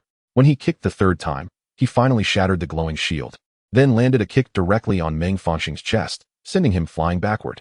Meng Fangxing's cultivation was at the mid-silver level, slightly higher than the deceased Meng Hu. But given his age, his cultivation had regressed, making his actual combat power inferior to Meng Hu's. In just one encounter, the outcome was clear. Meng Fangxing flew far, crashing into the wall across the street, collapsing the entire wall, and then stood up, covered in dust. Enough of this nonsense, it's really annoying. Meng Chen's sword-like brows furrowed deeply as he drew the burning heaven blade, aiming it at the approaching Meng Fangxing and striking down fiercely. A storm erupted from the ground, blocking the two parties' advance. Forced to halt his momentum, Meng Fangxing lightly tapped his feet, his figure flickering as he tried to evade the storm and head straight for Meng Chen. But before he could make a move, Meng Chen directly slashed out a second strike, using the blade's momentum to draw the storm toward him. This time, he couldn't evade. Whoosh! The storm howled, wrapping around Meng Fangxing's frail body, sharp wind blades slicing through him, instantly splattering blood and staining the street red. A silver-level spirit warrior was actually beaten without the ability to fight back by a lower-level steel-level spirit warrior. After the wind dispersed, Meng Fangxing fell to the ground, his life hanging by a thread. Disaster Star, I will fight you to the end. Meng Fangxing spat blood, struggling to rise, but was stepped on by Meng Chen, pressing him firmly to the ground. Old fool, I don't buy your age card. Even if you are older, even if you are an elder of the clan, as long as you provoke me, I will hit you without hesitation. Meng Chen said sternly. I didn't expect someone like you to understand respect for elder kin. You were expelled from your family at a young age, raised without a mother, taught without a father, no different from a wild child. What do you know about propriety? Bah, don't use those grand principles to pressure me. What kind of nonsense is this great righteousness? In this world, there is no such thing as someone who is expelled still thinking of the family's interests. You haven't experienced that desolation, so naturally, you can stand and speak without pain. Your reasoning is utterly foolish. Let me teach you a lesson, old fool, so you can understand my reasoning. Meng Chen increased the force in his foot, nearly deforming Meng Fangxing's old face. Let me tell you, old fool, my reasoning is very simple. Whoever is good to me, I will be good to them. Whoever wants to kill me, I will kill them. Your precious grandson attacked me yesterday and even threatened my life, so I killed him. It's that simple. As for whether his surname is Meng and whether he is of the same clan, I couldn't care less. So stop blaming me for killing kin. If you keep blabbering those twisted arguments, be careful I kill you too and send you to meet your grandson. Meng Chen raised his leg for another kick, landing squarely on Meng Fangxing's mouth, knocking out all of his teeth to prevent the old fool from rambling on. Get lost. I will count to 3. Disappear with the corpse from my sight, or die? Meng Chen shouted. Meng Fangxing glared at Meng Chen with resentment, picked up the corpse from the ground, and stumbled away. That night, Meng Chen once again came to his mother's room, sitting beside her, holding her withered hand, planning to accompany her for the night. He couldn't stay in the family for too long. In a few days, he would leave, so he cherished this time even more. As time passed, it quickly became deep into the night.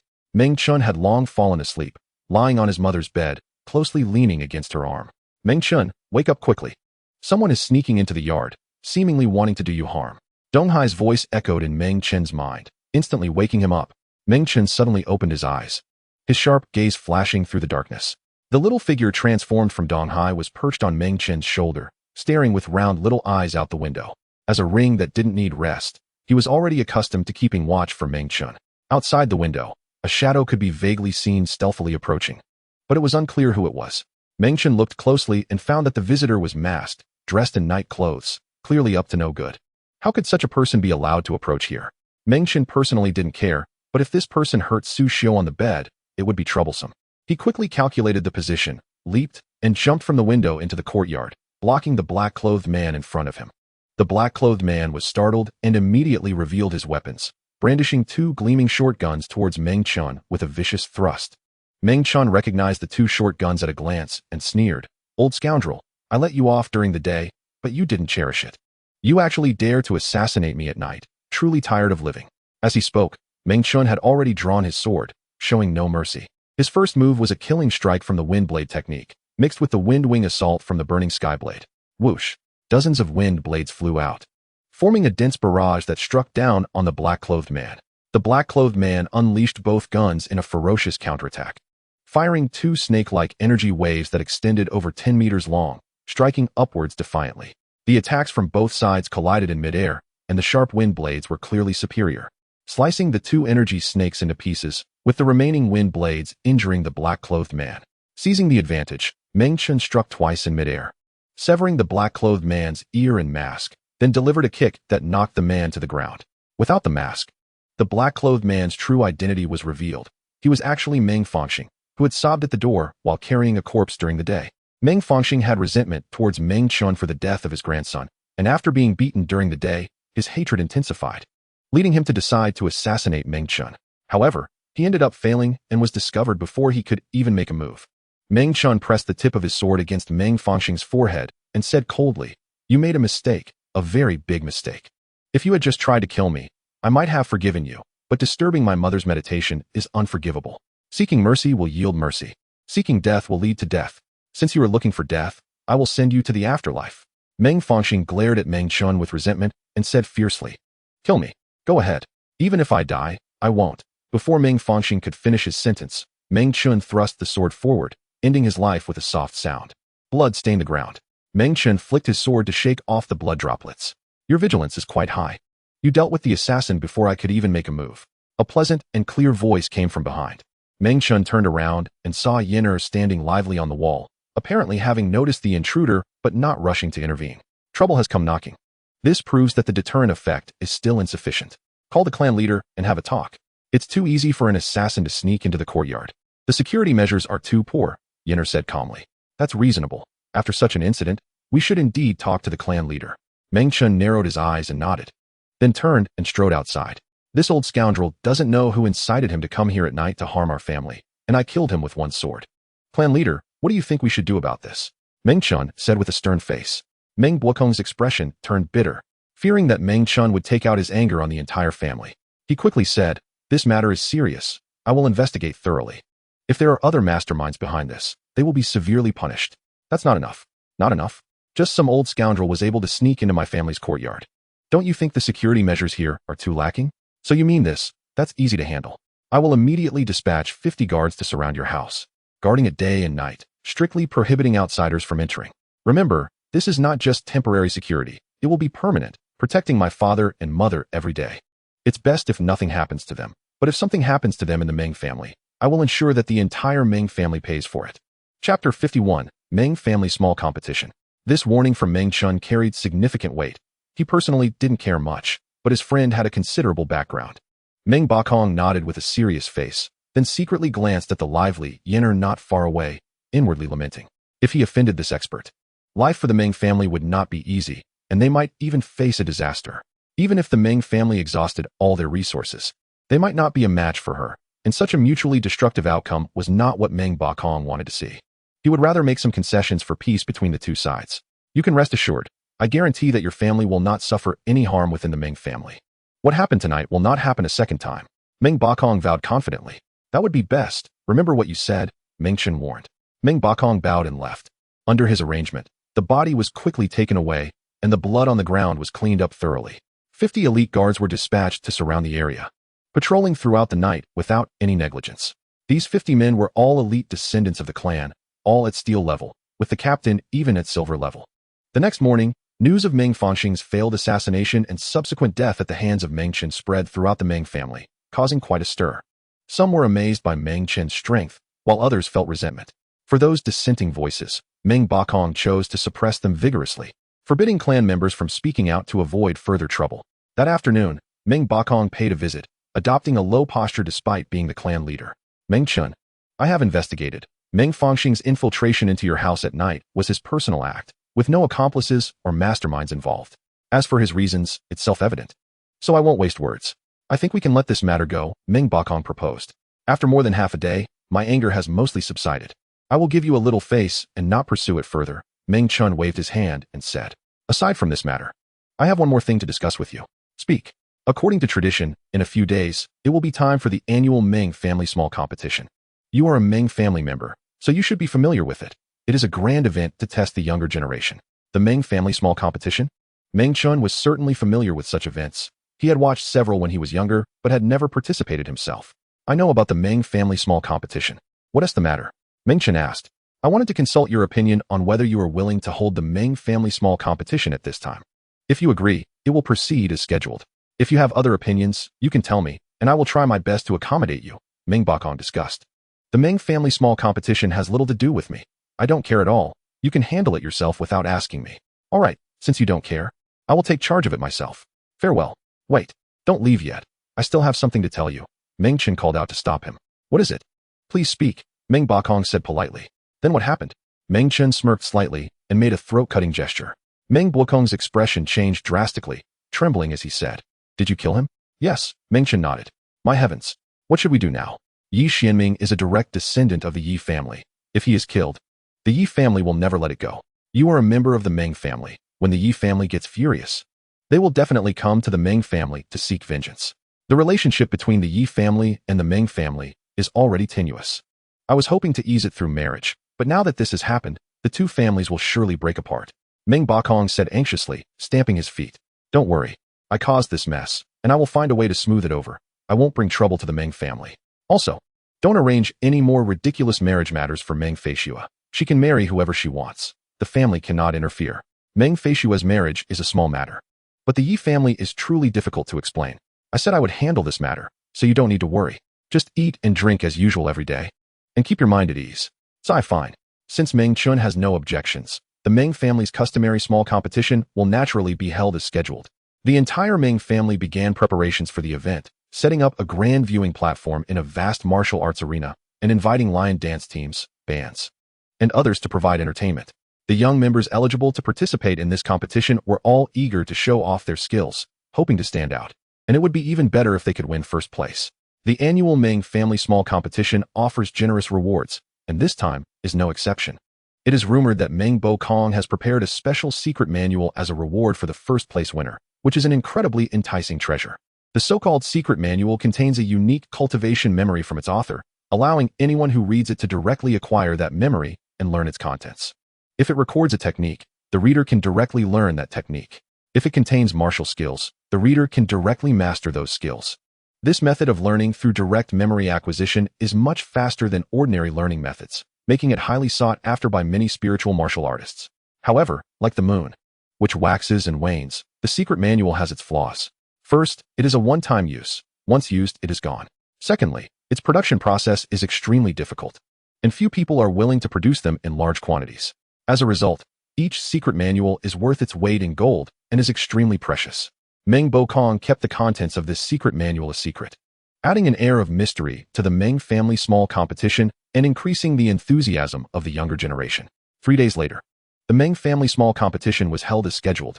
The wind was strong today, causing the Meng flag to flutter loudly. A vast circular arena was set up, surrounded by tens of thousands of Meng family members, bustling with activity and excitement.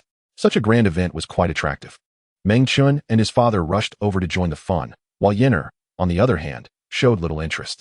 After a loud drum roll, Meng Bakong jumped onto the arena, his silver hair dancing in the wind, exuding a sense of elderliness.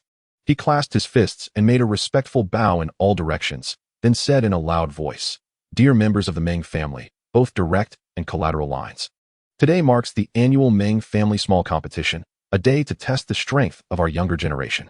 As always, any Meng family member under the age of 25 is eligible to participate and step onto this arena to compete. Whoever can laugh last on this arena will win first place, receive a generous reward, and a medal inscribed with the words Meng family new talent. Now, without further ado, any confident younger members may sign up to compete." As soon as he finished speaking, a young man leaped onto the arena with swift movements and a strong physique, landing silently, which drew cheers from the crowd. Upon closer inspection, it was revealed to be the younger generation member Meng Buping, who, despite his young age, had reached the peak of the iron level and ranked among the top of his peers, though his chances of winning were slim. The Meng family small competition would last for 3 hours, and the earlier one competed, the more energy they would expend, which would be detrimental for later matches. To win, it would be better to go on stage later. Those who stepped up early were not necessarily aiming to win, but merely wanted to make an appearance in front of the many family members. Meng Buping was thinking along these lines. According to custom, the first one on stage had to perform, so he said, "Today, I will showcase a sword technique for everyone, and I hope for your guidance." After speaking, Meng Buping drew his sword and performed a visually striking sword technique, with dazzling sword light and an icy aura, which received rounds of applause. After finishing his display, the formal competition began. The third person then stepped onto the stage. Someone stronger than Meng Buping, who easily knocked him off the stage to become the next defender. Thus, one match followed another in quick succession. People continuously stepped onto the stage, and others were knocked down in turn, with the defender changing hands repeatedly. From the second hour onward, the fighter's strength visibly increased, as some of the outstanding younger members took to the stage, all above the steel level, while those at the iron level had no chance and were easily knocked off the stage. After much waiting, a young man finally could no longer contain his fighting spirit and leaped onto the arena. As soon as he appeared, There were gasps from the crowd. It was Meng Jiaolin. The strongest among the younger generation had arrived. At just 18 years old, he had already reached the early silver level. And he was the champion of last year's competition, making him a strong contender for this year's title as well. With nearly an hour left before the competition ended, was he not a bit early to step up? The boy known as Meng Jiaolin stood on the arena with a serious expression, exuding a formidable aura. His physique appearing as if carved from steel, radiating a sharp intensity. The Meng family youth opposite him was intimidated by Meng Jiaolin's presence, his face fluctuating between various emotions. Do you want to compete? Meng Jiaolin asked coldly. The opposing Meng family youth hesitated for a moment, biting his teeth, before finally lowering his head and saying, I am not your opponent. There's no need to compete. Let someone else challenge you. He admitted defeat and directly jumped off the arena. Only Meng Jiaolin remained on the stage, creating an unusual silence in what had been a lively competition, as no one was willing to step up to challenge him. This demonstrated just how great Meng Jiaolin's intimidating presence was among his peers. Meng Jiaolin's purpose for stepping onto the stage was not merely to win, but for another reason. He turned his head and coldly gazed at the viewing platform where Meng Chen was sitting, and in front of tens of thousands of family members, he shouted, Meng Chen, do you dare to come up and fight me? Chapter 52. Is it a dragon or a bug? This powerful shout echoed throughout the vast martial arts arena, reaching the ears of everyone present. Everyone was taken aback. Meng Jiaolin had actually challenged Meng Chen. This incident made Meng Chen and the mysterious friend behind him a taboo within the Meng family. The clan leader repeatedly warned against anyone causing trouble for Meng Chen. Meng Jiaolin's public challenge clearly violated the leader's warning and was extremely dangerous, akin to playing with fire. However, most Meng family members did not feel that Meng Jiaolin was in the wrong. Rather, they secretly supported his actions. Meng Jiaolin was the top youth among them, and if Meng Chen did not step up, he would surely be badly beaten if he did. Humph, even if Meng Chen had the courage, he wouldn't dare to step onto the stage. The Meng family was in an uproar, with half of the gazes focused on Meng Jiaolin and the other half on Meng Chen. Meng Jiaolin, unafraid of danger. But the clan leader Meng Bokong understood the severity of the situation. The old leader immediately stood up and shouted, Meng Jiaolin, what nonsense are you spouting? Meng Chen will not participate in this Meng family small competition. Don't shout there. Others will challenge you. Meng Jiaolin ignored the leader's warning and continued to shout. Meng Chen has the surname Meng, and at under 25 years old, he naturally qualifies to participate in the Meng family small competition. There is no violation. I challenge him because I heard he recently defeated Meng Hu and Elder Wu, showing extraordinary strength. I want to test whether he has genuine talent or if he achieved victory through reliance on others. Is he a dragon or a bug? One battle will reveal all. Meng Jiaolin, shut your mouth.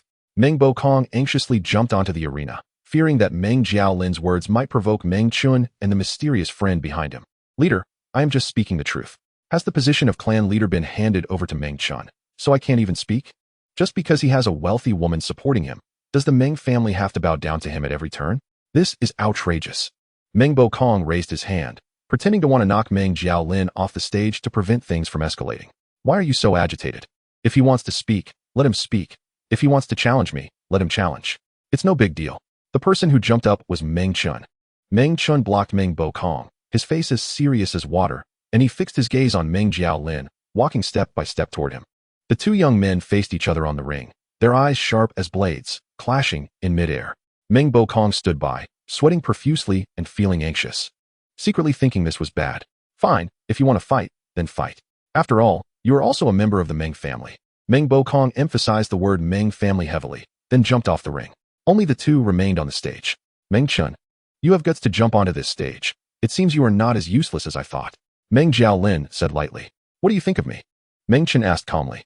Do you really want to know? I really want to know. In my eyes, you are just a pretty boy who relies on a woman everywhere. A person who takes advantage of others' power. Without that master helping you, you are nothing. The previous killings of Meng Hu and Elder Wu must have been with that master's backing, not your true ability. That's how I see you. Ha ha. Meng Chen laughed in anger, actually laughing out loud from rage. Pretty boy, taking advantage of others, not even worth a fart. Can you use any harsher words? I would love to experience your high-level skills. Meng Jiaolin raised his hand, contemptuously beckoning with his fingers, wanting to prove that Meng Chen was not a spineless person who relied on women everywhere. He should defeat him here instead of just talking. That is all I have to say. Let us battle. Meng Chen's demonic power erupted. His profound energy soared to the sky, and his aura suddenly changed. The energy fluctuations emanating from him formed visible ripples, spreading in all directions like crashing waves. Meng Jiaolin's expression slightly changed. This aura was very strong. Meng Jiaolin also unleashed all his power, emitting an equally fierce aura to resist Meng Chen's pressure. Immediately after, both revealed their weapons. Meng Chen wielded the burning heaven blade and the holy spirit armor, with the blade in hand and armor shining bright. Meng Jiaolin also used a blade, with an alligator head on the hilt. Meng Chen is holding a blade formed from the earthquake crocodile. This is a silver-level weapon beast, possessing earthquake abilities, capable of shaking the ground and manipulating earth and stone. Be careful of his lower body when fighting him. Dong Hai immediately reminded through telepathy. Got it. Meng Chen mentally replied, then calmly prepared for battle, taking the initiative to attack, charging forward with a raised blade. Wind blade technique, sweeping leaves. Whoosh, whoosh. The fierce blade energy flew close to the ground, carving scars on the surface, lifting fragments of stone along the way, sweeping toward Meng Jiaolin like sweeping leaves. Good one, Meng Jiaolin shouted, angrily slashing down with his knife, activating the special effect of the earthquake blade. The ground in front emitted a loud bang, then rose up, forming a wall to firmly block the incoming blade energy. Failing in one strike, Meng Chen immediately launched a series of follow-up attacks, raising his right leg and stomping down hard, embedding a hidden force into the ground. Crack, crack. The surface shattered inch by inch, advancing like a snake toward the wall, causing it to shatter completely. A figure leapt out from the debris and soared toward Meng Chen, swinging the blade down in a move called the Heavenly River Slash. A grand blade energy descended with the force of the Heavenly River, heading straight for Meng Chen. Without dodging, Meng Chen directly countered, using the signature move of the Burning Heaven Blade, lifting the blade skyward and striking hard. A fire tornado rose up, thick enough for several people to embrace, colliding with the blade energy above, completely swallowing it. What? Meng Jiaolin was taken aback. The power of Meng Chen's strike far exceeded his imagination. Boom. The fire tornado engulfed Meng Jiaolin, continuously burning him and igniting his clothes and hair. Huh. Meng Jiaolin shouted, his body shaking, releasing a powerful energy, trying to break free from the surrounding tornado, but failed. The fire tornado was extremely powerful. In just a few moments, it had already caused him severe injuries. Only when the tornado's power lessened did Meng Jiaolin, covered in dirt and ash, charge out, scattering sparks in midair. What awaited Meng Jiaolin was a blade strike from above. Meng Chen had been watching Meng Jiaolin from below. As soon as he saw his opponent escape the fire tornado, he leaped up, swinging his blade down, mercilessly striking a drowning dog. Meng Jiaolin saw the flash of the blade and cried out, but it was too late to dodge. Having been burned, his reaction and speed were greatly affected. Uft! The blade shone brightly, blood gushing red. An arm flew off, and the injured Meng Jiaolin screamed as he fell to the ground. Meng Chen followed suit, performing a crushing leg strike in midair, landing heavily on Meng Jiaolin, delivering a decisive blow. The sound of broken bones echoed as Meng Jiaolin spat out a mouthful of blood, barely hanging on to life. The once formidable young genius was now being trampled underfoot. One boy stood above, the other below, the scene frozen.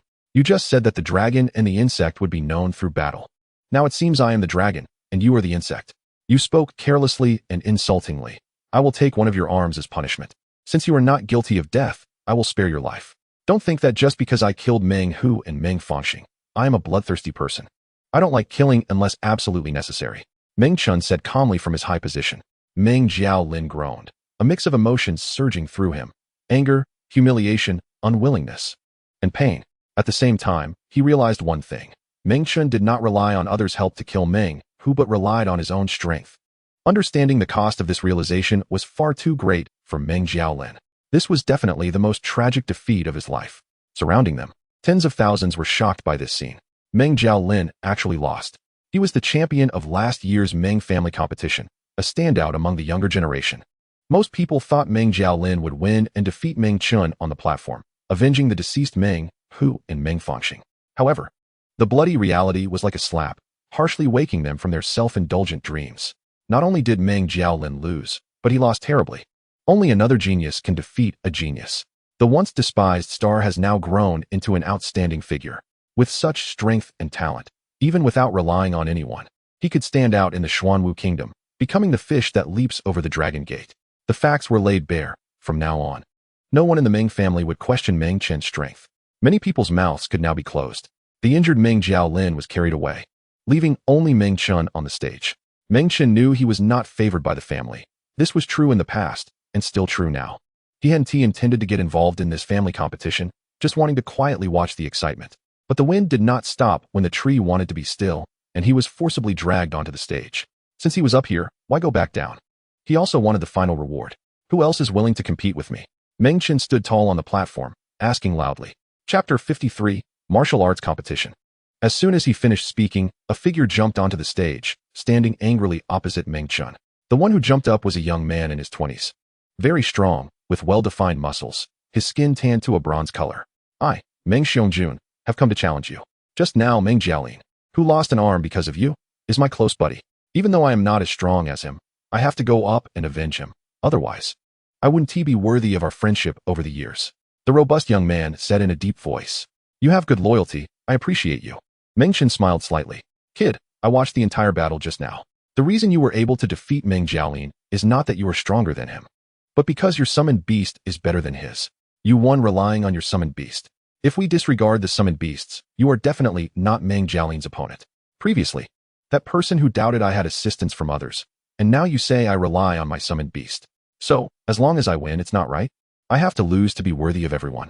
It's simple to prove yourself. Just fight me barehanded. Do you have the guts? Meng Xiangjun provoked. Meng Xiangjun deliberately used a goading tactic to stimulate Meng Chen, hoping to engage in a melee with him, which would greatly increase his chances of winning. Among the younger generation of the Meng family, his martial arts skills were the strongest, unmatched by anyone. Meng Xiangjun had somewhat poor luck, and the summoned beasts he called forth were always unsatisfactory, which was reminiscent of the past Meng Chen. Due to the lack of suitable summoned beasts, he had to train hard in martial arts, making him exceptionally skilled in that area.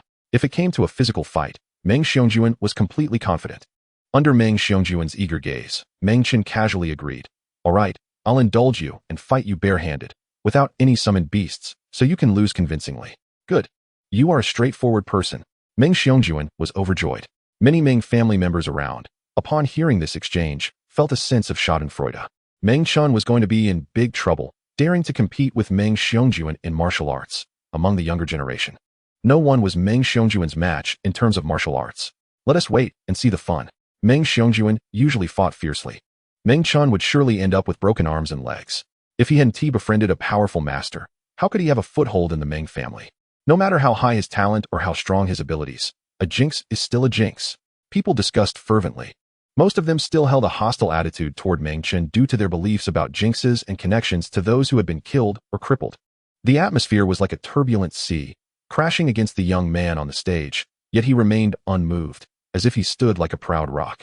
I will not use any summoned beasts. Come at me. Meng Chen extended his hand, taking a stance that exuded a certain grandeur. Good kid, take this. Meng Xiangjun shouted explosively, like thunder, charging forward with a massive fist aimed at Meng Chen with all his might. Martial technique, cannon fist. This punch was like a cannonball fired, immensely powerful, creating a sonic boom. Due to the training of this fist technique, which required striking against gunpowder and such over time, his fists acquired a persistent gunpowder scent, and every punch released this sharp aroma. Even without relying on any summoned beasts, this punch was quite formidable. In a flash, Meng Chen extended his left hand, activating the martial technique, mixed elemental hand, forming a vortex of mysterious energy in his palm to meet the incoming fist. As their fists met, Meng Xiangjun felt as if he had struck a giant cotton ball, his strength seemingly absorbed. Just as he was taken aback, Meng Chen's free fist suddenly swung towards his face, forcing him to hurriedly lift his arm to block. Bang! Meng Chen's fist, infused with mysterious energy and demonic power, unleashed astonishing force, causing the bulky Meng Xiangjun to stagger back, nearly falling over. Seizing the opportunity while his opponent was unsteady, he executed a leg sweep, leaping into the air and sweeping his foot horizontally, producing a sound that cut through the air. Bang! This kick struck Meng Xiangjun's arm, finally knocking him down as his body fell to the side. Meng Xiangjun's arm was nearly broken, and a storm surged in his heart. This Meng Chen was not only powerful with his summoned beasts, but also formidable in martial arts, especially with that strange martial technique that could nullify attacks. It was truly bizarre. But now was not the time to admire the enemy. Just before hitting the ground, Meng Xiangjun slapped the ground with one palm and executed a whirlwind leg technique. Trying to turn the tide, he rolled on the ground like a top, kicking out with his legs, forming a fierce gust of wind. Meng Chen was forced back by this whirlwind leg and couldn't close in, so he decisively changed his attack method, firmly standing in place, both palms pushing out to execute the most powerful mixed elemental hand. A large vortex of mysterious energy quickly formed. releasing a strong suction that absorbed all the force of Meng Xiongjuan's kicking wind, digesting it cleanly. Meng Xiongjuan noticed the vortex in Meng Chen's hand and instinctively felt a hint of danger. Typically fearless, he actually entertained the thought of retreating. But it was already too late. It's over, Meng Chen coldly declared, thrusting out the vortex of mysterious energy. The powerful suction restrained Meng Xiongjuan's movements, leaving him unable to evade this move, and he could only take the full force of it. The vortex tore apart Meng Xiongjuan's shirt like a merciless beast, then cut through his flesh, blood flying everywhere. Meng Xiongjuan was firmly held by the vortex, unable to move, continuously injured, and when the vortex's power weakened, he was blasted away, crashing to the ground. The winner was determined. Many people had hoped to see Meng Chen suffer on the stage, but this expectation was once again dashed. Whether in a blade-to-blade fight or a melee, Meng Chen was incredibly strong. Another outstanding young member of the Meng family was defeated by Meng Chen. If even these two couldn't win, there probably wouldn't be anyone left who could contend with him. Such talent and strength were truly astonishing. Many couldn't help but wonder at that moment. If Meng Chen was not a jinx and had stayed in the family to develop, what kind of person would he have become? Had the family made a mistake 7 years ago, missing out on a genius star? This was someone who could have become a pillar of the family in the future. But 7 years ago, he was rejected by the family, and the reason for his expulsion was merely a fortune-teller's statement. How ridiculous. Meng Chen walked step by step towards the fallen Meng Xiongjuan and said lightly, "I appreciate your willingness to stand up for a friend, so I held back. Otherwise, the injuries you would have suffered would have been far worse. Thank you for your mercy. Let's separate matters. You crippled my friend. I hate you. But I also appreciate your leniency." Meng Xiongjuan forced himself to stand. "Clear distinctions between grievances. I appreciate you even more. Stop flattering me. No matter how much you flatter me, we are still rivals." Meng Xiongjuan snorted and left the stage, injured. These two battles made the Meng family members see Meng Chen's strength clearly, as well as some of his principles in dealing with people. It seemed Meng Chen had a clear yardstick in his heart, giving different degrees of treatment to different enemies. Killing, crippling, or injuring, all were distinct. For a bloodthirsty spirit warrior, this was a rare quality. Some members of the Meng family changed their views on Meng Chen, and even some young women, having been captivated by his powerful presence on the stage, were smitten. Subsequently, several other young members of the Meng family jumped onto the stage to challenge Meng Chen, all of whom ended up defeated without exception. Meng Chen's dominance dampened the enthusiasm of those willing to step up. Fewer and fewer were willing to take the stage. The 3-hour limit finally arrived, and someone struck the gong. Unintentionally, Meng Chen, who hadn't intended to participate in the Meng family competition, ended up standing proudly on the stage at the end, becoming the ultimate victor. Meng Bakong sighed in relief. No matter what, at least the situation hadn't escalated, and Meng Chen's victory would help improve his relationship with the family. To win over Meng Chen and the expert named Yenner, he had to find a way to mend the rifts caused over the past 7 years. "I announce that the winner of this round is Meng Chen," Meng Bakong announced loudly. Sparse applause erupted around him, mostly from the young women in the family. Meng Chen looked around and suddenly felt this was an opportunity to express his feelings. There were some words he wanted to say. "Years ago, someone called me a jinx, claiming I would bring disaster to the family. That was just nonsense, completely unfounded. I don't want to hear the term jinx again. I will not bring disaster to the family. Instead, I will bring benefits. I am still young now and cannot change much, but in a few years, I guarantee I will use the knife in my hand to carve out a bright future for the Meng family."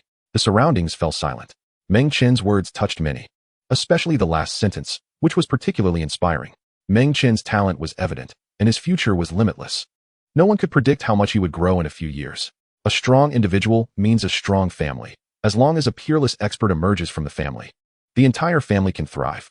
Many had previously seen Meng Chen as an outsider and couldn't recognize him, but this speech changed many people's perceptions, and they subconsciously began to see him as kin. One person's applause broke the silence, followed by more applause until it surged like a tide. This round of applause was several times more than before.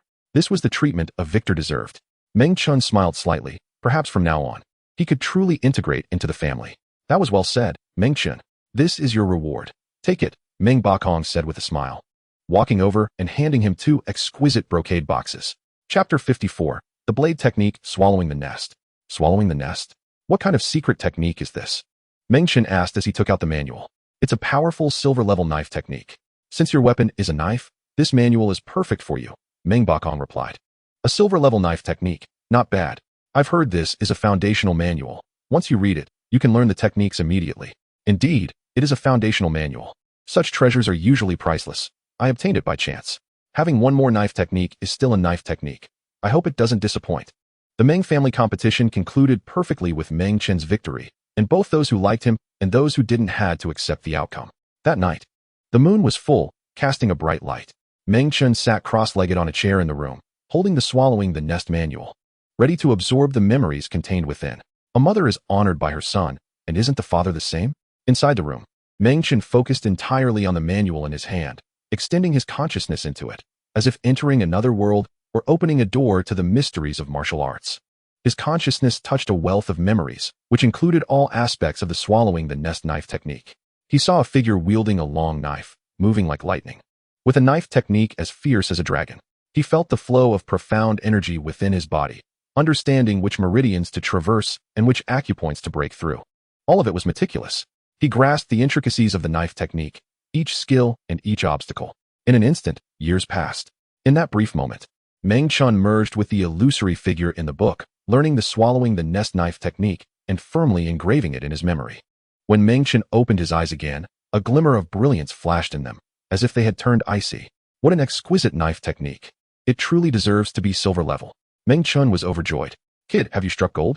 How does Swallowing the Nest compare to the wind control knife technique I taught you? Dong Hai asked telepathically. The wind control knife technique is straightforward, while Swallowing the Nest is more cunning, making it hard to defend against. It's only natural that it's a bit stronger than the wind control technique, considering it's a silver level technique. Back then, you were too weak, so I had to choose a weaker technique for you to learn. Now that your strength is decent, I can teach you some more powerful techniques. My seventh host, Zhang Xiaoi, was a knife fanatic who mastered various knife techniques. I've learned a lot from him, so I can teach you plenty. Yes, I'll still rely on your guidance in the future. The child can be taught.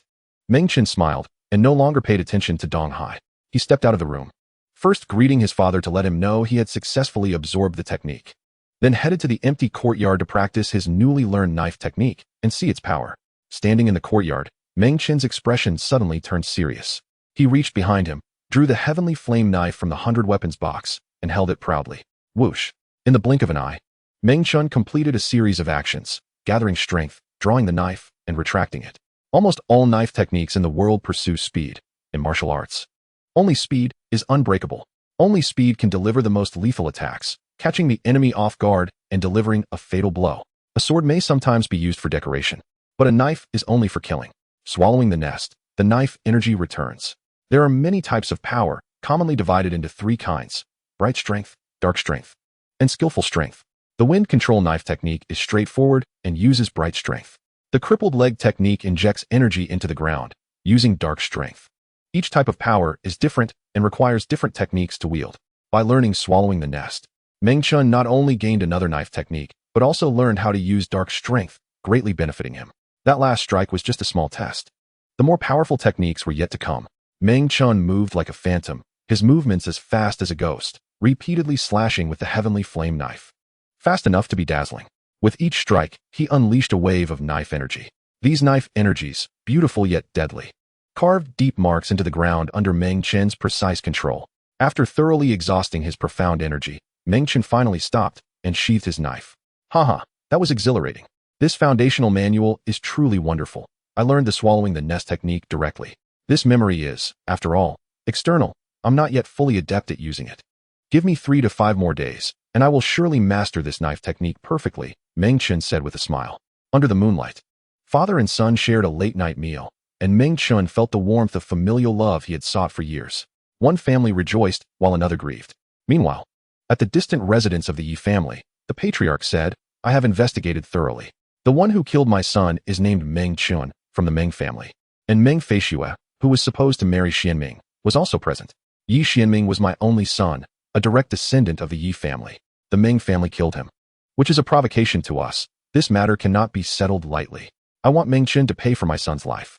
I also want Meng Feishue to marry my son in a posthumous wedding to accompany him in death.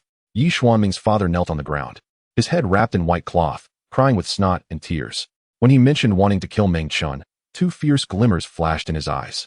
The patriarch of the Yi family stood opposite him, his old face dark and gloomy. Yi Xianming and his father were both direct descendants, closely related to this patriarch. Strictly speaking, Yi Xianming even had to call him great-grandfather. With a direct descendant murdered, the patriarch of the Yi family was naturally furious. The Meng family was truly audacious to dare kill someone from the Yi family. The relationship between the two families had already been strained over the years, and they had had many unpleasant encounters. They had hoped to repair their relationship through this marriage, but unexpectedly, such an incident occurred. The Yi family was a dominant force in Longtang County. The blood of any Yi clan member could not be shed in vain. You can rest assured, I will take charge of this matter. Tomorrow, I will bring the elite members of our family to the Meng family to demand an explanation. If the Meng family can provide a satisfactory solution, then it's fine. If not, the head of the Yi family squinted slightly, and his elderly body erupted with a domineering aura reminiscent of youthful arrogance. War brings death, but it can also lead a family to prosperity. After the small competition with the Meng family, another significant event approached. In a few days, it would be Meng Bakong's birthday, and he was turning 70 this year. The age of knowing the mandate of heaven. This birthday was particularly meaningful and destined to be celebrated grandly. Many people in the Meng family were busy preparing for this celebration, but few knew that Meng Chen's birthday happened to be on the same day as Meng Bakong's.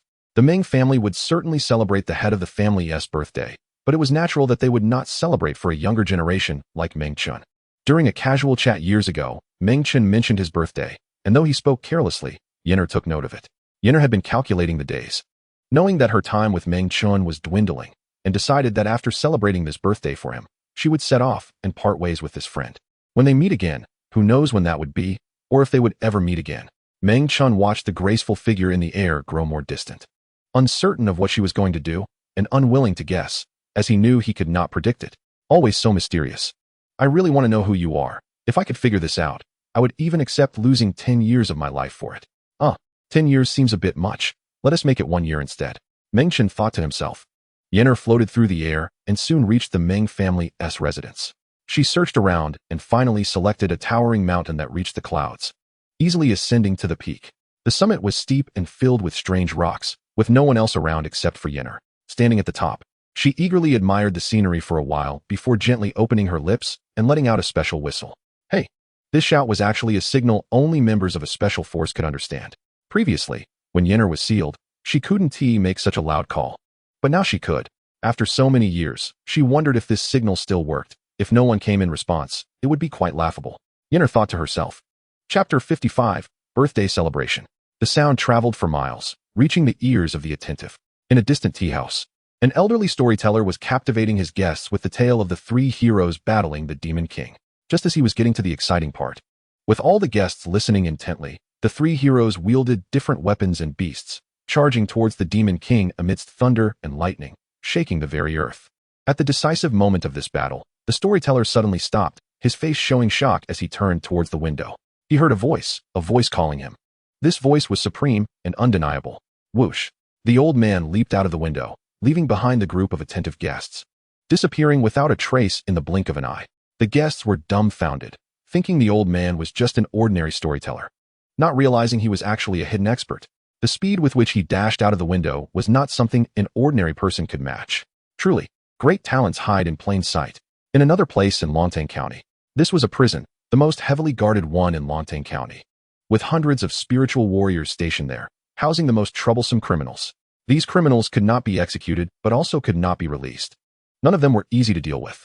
Deep in the prison, a disheveled male inmate leaned against the wall, appearing to rest, but in reality, he was secretly cultivating, his inner energy surging like turbulent waves. A faint whistle reached the male inmate's ears, and he suddenly opened his eyes, a glint of brilliance flashing in them. Moments later, he easily broke through the most heavily guarded prison in Longtang County, and even hundreds of spiritual warriors could not stop his advance. In a dense forest, purple poisonous mist swirled in the air, and numerous poisonous insects crawled along the ground, making it a deathly forbidden zone, forbidden for the living to enter. In such a terrifying place, there stood a small wooden house. A sinister woman suddenly flew out of the wooden house, dressed in a purple robe, racing away at high speed towards the source of the intermittent howling. Buzz! A swarm of poisonous insects flapped their wings, appearing like a mass of purple smoke, loyally following behind the woman in purple. The old storyteller, the male inmate, and the woman in purple were all heading in the same direction, sharing the same thought. The long-lost figure from decades ago has appeared. At the mountain peak, a solitary and enchanting figure stood, as if a vibrant flower had bloomed from a crack in the stone. Yenner patiently waited for a long time, and finally, a figure appeared in her line of sight, rapidly climbing up the mountainside, leaping up in a few flashes. The first to arrive was the old storyteller. He glanced at Yenner, confirmed her identity, and then excitedly knelt on one knee, trembling as he said, "I pay my respects, Your Highness. Your Highness." This title signifies nobility, confirming Yenner's high status. But she was certainly not a princess of the Xianzhou kingdom. There was no one like her in the royal family. "Elder Tianji, rise." Yenner raised her hand, her nobility evident. "Thank you, Your Highness." Elder Tianji stood up, his head lowered, and asked, "Where have you been all these years? Why have you not shown yourself? Everyone has been searching for you for many years, but has not found you. It's a long story. I was sealed by someone, and it was only recently that I broke the seal and regained my freedom. Who was so bold? You don't need to concern yourself with this. I have other matters for you. What orders do you have, Your Highness?" "I will certainly obey. In 3 days, a friend of mine is celebrating his birthday. I hope you can go to congratulate him and bring a gift. This gift should not be too good or too bad. That is simple. May I ask your friend's name?" "Meng family, Meng Chen." On this day, 6 individuals of different identities received the same order to celebrate the birthday of this unfamiliar person, and to prepare a gift. Yenner clearly instructed that the gift should not be too good or too bad. If it was too good, it could bring trouble to Meng Chen, and if it was too bad, it would show a lack of sincerity. To prepare the gift, these 6 individuals racked their brains. In Longtang County, Yi Family Town. As the name suggests, this was the territory of the Yi family. It was not far from the Meng family residence. On horseback, one could reach it in just an hour. The once peaceful and tranquil Yi family town now exuded a sense of impending doom, with many elite members of the Yi family coming and going. In a large mansion, the head of the Yi family, Yi Xiao, sat in a chair, conversing with Yi Xuanming's father. "Head, didn't you say you were going to the Meng family to demand an explanation? Why have you stopped here?" Yi Xuanming's father asked. "No hurry. In a couple of days, it will be that old dog Meng Wukong's birthday. He is turning 70 this year and will definitely celebrate grandly. At that time, we will go and make trouble at his birthday feast. If we are going to deal with the Meng family, we should choose their most festive day to act." Yi Xiao said solemnly. "Clever, truly clever. The head thinks ahead." Yi Xuanming's father exclaimed with joy. "Humph, daring to kill our direct descendants. This time the Meng family must pay the price and learn that among the major families in Longtang County, our Yi family is the strongest. After this battle, the Meng family will learn to keep their tails between their legs." Whether it was Yi Xiao or Yi Xuanming's father, they were both confident about heavily stepping on the Meng family, believing it to be a sure thing. Over the years, the Yi family had indeed developed quite well, gaining a golden-level spiritual warrior and 5 silver-level spiritual warriors, significantly increasing their combat strength and expanding their ambitions, eagerly preparing to expand their territory. The murder of Yi Xianming provided the Yi family with a rallying cry for expansion, giving them a justified reason to act. Crackling sounds erupted as firecrackers were set off in front of the Meng family's residence, creating a thunderous noise, while a group of kids covered their ears and laughed foolishly at the sight. Today was the birthday of the Meng family patriarch, a festive day when the entire family was decorated with lights and celebrated joyfully, with countless tables filled with sumptuous food and drinks. Guests began to arrive at the Meng family's residence to congratulate Meng Bakong on his birthday, each carrying gifts, some of which were quite lavish. The guests came from various backgrounds, including martial arts masters, high-ranking officials, wealthy merchants, and even some rascals looking for a free meal. Several hosts stood at the entrance, responsible for receiving gifts and registering guests. Naturally, the hosts had different attitudes toward guests of varying statuses, which was only human. From a distance, a cavalry unit appeared, catching the attention of several hosts. Military personnel had arrived. They needed to be treated well and not lose face. The cavalry rushed closer, and the leader was not riding a horse, but a majestic war beast that resembled both a lion and a Meng tiger. This person was tall, clad in light armor, and had waist-length black facial hair. The hosts bowed respectfully and inquired about the identity of the military personnel. "I am General Ling Zhen of the 3rd rank. Here today to celebrate the birthday." The bearded man introduced himself. Upon hearing this, the host's faces changed. Ling Zhen was a prominent figure in the military of Longtang County, commanding a significant force and serving as a capable general under the county lord. In the Xiangwu Kingdom, military ranks were divided into 9 grades, with the 1st rank being the lowest and the 9th being the highest. A 3rd rank officer was already considered top tier among local military officials. Among all the guests today, General Ling Zhen had the highest status. Not only was Ling Zhen of high status, but he also possessed impressive skills, having reached the golden level and being extremely proficient in bomb making, which earned him a great reputation for his powerful bombs that could play a significant role in warfare. "General Ling, please come in. I will go inform the patriarch. He will be very happy to know you are here." The host welcomed Ling Zhen inside, and then hurried off to deliver the message. A moment later, Meng Bakong arrived with a group of people to greet Ling Zhen, his face beaming with joy. "General Ling, I am truly honored that you came to celebrate my birthday. Please come in. A seat has already been prepared for you. And we must drink 3 large cups together, Meng Bakong said with a smile. To celebrate your birthday? Ling Zhen frowned. Is the Meng family making such a fuss to celebrate your old age? Yes, today is my birthday. Of course, we are celebrating for me. To speak frankly, I came today to celebrate for another person, not for you. But since I am here, I might as well wish you a happy birthday too. Meng Bakong's smile instantly froze, feeling somewhat embarrassed. Ling Zhen had traveled a long way to say he was there to celebrate, but it turned out it wasn't for him. The patriarch. What was going on? Did Ling Zhen come to pick a fight? He had been so happy to hear that Ling Zhen was coming, only to find out it wasn't for him, which made his face feel hot. General Ling, if you are not here to celebrate for me, then for whom are you here to celebrate? Meng Bakong asked, feeling uncomfortable. I am here to celebrate for Meng Chen, Ling Zhen replied straightforwardly. Meng Chen? That's right, Meng Chen. Upon hearing this, Meng Bakong and the others were shocked. It turned out today was also Meng Chen's birthday. Ling Zhen had come all this way to celebrate for Meng Chen. Meng Chen, a young boy who hadn't even grown a full beard yet, actually had such status that a third-rank general would come to celebrate for him. It was truly unbelievable. Everyone was dumbfounded, not knowing what to do. Where is Meng Chen now? Take me to him, Ling Zhen urged. The cavalry led by Ling Zhen marched into the Meng family's residence. Meng Bakong glanced around and noticed that Ling Zhen was holding a gift box. It was obvious that this was a birthday gift for Meng Chen, and it had nothing to do with him as the patriarch.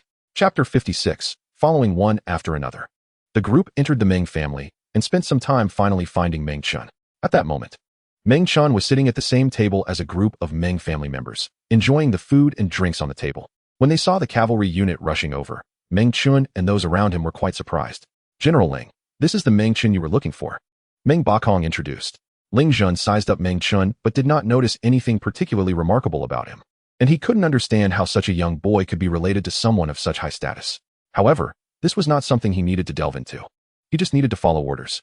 Ling Zhen dismounted and quickly walked up to Meng Chen, cupping his fists and saying, Young friend Meng Chen, it's a pleasure to meet you. I am General Ling Zhen, here today to celebrate your birthday. Wishing you happiness as vast as the East Sea and longevity as enduring as the South Mountain. Here is a birthday gift, a small token of my regard. Please accept it. As he spoke, he handed over the gift box. Meng Chen did not reach for the gift box, but looked at Ling Zhen in astonishment, feeling somewhat confused. What was going on? Meng Chen was indeed celebrating his birthday today, but he did not know Ling Zhen. Nor did he plan to have a birthday celebration. Suddenly, a stranger appeared to give him a birthday gift, which left him somewhat at a loss. Seeing Meng Chen remain motionless, Ling Zhen became somewhat anxious. If this birthday celebration fell through, he couldn't afford to bear the blame from the prince.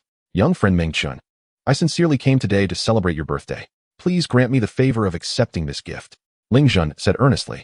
Those nearby watching this scene, hearing this exchange, were nearly left speechless. My goodness, did they hear correctly? The dignified third-rank General Ling Zhen was actually humbling himself to ask Meng Chen to accept the gift. Seeing Ling Zhen speak so sincerely and even a bit urgently, Meng Chen finally took the gift box. The old ginger is still spicy. Jiang Donghai sensed the situation and transmitted a message to Meng Chen. Kid, this must be arranged by that girl Yenner. Just accept the gift. Yenner has unfathomable strength and a significant background. It's easy for her to send 1 or 2 prominent figures to celebrate your birthday. That made sense. It should be her doing. Meng Chen secretly agreed and glanced around but couldn't see Yenner's figure. Seeing that Meng Chen accepted the gift box, Ling Zhen breathed a sigh of relief, stroked his beautiful mustache, and smiled. Young friend Meng Chen, this gift box contains a bomb that I personally refined, called the Thunder Bomb. Once detonated, it can kill spiritual warriors below the golden level, and its power is quite considerable. I don't have any other skills. Just this little trick. I hope you won't think it too little. Ling Zhen's bomb-making skills were well known, and the bombs he personally crafted were extremely powerful, with many people wanting to purchase them but having no way to do so. Some bomb vendors often used his name to pass off inferior products. A bomb capable of killing spiritual warriors below the golden level was definitely one of Ling Zhen's finest works, and its value was unimaginable. As a birthday gift, this thunder bomb was undoubtedly precious. Many people looked at the gift box with envious eyes. We are 2 strangers. General Ling actually sent me such a valuable gift, which is truly overwhelming. Meng Chen, well aware of social etiquette, immediately stood up to say some polite words. It's not valuable at all. Please accept it. Young friend Meng Chen, Ling Zhen replied politely. After considering for a moment, Ling Zhen felt it was not a big deal, so he dared to sit across from Meng Chen and dine together. Before Ling Zhen could warm his seat, another distinguished guest arrived. The clan leader, the renowned young master Wu Chang, Yu Bai requested to see him, saying he wanted to congratulate Meng Chen on his birthday. A member of the Meng family rushed in, reporting loudly. Meng Bokong's expression changed, feeling surprised. Young Master Wu Chong, Yu Bai, is a well-known figure, powerful and solitary, with a character that is both righteous and wicked, making him hard to understand. His pale complexion and preference for wearing white made him look like the legendary soul-reaping ghost. By Wu Chong, hence the nickname. Meng Chen, do you know young Master Wu Chong? Meng Bokong asked Meng Chen. I don't know him. Meng Chen shook his head. Strange, why are there so many people you don't know coming to congratulate you today? Meng Bokong's mind suddenly flashed. Realizing the key point, this must be arranged by the expert named Yenner. Moments later, young Master Wu Chong, Yu Bai, arrived, and indeed, he looked just like a Bai Wu Chong. Young Master Meng, I heard you were celebrating your birthday today, so I came to congratulate you. I wish you a smooth path ahead and rapid progress in your cultivation. Here is a small gift, I hope you accept it, Yu Bai said, presenting a gift with both hands. His polite demeanor was quite contradictory to his character, which is both righteous and wicked, having killed countless people, making one doubt whether he truly is the young Master Wu Chong. Meng Chen accepted the gift and smiled in return. Thank you for your generous gift. Receiving unearned rewards makes me feel uneasy. My small gift is a dragon heart stone, which will certainly be useful to you in the future. Yu Bai pointed at the gift box. Is it the dragon heart stone that can help beast soldiers reach their growth limits? Meng Chen was taken aback. Exactly. Yu Bai nodded. Meng Chen gasped. This was indeed a good item, more valuable than the thunderbolt earlier. The dragon heart stone is a rare spirit gold suitable for various beast soldiers to devour, allowing them to directly break through their growth limits. Ordinary spirit gold does not have such a miraculous effect. Meng Chen had only heard of the dragon heart stone before, never expecting to obtain one himself someday. This gift is remarkable.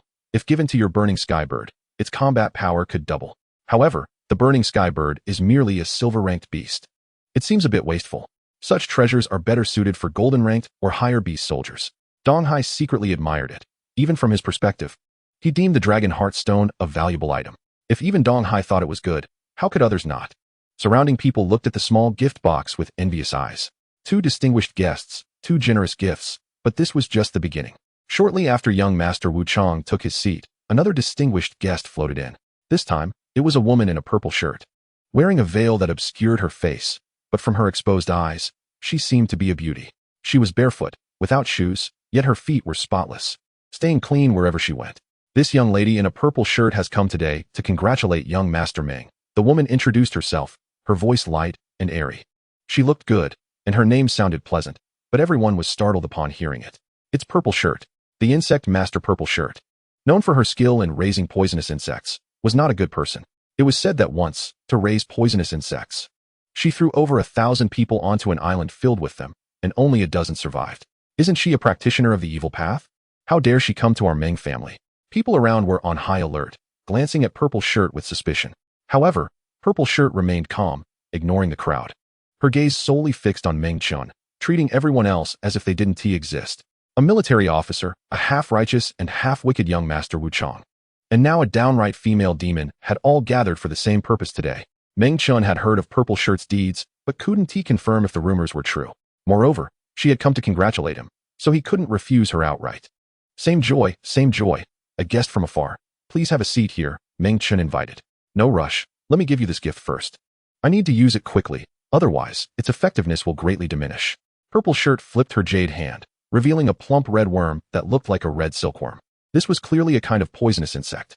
Poisonous insects have various effects, most of which are harmful. Ordinary people have a natural fear of poisonous insects. And upon seeing the red poisonous insect, many retreated. Meng Chen did not step back but frowned. How could he accept a poisonous insect as a birthday gift? Regardless of whether using a poisonous insect is considered righteous, even if he was willing to use it, he didn't know how to raise it, making it useless to him. It could even harm him, leading to a loss rather than a gain. Purple Shirt seemed to sense Meng Chen's concerns and chuckled lightly. The birthday gift I'm giving is not this poisonous insect, but what's inside its belly. This insect is called the life-devouring insect, capable of consuming a person's life essence. Those who have been absorbed by it will become a dry corpse. I just used it to absorb the life essence of a spirit martial artist. This is a great supplement. If you reabsorb this essence into your body, it will guarantee your cultivation advances by leaps and bounds. Don't worry, this method of enhancement may seem bloody and terrifying at first glance, but it is actually highly beneficial and poses no harm. It's very safe. Since you are a friend of that influential person, I wouldn't dare harm you. Her words were spoken lightly, yet concealed a chilling underlying truth. This life-devouring insect had just absorbed someone's life essence, meaning that person must have already perished. This birthday gift was equivalent to a human life. Meng Chen's eyelids twitched. He was starting to believe the rumors about Purple Shirt.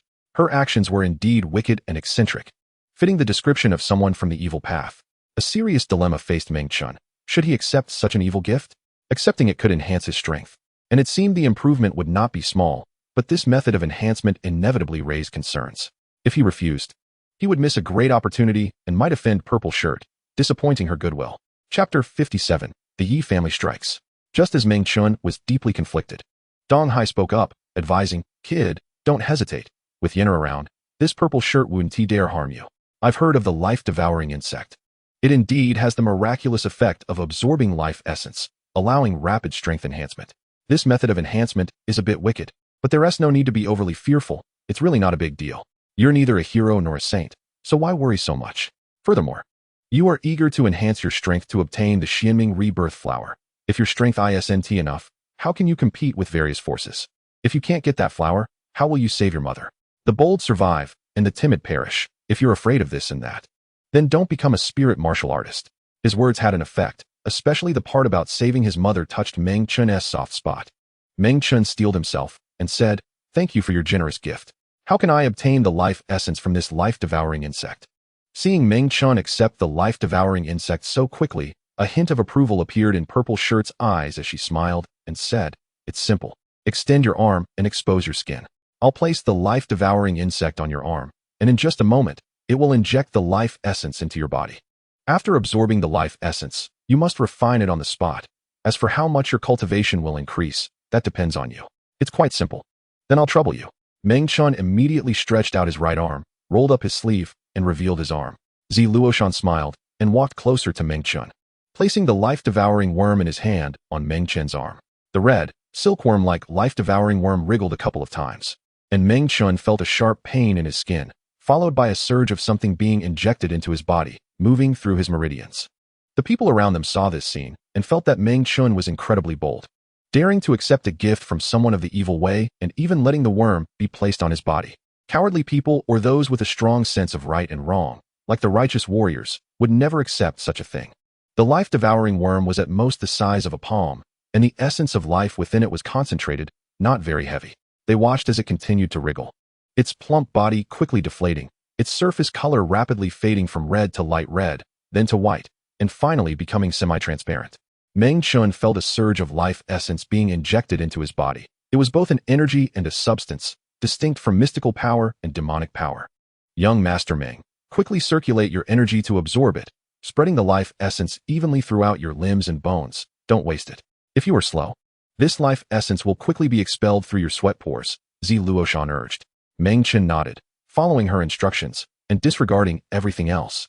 He immediately sat cross-legged on the ground, began to operate the demon-slaying secret art, and the mystical power in his dantian began to rotate, causing the demon core to stir. This process should not be disturbed. Ling Zhan, Yu Bai, and Zi Luoshan voluntarily took on the role of protectors, quietly observing their surroundings to prevent any accidents. With these few as protectors, even if thousands of troops charged through here, they wouldn't touch a single hair on Meng Chen. Meng Bakong watched this scene, feeling quite shocked, secretly thinking, "These three gifts for longevity are better than each other, even far better than the gifts I received. It's all about longevity. And here I, the clan leader, am being surpassed by a junior in the family. Who would have thought that the boy I sent away 7 years ago would end up in this position? To have made friends with so many important figures. How could he still be a jinx? Bah, a jinx wouldn't have such luck. That fortune teller back then really misled me. I hope I never run into him again. Otherwise, I'll definitely give him a good beating." Moments later, Meng Chen suddenly opened his eyes wide. A flash of brilliance in them, and the aura he emitted was clearly much stronger than before. "How do you feel?" Zi Luoshan asked with a smile. "My cultivation has improved by 2 small realms, jumping from early steel level to late steel level, just 1 step away from the peak." Meng Chen replied joyfully. "Not bad. At least it saved you a month or 2 of cultivation time." Thank you. Hee, it's just a small gift, no need to thank me."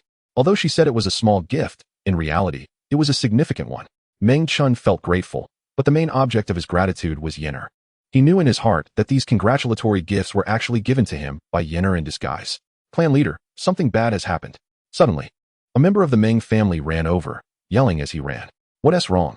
Why the fuss? Is there another important figure coming to congratulate Meng Chen? Meng Bakong asked calmly. It's not a congratulation. They've come to cause trouble. The head of the Yi family, Yi Xiao, has brought 500 elite family members here, insisting that you go out to meet him, claiming there's a life debt our family must repay, the Meng family member said anxiously. Life debt? Meng Bakong's old face changed, immediately guessing some clues. The Yi family's people were aggressive. They must have come to seek revenge for Yi Xuanming's death. With the foundation of the Meng family, they could contend with the Yi family, but they couldn't overpower them. In negotiations, the Meng family would have to make concessions. Meng Bakong turned to Meng Chen. After all, Meng Chen had promised to handle this matter. Meng Chen understood the clan leader's meaning and remembered his initial promise. He raised his eyebrows and stood up. With his own strength, it was naturally impossible to settle matters with the Yi family, but he could leverage the help of others. The three distinguished guests present were all significant figures, and just pulling one of them out could intimidate the Yi family. Everyone, could you help me with a small favor? Meng Chen turned to ask. Young friend Meng, if there's anything you need from this general, just say it. Ling Zhen was the first to respond. The other two distinguished guests also had the same attitude. Meng Chen briefly explained the entire matter and asked these three to mediate the situation. So it's such a trivial matter. This can be easily resolved. I'll talk to Yi Xiao. I believe the Yi family will give me some face. Ling Zhen stroked his beautiful beard. Count me in as well. It's better to use courtesy first and force later. If words can't persuade Yi Xiao, then let us use force. Young Master Wu Chong, you Bai, said lightly. I'm just in need of living people to feed my worms. The Yi family has delivered themselves right to my door, so don't fight me for them. Zi Luoshan giggled, her laughter sinister, sending chills down people's spines. After hearing the words of these three, Meng Chen was overjoyed. With the strong support of these three, what was there to fear from the Yi family? Three esteemed guests. Please this way. I'll trouble you to make a trip, Meng Chen said with a commanding aura, leading the way.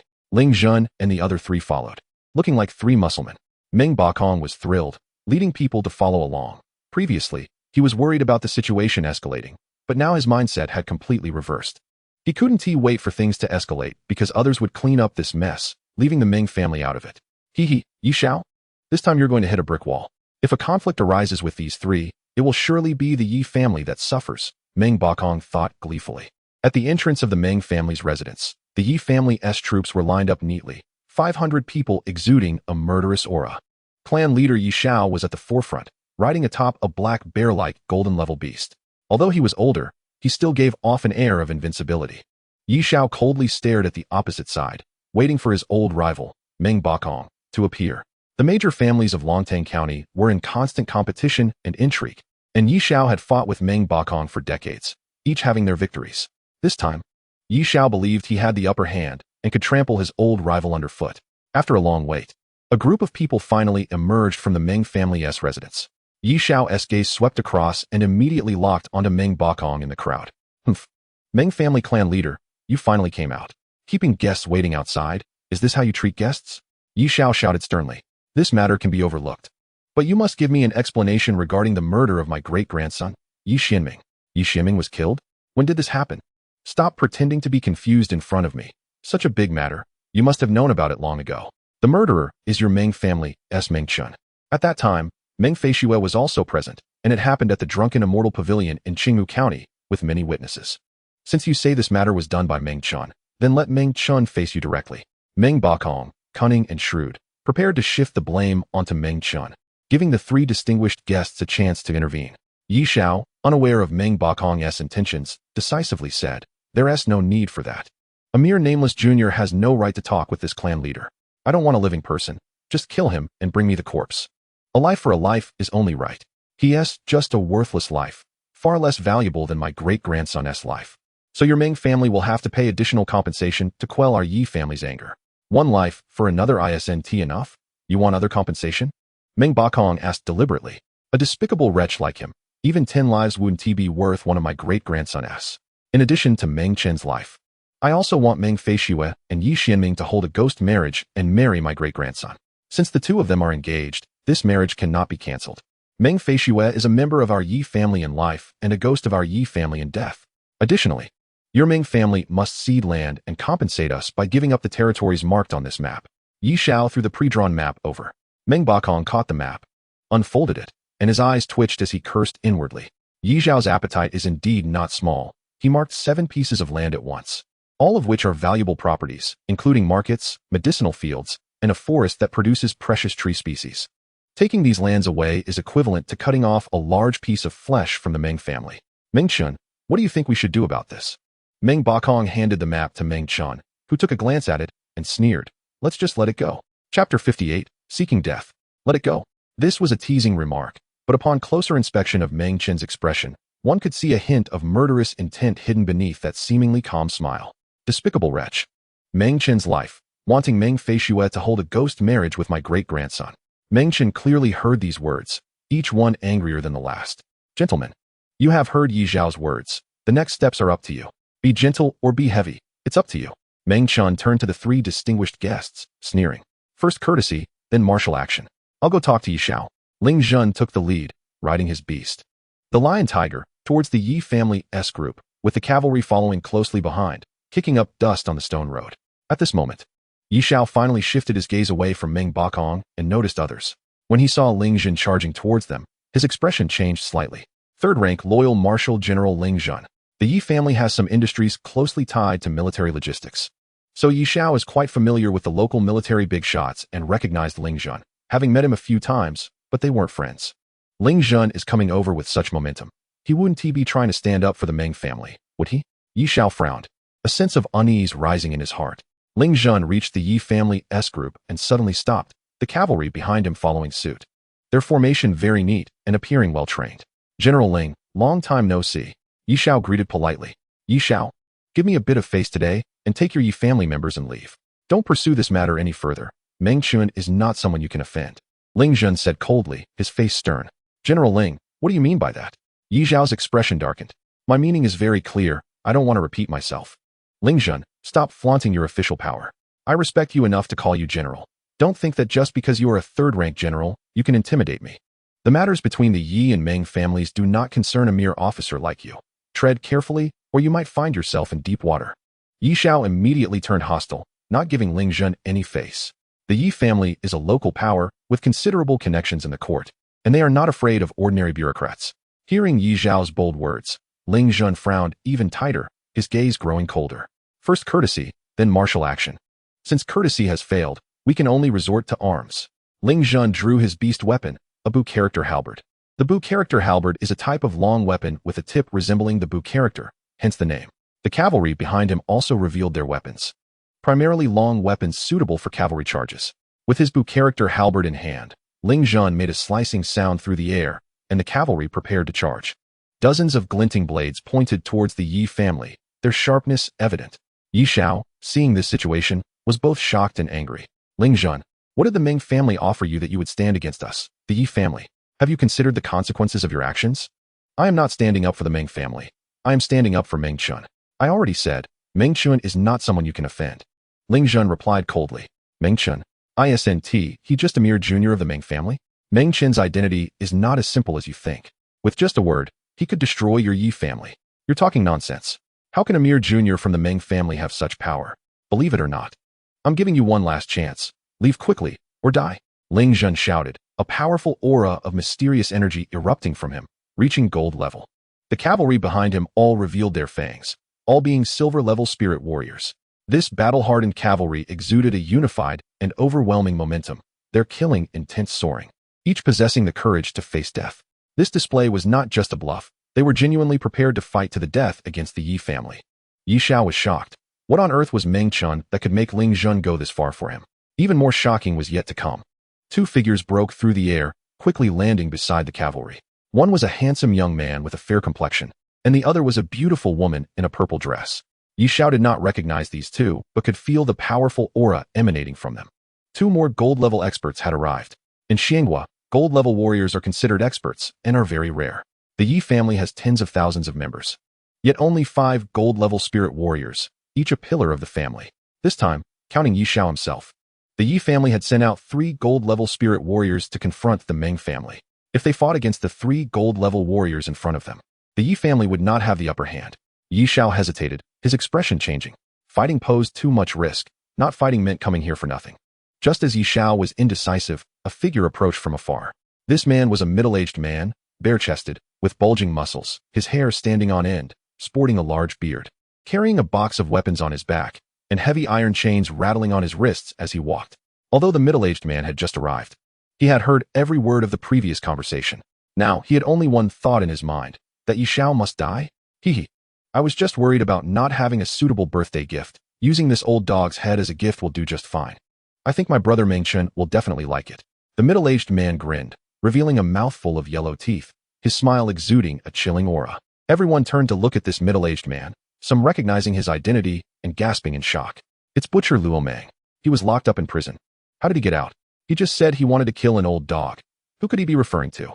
Butcher Luo Meng was infamous in Longtang County, having committed several major crimes, with countless murders to his name. Because spirit warriors could be exempt from punishment, he was not executed but imprisoned instead. After spending a few years in prison, people had gradually forgotten about his existence, but now that he suddenly appeared, it brought back memories of his past. In the Peace Escort Bureau robbery, Luo Meng killed 112 people. In the wealthy merchant Qian Yuanwei robbery, Luo Meng killed 135 people. In the Fengtian town massacre, Luo Meng killed thousands. This man is a killing machine. Otherwise, he wouldn't be called a butcher. Everyone nervously watched as Luo Meng approached. The sound of the iron chains rattling sending chills down their spines. Just as one wave settled, another rose. Luo Meng's appearance added a new variable to this conflict, making the atmosphere even tenser. Yi Xiao stared intently at Luo Meng, noticing that Luo Meng was also looking at him with an unfriendly expression. Could it be that the butcher referred to him as an old dog? At this thought, Yi Xiao's heart sank. This was bad. With the three previous masters plus the butcher Luo Meng, their combat power had already subtly exceeded that of the Yi family's team. Not to mention that the Meng family was not far away, where at least three masters could also be found. If they didn't soften their stance soon, the Yi family would likely face great danger. Yi Xiao dared not act arrogantly any longer. He wilted and waved his hand, saying, "All right, today, I will give General Ling and these friends a little face, and I won't pursue the matter of Yi Xuanming's death.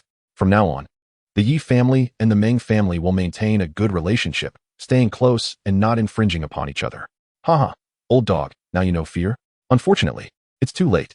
I must have your dog head. Later, I will put a red dot on your forehead, treating it as a longevity peach. Luo Meng laughed several times, and before his laughter faded, he had already jumped close to Yi Xiao, moving as swiftly as a ghost. Yi Xiao's eyes widened, and he hurriedly reached for his beast weapon, but he was a moment too slow. Puff! A cold gleam swept across Yi Xiao's neck, severing his head from his body. Yi Xiao's last thought before death was, Luo Meng is a dazzling gold-level spiritual warrior. Soon after, Yi Xiao fell into endless darkness. A gold-level spiritual warrior could not have such speed. Only a dazzling gold-level spiritual warrior could achieve this, taking Yi Xiao's head in an instant. Previously, when Ling Zhun confronted Yi Xiao, he had to say a lot of words, but Luo Meng was much more straightforward and decisive, killing without hesitation, truly living up to his name as a butcher. Luo Meng held Yi Xiao's head, gazing at it with satisfaction, and laughed, "Good dog head." Blood gushed from the wound, and the corpse fell to the ground. The surroundings erupted in chaos as the Yi family members retreated, distancing themselves from Luo Meng, hardly believing what they had just witnessed. In the blink of an eye, their clan leader had been killed. To take the head of a gold-level spiritual warrior in one move was simply too powerful. No wonder the dungeon could not hold Luo Meng. With such strength, he could come and go as he pleased. He probably treated the dungeon as a free inn over the years, or perhaps he had other motives. Luo Meng turned around, and anyone he glanced at from the Yi family retreated in fear.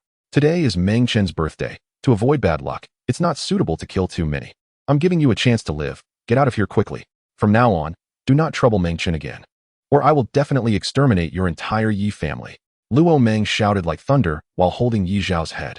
The Yi family members felt as if they had received a great pardon, not daring to utter a sound as they left in a disheartened manner.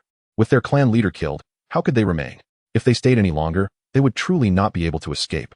The Yi family had come to deal with the Meng family, but ended up kicking an iron plate, sacrificing their clan leader's life in the process. What was even more puzzling was that Ling Zhun, Luo Meng, and the other masters seemed to be helping Meng Chen, a seemingly insignificant young man, rather than the Meng family itself. What could be the reason that these experts willingly assisted Meng Chen? This question was something the Yi family members couldn't figure out, no matter how hard they tried. Luo Meng walked towards Meng Chen, unfazed by the blood, and directly presented the head with both hands, saying, "Little brother Meng Chen, this dog head is for you. I wish you a long life." "Good gift, thank you." Meng Chen graciously accepted the head, allowing blood to soak his palms. "Little brother Meng Chen, These guys are ungrateful. They dared to come and seek your misfortune. I considered it your birthday today, which is why I didn't go on a killing spree. Just give the word, and I will go over and wipe them out completely, leaving not a single one behind. It's up to you to decide whether to kill or spare them. Let it be. It's better to show mercy. Plus, you already said you would let them go. How could you go back on your word and ruin your reputation? Haha, I'm notorious, so I don't care about reputation. Luo Meng laughed heartily. If Meng Chen wanted to eradicate them, a simple word from him would have Luo Meng carry out the task, but Meng Chen did not intend to be that ruthless. Seeing Yi Xiao killed had extinguished Meng Chen's anger. With the matter resolved satisfactorily, they couldn't just stand there foolishly. Meng Bokong warmly welcomed everyone inside to talk. Although Luo Meng was a killer, he still had to be treated as a distinguished guest. There was no choice, given Luo Meng's strength. Having killed an old enemy through someone else's hands, Meng Bokong was overjoyed, and his heart was also filled with happiness. He understood what this meant. From now on, the Yi family would surely be weakened, and at that time, the Meng family would naturally grow stronger. Just as everyone was about to leave, two more people arrived from a distance. One was an old man with white hair, and the other was a thin, middle-aged man carrying a small medicine box. Everyone is here, and we too are late. What a sin, what a sin. The white-haired old man apologized, his voice clear and resonant despite not being loud.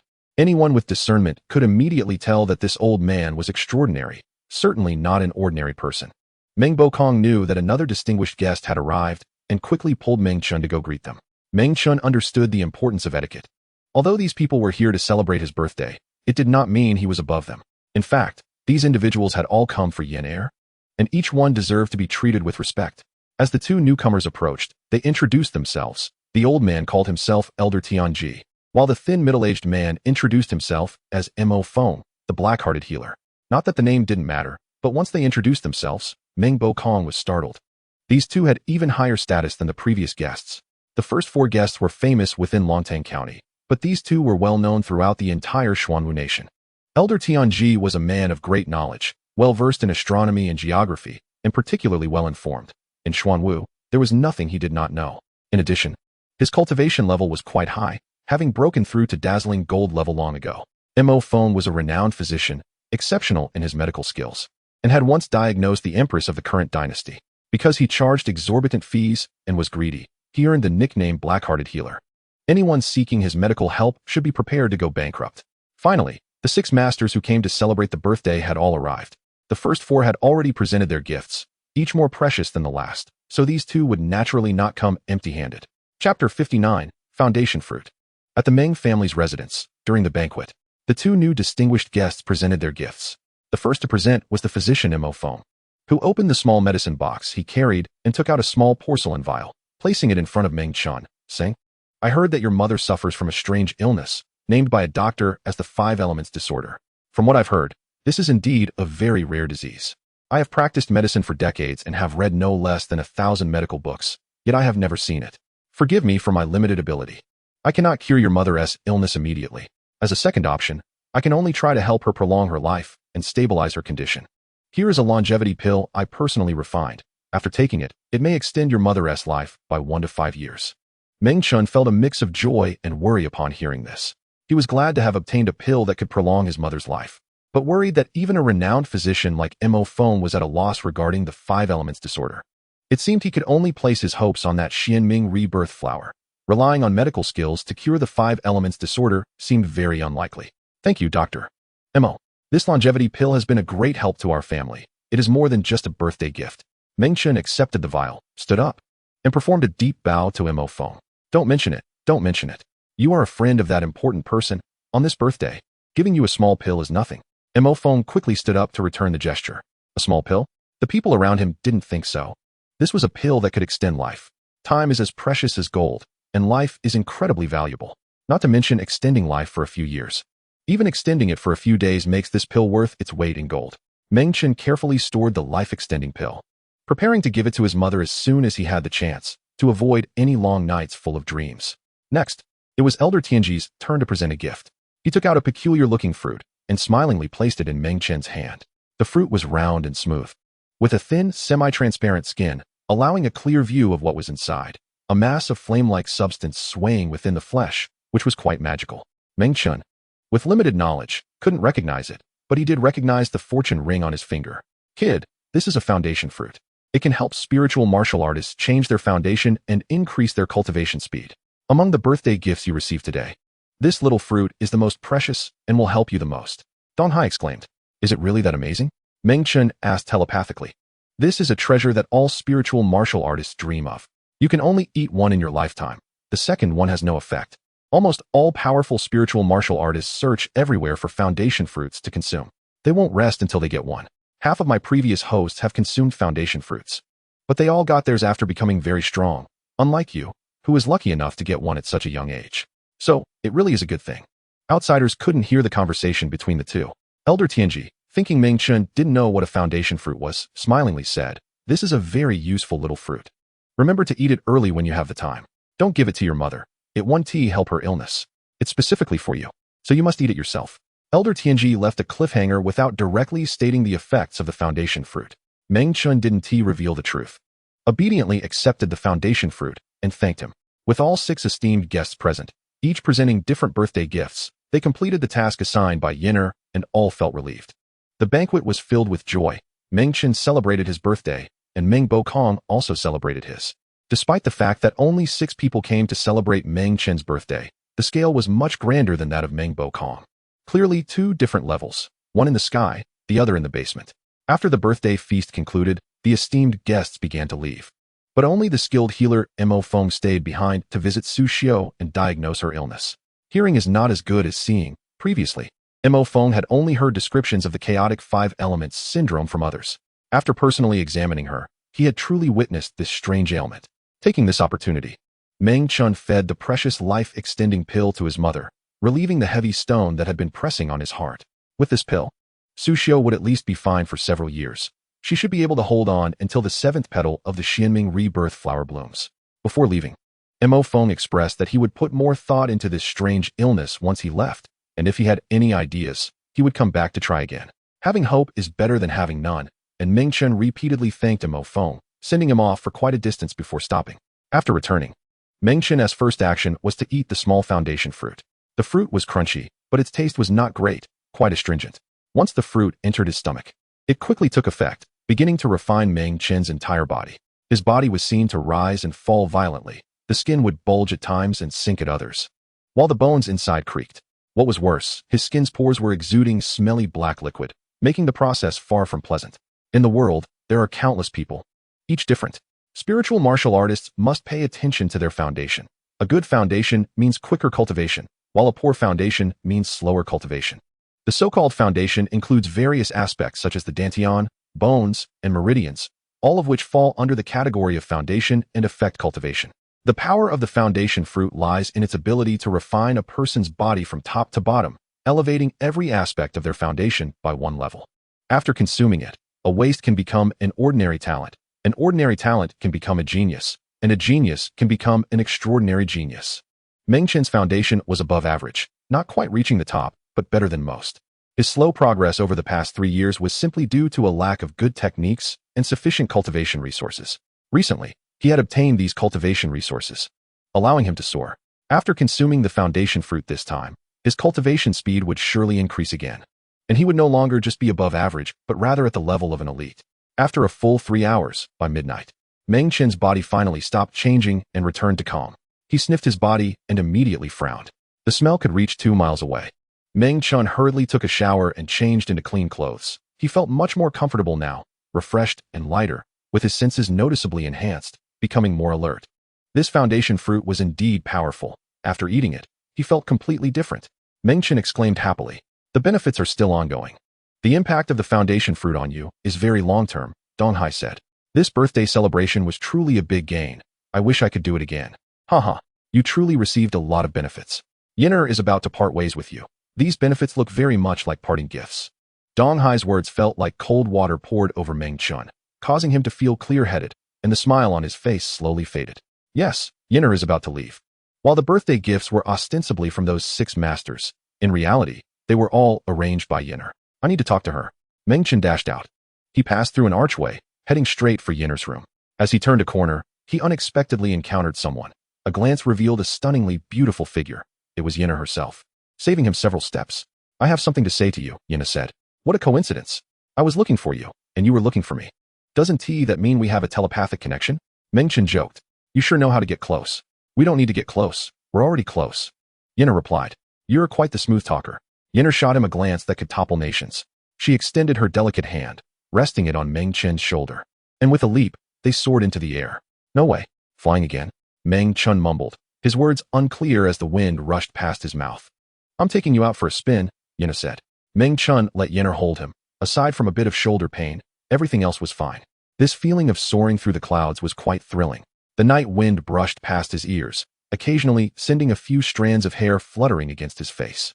Moments later, they landed on a beautifully scenic little mountain, where stood a pavilion built by an unknown person. Yennefer snapped her fingers, and a speck of glowing light floated from her fingertips, scattering to illuminate the surroundings. Yennefer looked up at the moonlight, and after a while, she murmured. A few days ago, everything felt fresh, but now that freshness is gradually fading. Everything around feels just so. You're talking nonsense again, Meng Chen said with a wry smile. What difficulties? Don't tell me to keep it a secret. Yennefer smiled, but didn't mention any secrets, nor did she directly state what the difficulties were. Meng Chen felt helpless. It was indeed something he couldn't discuss with her. All good things must come to an end. Tonight we must part ways. Take care of yourself after I leave, Yennefer said after a moment of silence. You're really leaving? Meng Chen's heart sank. Yes. There are some things I must do, just as you must find a way to save your mother.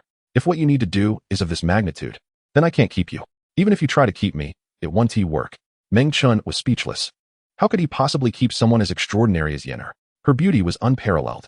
Her strength was unmatched. She was truly a remarkable woman. This parting. I don't know when we will meet again. Before we say goodbye, can you give me one last kiss? Meng Chen unexpectedly blurted out these reckless words, revealing a mischievous expression. Chapter 60. Aspiration in all directions. Meng Chen, who seemed like a loyal and honest person, once again committed the audacious act of asking for a kiss. Yennefer glanced over with a fierce expression. Meng Chen was undeterred, facing her sharp gaze head-on. The two locked eyes for a moment, and Yennefer scoffed. Your audacity is truly remarkable. One kiss isn't enough, and you dare to hope for a second. I warned you before, telling you not to make such outrageous requests. Isn't this a special situation? Once you leave, who knows if we'll ever meet again? Meng Chen smiled apologetically. My kiss isn't that cheap to just give away with a casual word. But I can promise you this. If you ever see me again in the future, I'll give you another kiss then. This is a difficult matter.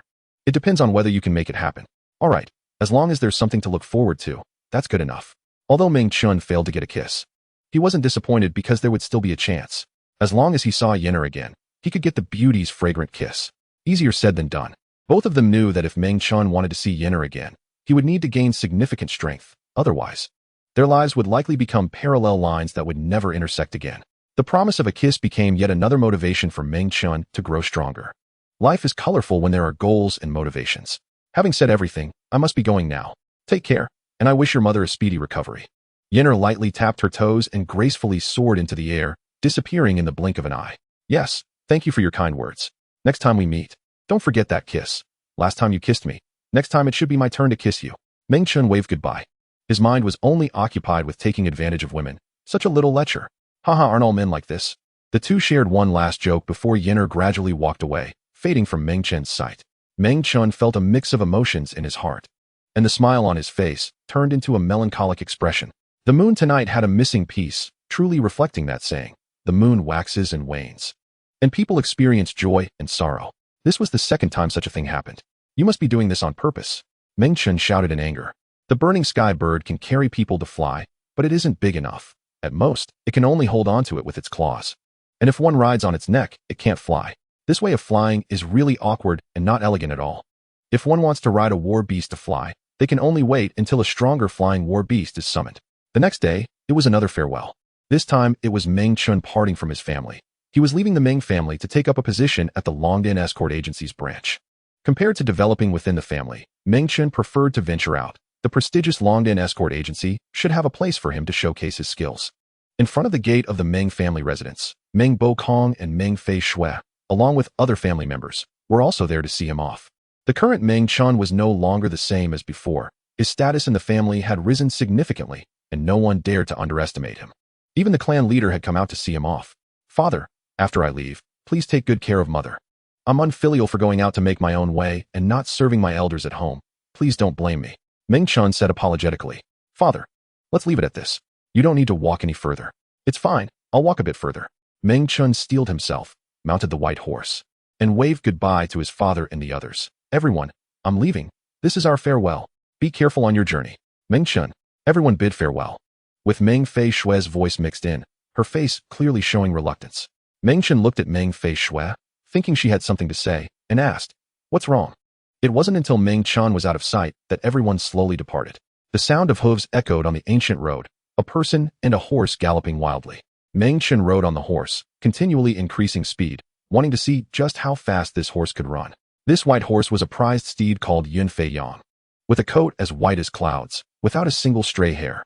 When it ran, it was as swift as the wind, much faster than a 1,000-mile horse. Capable of covering 3,000 miles a day at full speed, making it perfect for travel. Meng Bokong knew Meng Chen was going far, so he specifically gifted him this steed, clearly trying to curry favor. Yun Fei Yang lived up to its reputation, running faster and faster, and Meng Chen felt a sensation similar to when Yinner had held onto him while flying through the sky. Riding the horse, he could go south if he wanted, or north if he wanted, completely free. The sky was high and the earth was vast, allowing him to roam freely. This feeling was truly exhilarating. Meng Chen laughed heartily. The destination of this journey was, of course, the Longdan Escort Agency's branch, but there were many choices along the way. Meng Chen had a map, knowing where to go. He didn't choose the shortest route, but opted for a longer one that happened to pass through Tianyu Mountain, planning to take a look. The Xianming rebirth flower grows on Tianyu Mountain. Meng Chen was determined to obtain this flower. Although he couldn't get it right now, it was always good to scout out the situation first. 3 days later, Jidong County, Tianyu Mountain. The territory of the Xuanwu Kingdom is divided into states, counties, towns, and villages, with states being the largest, totaling 9, collectively known as the 9 states. Within the 9 states, there are hundreds of counties, each with numerous towns and counties. And villages are as numerous as the stars. Jidong County is located in the east of the Xuanwu Kingdom, hence its name, adjacent to Longtang County. And the famous Tianyu Mountain is not far from the border of the 2 counties. Tianyu Mountain rises 10,000 feet high, the tallest among the surrounding mountains, dominating the landscape. The middle of the mountain is shrouded in mist, and the peak is even more unreachable. Tianyu Mountain is steep and majestic, with breathtaking scenery, making it a holy place for wandering. In the past, 2 sects were born here, but both have declined over time, leaving behind only some remnants of the sections. In such a place of ever-changing phenomena, it is not surprising that the Xianming rebirth flower, a rare treasure, would be born. A young man, on a white horse, has traveled from afar today. The mountain in front, piercing the clouds, should be the legendary Tianyu Mountain, right? Meng Chen shaded his eyes with his hand, looking up and muttering to himself. After 3 days of travel, he finally arrived here, thanks to Yun Fei Yang's speed. If it were an ordinary horse, it might take 10 days to reach this place. Meng Chen urged his horse forward and noticed a tea stall by the roadside, so he called out to slow down, prepared to have a cup of tea and rest his legs, while letting Yun Fei Yang eat some grass. When he got close to the tea stall, Meng Chen dismounted. The tea stall was located on a busy road, gathering quite a few travelers, and business was decent, with 1 owner and 2 assistants bustling about. Little White, you can go eat grass by yourself. Meng Chen patted the white horse's neck. There was no need for anyone to lead it. Little White walked slowly to the roadside to graze. Under the enthusiastic invitation of the assistants, Meng Chen found a seat, ordered some tea and snacks, and while eating and drinking, he listened attentively to the conversations around him, catching bits and pieces of information about Tianyu Mountain. Since these people had come to the territory of Tianyu Mountain, they must know something about the recent happenings there. Not far away, he heard guests at a table discussing animatedly. When the immortals fight, the mortals suffer. Ever since the Xianming rebirth flower was discovered, Tianyu Mountain has not known peace. Ordinary people aren't even allowed to come close. Yes, this has really troubled U.S. merchants. We have to take long detours when passing through here. We can't go near either. This place has been occupied by the Xingyue sect, and outsiders are strictly forbidden to approach Tianyu Mountain. Anyone who gets too close will be killed. Humph.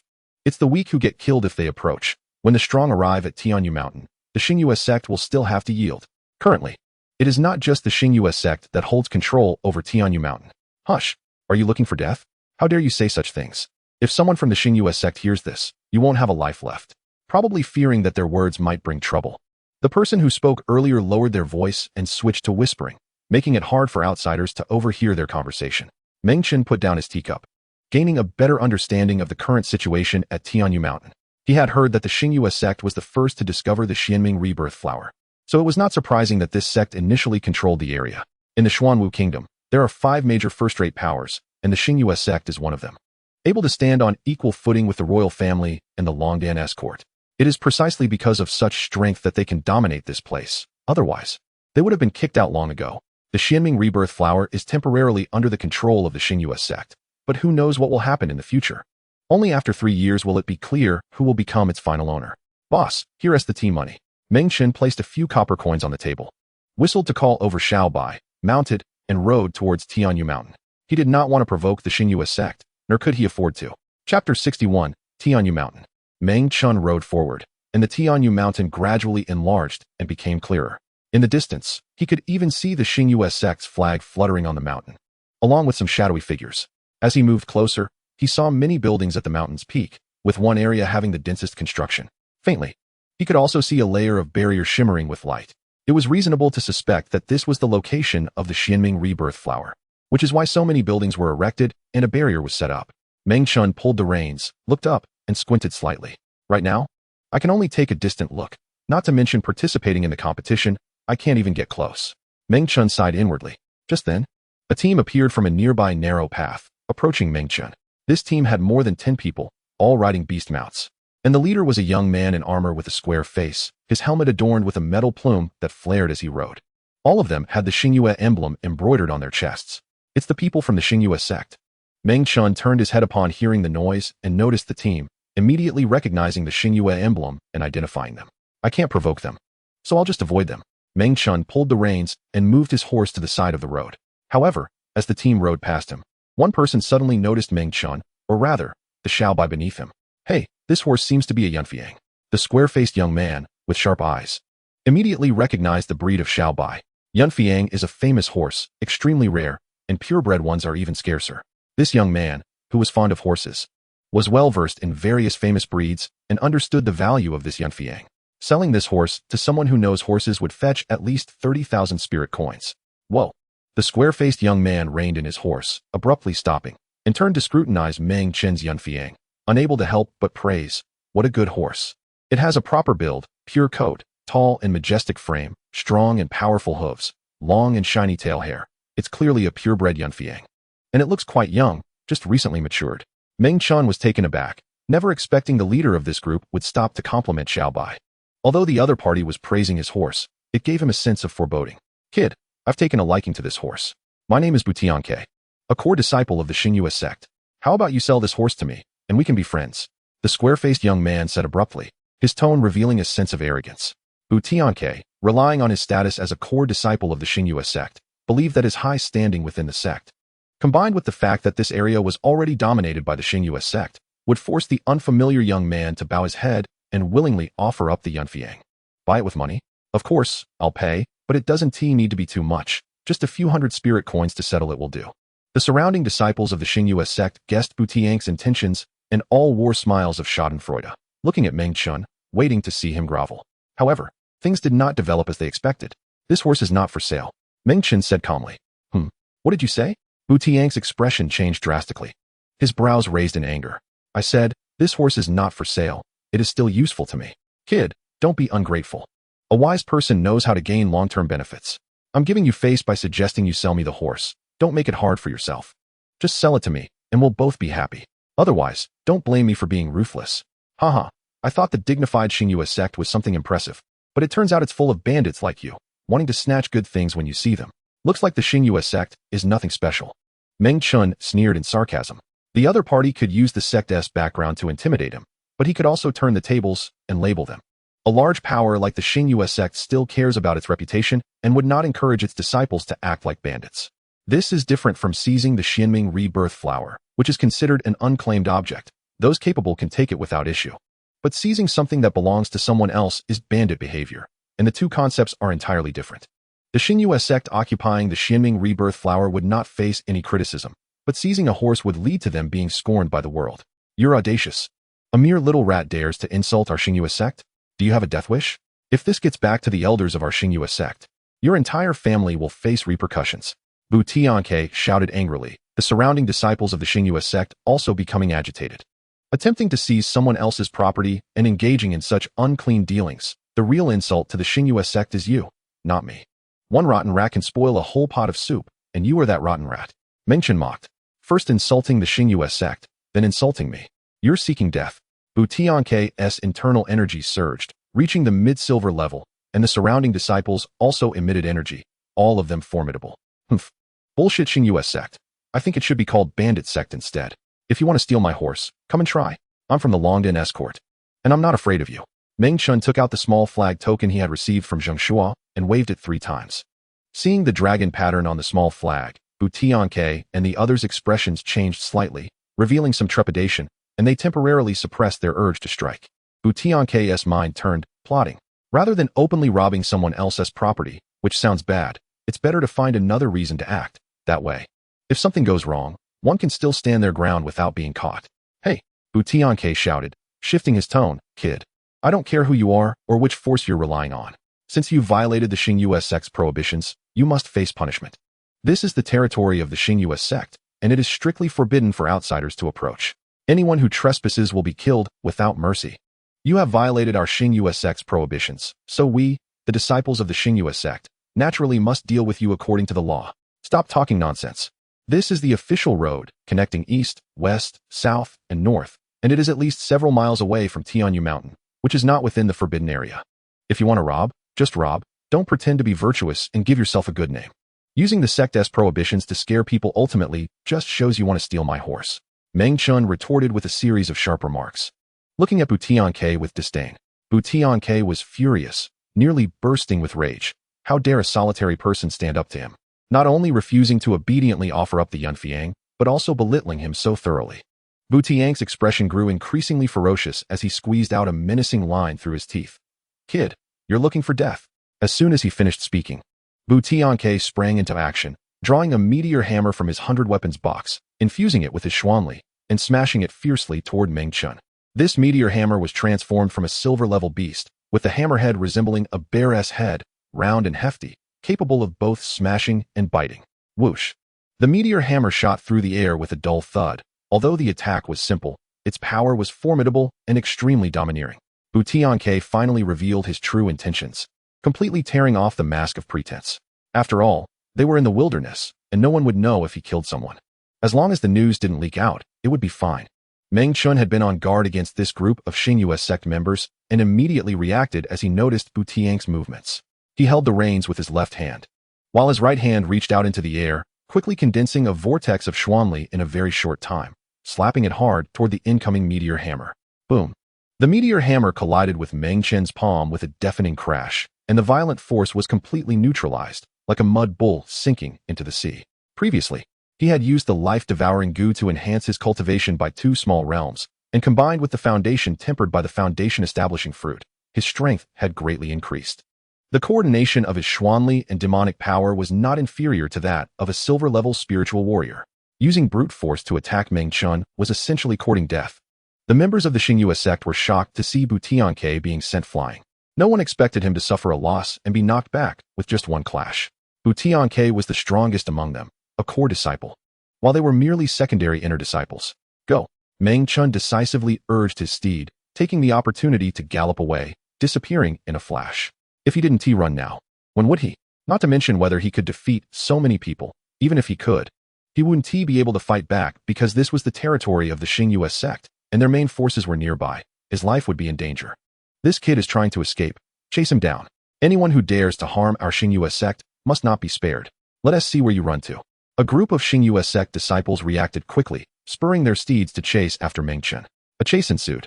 Meng Chen's steed, Xiaobai, was indeed a fine horse, running significantly faster, even quicker than those beast mounts. Bu Tianke, who had been sent flying by the meteor hammer, crashed into and broke dozens of trees before finally coming to a stop, covered in branches and grass, his previously imposing image now a complete mess, and he was injured. Chapter 62, Practicing the Blade. As the Xingyue sect disciples chased after him, they shouted curses, with some launching long-range attacks, especially one disciple armed with a beast bow, whose attacks were particularly sharp. This bow was steel-level, capable of condensing air into arrows, and could shoot multiple arrows at once, firing 3 to 5 arrows with a single shot. Whoosh, whoosh, whoosh. The air arrows zipped past, some flying by Meng Chen, while others struck the holy armor he had just donned. Fortunately, with this armor protecting him, otherwise, he would have been pierced by the air arrows. Running alone wouldn't suffice. He had to find a way to counter the pursuing soldiers. Meng Chen gritted his teeth and released the burning sky bird. The burning sky bird transformed into its beast form, spreading its fiery red wings and soaring into the sky, circling once before facing the group of pursuers. Its body ablaze with flames, ready to unleash its power. Among the pursuers, someone immediately recognized the burning sky bird. It's the silver-level beast, the burning sky bird. Be careful, this beast is very powerful. Anyone with a flying beast, release it quickly to confront it. The Xingyue sect disciples shouted. And immediately two of them unleashed their beasts. One was a hookbeak eagle, and the other was a winged beast, both capable of flight, but of lower grade, only steel level. Before these two flying beasts could get close, the burning sky bird flapped its wings and unleashed the burning sky tornado, instantly combining wind and fire, striking through the heavens and earth, blocking the road ahead, and stirring up a storm of dust and stones, obstructing the pursuer's path. The burning sky bird then continuously released wind blades, targeting the Xingyue sect members, creating a dense barrage, forcing them into a flurry of chaos and preventing them from getting close. As for the two flying beasts, they were unable to do anything to the burning sky bird, as their combat power was simply not on the same level. Just one beast managed to hold off so many people. Seizing the opportunity, Meng Chen widened the distance between him and his pursuers, moving further away.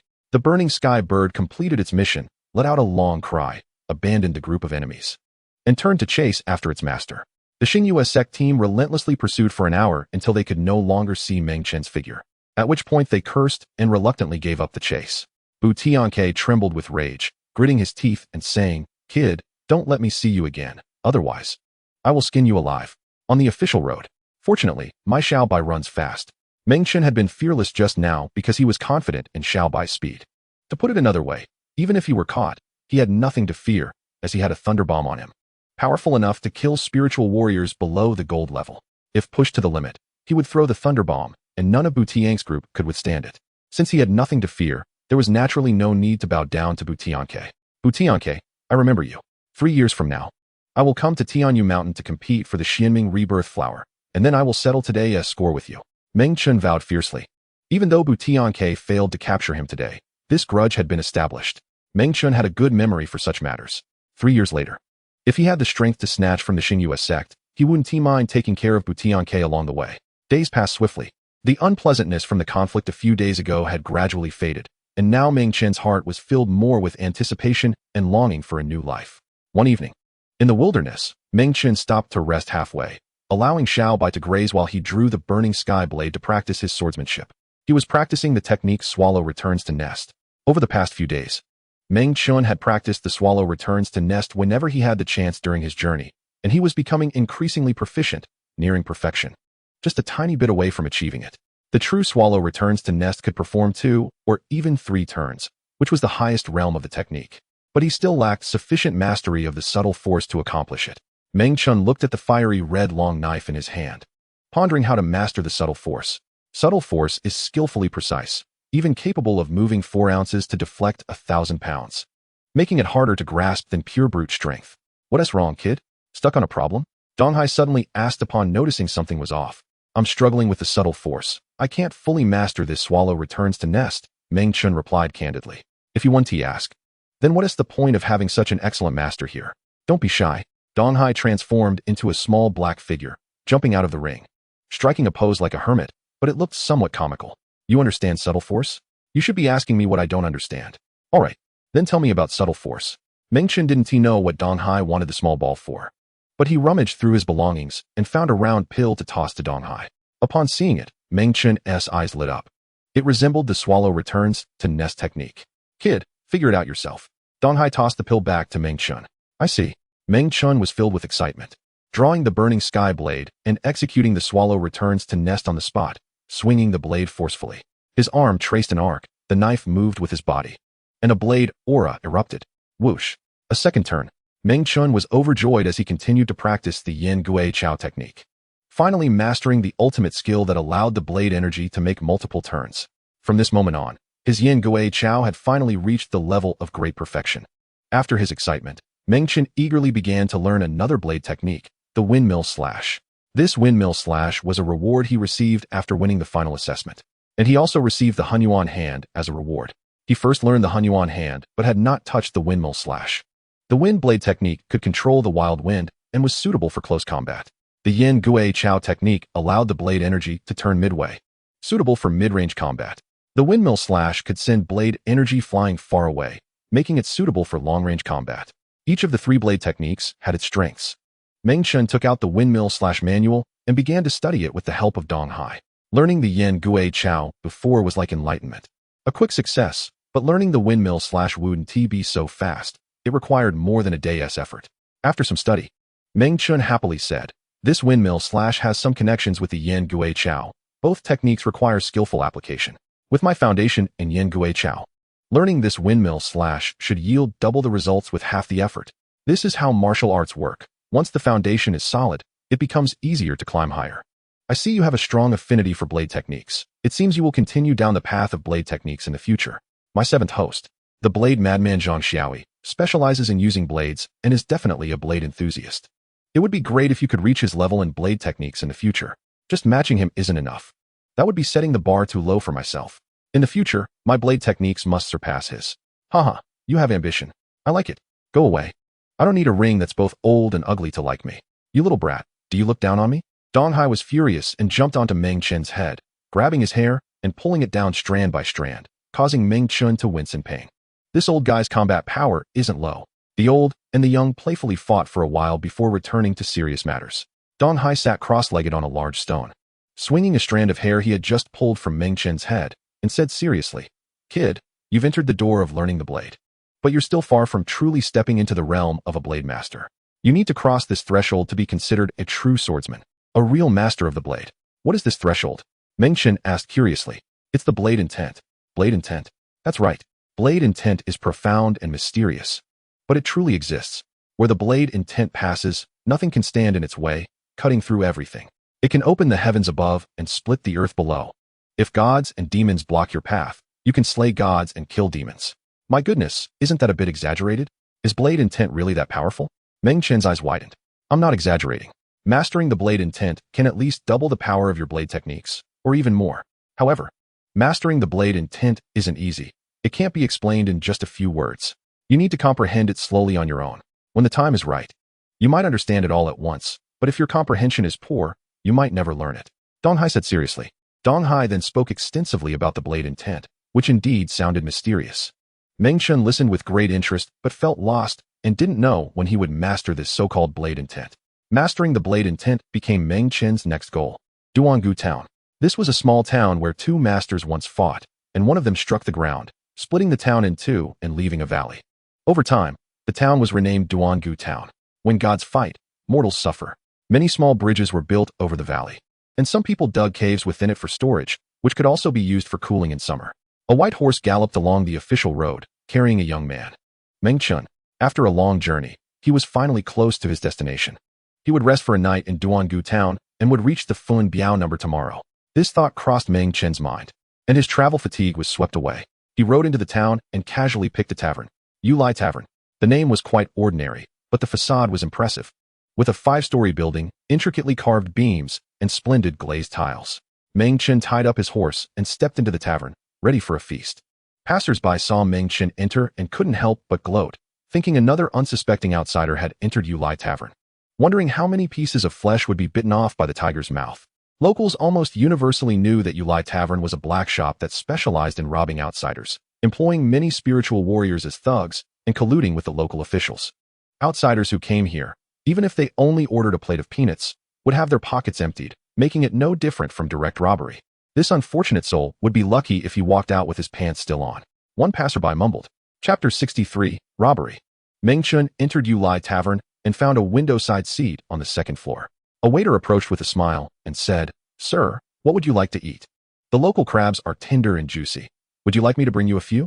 "Sure, I'll have a portion of steamed crabs, along with a few side dishes. Please mix meat and vegetables, and you can decide the specifics," Meng Chen casually replied. "All right, just wait here. I'll hurry the kitchen to get your meals ready." The waiter smiled even more happily, but a hint of coldness flashed in his crescent-shaped eyes. The waiter quickly left, and Meng Chen quietly waited for his food to arrive, casually glancing downstairs while secretly gripping a demon Dan, absorbing the contained demon power to strengthen his own demon Dan. Suddenly, 2 horses came galloping from the other end of the street, carrying a young man and a young woman, both dressed in fitted outfits and carrying 100 weapons. Obviously spiritual warriors. On their chests was the same dragon-shaped emblem. Upon seeing this emblem, Meng Chen's eyes lit up. This is the emblem of the Longdan escort. This man and woman must be from the Longdan escort. As for their rank, it was unknown. They could be regular guards or perhaps something higher. Meng Chen was about to become an official escort soon, so he naturally felt a sense of kinship towards his future companions. Should he greet them to get familiar? Meng Chen hesitated secretly. The man and woman stopped at the entrance of Yulai Tavern and then went upstairs, clearly here to eat as well. The man asked with a smile, "Sister Qian, what do you want to eat?" Okay, today let's order some light vegetarian dishes." As they spoke, they arrived on the second floor. Meng Chen took a glance and assessed them. The young man was quite sturdy and kept his eyes on the young woman beside him with a look of attentiveness. Anyone could tell he had feelings for her. The young woman was gentle and beautiful, with a soft oval face, dark eyes beneath her arched brows, and skin that seemed to glow with a hint of red, making her appear exceptionally refined and charming. No wonder she could captivate the young man beside her. This pair was looking for a seat on the second floor, and the young man noticed Meng Chen's seat. He clearly remembered that his sister Qian liked to sit by the window, and almost every time they ate, she chose a window seat. To please his companion, the young man, in a moment of impulse, stepped toward Meng Chen, his smile gradually fading as he arrogantly said, "I want this seat, you can sit somewhere else. Anyway, your food hasn't been served yet, so it doesn't matter if you change your seat." Meng Chen immediately frowned. Change his seat? Why should he? If the young man had a better attitude, it wouldn't be impossible, but the near-commanding tone was quite unpleasant. Could it be that everyone from the Longdan escort was like this? It shouldn't be. The Longdan escort had a good reputation, and there were all kinds of people in a big forest. This young man should be an exception. Meng Chen originally planned to greet and get closer to the young man opposite him, but now he completely abandoned that thought, even too lazy to glance at him, let alone give up his seat. Seeing Meng Chen's indifferent attitude, the young man's eyebrows immediately shot up, and he said angrily, "Are you deaf? I told you to move aside and give us your seat. Fang Lai, just let it go. There are plenty of empty seats in this room. Why do you have to steal someone else's seat? It's better to avoid trouble. Let's find another spot." Xiao Qian tugged at her companion's sleeve, softly persuading him, showing much more reason than the young man. "Xiao Qian, don't interfere. I have my mind set on this seat today." Fang Lai was determined to show off in front of his crush. He stepped forward, releasing his own energy, his demeanor imposing, displaying a cultivation level around mid-steel rank. At this age, reaching mid-steel rank was already quite impressive, but it depended on who he was compared to. A mere steel rank spirit warrior was nothing in Meng Chen's eyes. Only spirit warriors of silver rank and above could pose a threat to him. Trying to force Meng Chen back with such weak power was simply a huge joke. Meng Chen remained calm, too lazy to pay attention to the young man named Fang Lai, and directly pulled out the burning sky blade from the 100 weapons box. Placing it steadily on the table, the red blade, adorned with bird-like patterns, exuded a fierce sharpness. The quality of a weapon beast could be judged by its appearance and aura, and this blade was clearly a good one. Fang Lai looked at the burning sky blade. His imposing aura immediately faltered, and his expression changed to one of distress. He never expected that a seemingly young boy could pull out such a remarkable weapon beast.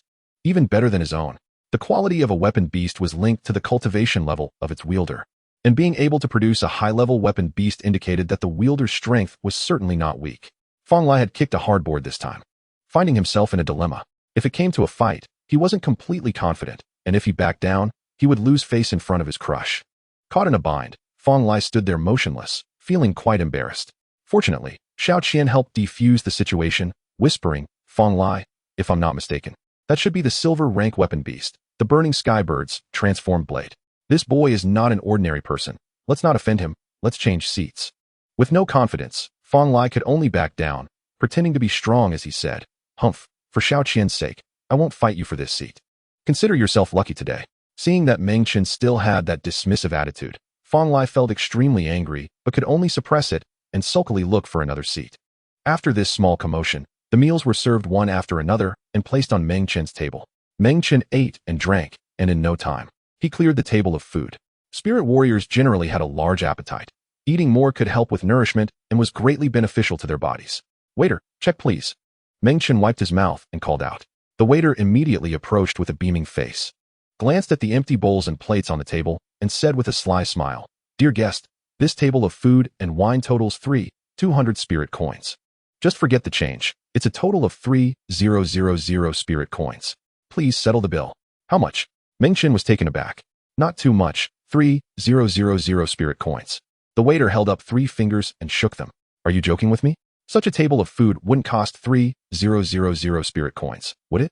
I've been to many restaurants and taverns along the way, and a meal usually costs just a dozen spirit coins at most. The cheaper ones can even be paid for with silver. Dear guest, others' establishments are others' establishments. Our restaurant is our restaurant. It's only natural that the prices are different. Meng Chen narrowed his eyes, a chill appearing in them. He realized that this was clearly a black shop trying to treat him as a fool. You can eat anything, but you can't get cheated. The food may be different, but at least the quality should be the same. Honestly speaking, how much can a few dishes be worth? Meng Chen pointed at the empty plates on the table. Dear guest, you are mistaken. What you ate is not ordinary food. These are all invaluable treasures. Each dish is more nourishing than the last. This plate of peanuts is worth 200 spirit coins. These crabs are 80 spirit coins each. And this bowl of braised pork is even more expensive, costing 500 spirit coins. The waiter calculated this exorbitant black bill, inflating the prices of these dishes by several hundred times. Conscience. Only by lacking one can they make big money. This commotion immediately caught the attention of a nearby couple. Xiao Qian furrowed her brows, putting down her chopsticks, and dared not eat anymore. If calculated this way, the price of their table of food would probably be even more expensive. Fong Lai, on the other hand, was somewhat gloating, watching the boy who had just made him feel embarrassed confront the waiter, hoping the situation would escalate a bit more to relieve his own frustration. As for their table's meal, he wasn't too worried. After all, he was wearing the Dragon Spear Escort's uniform, and even if this was a black shop, they would have some reservations and wouldn't dare do anything to him. This plate of green pepper stir-fried meat is not cheap either. It cost 100 spirit coins. The waiter continued to ramble. Enough. Meng Chen shouted sharply, stop spouting nonsense. These dishes are simply not worth that much. Dear guest, I am not talking nonsense. The prices of these dishes are clearly written on the board, with transparent pricing. It's no deception. You just had poor eyesight before and didn't see it. The waiter pointed to an inconspicuous wooden board in the corner of the wall, where the prices of the dishes were written in tiny letters, each one exorbitantly priced. Who would pay attention to such a board while eating? If the waiter hadn't pointed it out, Meng Chen wouldn't have known there was such a board. Whatever is written on there is what you sell it for. Meng Chen asked coldly. That's right. That's our restaurant's rule. The waiter said arrogantly. If you write down 10 million spirit coins, am I supposed to give you 10 million spirit coins? Hee, we aren't that black. You are already very black. Meng Chen was unwilling to drag this out any longer, directly taking out a small silver coin and slapping it on the table. This is my meal money. I won't give you a single coin more than this. The waiter glanced at the silver coin, his smile growing more sinister. Dear guest, are you trying to eat for free? Our restaurant operates on a small scale. If we don't make money, we can't keep going. If you cut off our source of income, aren't you afraid we will cut off your way of living? At this point, the waiter snapped his fingers. Immediately, more than a dozen spirit warriors surged out from behind the door, each looking fierce and menacing, marching over to surround Meng Chen. Chapter 64, Smash the Shop. This stance clearly intended to use force to coerce Meng Chen into paying.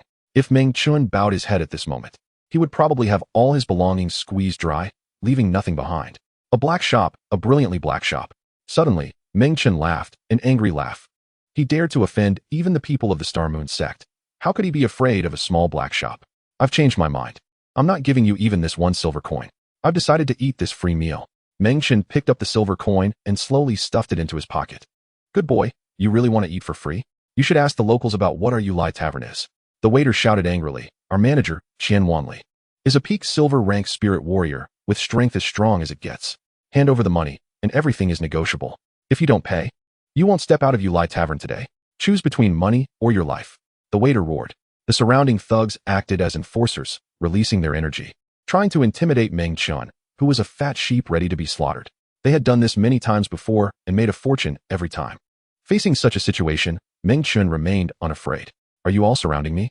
Do you want a bite? Sure. I've always loved beating up dogs in my life. So you bunch of bastards can come at me.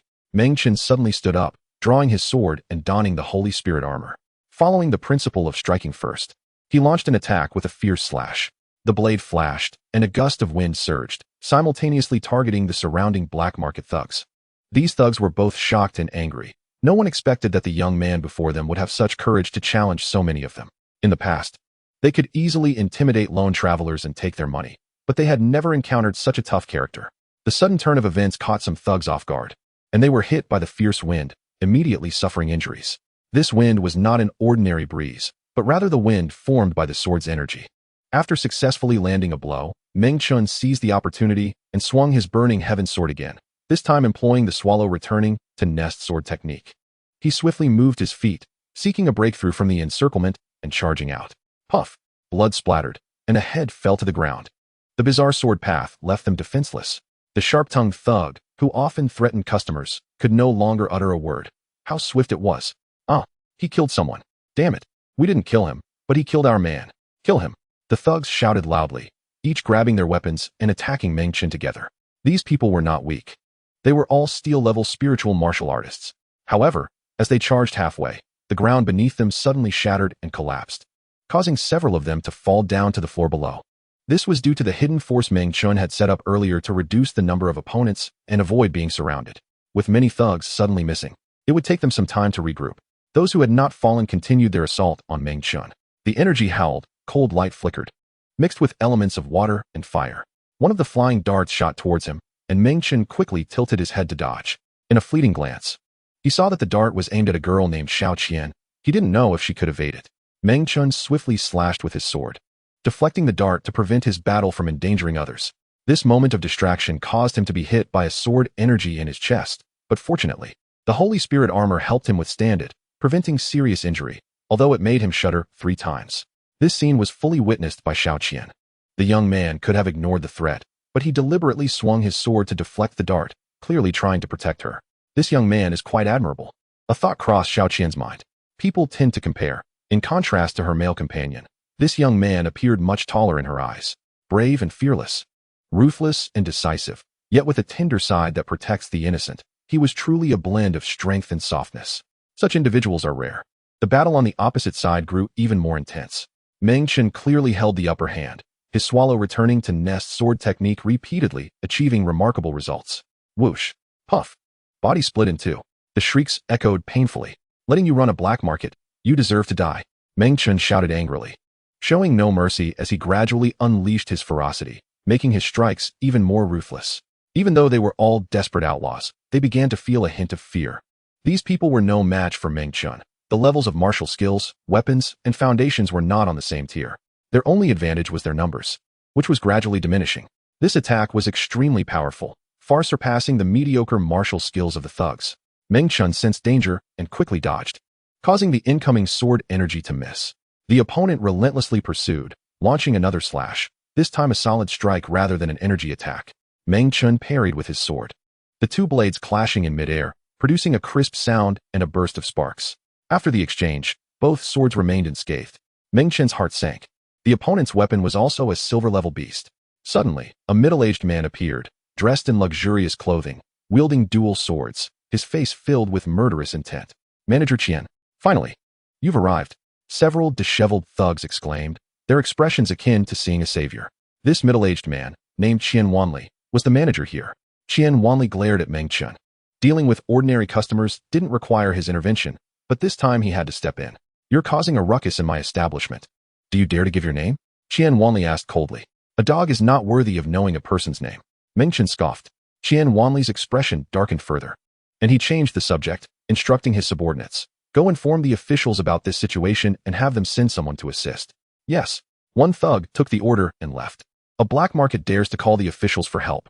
What does that imply? It implies collusion between the authorities and criminals. Such murky dealings have existed since ancient times and are not uncommon. Without the backing of the officials, Qian Wanli wouldn't dare to run a black market here. He shares the same breath with the local magistrate, and nearly 30% of the money made here goes to the magistrate as a tribute. Once the officials arrive, they will surely favor the Yulai Tavern. Qian Wanli sneered, feeling confident, and pointed his knife at Meng Chen. Kid, let us continue fighting. When the officials' constables arrive, let us see how you handle it. Before he finished speaking, Qian Wanli charged forward, his figure flashing, dual swords drawn. One sword unleashed flowing sword energy, while the other produced phantom sword energy. The flowing sword energy blended softness with strength, while the phantom sword energy split into 9, each with its own power. Meng Chen, be careful. The beasts in that guy's hands are extraordinary. One is a water cloud beast, capable of manipulating water, and the other is a phantom beast, able to create illusions. Both are silver-level beasts. Dong Hai quickly reminded him. Qian Wanli, fighting alone, was even stronger than all the previous thugs combined, making him exceptionally difficult to deal with. After several probing attacks, both sides' assaults became increasingly fierce, gradually showcasing their ultimate skills. Qian Wanli commanded the water cloud beast to conjure a wave of water, with each droplet being immensely powerful. Meng Chen summoned the burning heaven bird to create a fiery tornado to counter the oncoming tide. Strong moves against strong moves. Water and fire collided, and the violent destructive force instantly obliterated the entire tavern, a pillar of fire piercing through the roof, while the crashing waves demolished the walls. Several figures leaped out just before the entire tavern collapsed. Meng Chen and Qian Wanli jumped out almost simultaneously, continuing their clash in midair. Their dual swords and single sword clashing repeatedly, producing a series of crisp sounds. Meng Chen, wielding only one sword, managed to block all of Qian Wanli's attacks, executing his sword techniques fluidly and impenetrably. This kid is so young, yet his sword skills are so exquisite. Qian Wanli was secretly astonished. He had practiced his sword techniques for decades, yet he couldn't achieve victory. The path of martial arts indeed emphasizes talent. A prodigy with such exceptional talent, once given enough time, will grow to be extraordinarily terrifying. This person cannot be allowed to live. Qian Wanli's killing intent intensified, and he released a third beast. This was a beast known as the violent-toothed dog, with extremely sharp and pointed teeth and incredibly strong biting power. It resembled a dog, but was much larger. Armed with a weapon that transformed from the beast, and having another beast assisting in the attack, this was a common offensive strategy used by spiritual martial artists. Some beasts are suited to be weapons, while others are better suited for battle in their beast form. The violent-toothed dog belongs to the latter category. Woof! The violent-toothed dog emitted a threatening growl, its cold eyes fixed on Meng Chen. Umph, you've released your wife? Meng Chen sneered mockingly. Treating a dog as a wife, naturally, they are dogs. Kid, you're seeking death. Qian Wanli charged forward, and the violent-toothed dog immediately pounced, forming a pincer attack with its master. Meng Chen calmly responded, and once again engaged in fierce battle with the opponent. Although one of his beast soldiers was lost, he still did not fall behind. Not far away, Fang Lai tugged at Xiao Qian's sleeve and said, "A gentleman does not stand under a dangerous wall. This is not a place to linger. Let's hurry and leave. Their fight is their business, and it has nothing to do with us." Xiao Qian frowned slightly and refused. "Let's not leave yet. Let's watch for a while." "All right then. You like watching the excitement, so I'll accompany you for a bit." "I don't just want to watch the excitement." The battle continued for a while. Meanwhile, a group arrived from the other end of the street, everyone riding horses. The leader wore official robes, and the people behind him were dressed as constables, clearly all from the government. Chapter 65, Officials and Bandits Are One. Haha, the officials have come. Let us see what you do now. Qian Wanli laughed loudly, leaping aside and brandishing his knife to block Meng Chen's path. The officials were all his accomplices, able to back him up, so he was naturally delighted, even more so than seeing a family member. Meng Chen stood proudly with his long knife, exuding a chilling murderous intent, coldly watching the approaching government troops. Whoa! The leading official pulled on the reins and stopped. The constables and officials behind him also came to a halt. The official glanced at Qian Wanli opposite him, exchanged a knowing look, and then turned to Meng Chen, his expression immediately darkening. He flaunted his official authority and shouted, "Hey, you troublemaker. This town's official has received a report that you are here wielding a weapon and committing murder, killing several people. You are truly lawless. Why don't you quickly drop your weapon and surrender? They operate a black shop, charging me 3,000 spirit coins for a normal meal. When I refused to pay, they sent a group of people to surround me and threaten me with force. I had no choice but to fight back, and under the chaos of blades, I ended up killing a few of them. In this situation, if I did not resist, should I just let these scoundrels manipulate me? As the town official, you should be fair to the people. Why do you only care about my killing without asking about the cause and effect? If you want to arrest someone, you should catch the owner of that black shop and those thugs too." Meng Chen declared fiercely. "Such a person is a good citizen? Such a person abides by the law." Meng Chen pointed at Qian Wanli not far away and angrily questioned. "The words of an official are law. If I say he abides by the law, then he does. And if I say you are guilty, then you are guilty," the town official arrogantly declared. "Haha, your excellency is wise. People like him, these troublemakers, should be punished harshly, executed at the market." Qian Wanli laughed triumphantly. The few remaining thugs around also let out sinister laughs. Meng Chen understood. Qian Wanli and the officials were clearly in cahoots. This black shop had certainly not been the first to cheat customers. They could stand firm locally because they had the government backing them. Qian Wanli's mocking laughter pierced Meng Chen's ears, making him grip his knife a little tighter. "If heaven's justice is unfair, then I will go against it. If the law is unjust, then I will act without law. You group of officials collude with scoundrels, a den of snakes and rats. Since that is the case, I will kill you all together. A small town, a ridiculous law.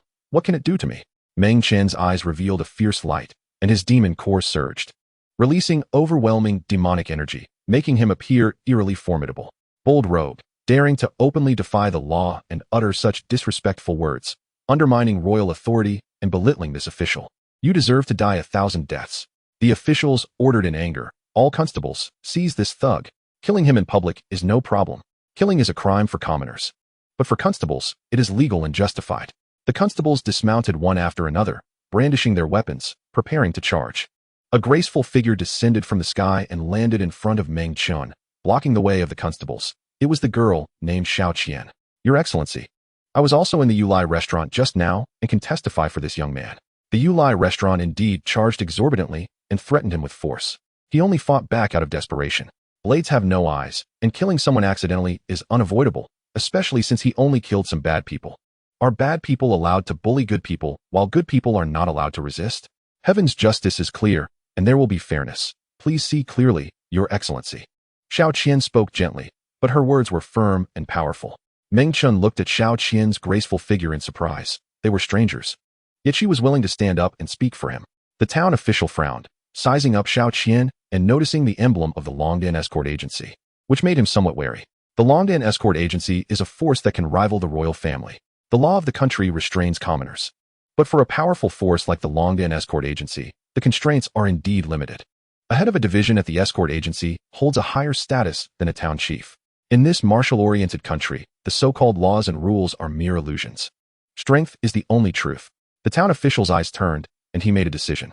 The murderer's strength is considerable. If released, there will surely be future troubles. So it's better to eliminate him. As for the Longdan Escort Agency, as long as they don't provoke it, it will be fine. Looking at the current situation, the murderer and the female escort from the Longdan Agency had no ties, as she referred to him as young man and couldn't even state his name. The town official was determined. He snorted and shouted at Xiao Qian, "This is none of your business. Quickly step aside. Do not make it difficult for me. Killing must be paid for, and debts must be repaid.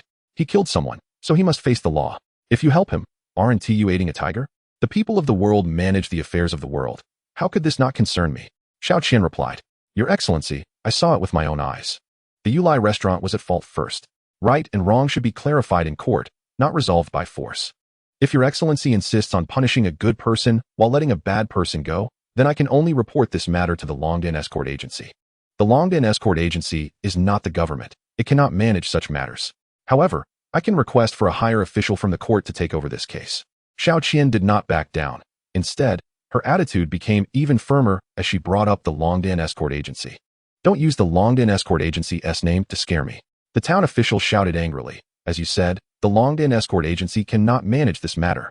He waved his hand at Meng Chen. "You all go together and execute this thug according to the law. Don't mind this woman's nonsense." "Yes, everyone go. Capture this troublemaker."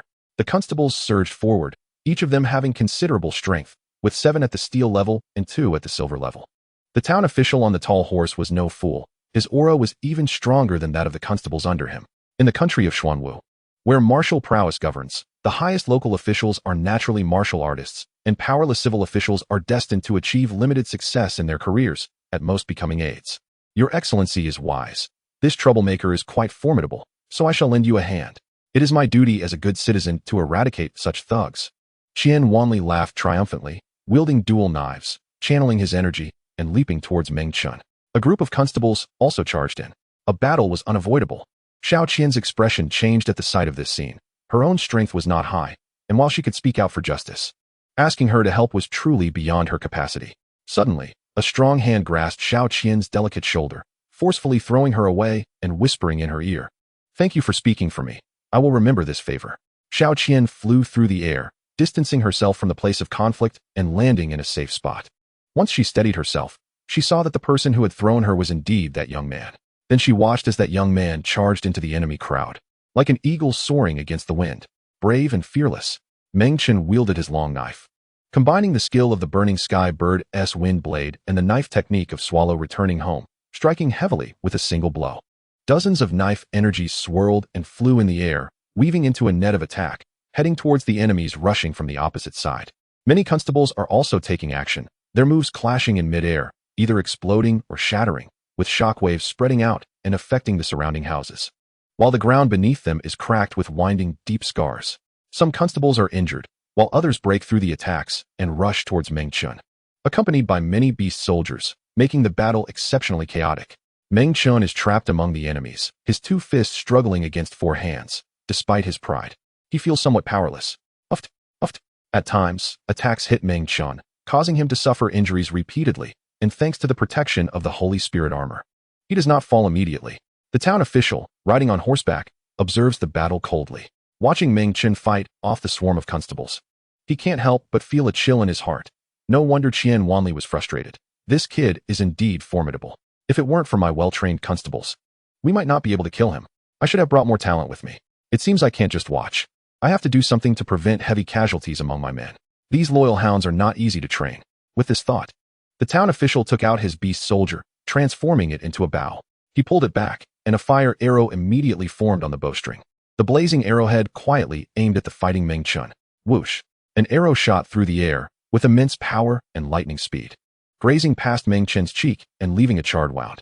The sharp pain on Meng Chen's face made him glare fiercely at the town official who shot the cold arrow. Just then, two more constables charged at him ferociously, adding two new wounds to his body. With only himself, he was outnumbered and simply not a match. Would he have to flee in a sorry state again, like that day when he faced Butianke and the others? Or would he have to seek help again as he did when ambushed in the past? Or perhaps die here? Dying at the hands of a group of unscrupulous merchants and court hounds would be too insignificant. A great man can sacrifice his life for family, can die on the battlefield for loyalty, can brave fire and water for a loved one, but he should never meet such a trivial death. An extreme unwillingness filled Meng Chen's chest, making him furious, his blood boiling in his veins. An extremely angry man, an extremely angry blade, unstoppable rage, unquenchable blood. In this extreme state, Meng Chen unintentionally entered a mysterious feeling. He seemed to see scenes that were previously invisible, as if he felt the ethereal principles of the world, as if he saw a force existing within the light of blades and shadows of swords. The knife in his hand suddenly changed, his soaring momentum becoming restrained, infused into every move. The man's momentum transformed into the knife's momentum. Boom! A grand knife energy burst forth, astonishing in length, power, and speed. The human momentum influenced the momentum of the heavens and the earth, ultimately transforming into the momentum of the knife, greatly amplifying its power. The knife energy flew past, blood gushing wildly, severed limbs scattering, causing many constables to fall over in shock. The East Sea, who had been secretly worried, exclaimed in Meng Chen's mind, "Kid, you've comprehended the knife's momentum." Chapter 66, Knife Momentum. A person has momentum, and a knife has knife momentum. Momentum is ethereal and elusive, yet it aligns with the natural order of the heavens and earth, allowing one to harness their power. The momentum of a king makes others submit. The momentum of killing instills fear. The momentum of a mad knife is solely for battle. Mastering knife momentum can double the power of knife techniques. This is the threshold of using a knife. Only by mastering knife momentum can one be considered a true expert with a knife. The seventh master of the East Sea, the knife madman Zhang Xiaoi, was a genius with a knife, comprehending knife momentum at 20, shocking the world. Meng Chen is even more terrifying, mastering it at just 17. 3 years faster than Zhang Xiaoi, surpassing genius. Originally, the East Sea thought it would take Meng Chen a long time to comprehend knife momentum. Now it seems he clearly underestimated Meng Chen's rate of progress. Jade must be carved to become a vessel. Only through life and death trials can a spirit warrior rapidly improve. This kid's martial talent is probably the highest among all my hosts. The East Sea concluded immediately. The East Sea's exclamation did not affect Meng Chen. In fact, nothing that happened now could affect him. He was completely immersed in that mysterious feeling, as if he had merged with the knife in his hand, with only the thought of battle remaining. His knife became relentless, eager to carve out a clear world. With a single slash, the earth cracked, the knife's momentum like a bamboo being split, killing 3 people in succession. The deep scars left on the ground resembled the famous ravines within Duangu town. Previously, many constables held the advantage, but after Meng Chen comprehended knife momentum, the situation reversed immediately. With just a few slashes, he cut down several constables. Everyone around was stunned. The town official's face showed horror, and the horse beneath him was frightened, backing away repeatedly, neighing and rearing. This kid's knife technique actually birthed a trace of knife momentum? What a joke. Isn't this something only top-tier knife masters can master? How could someone so young have such high proficiency in knife techniques? The town official was astonished. The black shopkeeper Qian Wanli was even more terrified. He had been rushing forward, but, upon seeing Meng Chen's fierce and domineering knife moves, hurriedly retreated. What the hell? How could this kid's strength suddenly increase so much? Qian Wanli was bewildered. His understanding was not as profound as that of the town official, and he couldn't recognize knife momentum, not even knowing that such a thing existed in the world. Fong Lai and Xiao Qian were equally astonished, especially Fong Lai. His knife was so powerful, it was literally a killing knife, without any frills, every move taking a life. It's might terrifying. Luckily, I retreated in time. If I had tried to take his seat, I might have been the one dead, Fong Lai thought, his face pale with lingering fear. Beside him, Xiao Qian's beautiful eyes widened as she watched Meng Chen's fierce and dominating posture in battle. Her heart secretly stirred with only one thought. He is so strong. The previous dominance was merely the beginning of slaughter. The wicked shopkeeper, the henchmen who aided him in wrongdoing, the colluding corrupt officials. The court hounds, none of them are good people. Meng Chen struck without mercy, leaping onto the heads of two constables, his knife flashing, drawing a beautiful, yet deadly arc, slashing these two men diagonally. Before the corpses could hit the ground, Meng Chen moved again, attacking the next enemy. This person was a thug from the Yulai Tavern. In a panic, he raised his large stick to sweep, but the stick missed Meng Chen, while Meng Chen's knife swept in, cutting his throat. Meng Chen seemed like a dancing reaper. Every time he struck, he took a life. One by one, people fell, and the battle turned into a one-sided slaughter. Not good. Qian Wanli sensed the situation was dire and turned to flee, but he could not escape the reach of Meng Chen's knife energy. Where do you think you're running? Meng Chen shouted, thrusting the burning heaven knife straight out. A massive knife energy detached from the blade, instantly piercing through Qian Wanli's back, creating a gaping wound. I don't want to die. Qian Wanli spat blood, murmuring in pain, then collapsed to the ground. Not wanting to die, but still dying. One brings ruin upon oneself and cannot live. The survivors were terrified by the slaughter, no longer caring about anything else, fleeing in all directions, with some being cut down by Meng Chen and others managing to escape. The town official also wanted to flee on horseback. But suddenly the horse's legs were severed by the incoming knife energy, causing him to fall along with his horse. By the time he stood up, Meng Chen was already blocking his way with his knife. Demonic energy soared, knife momentum was powerful, and the killing intent was chilling. That cold gaze was more piercing than a sharp arrow. You, bold and audacious commoner. I am a court official, enjoying a 7th grade salary. Do you really dare to kill me? You have already committed a grave crime by killing constables, and if you kill me, it would be an even greater crime. The court will never let you go. The town official stammered, his bravado empty. How many people has the butcher Luo Man killed, yet he still roams freely? In the face of the strong, the law is merely a joke. Moreover, I have never been one for long-term vision, only caring about immediate gains and losses. Right now, all I want is to kill you, and nothing more. Meng Chen wore a cold smile, holding his knife ready, his aura, the knife's momentum, and the surrounding atmosphere subtly forming a cohesive force. The town official was frightened and no longer dared to act like a commander with his featherweight authority, pleading, "Spare me. Young master, I know I was wrong. I can overlook what happened just now. I only ask for you to let me go. I have an elderly mother above and a wife and children below. If I die, no one will take care of my family, especially my sickly mother, who is the most pitiful." The official knelt, begging for mercy, tears streaming down his face, speaking in a pitiful tone. The mention of his sick mother struck the softest part of Meng Chen's heart. Meng Chen also had a sick mother in need of care. While other words could not move him, this one made him soften.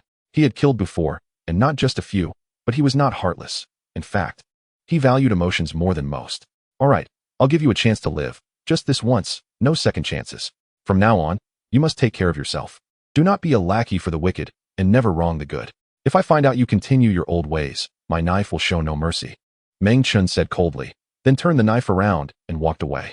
Kid, you're still too naive, believing others so easily. You're full of flaws right now. Let us see if I don't kill you with a single arrow. The town official's heart hardened, his eyes showing malice as he quietly drew his bow and quickly formed an arrow, aiming at the back of Meng Chen's head. Alas, the armless figure holding the bow flew aside, blood staining the ground. Ah! The town official screamed in agony, his cry piercingly tragic. Pity the hearts of all parents. Because of your earlier words about your filial mother, I intended to spare your life, but you did not cherish it and foolishly tried to ambush me, truly seeking your own death. You didn't think that since I hadn't sheathed my knife, I wasn't completely relaxed. How could you trick me? I have comprehended the momentum of the knife. It connects with the heavens and can sense all around me. Every move you made just now was sensed by me. All the flaws I displayed were merely illusions. Meng Chen's tone was chilling, as if decreeing judgment. I was wrong. I won't dare again. Please, give me another chance. How dare you say such words? This time, Meng Chen showed no mercy, swinging his knife to slay the corrupt official. The body fell to the ground, the blade dripping with blood. The streets, once filled with the sounds of killing, fell silent. So quiet that one could hear a pin drop. The sun had begun to tilt westward, casting a vast twilight that elongated Meng Chen's solitary figure. Anger subsided, and the knife's momentum withdrew. Meng Chen raised the knife, gently blowing to shake off the remaining blood droplets. Then he turned around to look at the still-present Xiao Qian and Fong Lai, slowly walking towards them. Fong Lai had wanted to leave long ago, but his beloved wouldn't budge, so he was dragged along. As he watched the killing god Meng Chen approach, he was terrified, stepping back several paces, fearing Meng Chen would seek revenge on him. However, Meng Chen's gaze didn't fall on Fong Lai, but was fixed on Xiao Qian. I'm Meng Chen. Thank you for standing up for me earlier and speaking on my behalf. We are strangers meeting by chance, and for you to help me, even mentioning the Longdan Escort Bureau behind you, is truly commendable. Meng Chen initiated the conversation, his voice lacking the previous chill, becoming approachable. I'm Su Qian. Those who know me call me Xiao Qian. What happened earlier was just a small effort. I didn't really help you much. In fact, you protected me from a flying dart, so I should be thanking you. Su Qian said, somewhat shyly. Did I block a dart for you? I don't remember. A bear saving a beauty? Su Qian smiled slightly, amused by the remark. Meng Chen felt a bit of fondness for Su Qian, no longer hiding. Directly taking out the small flag token, shaking it 3 times, and said, actually, I'm also a member of the Longdan Escort Bureau, at least soon I will be. I'm heading to report at the branch office located in Longtang County, and you should also be one of the escorts there, right? Seeing the dragon patterned small flag, Su Qian was greatly surprised, realizing that Meng Chen was also from the Longdan Escort Bureau. Their relationship had just become much closer. Chapter 67, Traveling Together. Meng Chen smiled slightly and asked, since we're on the same path, how about we travel together? Of course. Su Qian readily agreed. Fong Lai's expression immediately turned sour. He had previously offended Meng Chen, and if he traveled with him, how could he expect to fare well? However, after arriving at the Longdan Escort Bureau, Fong Lai was no longer afraid of Meng Chen, as his status there was not ordinary. My father is a small escort leader, second only to the big leader, and has absolute authority in the Longtang branch. Once we reached the Longdan Escort Bureau, he won't dare to do anything to me. In fact, he'll have to be under my foot. Fong Lai pondered. He did not know that Meng Chen had never considered him a threat and had no thoughts of retaliation against him. Please wait a moment. I'll clean up the aftermath and then we'll set off together. This place is not suitable for lingering. I plan to leave immediately and head to the branch office overnight. You don't mind, do you? Meng Chen discussed with Su Qian. Of course not. Su Qian nodded. Killing a government official and numerous constables in the street was no small matter. Lingering here was not wise. The best strategy was to rush to the Longdan Escort Bureau overnight. Once at the Longdan Escort Bureau, the laws of the Xuanwu Kingdom would not reach them. And that would be easier to handle. Even a local force like the Meng family had immunity, let alone a first-rate force like the Longdan Escort Bureau. Meng Chen searched the battlefield for spoils, collecting all the storage bags from the bodies on the ground. If these valuables were left here, they would benefit others, and it was better to benefit himself. Meng Chen was not rigid in this regard, consistently adhering to the principle of taking advantage when the opportunity arose. A black shopkeeper and a corrupt official, how could they have little wealth? Without even opening the storage bags, he knew they must contain considerable sums. After securing the spoils, Meng Chen packed them up and whistled. Xiao Bai immediately galloped over, arriving near his master. This horse was intelligent, having cleverly escaped to a safe place during the chaos. Completely unharmed, Meng Chen replaced Xiao Bai's reins, leading it by hand, first looking at Su Qian, then at Fong Lai. Although he disliked the latter, he still regarded Fong Lai as a fellow disciple. Ladies and gentlemen, are we ready to set off? Thus, the 3 of them, each on their horse, departed the town of Duangu, treading into the twilight. After they had walked some distance, Meng Chen slowed down, taking advantage of the still bright sky to chat with Su Qian. Leaving Fong Lai to the side, Meng Chen briefly introduced himself, revealing his background. Treat others sincerely to earn their sincerity. Su Qian also shared her background. Her parents were ordinary people, not martial artists, and her family background was quite common. Upon mentioning family background, Fong Lai immediately puffed up with pride, interjecting, "My family is a martial arts family. Although we aren't a large family, we have produced many experts. The small escort leader of the Longtang branch, Fong Ding, is my father." After Fong Lai finished speaking, he secretly glanced at Meng Chen's expression, hoping to see a hint of surprise, but was disappointed to find Meng Chen's expression calm and unmoved, seemingly not taking the so-called small escort leader seriously, which deflated him greatly. Just a side branch of a small family. What is there to be proud of? Once we reach the escort bureau, whether it's a dragon or a tiger, you still have to listen to my father's orders. If you listen to my father, you'll have to listen to me. Fong Lai fumed silently. As the saying goes, a conversation rarely strays from its subject, and soon the topic shifted to martial arts. Su Qian had just witnessed the entire battle of Meng Chen and was greatly impressed by his swordsmanship. Compliments from a beauty were like sweet nectar to Meng Chen, who enjoyed the praise but remained grounded. Having seen true strength, he no longer felt overly proud. Compared to Yenner, he still had a long way to go. The three continued discussing their cultivation levels. Meng Chen was at the mid-level of steel grade, Su Qian at the early level, while Feng Lai, who seemed less capable, surprisingly had the highest cultivation at the late steel grade, which made him quite pleased with himself. Meng Chen suddenly recalled his classmate Zhao Yi, who had also been recruited by the Longdan escort agency, and inquired about him. He had stayed with his family for many days, and logically, Zhao Yi should have reported back to the agency before him. Su Qian knew of Zhao Yi, but not much. She only knew that he had just become an apprentice and was out on a mission with an escort master. Young people had much to talk about, and the journey was not lonely. By midnight, after chatting enough, the three quickened their pace, traveling through the starry night. Meng Chen had a night pearl to illuminate their path, making it easy to travel at night, while Feng Lai had a father who was a small escort leader. So he also had similar treasures. During their journey, Meng Chen suddenly remembered something and communicated with Dong Hai using his thoughts. "Old man, can't you help me turn my fortune? Why have I encountered so many troubles along the way? I even ran into a black shop while trying to eat, leading to a bloody incident. Little brat, don't blame everything on me.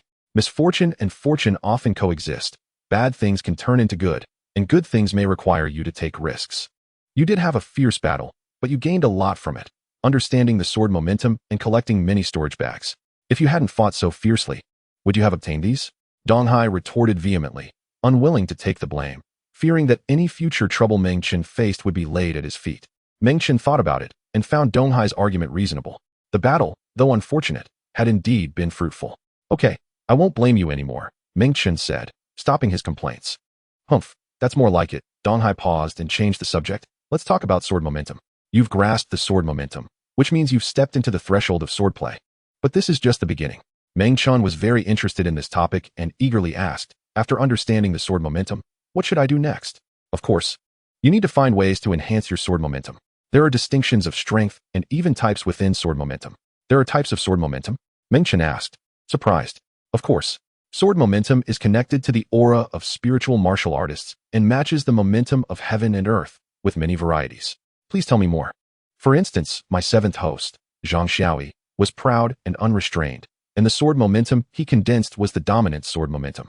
His strikes were imposing, confronting strength with strength. Each move a direct clash, preferring to die facing the enemy rather than retreating to live. Truly domineering." Meng Chen couldn't help but be captivated, regretting that he could not meet that senior swordsman to witness the so-called dominant sword momentum. "What about other types of sword momentum?" Meng Chen pressed on. "There are the cold and ruthless sword momentum of treacherous people, the lethal sword momentum of assassins, the righteous sword momentum of chivalrous men. There are countless types, corresponding to the various kinds of people. Additionally, by aligning with certain heavenly and earthly forces, one can also form special sword momentum, like flowing water sword momentum, blazing fire sword momentum, and so on." Dong Hai spoke leisurely, opening another door to the realm of martial arts for the young man. "Can a person cultivate multiple types of sword momentum?" "Of course. True sword masters often embrace a multitude of styles, but some experts specialize in one type of sword momentum, honing it to perfection.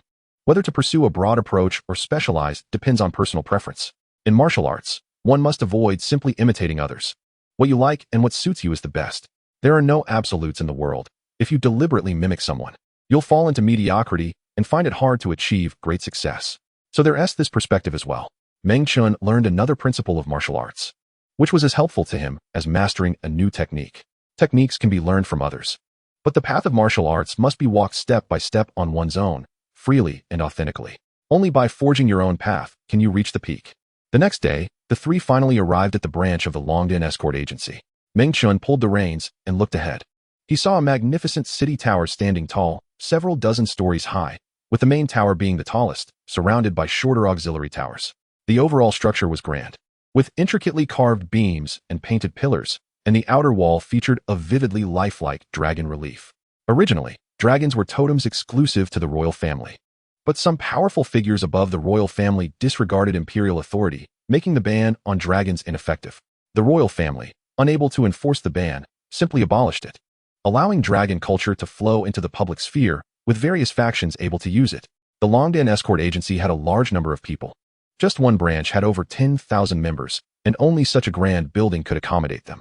Banners embroidered with dragon patterns fluttered in the wind, dancing vigorously. Some escort masters entered and exited through the main entrance or soared through the air on their beast mounts, coming and going from the high gates of the towers, creating a busy and lively scene. The spiritual martial artists flying on their beasts were clearly skilled, both in attire and aura. According to Su Qian's introduction along the way, there were more than 30 gold-level masters within this branch, which was often encountered. In comparison, the Meng family only had 3 gold-level masters, making the branch's gold-level masters 10 times more than theirs. What a great place! Meng Chen couldn't help but exclaim. Of course, it's a great place. Even the branch of the Longdan Escort Agency in Longtang County is a top-tier force, and no faction dares to underestimate it. Su Qian smiled. I need to report to the head escort. What about you two? We need to submit our tasks, but it's fine to accompany you first. All right, then I'll trouble you to lead the way. Su Qian nodded, walking ahead to lead the way, with Meng Chen closely following and Fong Lai walking stoically beside them. The three entered the branch and directly sought out the head escort, the highest authority there. Chapter 68. The branch inside the reception room. The head escort, Go Hongjun, sat in a high position, exuding a calm demeanor. He was somewhat older, with a resolute face, commanding respect without anger. Dressed in a long robe with a four-clawed dragon embroidered on the chest, his formidable strength, combined with his power, made one feel a sense of awe just by looking at him. The three young people stood opposite him, lined up neatly. Su Qian took the initiative to introduce Meng Chen, briefly stating that he was there to take up a position. Gu Hongjun remained as immovable as a mountain, not showing much reaction. Head escort, this is a letter of recommendation from Escort Zheng. Please take a look. Meng Chen respectfully handed over the letter he had taken from his pocket. The letter clearly stated in black and white that Meng Chen knew of a person of unfathomable strength, and that treating Meng Chen well would help form a connection with this person, which would be beneficial for the Longdan Escort Agency. The so-called treating, well, merely meant promoting Meng Chen to an escort, skipping over the lesser positions. All right, from today onwards, you are now an escort at our branch. You can form your own escort team, accept various tasks, and enjoy all the benefits and treatment of an escort. Go Hongjun said, his voice not loud but powerful with each word. Thank you, head escort, for your appreciation. Meng Chen respectfully bowed, saying a courteous phrase. The conversation between the two was calm, yet it left Su Qian and Fong Lai greatly astonished. Becoming an escort right after entering the industry? The internal hierarchy of the Longdan Escort Agency is very clear. Newcomers usually have to climb step by step, starting as apprentices, then as runners, followed by escort agents, and only then becoming escorts. The bodyguard has already achieved a rather high status, second only to the head bodyguard, and can lead several people, or even dozens, organizing their own escort team. Once they go out on a mission, the bodyguard is the boss of the entire team. Su Qian has been struggling in the escort business for a few years, while Fong Lai is the son of the head bodyguard, yet both of them are still bodyguards, one level below the bodyguard rank.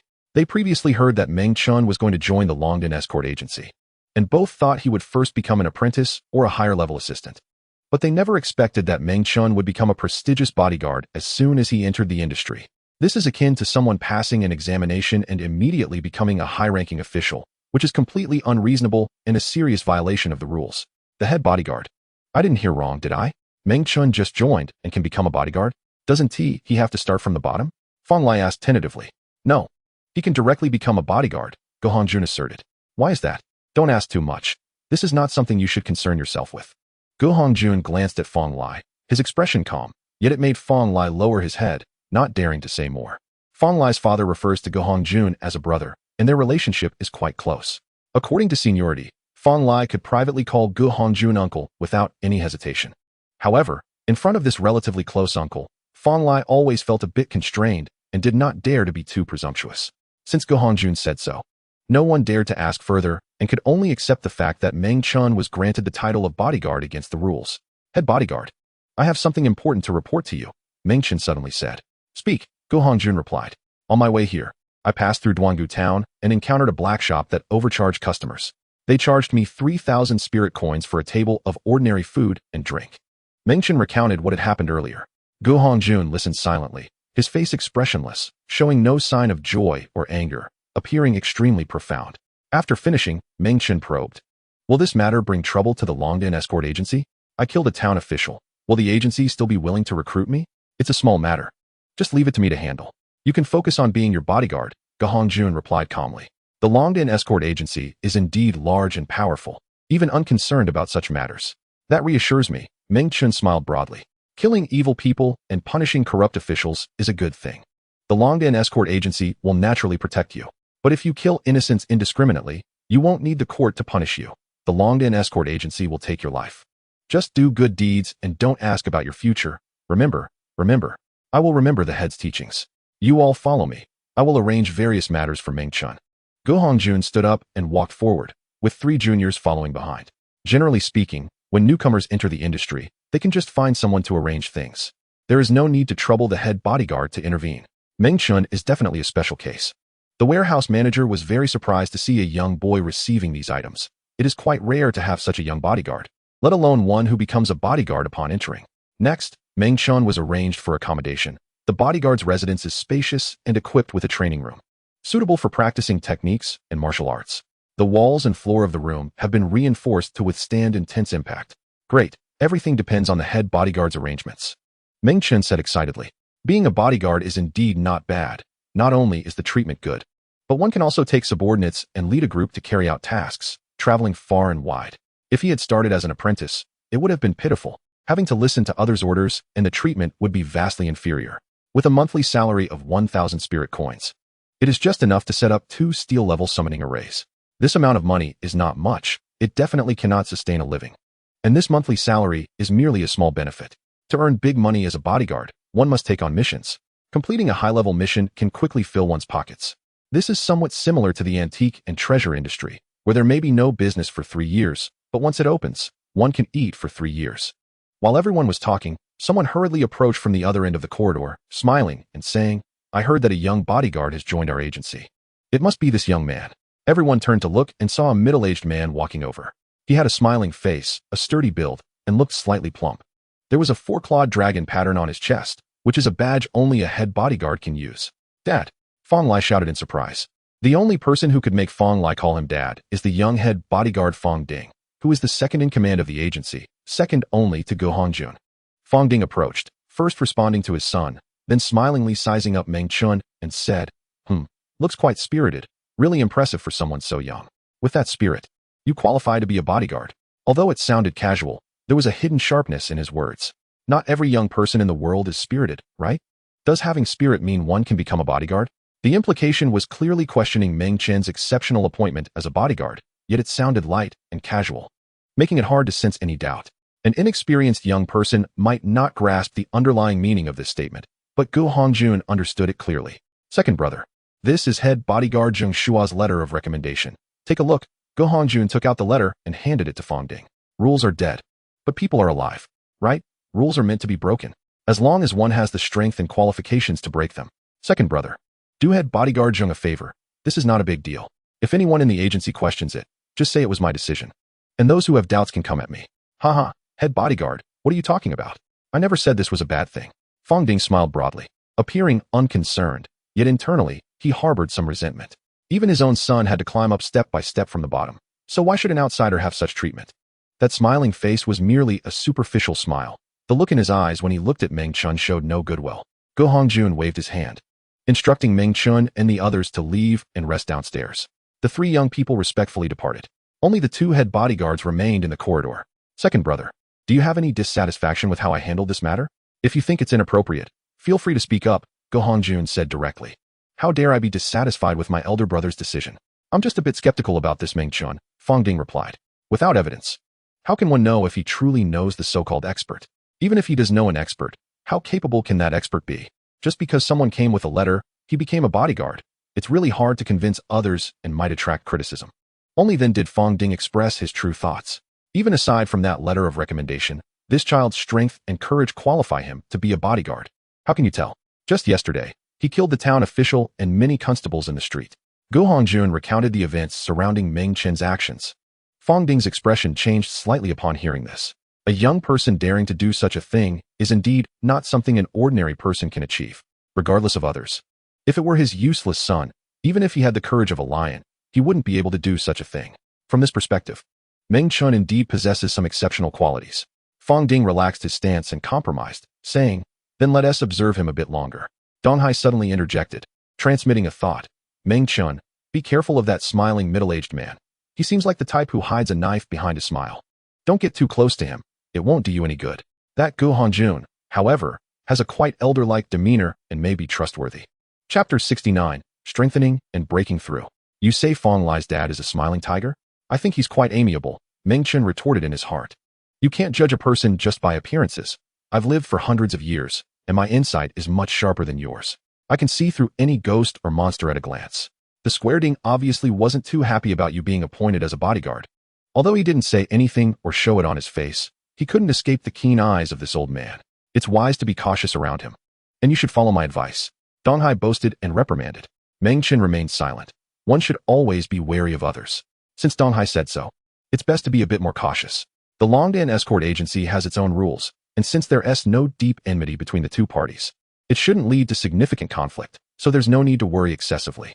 After wandering around the agency for half a day, the three of them went to the cafeteria for a meal, then parted ways.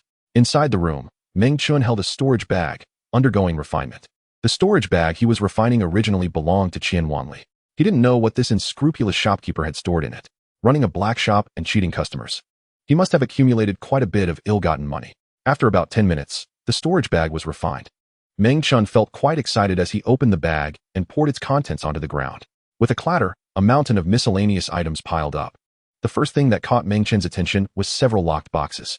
The boxes were exquisitely designed, made of high-quality wood and intricate carvings, exuding a faint aroma of wood. Upon opening the boxes, a white light flashed out, revealing them to be filled with spirit coins. Meng Chen whistled, grabbing a handful of spirit coins. The desire for wealth is inherent in everyone, and for spiritual warriors, expenses are high. Without money, it's hard to continue. Opening other boxes revealed more spirit coins. Roughly counting, there were over 13,000 coins. It seemed that Qian Wanli had indeed swindled quite a few customers, amassing such wealth. Meng Chen had just under 10,000 spirit coins in his pocket, and with these additional coins, his wealth had more than doubled. Besides spirit coins, there were many miscellaneous items. Meng Chen rummaged through them, becoming a bit overwhelmed, and decided to seek help from Dong Hai, saying, "Old man, help me check if there's anything valuable here. I'll refine another storage bag. It's a small matter, leave it to me." Dong Hai readily agreed, transforming into a small black figure, flying out of the ring, diving into the mass of items. Meng Chen freed up some time to refine another storage bag. Dong Hai rummaged around, looking like a small black mouse scurrying everywhere. There weren't many things that caught his eye: spirit gold, martial skills, pills, etc. All seemed ordinary to him.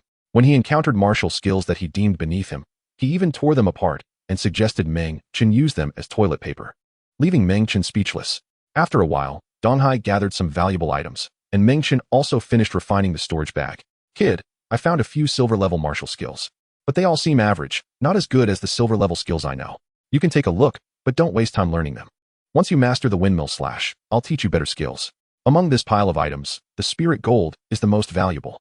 If I feed these spirit gold to the burning heaven bird, it should reach its growth limit, and then use the breakthrough gem to advance further. It would be even better. Dong Hai stomped on a few pieces of spirit gold at his feet, shaking his head. Over 10,000 spirit coins, plus a pile of spirit gold. This haul was not bad. He then looked into the pockets of that corrupt official. Meng Chen tossed the just refined storage bag onto the ground, and another large pile of items spilled out. This time there were fewer items than before. Meng Chen felt a bit disappointed as he counted with Dong Hai. He found over 2,000 spirit coins, but the corrupt official's wealth was definitely more than this. It seemed he wasn't in the habit of carrying all his belongings with him.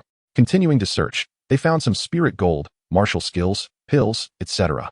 But nothing particularly eye-catching. It seemed that was all there was. Meng Chen casually discarded a shining piece of spirit gold. Looking again, maybe they could find something else. Dong Hai, however, did not lose heart. The old man and the young man continued to search, and as they did, Meng Chen discovered a scroll.